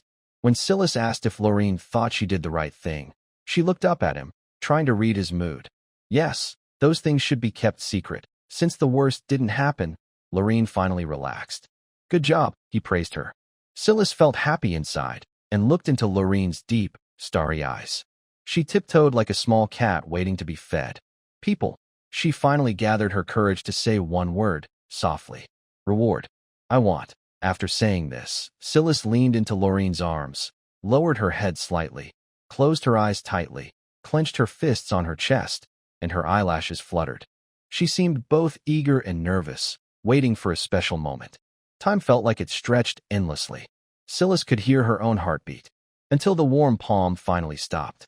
The girl let out a soft, satisfied sound and instinctively pressed her head against Lorraine's hand, responding to his gentle touch. Silithus still closed her eyes, but Silithus could feel her two sisters calling her. Cough. Although she appeared like a child in front of this human, she was also the older sister, and she needed to show some authority. Like waking from a dream, she immediately stopped her dreamy expression, tidied up her somewhat messy clothes, and then assumed the appearance of a big sister, completely different from her previous gentle and dependent look. Seeing this, Lorne didn't say much, only smiled softly. They seemed to have just woken up and were still unsure where they were, watching cautiously around. But soon, upon seeing Silithus, they relaxed and reached out with their spider-like legs to gently touch her fingers. The two little ones, now in their true forms, looked almost identical, and Lorne couldn't tell which was Sista and which was Fion. But Silithus knew very well. She gently teased them with her slender, delicate fingers, as if playing with children. Unfortunately, Sista and Fion were no longer children, and they had no interest in such childish behavior. They looked at their sister with wide, round eyes, as if they were staring at a fool. Until Sista saw a human standing beside her sister. She leapt out of her cocoon, and her small body emitted a pure white glow in midair. When she looked again, she had transformed into a human, and with curious eyes, she examined Lorne. "Did you save us?" Sista was very clever. Seeing her current appearance, she quickly understood what had happened. After using up all of Lorne's potions, they quickly fell into a disadvantage. Just before losing consciousness, she only remembers collapsing into her sister's arms. They thought they were doomed, but unexpectedly, they managed to survive. Politeness, Sista. Silith rewarded her sister with her favorite twisted peanut. Sista then winced in pain, holding the back of her head, and turned around with a resentful look at her sister. Oh, I know. In contrast, the youngest sister, Siphonie, who just emerged from her cocoon, was much more polite. Due to overusing her magic, her face was pale and her expression tired, but luckily, she was no longer in life danger. Although she didn't know who this human was, seeing how the two sisters behaved and hearing that he was the one who saved them, she bowed politely. "Thank you. It's nothing, as long as you're safe." To be cautious, Loren checked the three of them again. When he confirmed they were just weak but not seriously hurt, he finally relaxed a little. "Since there's no problem, I will go now. If you need anything, you can find me." Silith didn't seem willing to see Loren leave and reluctantly saw him to the door. "Will you come again?" "Of course," Loren responded with a gentle smile. He wanted to reach out and touch her cute little head again, but noticing the two girls curiously watching him from behind, he decided against it. There's no rush. He could do it another time. At least in front of Sista and Siphonie, he should take care of Silith's dignity. Until Lauren's figure disappeared into the forest and the familiar aura gradually faded, Silith reluctantly took a few steps back, glancing back at the small wooden house. Hoo. Seeing Silith's dazed expression, Sista smirked teasingly. "If you don't want him to leave, just tie him up." Blushing, Silith shot her sister a glare. She suddenly realized she might have been too lenient with her younger sister. She raised her small hand, trying to reward her with another twisted peanut, but Sista had already skillfully dodged. "Hee. I see you've already fallen for it, sister." While speaking, Sista ran over to her younger sister, Siphonie, and announced loudly, "Little sister, you don't know yet, but sister is going to find us a brother-in-law." "You. Oh, look, you're getting excited again. Stop right there." "No, I won't." Hee. Suddenly, the house was lively, no longer as quiet as before. Siphonie watched her two sisters playing and couldn't help but smile. Since escaping from home, they hadn't played like this in a long time. It felt like they were back in the happy, carefree days of the past. After the two finally stopped playing and told Siphonie what had happened, the youngest sister asked, "Sister, from now on." As the oldest among the three, Silas had always been their main support. Whatever she said, her sisters would do their best to follow. They had escaped from the Iron Duke and handed the spindle to the right person. It seemed there was nothing else urgent to do. They just wanted to live peacefully in the forest. This time, Big Sister Silas quickly gave clear instructions. Help me find someone. Who? Lorraine. Lorraine, Sista looked suspicious. Is that the relative of that human? Yes, his sister. Hey sister, haven't you always disliked meddling in other people's affairs? Symphony reminded her. Sister, didn't you say that person is going to be our brother-in-law? How can it be someone else's matter? Symphony, even you. Playful Sista then made an exaggerated, enlightened expression. Oh, right. Hee. So it's a family matter after all. Hee. Sigh. Feeling her authority slipping away, Silas sighed helplessly and explained, I just think that since someone saved us, we should do something to repay them. I understand. I get what you mean, sister. Besides that, maybe offering ourselves could also be an option. Just as Silas was about to get angry and scold her mischievous younger sister, Sophie stepped in to smooth things over. All right, sisters, no more fighting. I think Big Sister is right. From what you say, that human not only helped us so much, but also saved us. It's only right to thank them. Exactly, so, Silas gave a fierce look at Sista, who stayed quiet and sat calmly aside. But how does Big Sister plan to find that person? From their earlier talk, they learned that Lorraine, the sister of Lorne, is currently missing. Yeah, but, thinking back to when she was on Lorne's back, seeing those sad eyes, Silas wanted to do something. Just as she hoped, she wanted to be someone the other could rely on, to help a little. Even a small help would be enough. Even just finding out where her sister was would probably make him very happy. Well, but I guess Big Sister will still go look for her, right? The two, knowing her personality well, exchanged smiles. They said they wouldn't oppose her decision, but they didn't deny it either. After all, Silas's decision was also theirs. Really think about it carefully, or else if someone catches us again, no one will come to save us. Yeah, Silith nodded. The reason they managed to escape from the Iron Duke and that strange monster was entirely because Lorraine saved them. But Lorraine wouldn't stay with them forever, and she couldn't always rely on him whenever trouble arose. Even if the others wouldn't blame her, she would feel guilty. After thinking it over, Silith decided to contact the only other demon she could reach out to. I'm going to meet Lady White. As soon as she said this, Sista and Symphony were both shocked. Are you crazy, sister? You might get hurt. Don't you remember who brought those demons into the village? No, I haven't forgotten. Silith shook her head. But Mother said it wasn't Lady White's fault. Huh? What do you mean? Faced with her sister's confused looks, Silith had no choice but to tell them her mother's last words. Besides protecting the spindle and finding someone destined for her, her mother also said, if they had nowhere else to go and were desperate, they could seek help from Lady White. At the time, Silith and her sisters thought Lady White was the main cause of their tribe being hunted, so they didn't pay much attention. Now, she realized there might be a deeper meaning behind her mother's words. No way. Sister, are you sure you heard right? Mother wouldn't tell us to find Lady White. It was her who caused our family to fall apart. Enough, Silith interrupted her sisters. Don't worry, I won't take any risks. And, don't you want to find out the truth about our mother's death and avenge her? Suddenly, Silith remembered what Lorraine had told her before. We can't always hide here, living every day in fear. I don't want to offer a flower to my mother, even in the quiet of the night. Upon hearing this, the two finally calmed down. As children, when they escaped from home, they knew nothing. But one thing was certain. They all wanted revenge more than anyone else. Well, okay then, I'll listen to my sister. In the end, the three sisters remained united.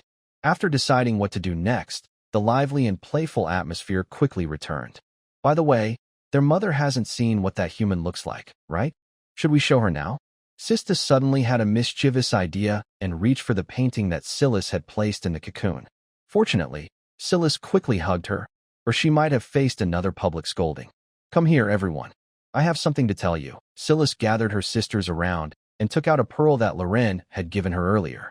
What is this? The moment they saw the pearl, they were both frightened by the powerful magic emanating from it. If we've decided to seek revenge, we must work hard, right? That person gave us such a precious gift, probably hoping we would grow stronger. When they first met, the other person could accurately call out their names. Although Silas still doesn't know how they knew, that no longer matters. She believes that one day, the other person will tell her. She firmly believes this. Meanwhile, Loren, who had left the forest cabin, was heading back toward the castle. He wanted to give some money to help Silas and her sisters improve their lives, but thinking about their current situation, he decided against it. Letting them use the money to buy things might be less safe than him helping directly. When he has more time, he plans to expand that small wooden house so the three sisters won't have to squeeze together. Ding! Congratulations on forming an alliance with Moonlight Weaver, Silas, and successfully changing her predetermined ending. Her future fate remains unknown. Level up. Level 18 to level 20. Your character's stats have increased. The number of Abyss summons has increased by 1.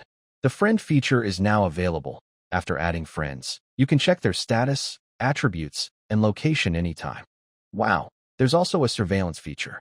Lauren casually found a place to stop and looked at the information on his screen, feeling a bit happy. According to this feature, as long as someone is added as a friend, he can view their information anytime and anywhere. That makes sense. How could a large multiplayer online role-playing game not have a friend system? He lightly tapped the screen, and the view switched to the friends list. To his surprise, there were now 2 friends listed. They were the Holy Light Knight, Elsa, and the Moonlight Weaver, Silith. In the top right corner of their avatars, there was a gold 5-pointed star icon. Looking at the explanation next to it, he understood it represented ally. Want to check them out? Since he was already here, not looking would be a waste. Lauren gently clicked on Elsa's avatar, and soon a blue information panel appeared before him. Name: Elsa. Race: human. Class: Holy Light Knight. Hero: level LV.37. Magic talent: a physical strength. S. Mental power: a status. Practicing sword skills. Location: Saint Glory Kingdom. Saint Glory Cathedral. She's really diligent. While feeling some admiration, Lauren also felt a bit disappointed. So this is the extent of the surveillance feature? JPG, and the location is a bit vague. He had thought he could see the surroundings and what she was doing. If that were the case, he'd just pick someone bathing. Ahem. As a young adult who received 9 years of compulsory education, Lauren would never do such morally wrong things. But it doesn't stop him from thinking about it. As the saying goes, a gentleman judges by actions, not by thoughts. He never denies that he is someone who tends to look at beautiful girls a little longer. The desire and pursuit of beautiful things are natural, but we should also show respect for them. Soon, Loren switched back to Silas's information panel. Name: Silas. Race: Moon Weaver. Level LV.14. Magic talent: B. Physical strength. B. Mental power. S. Status: absorbing the Iron Duke spirit essence. Location: Demon Realm, Blood Queen territory. It seems everyone is working hard and doing well. Loren decided to give the spirit essence to Silas, simply hoping she would grow quickly and gain some self-protection ability. In the game, she is already quite pitiful. Since he has intervened and changed her fate, he should also take responsibility for it. After closing the information panel, Loren opened the Abyss Summoning Interface, which is the lottery system. The last time he drew was when Elsa successfully escaped from the Blood Queen territory and returned to the Holy Light Kingdom. It seems that only when Loren changes the predetermined fate of key characters does he get a chance to draw. This is also a signal.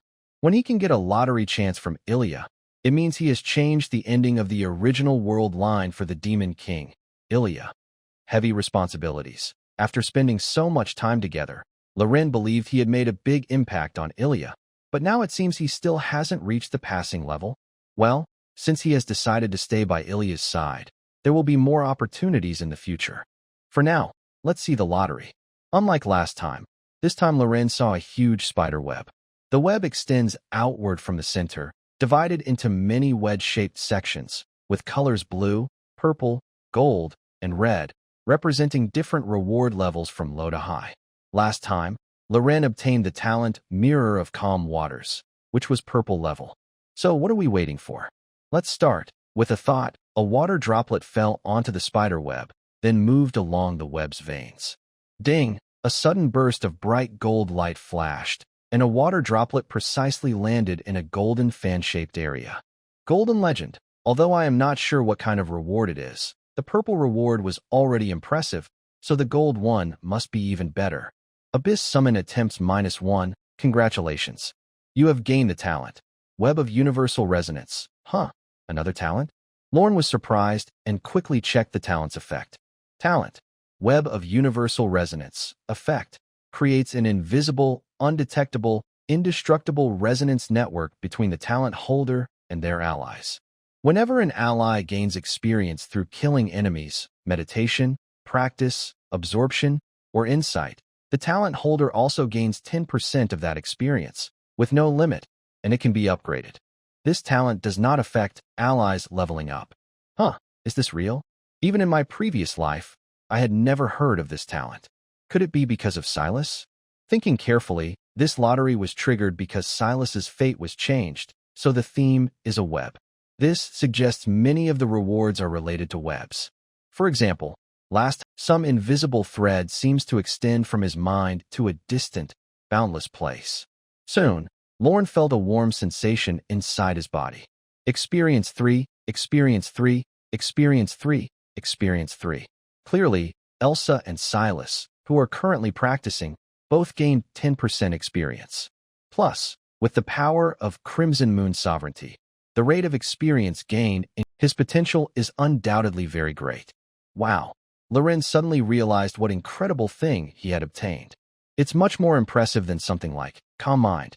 Of course, I don't mean to belittle our noble talent of immunity to mental control. Without calm mind, Loren would have been cut into pieces long ago. Also, these two can't really be compared directly. Loren is in a very good mood. It's a pity that Shiris isn't here. Otherwise, he would have given her a big kiss. Of course, he could go back now, but she's busy absorbing the essence of Duke Iron, so it's better not to disturb her. After all, disturbing her is also disturbing himself. Soon, Loren returned to Blood Princess City and to the castle. As he expected, as soon as he entered the hall, he saw Isabel sitting on a soft sofa, wearing a snow-white robe, smiling at him. She crossed her legs, revealing a white, plump thigh beneath her robe, which naturally drew attention. "Well, little brother, you're back. Faster than I thought." Knowing he couldn't avoid her, Loren didn't show any fear. He quietly turned off his auto-aim and walked toward Isabel. "Madam, you already know?" Loren scratched the back of his head awkwardly, smiling sheepishly, acting like a kid caught doing something wrong. "Yes," Isabel smiled, her eyes flickering back and forth on Loren. "After all, you rushed out early in the morning. It's hard not to notice, still pretending." Loren thought to himself. Earlier he had already learned from Shiris what Isabel said to her that day, confirming that she definitely knew about the unusual activity of Duke Iron in the forest. So, was she trying to get him to say it first? He didn't expect her to be so clever. Loren could only cooperate. After all, he had blood magic as a backup. Though a bit exaggerated, it was believable. Telling her the truth wouldn't make her suspicious. Really, nothing can escape the lady's notice. He took out the insect sealed inside the non-melting ice and placed it on the table in front of him. He also told Isabel about what had happened in the forest. Of course, Lorraine was aware of what should and shouldn't be said. He only mentioned that he wanted to find the other person to ask for some weaving materials, but he didn't find any traces of them in the house. Just then, an ominous feeling came from the north side of the forest, so he decided to go check it out. Coincidentally, he ran into something. "Is that so?" After hearing Lorraine's story, Isabel didn't seem to think much about it. She just responded with a simple, "I see," then focused her attention on the ice crystal on the table. Inside the transparent ice, there was a charred, shell-only insect. Just looking at it, one could feel the bad aura it emitted. "Madam, you are wise and experienced. Do you know what this is?" Lorraine pretended to be clueless and asked curiously. "After burning that monster, I found this thing on the ground. I could sense it was giving off some kind of strange aura. Just a glance made me uncomfortable, so I used the non-melting ice you taught me before to freeze it and brought it back." Hearing this, Isabel's beautiful face showed a serious expression. She stared at it for a long time, but said nothing. Since returning to the Blood Queen's territory, she had felt an uneasy presence lingering in the forest. However, she hadn't acted rashly, partly because she had many things to handle, like her husband, who was punished and thrown into the infernal prison for letting the hero escape, and investigating whether spies had infiltrated the Blood Queen's city. These tasks kept her busy. Naturally, she put the forest matter aside, She had also quietly approached that place.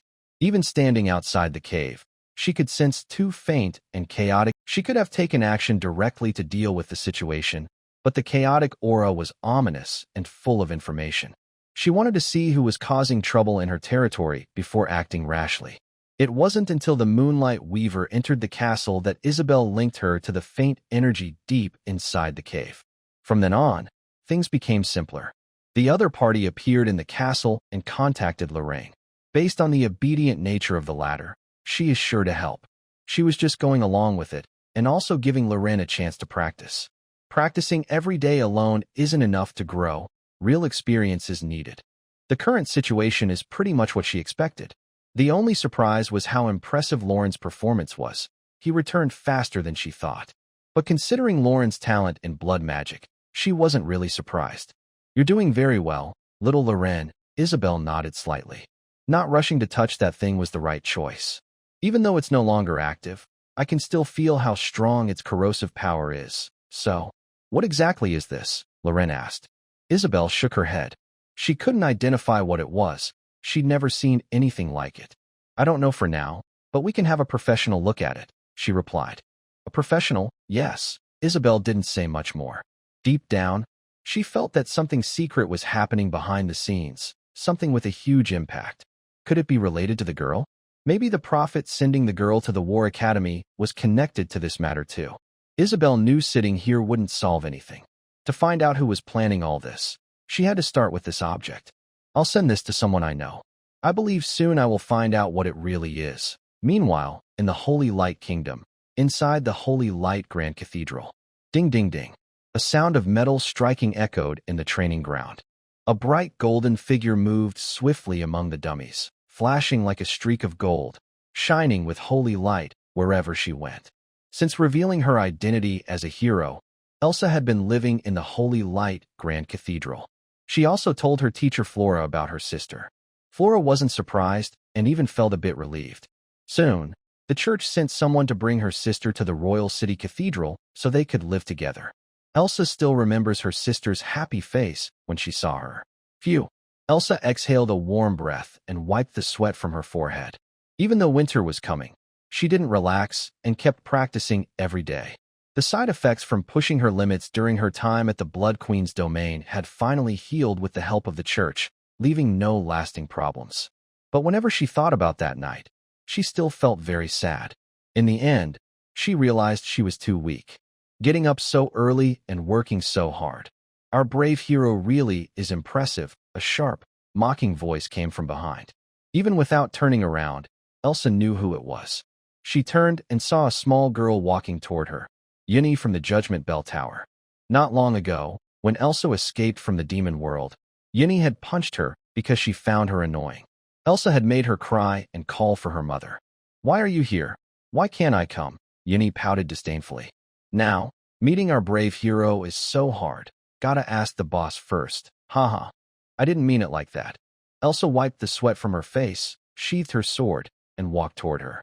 "Last time, it was my fault.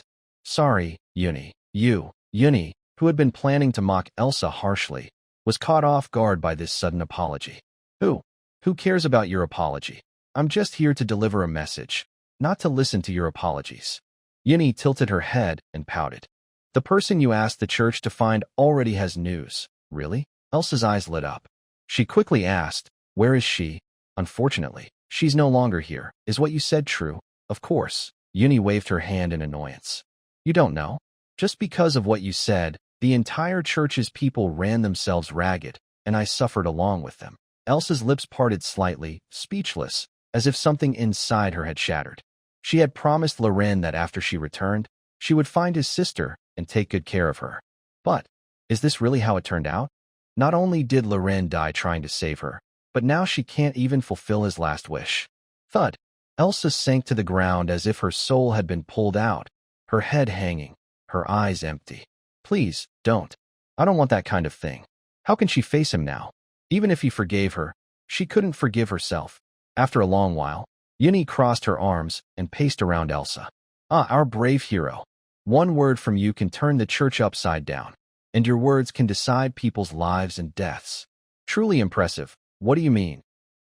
Seeing Elsa's complex expression, Yuni felt a surge of satisfaction. Don't you understand?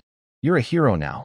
Don't you realize how many people your words and actions can influence? Besides, what wrong did those traitors do? They give away out to homeless, desperate people who are about to starve on the streets.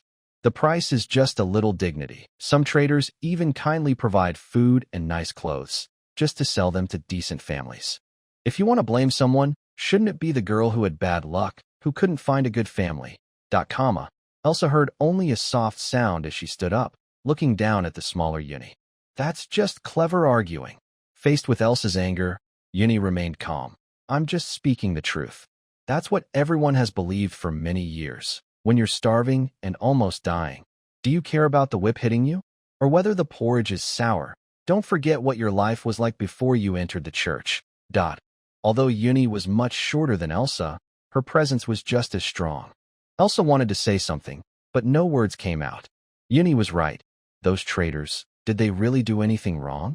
Compared to dying alone in the wilderness or freezing on the roadside, being sold into slavery didn't seem so bad. At least they could survive, right?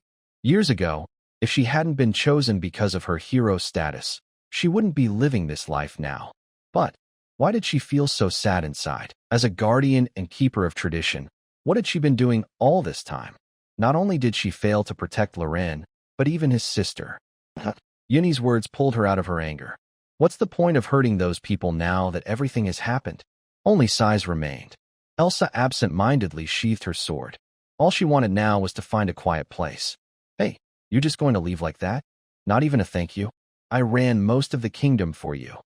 Yuni's voice came from behind, full of dissatisfaction, but Elsa was too exhausted to respond. Such an arrogant person. Watching Elsa walk away, Yuni put aside her annoyed expression and replaced it with one full of joy. Giggling. This is so fun, so entertaining, hee hee hee. A small girl points at Elsa's back, unable to hide her teasing smile, laughing softly. You don't think that girl is dead, do you? Elsa pauses, standing still in shock. Yuni's voice comes again, laughing. Haha, so you can make that face too. Hee hee, now I've finally gotten back at you for punching me earlier. Giggling, what does she mean? Is Lorraine not dead? Elsa is stunned for a moment but quickly reacts, turning around with a fierce look. Are you lying to me? Giggling, so fun, so fun. It's really fun, I love it. Yuni laughs so hard she almost falls over. Your expression is just too amazing, haha. The little girl's laughter suddenly stops because she notices a fist enlarging in her view. Bam! In an instant, Yuni feels as if she has grown wings and is flying through the air. Oh, that punch was even heavier than the last one. But so what? Her goal has been achieved. Being hit doesn't matter. That was so fun. Hee hee. Thinking about how you were just now, totally fooled by me, makes me so happy, huh?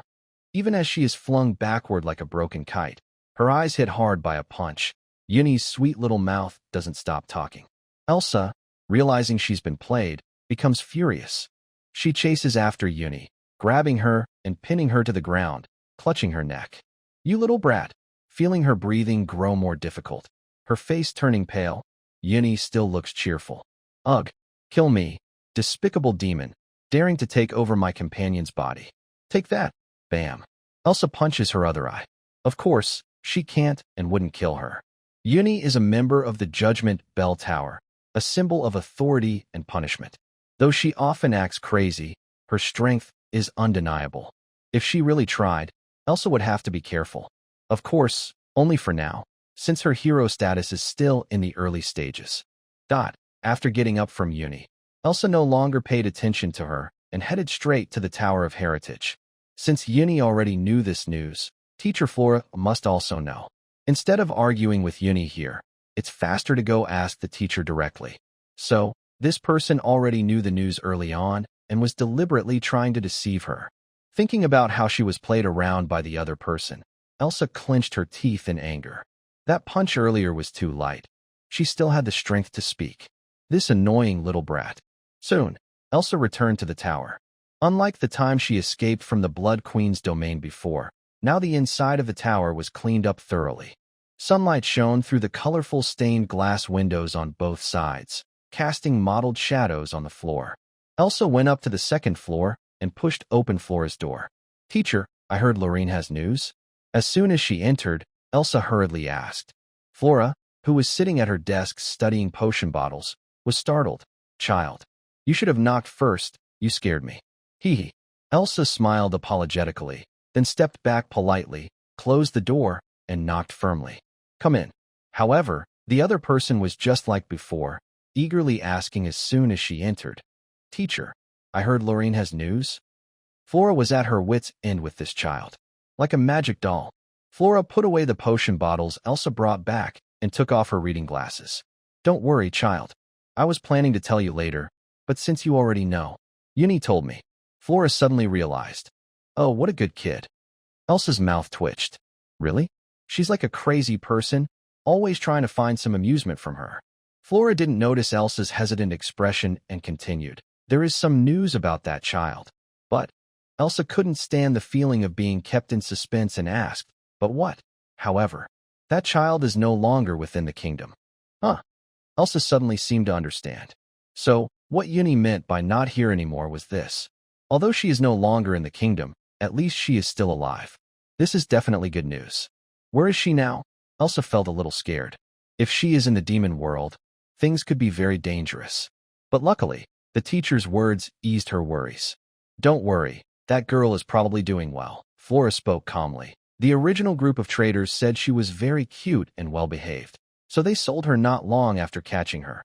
Our people tracked and questioned, and found out she was eventually bought by a noble lady. That lady stayed in the kingdom for a few days before heading east." "Leaving east?" Elsa whispered, seeming to understand. "So, Lauren was sold to the Ocean Whale Holy Nation." "Yes." Elsa felt a bit nervous after hearing this. It was because the Holy Light Kingdom and the Ocean Whale Holy Nation had fought before that the demons had a chance. Although now the two countries are friends again, fighting together against enemies, and trade is allowed. But the Holy Light Church can't reach far enough to find out who bought Lauren or where she is now. "Don't worry, child." Seeing Elsa's disappointed face, Flora comforted her. "The church has sent people undercover to gather information. It might take some time, but there will be results." And Flora looked at the potion bottles on the desk. "Since these potions were given to you by that boy named Lauren, maybe, as his sister, Lauren might know something too. After so many days of research, I can confirm that the potion left in that bottle is the work of the great legendary mage. If we had more clues, we would definitely find her remains. So, the church will do everything it can to find that child." "Don't worry." "Yes." Elsa nodded, naturally trusting what her teacher said. But inside, she still felt a little sad. She just wanted to find Lorraine and see her safe and sound. As for the legendary mage's ruins, that didn't matter. She just wanted to give Lorraine an explanation. "Foolish girl," Flora gently patted Elsa's head, understanding her feelings. "Do you think I am someone who chases quick results? Although I have spent my life following the footsteps of that great mage, if that child doesn't know anything..." Flora returned to the table and picked up a potion bottle. "Besides that masterpiece of the great mage, I also analyzed the other bottle's remaining potions. I found that giving a drop of red potion to an injured mouse really makes the wound heal quickly, just as you said. I've never heard of such a magical potion that heals wounds so fast. When I analyzed it, I found the ingredients were quite common. I tried to replicate it, experimenting with many ingredient combinations, but failed. So I wanted to ask if you have any ideas." Unfortunately, Elsa didn't know the secret behind it either and could only shake her head. "That's a shame." Flora sighed and looked out the window into the distance. The one who knew the key to it. Mid-sentence, she suddenly realized something and looked at Elsa with an apology. "Sorry, I didn't mean it that way. I understand." Elsa shook her head to show she didn't mind. Sometimes, even she wondered why she was the only one who survived. Is it just because she's the hero? Without Lorraine, she definitely would not have escaped from the demon world. The hero would have died there or been turned into a puppet. "You once said he knew your name, your sister, and even your true identity. This child named Lorraine clearly knows a lot about you, but you also said you've never seen him before." Frola considered all the possibilities. Could he be skilled in prophecy magic? Elsa could only shake her head in response. She knew nothing about Lorraine.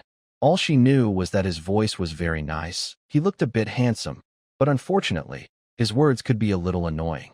Sigh. If there was any news from Lorraine, Please inform your teacher. I will go practice swordsmanship now. Elsa sighed and decided thinking about it was useless. She grabbed her sword and returned to the training ground. Yuni had already left.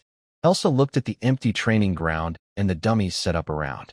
Holding her long sword, Elsa couldn't help but remember the night she stabbed her sword into the enemy's chest.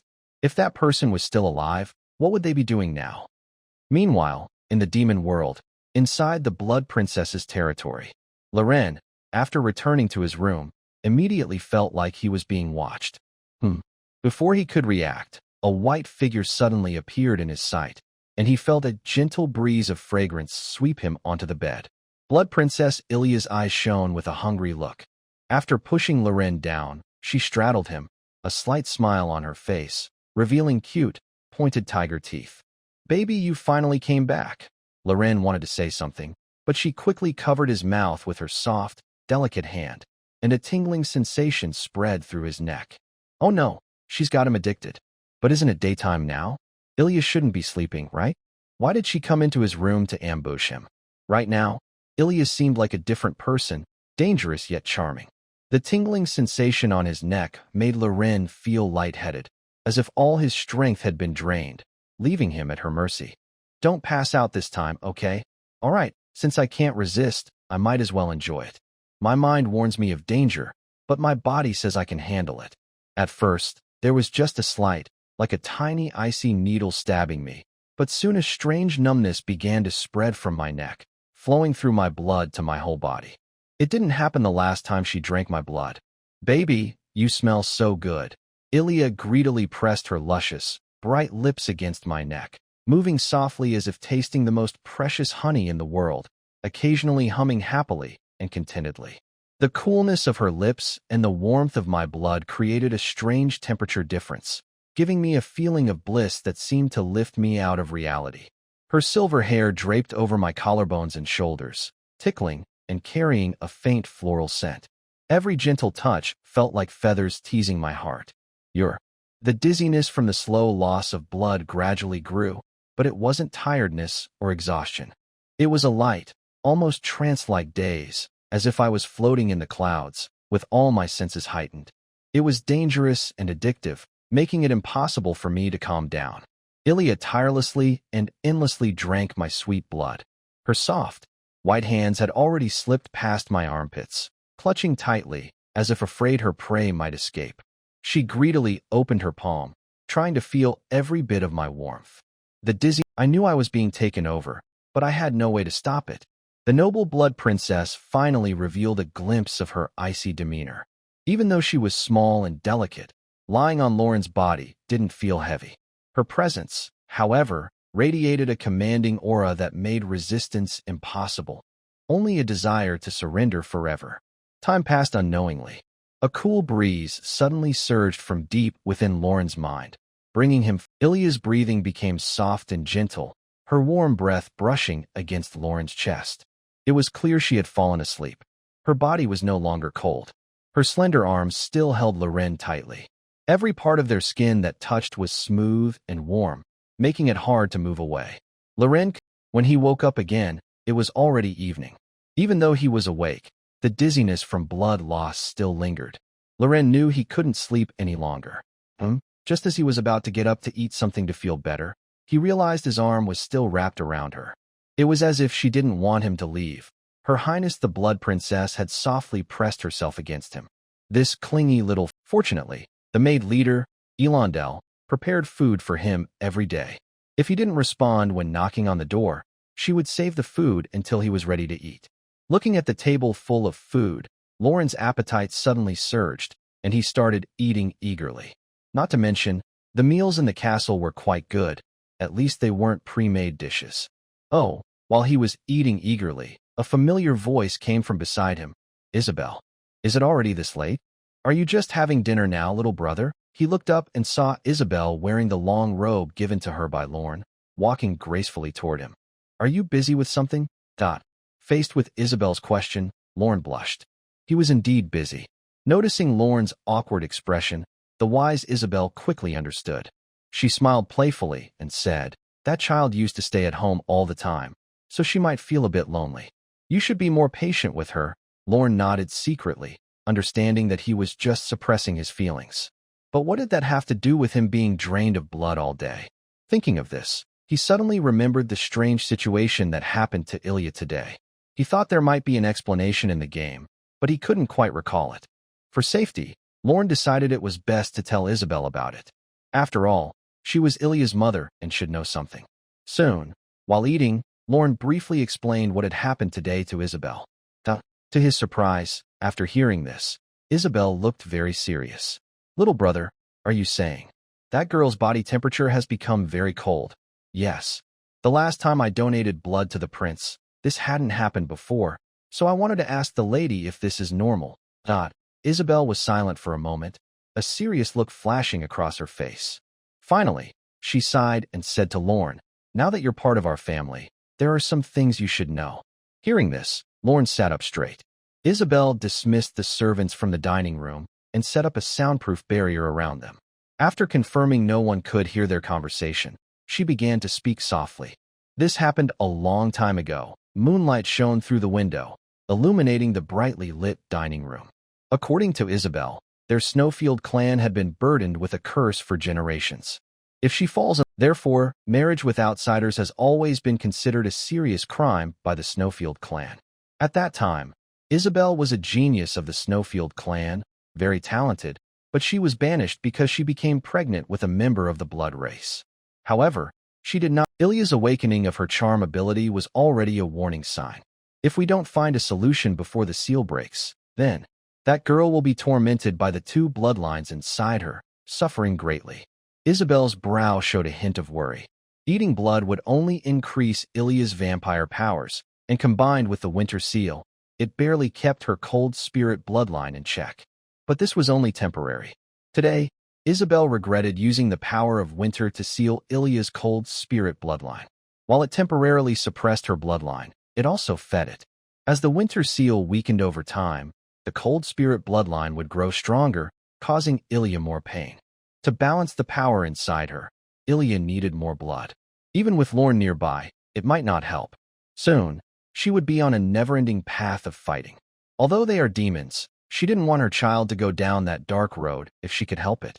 She had searched the Winter Dragon Ridge for a solution, but found nothing.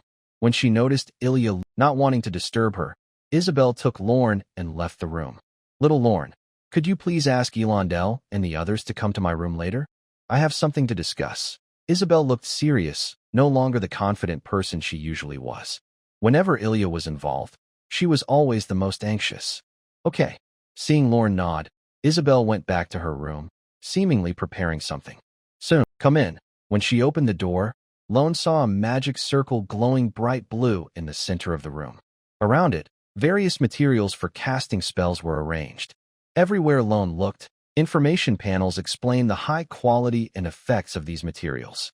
In just a glance, Lorne understood the purpose. Thinking of Ilya's adorable face, she knew she would leave regardless of the danger. Even if the path ahead was full of trouble, Isabel would bravely jump into it. She briefly told Elandel what had happened to Ilya today. "There's not much time. I don't know when I'll be back after I leave, so I need to give you some instructions." Isabel raised her hand to her head. Suddenly, a white light appeared where there was nothing before. When the light faded, a crown of ice and snow and a hairpin of ice and snow appeared in her hands. "Since that human escaped, the seers in the Royal Council have been upset with us. They want Ilya to go to the War Academy, but I haven't received any orders from the king. This is clearly a trick by the seers. I don't know what they're planning, but we must not let them succeed.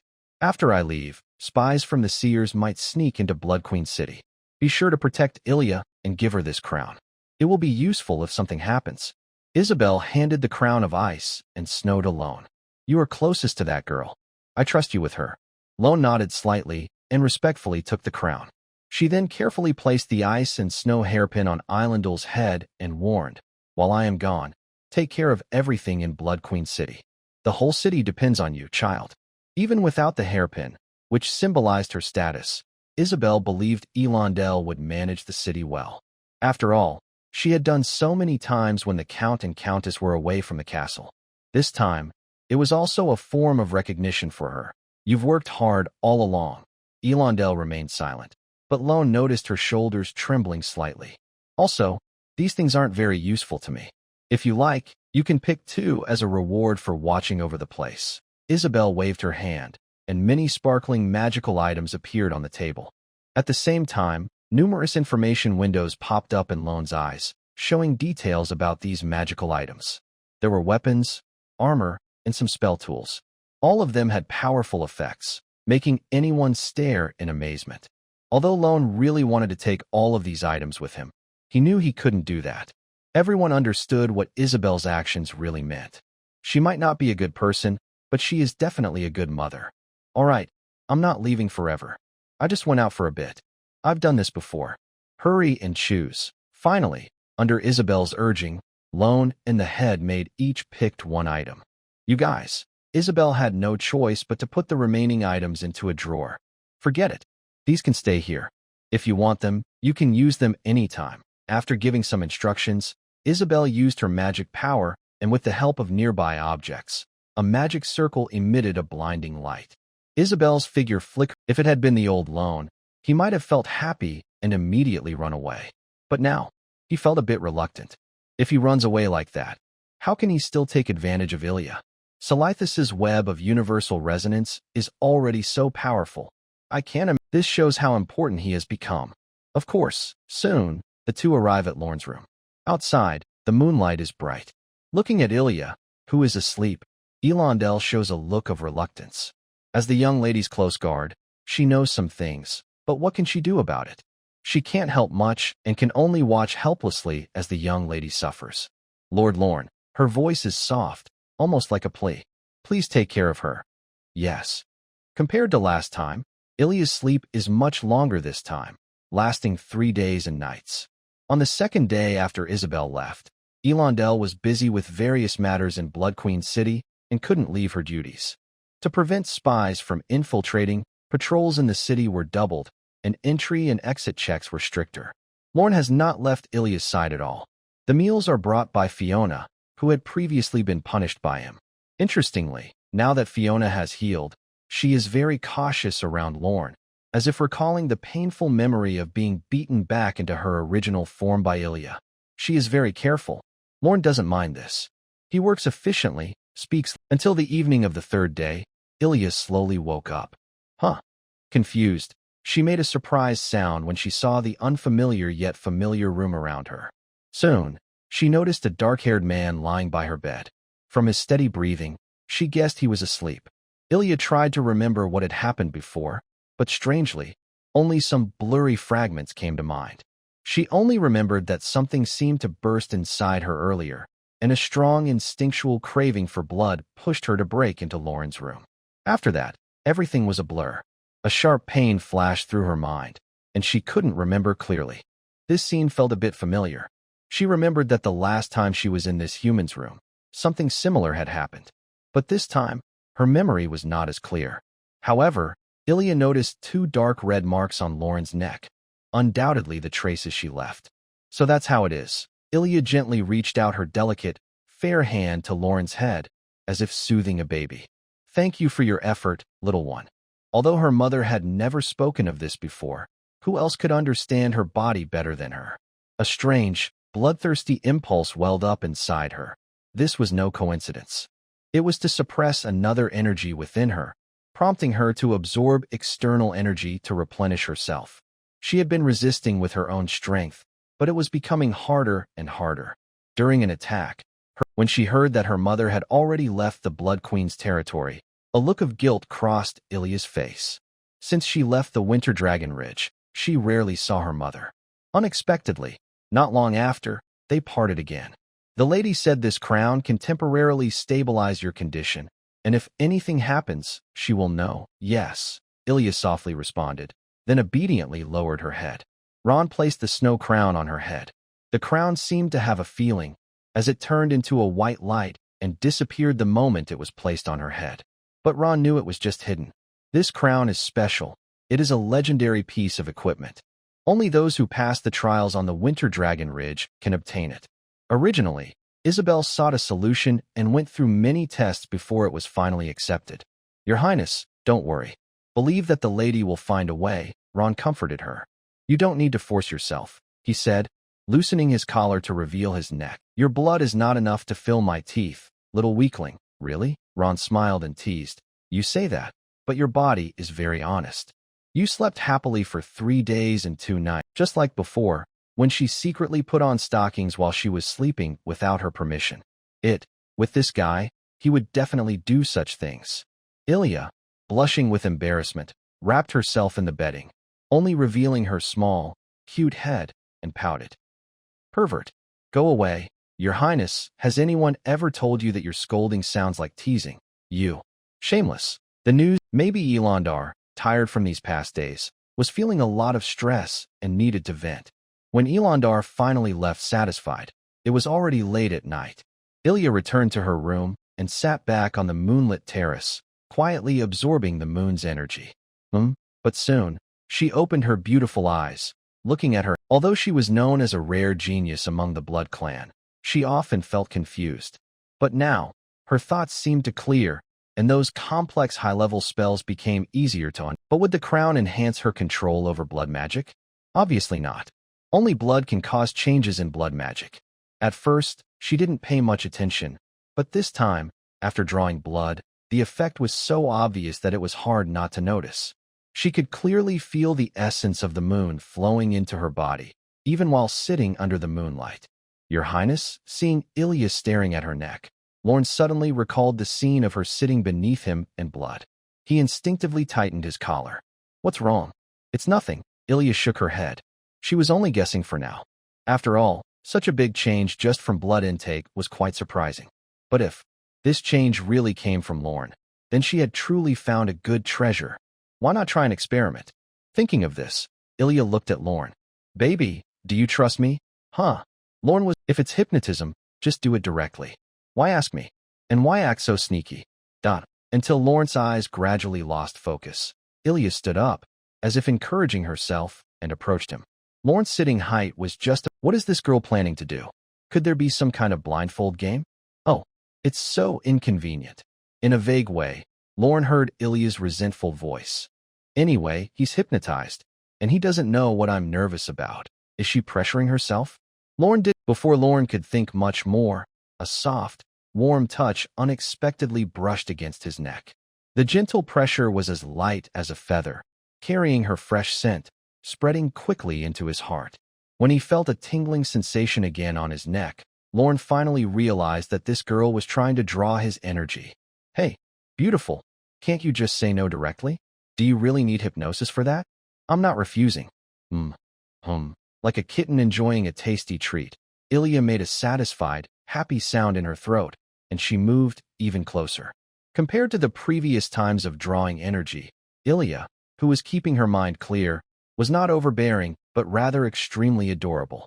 Unfortunately for Lorne, his body, which hadn't been well taken care of for long, was drained again. Fortunately, this didn't last long, about a minute or so, before the weight pressing down on him suddenly eased.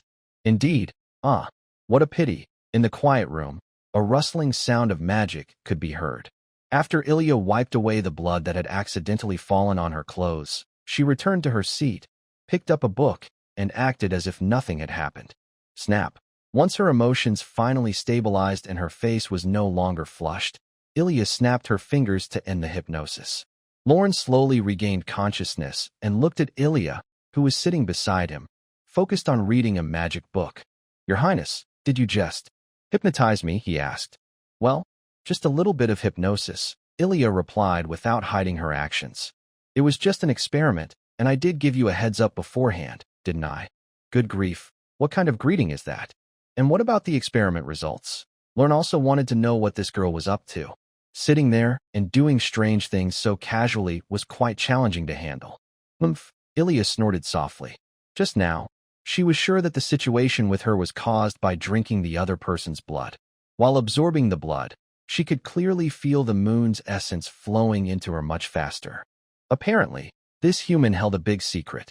But, if she told him directly, knowing his personality, he would probably get too proud. So she decided to keep it a secret for now. Unexpectedly, Lorne looked at Ilya with a mischievous smile. Your Highness, do you find my blood tasty? he asked. Huh? Ilya was surprised and suspicious. How? Please don't misunderstand. Your Highness, Lorne said calmly as he unbuttoned his collar, revealing 2 crimson spots.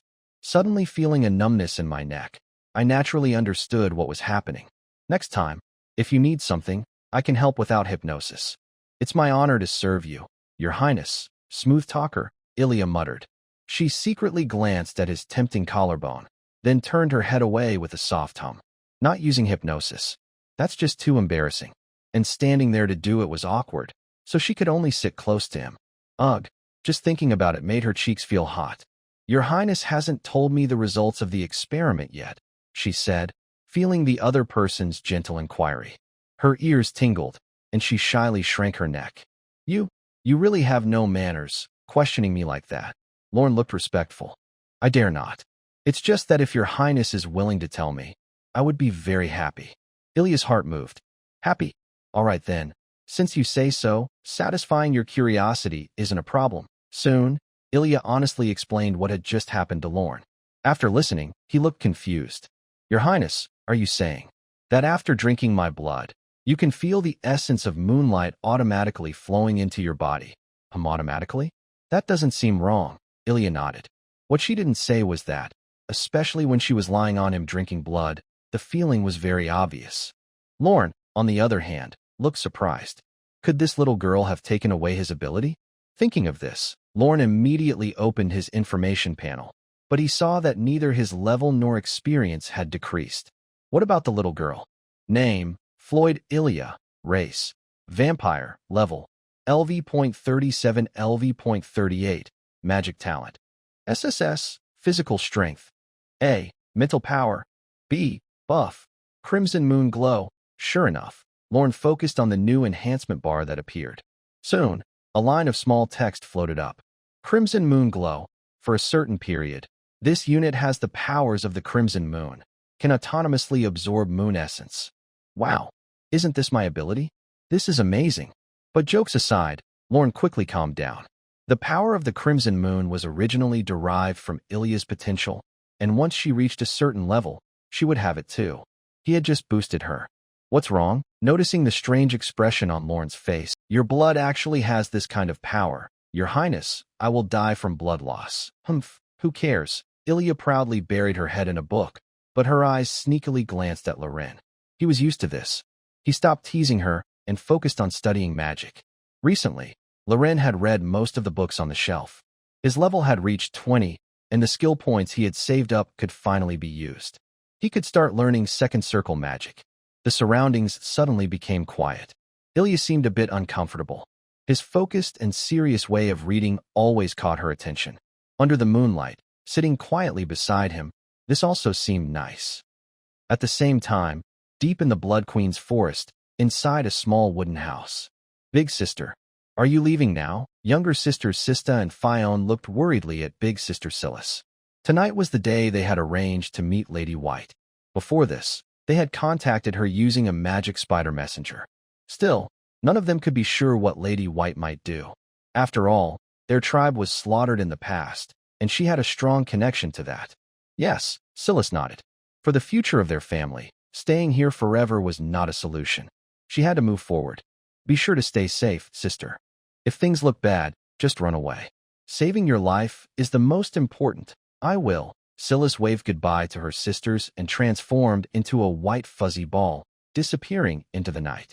The meeting place with Lady White was not far, just at the edge of the Blood Queen's territory. In recent days, she had absorbed the essence of the Iron Duke. Although she hadn't fully digested it yet, her strength had improved a lot. In the dark forest, suddenly a woman's voice was heard. Silas looked around and followed the sound, seeing a huge, dark spider web hanging between 2 trees.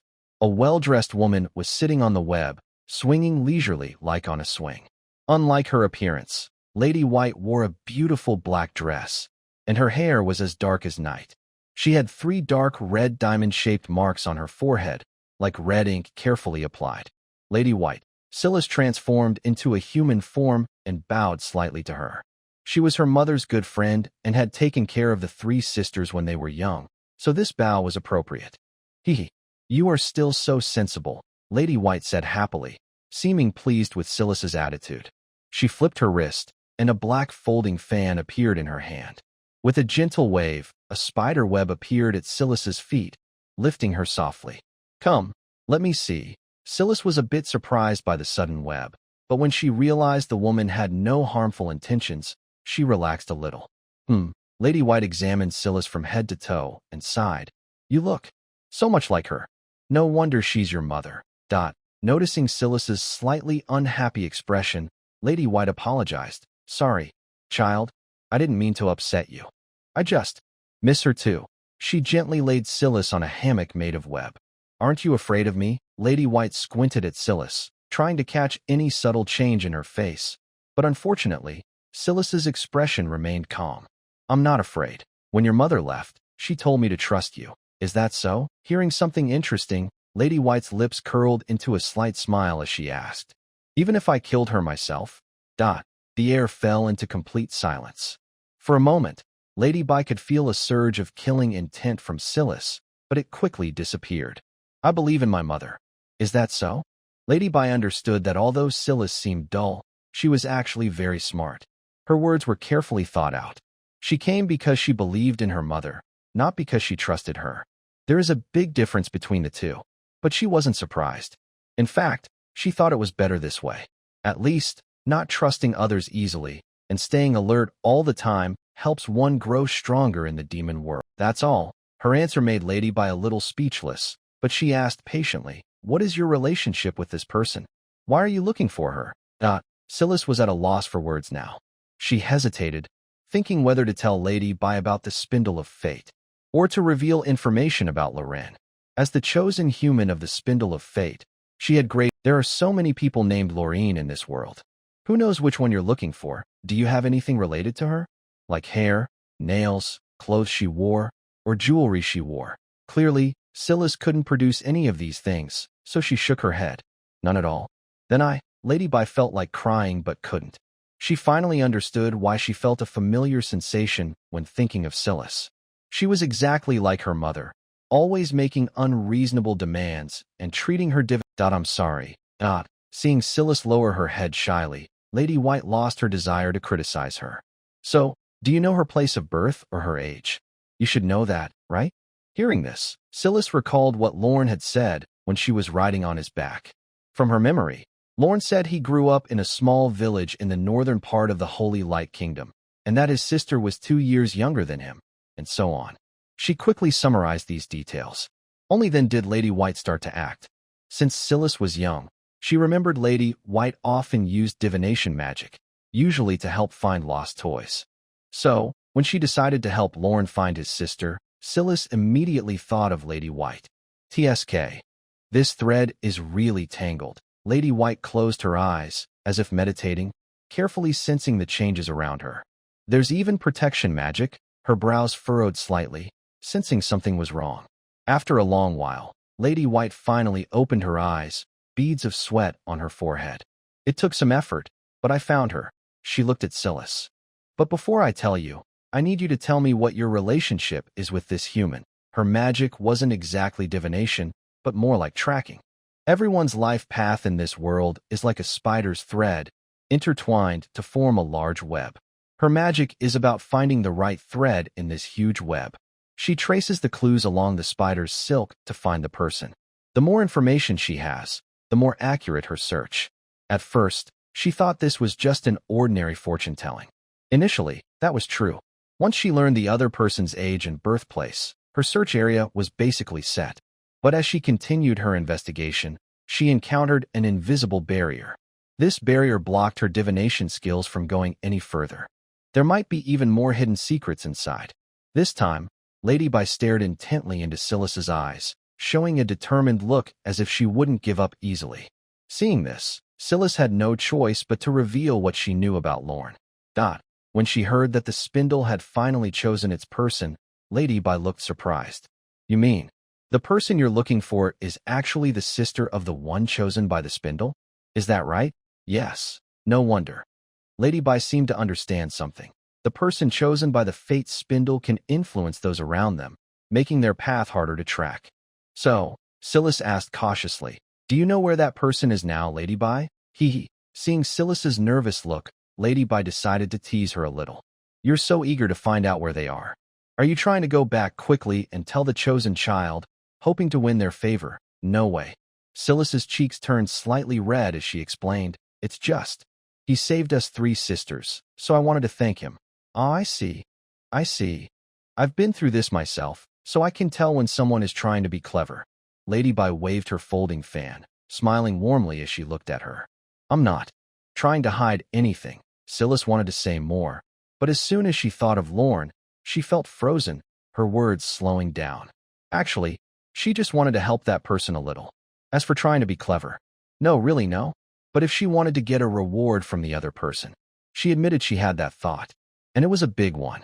Unintentionally, Silas seemed to recall the warm feeling of the other person's hand gently stroking her head. Moreover, knowing the whereabouts of her sister must make that person very happy, right? As long as he is happy, she will be happy too. Everything she has done is worth it. Oh my, I didn't expect our Silas to finally grow up, came the teasing voice of Ladyby from nearby. Silas shyly lowered her head, trying to silently resist with her silence. All right, I won't tease you anymore.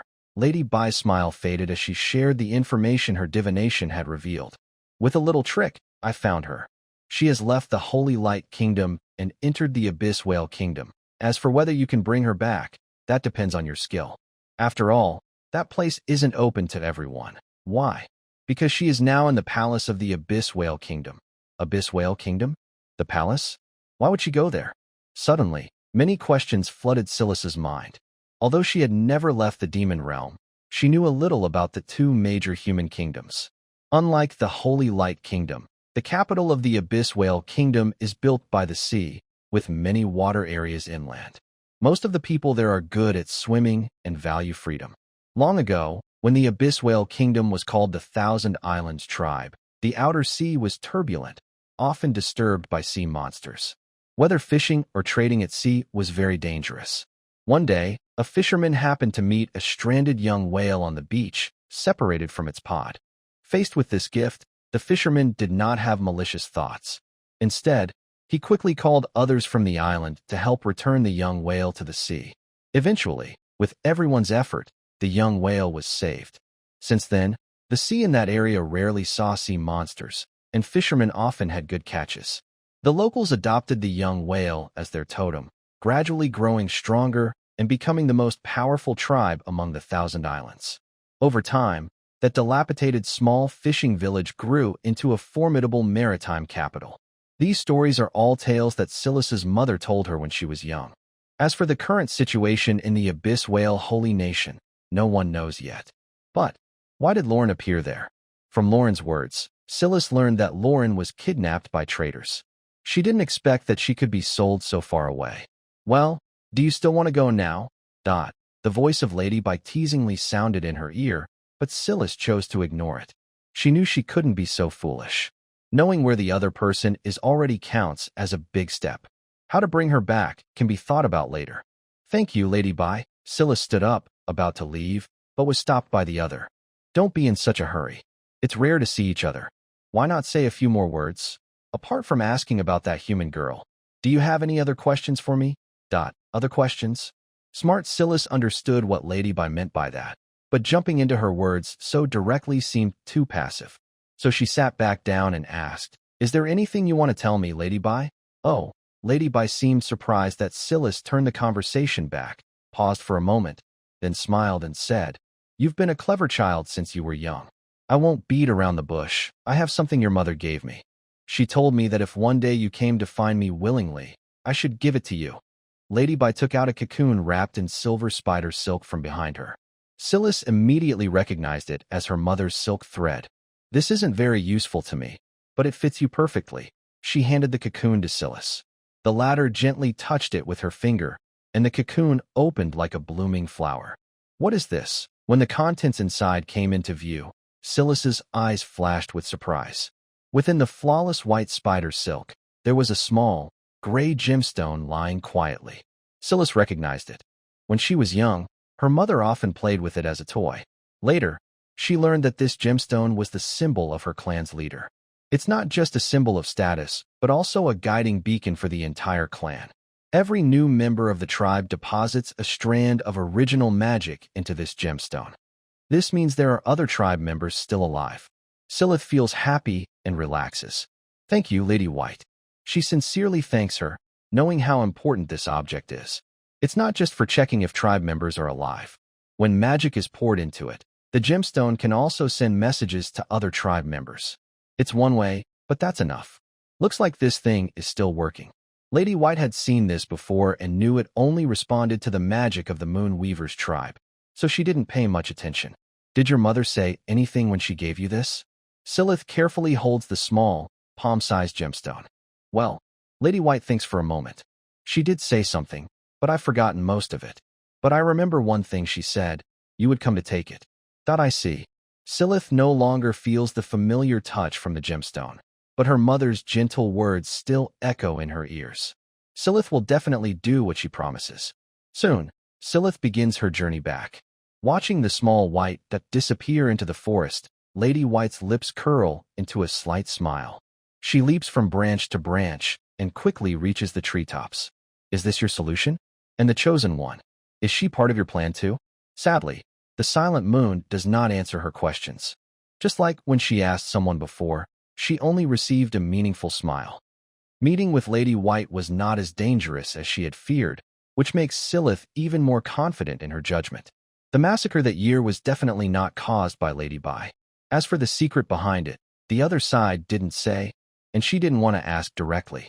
Even if she asked now, she wouldn't be able to handle the truth. So, it's better to wait for the right time before seeking Lady Bai again. Under the cover of night, Silith returned to her small forest cabin. Sista and Sifni were very shocked and asked many questions about Lady Bai. It wasn't until she showed them a gray gemstone that their attention was diverted. Is this? I know, it's the clan leader's badge. Did I know that? I mean, how did it end up here? Wasn't it lost long ago? Mother gave it to Lady Bai, and just now, Lady Bai handed it to me. Silith told her sisters everything that had happened earlier. Then, without much explanation, she carefully placed the gemstone on the table and closed her eyes to feel it closely. Is this? Sister? Shu. The most urgent thing is to send a signal to the surviving clan members. This gemstone can sense the life or death of the clan members, but the message transmission has a limited range. With Silith's current magic level, she can only reach around the Blood Witch territory. As soon as she sends a signal, the clan members will surely come to her. Soon, several white lights appeared quietly in Silith's mind. She tried to use her magic to resonate with them. Sure enough, after a brief silence, these white lights showed strong excitement.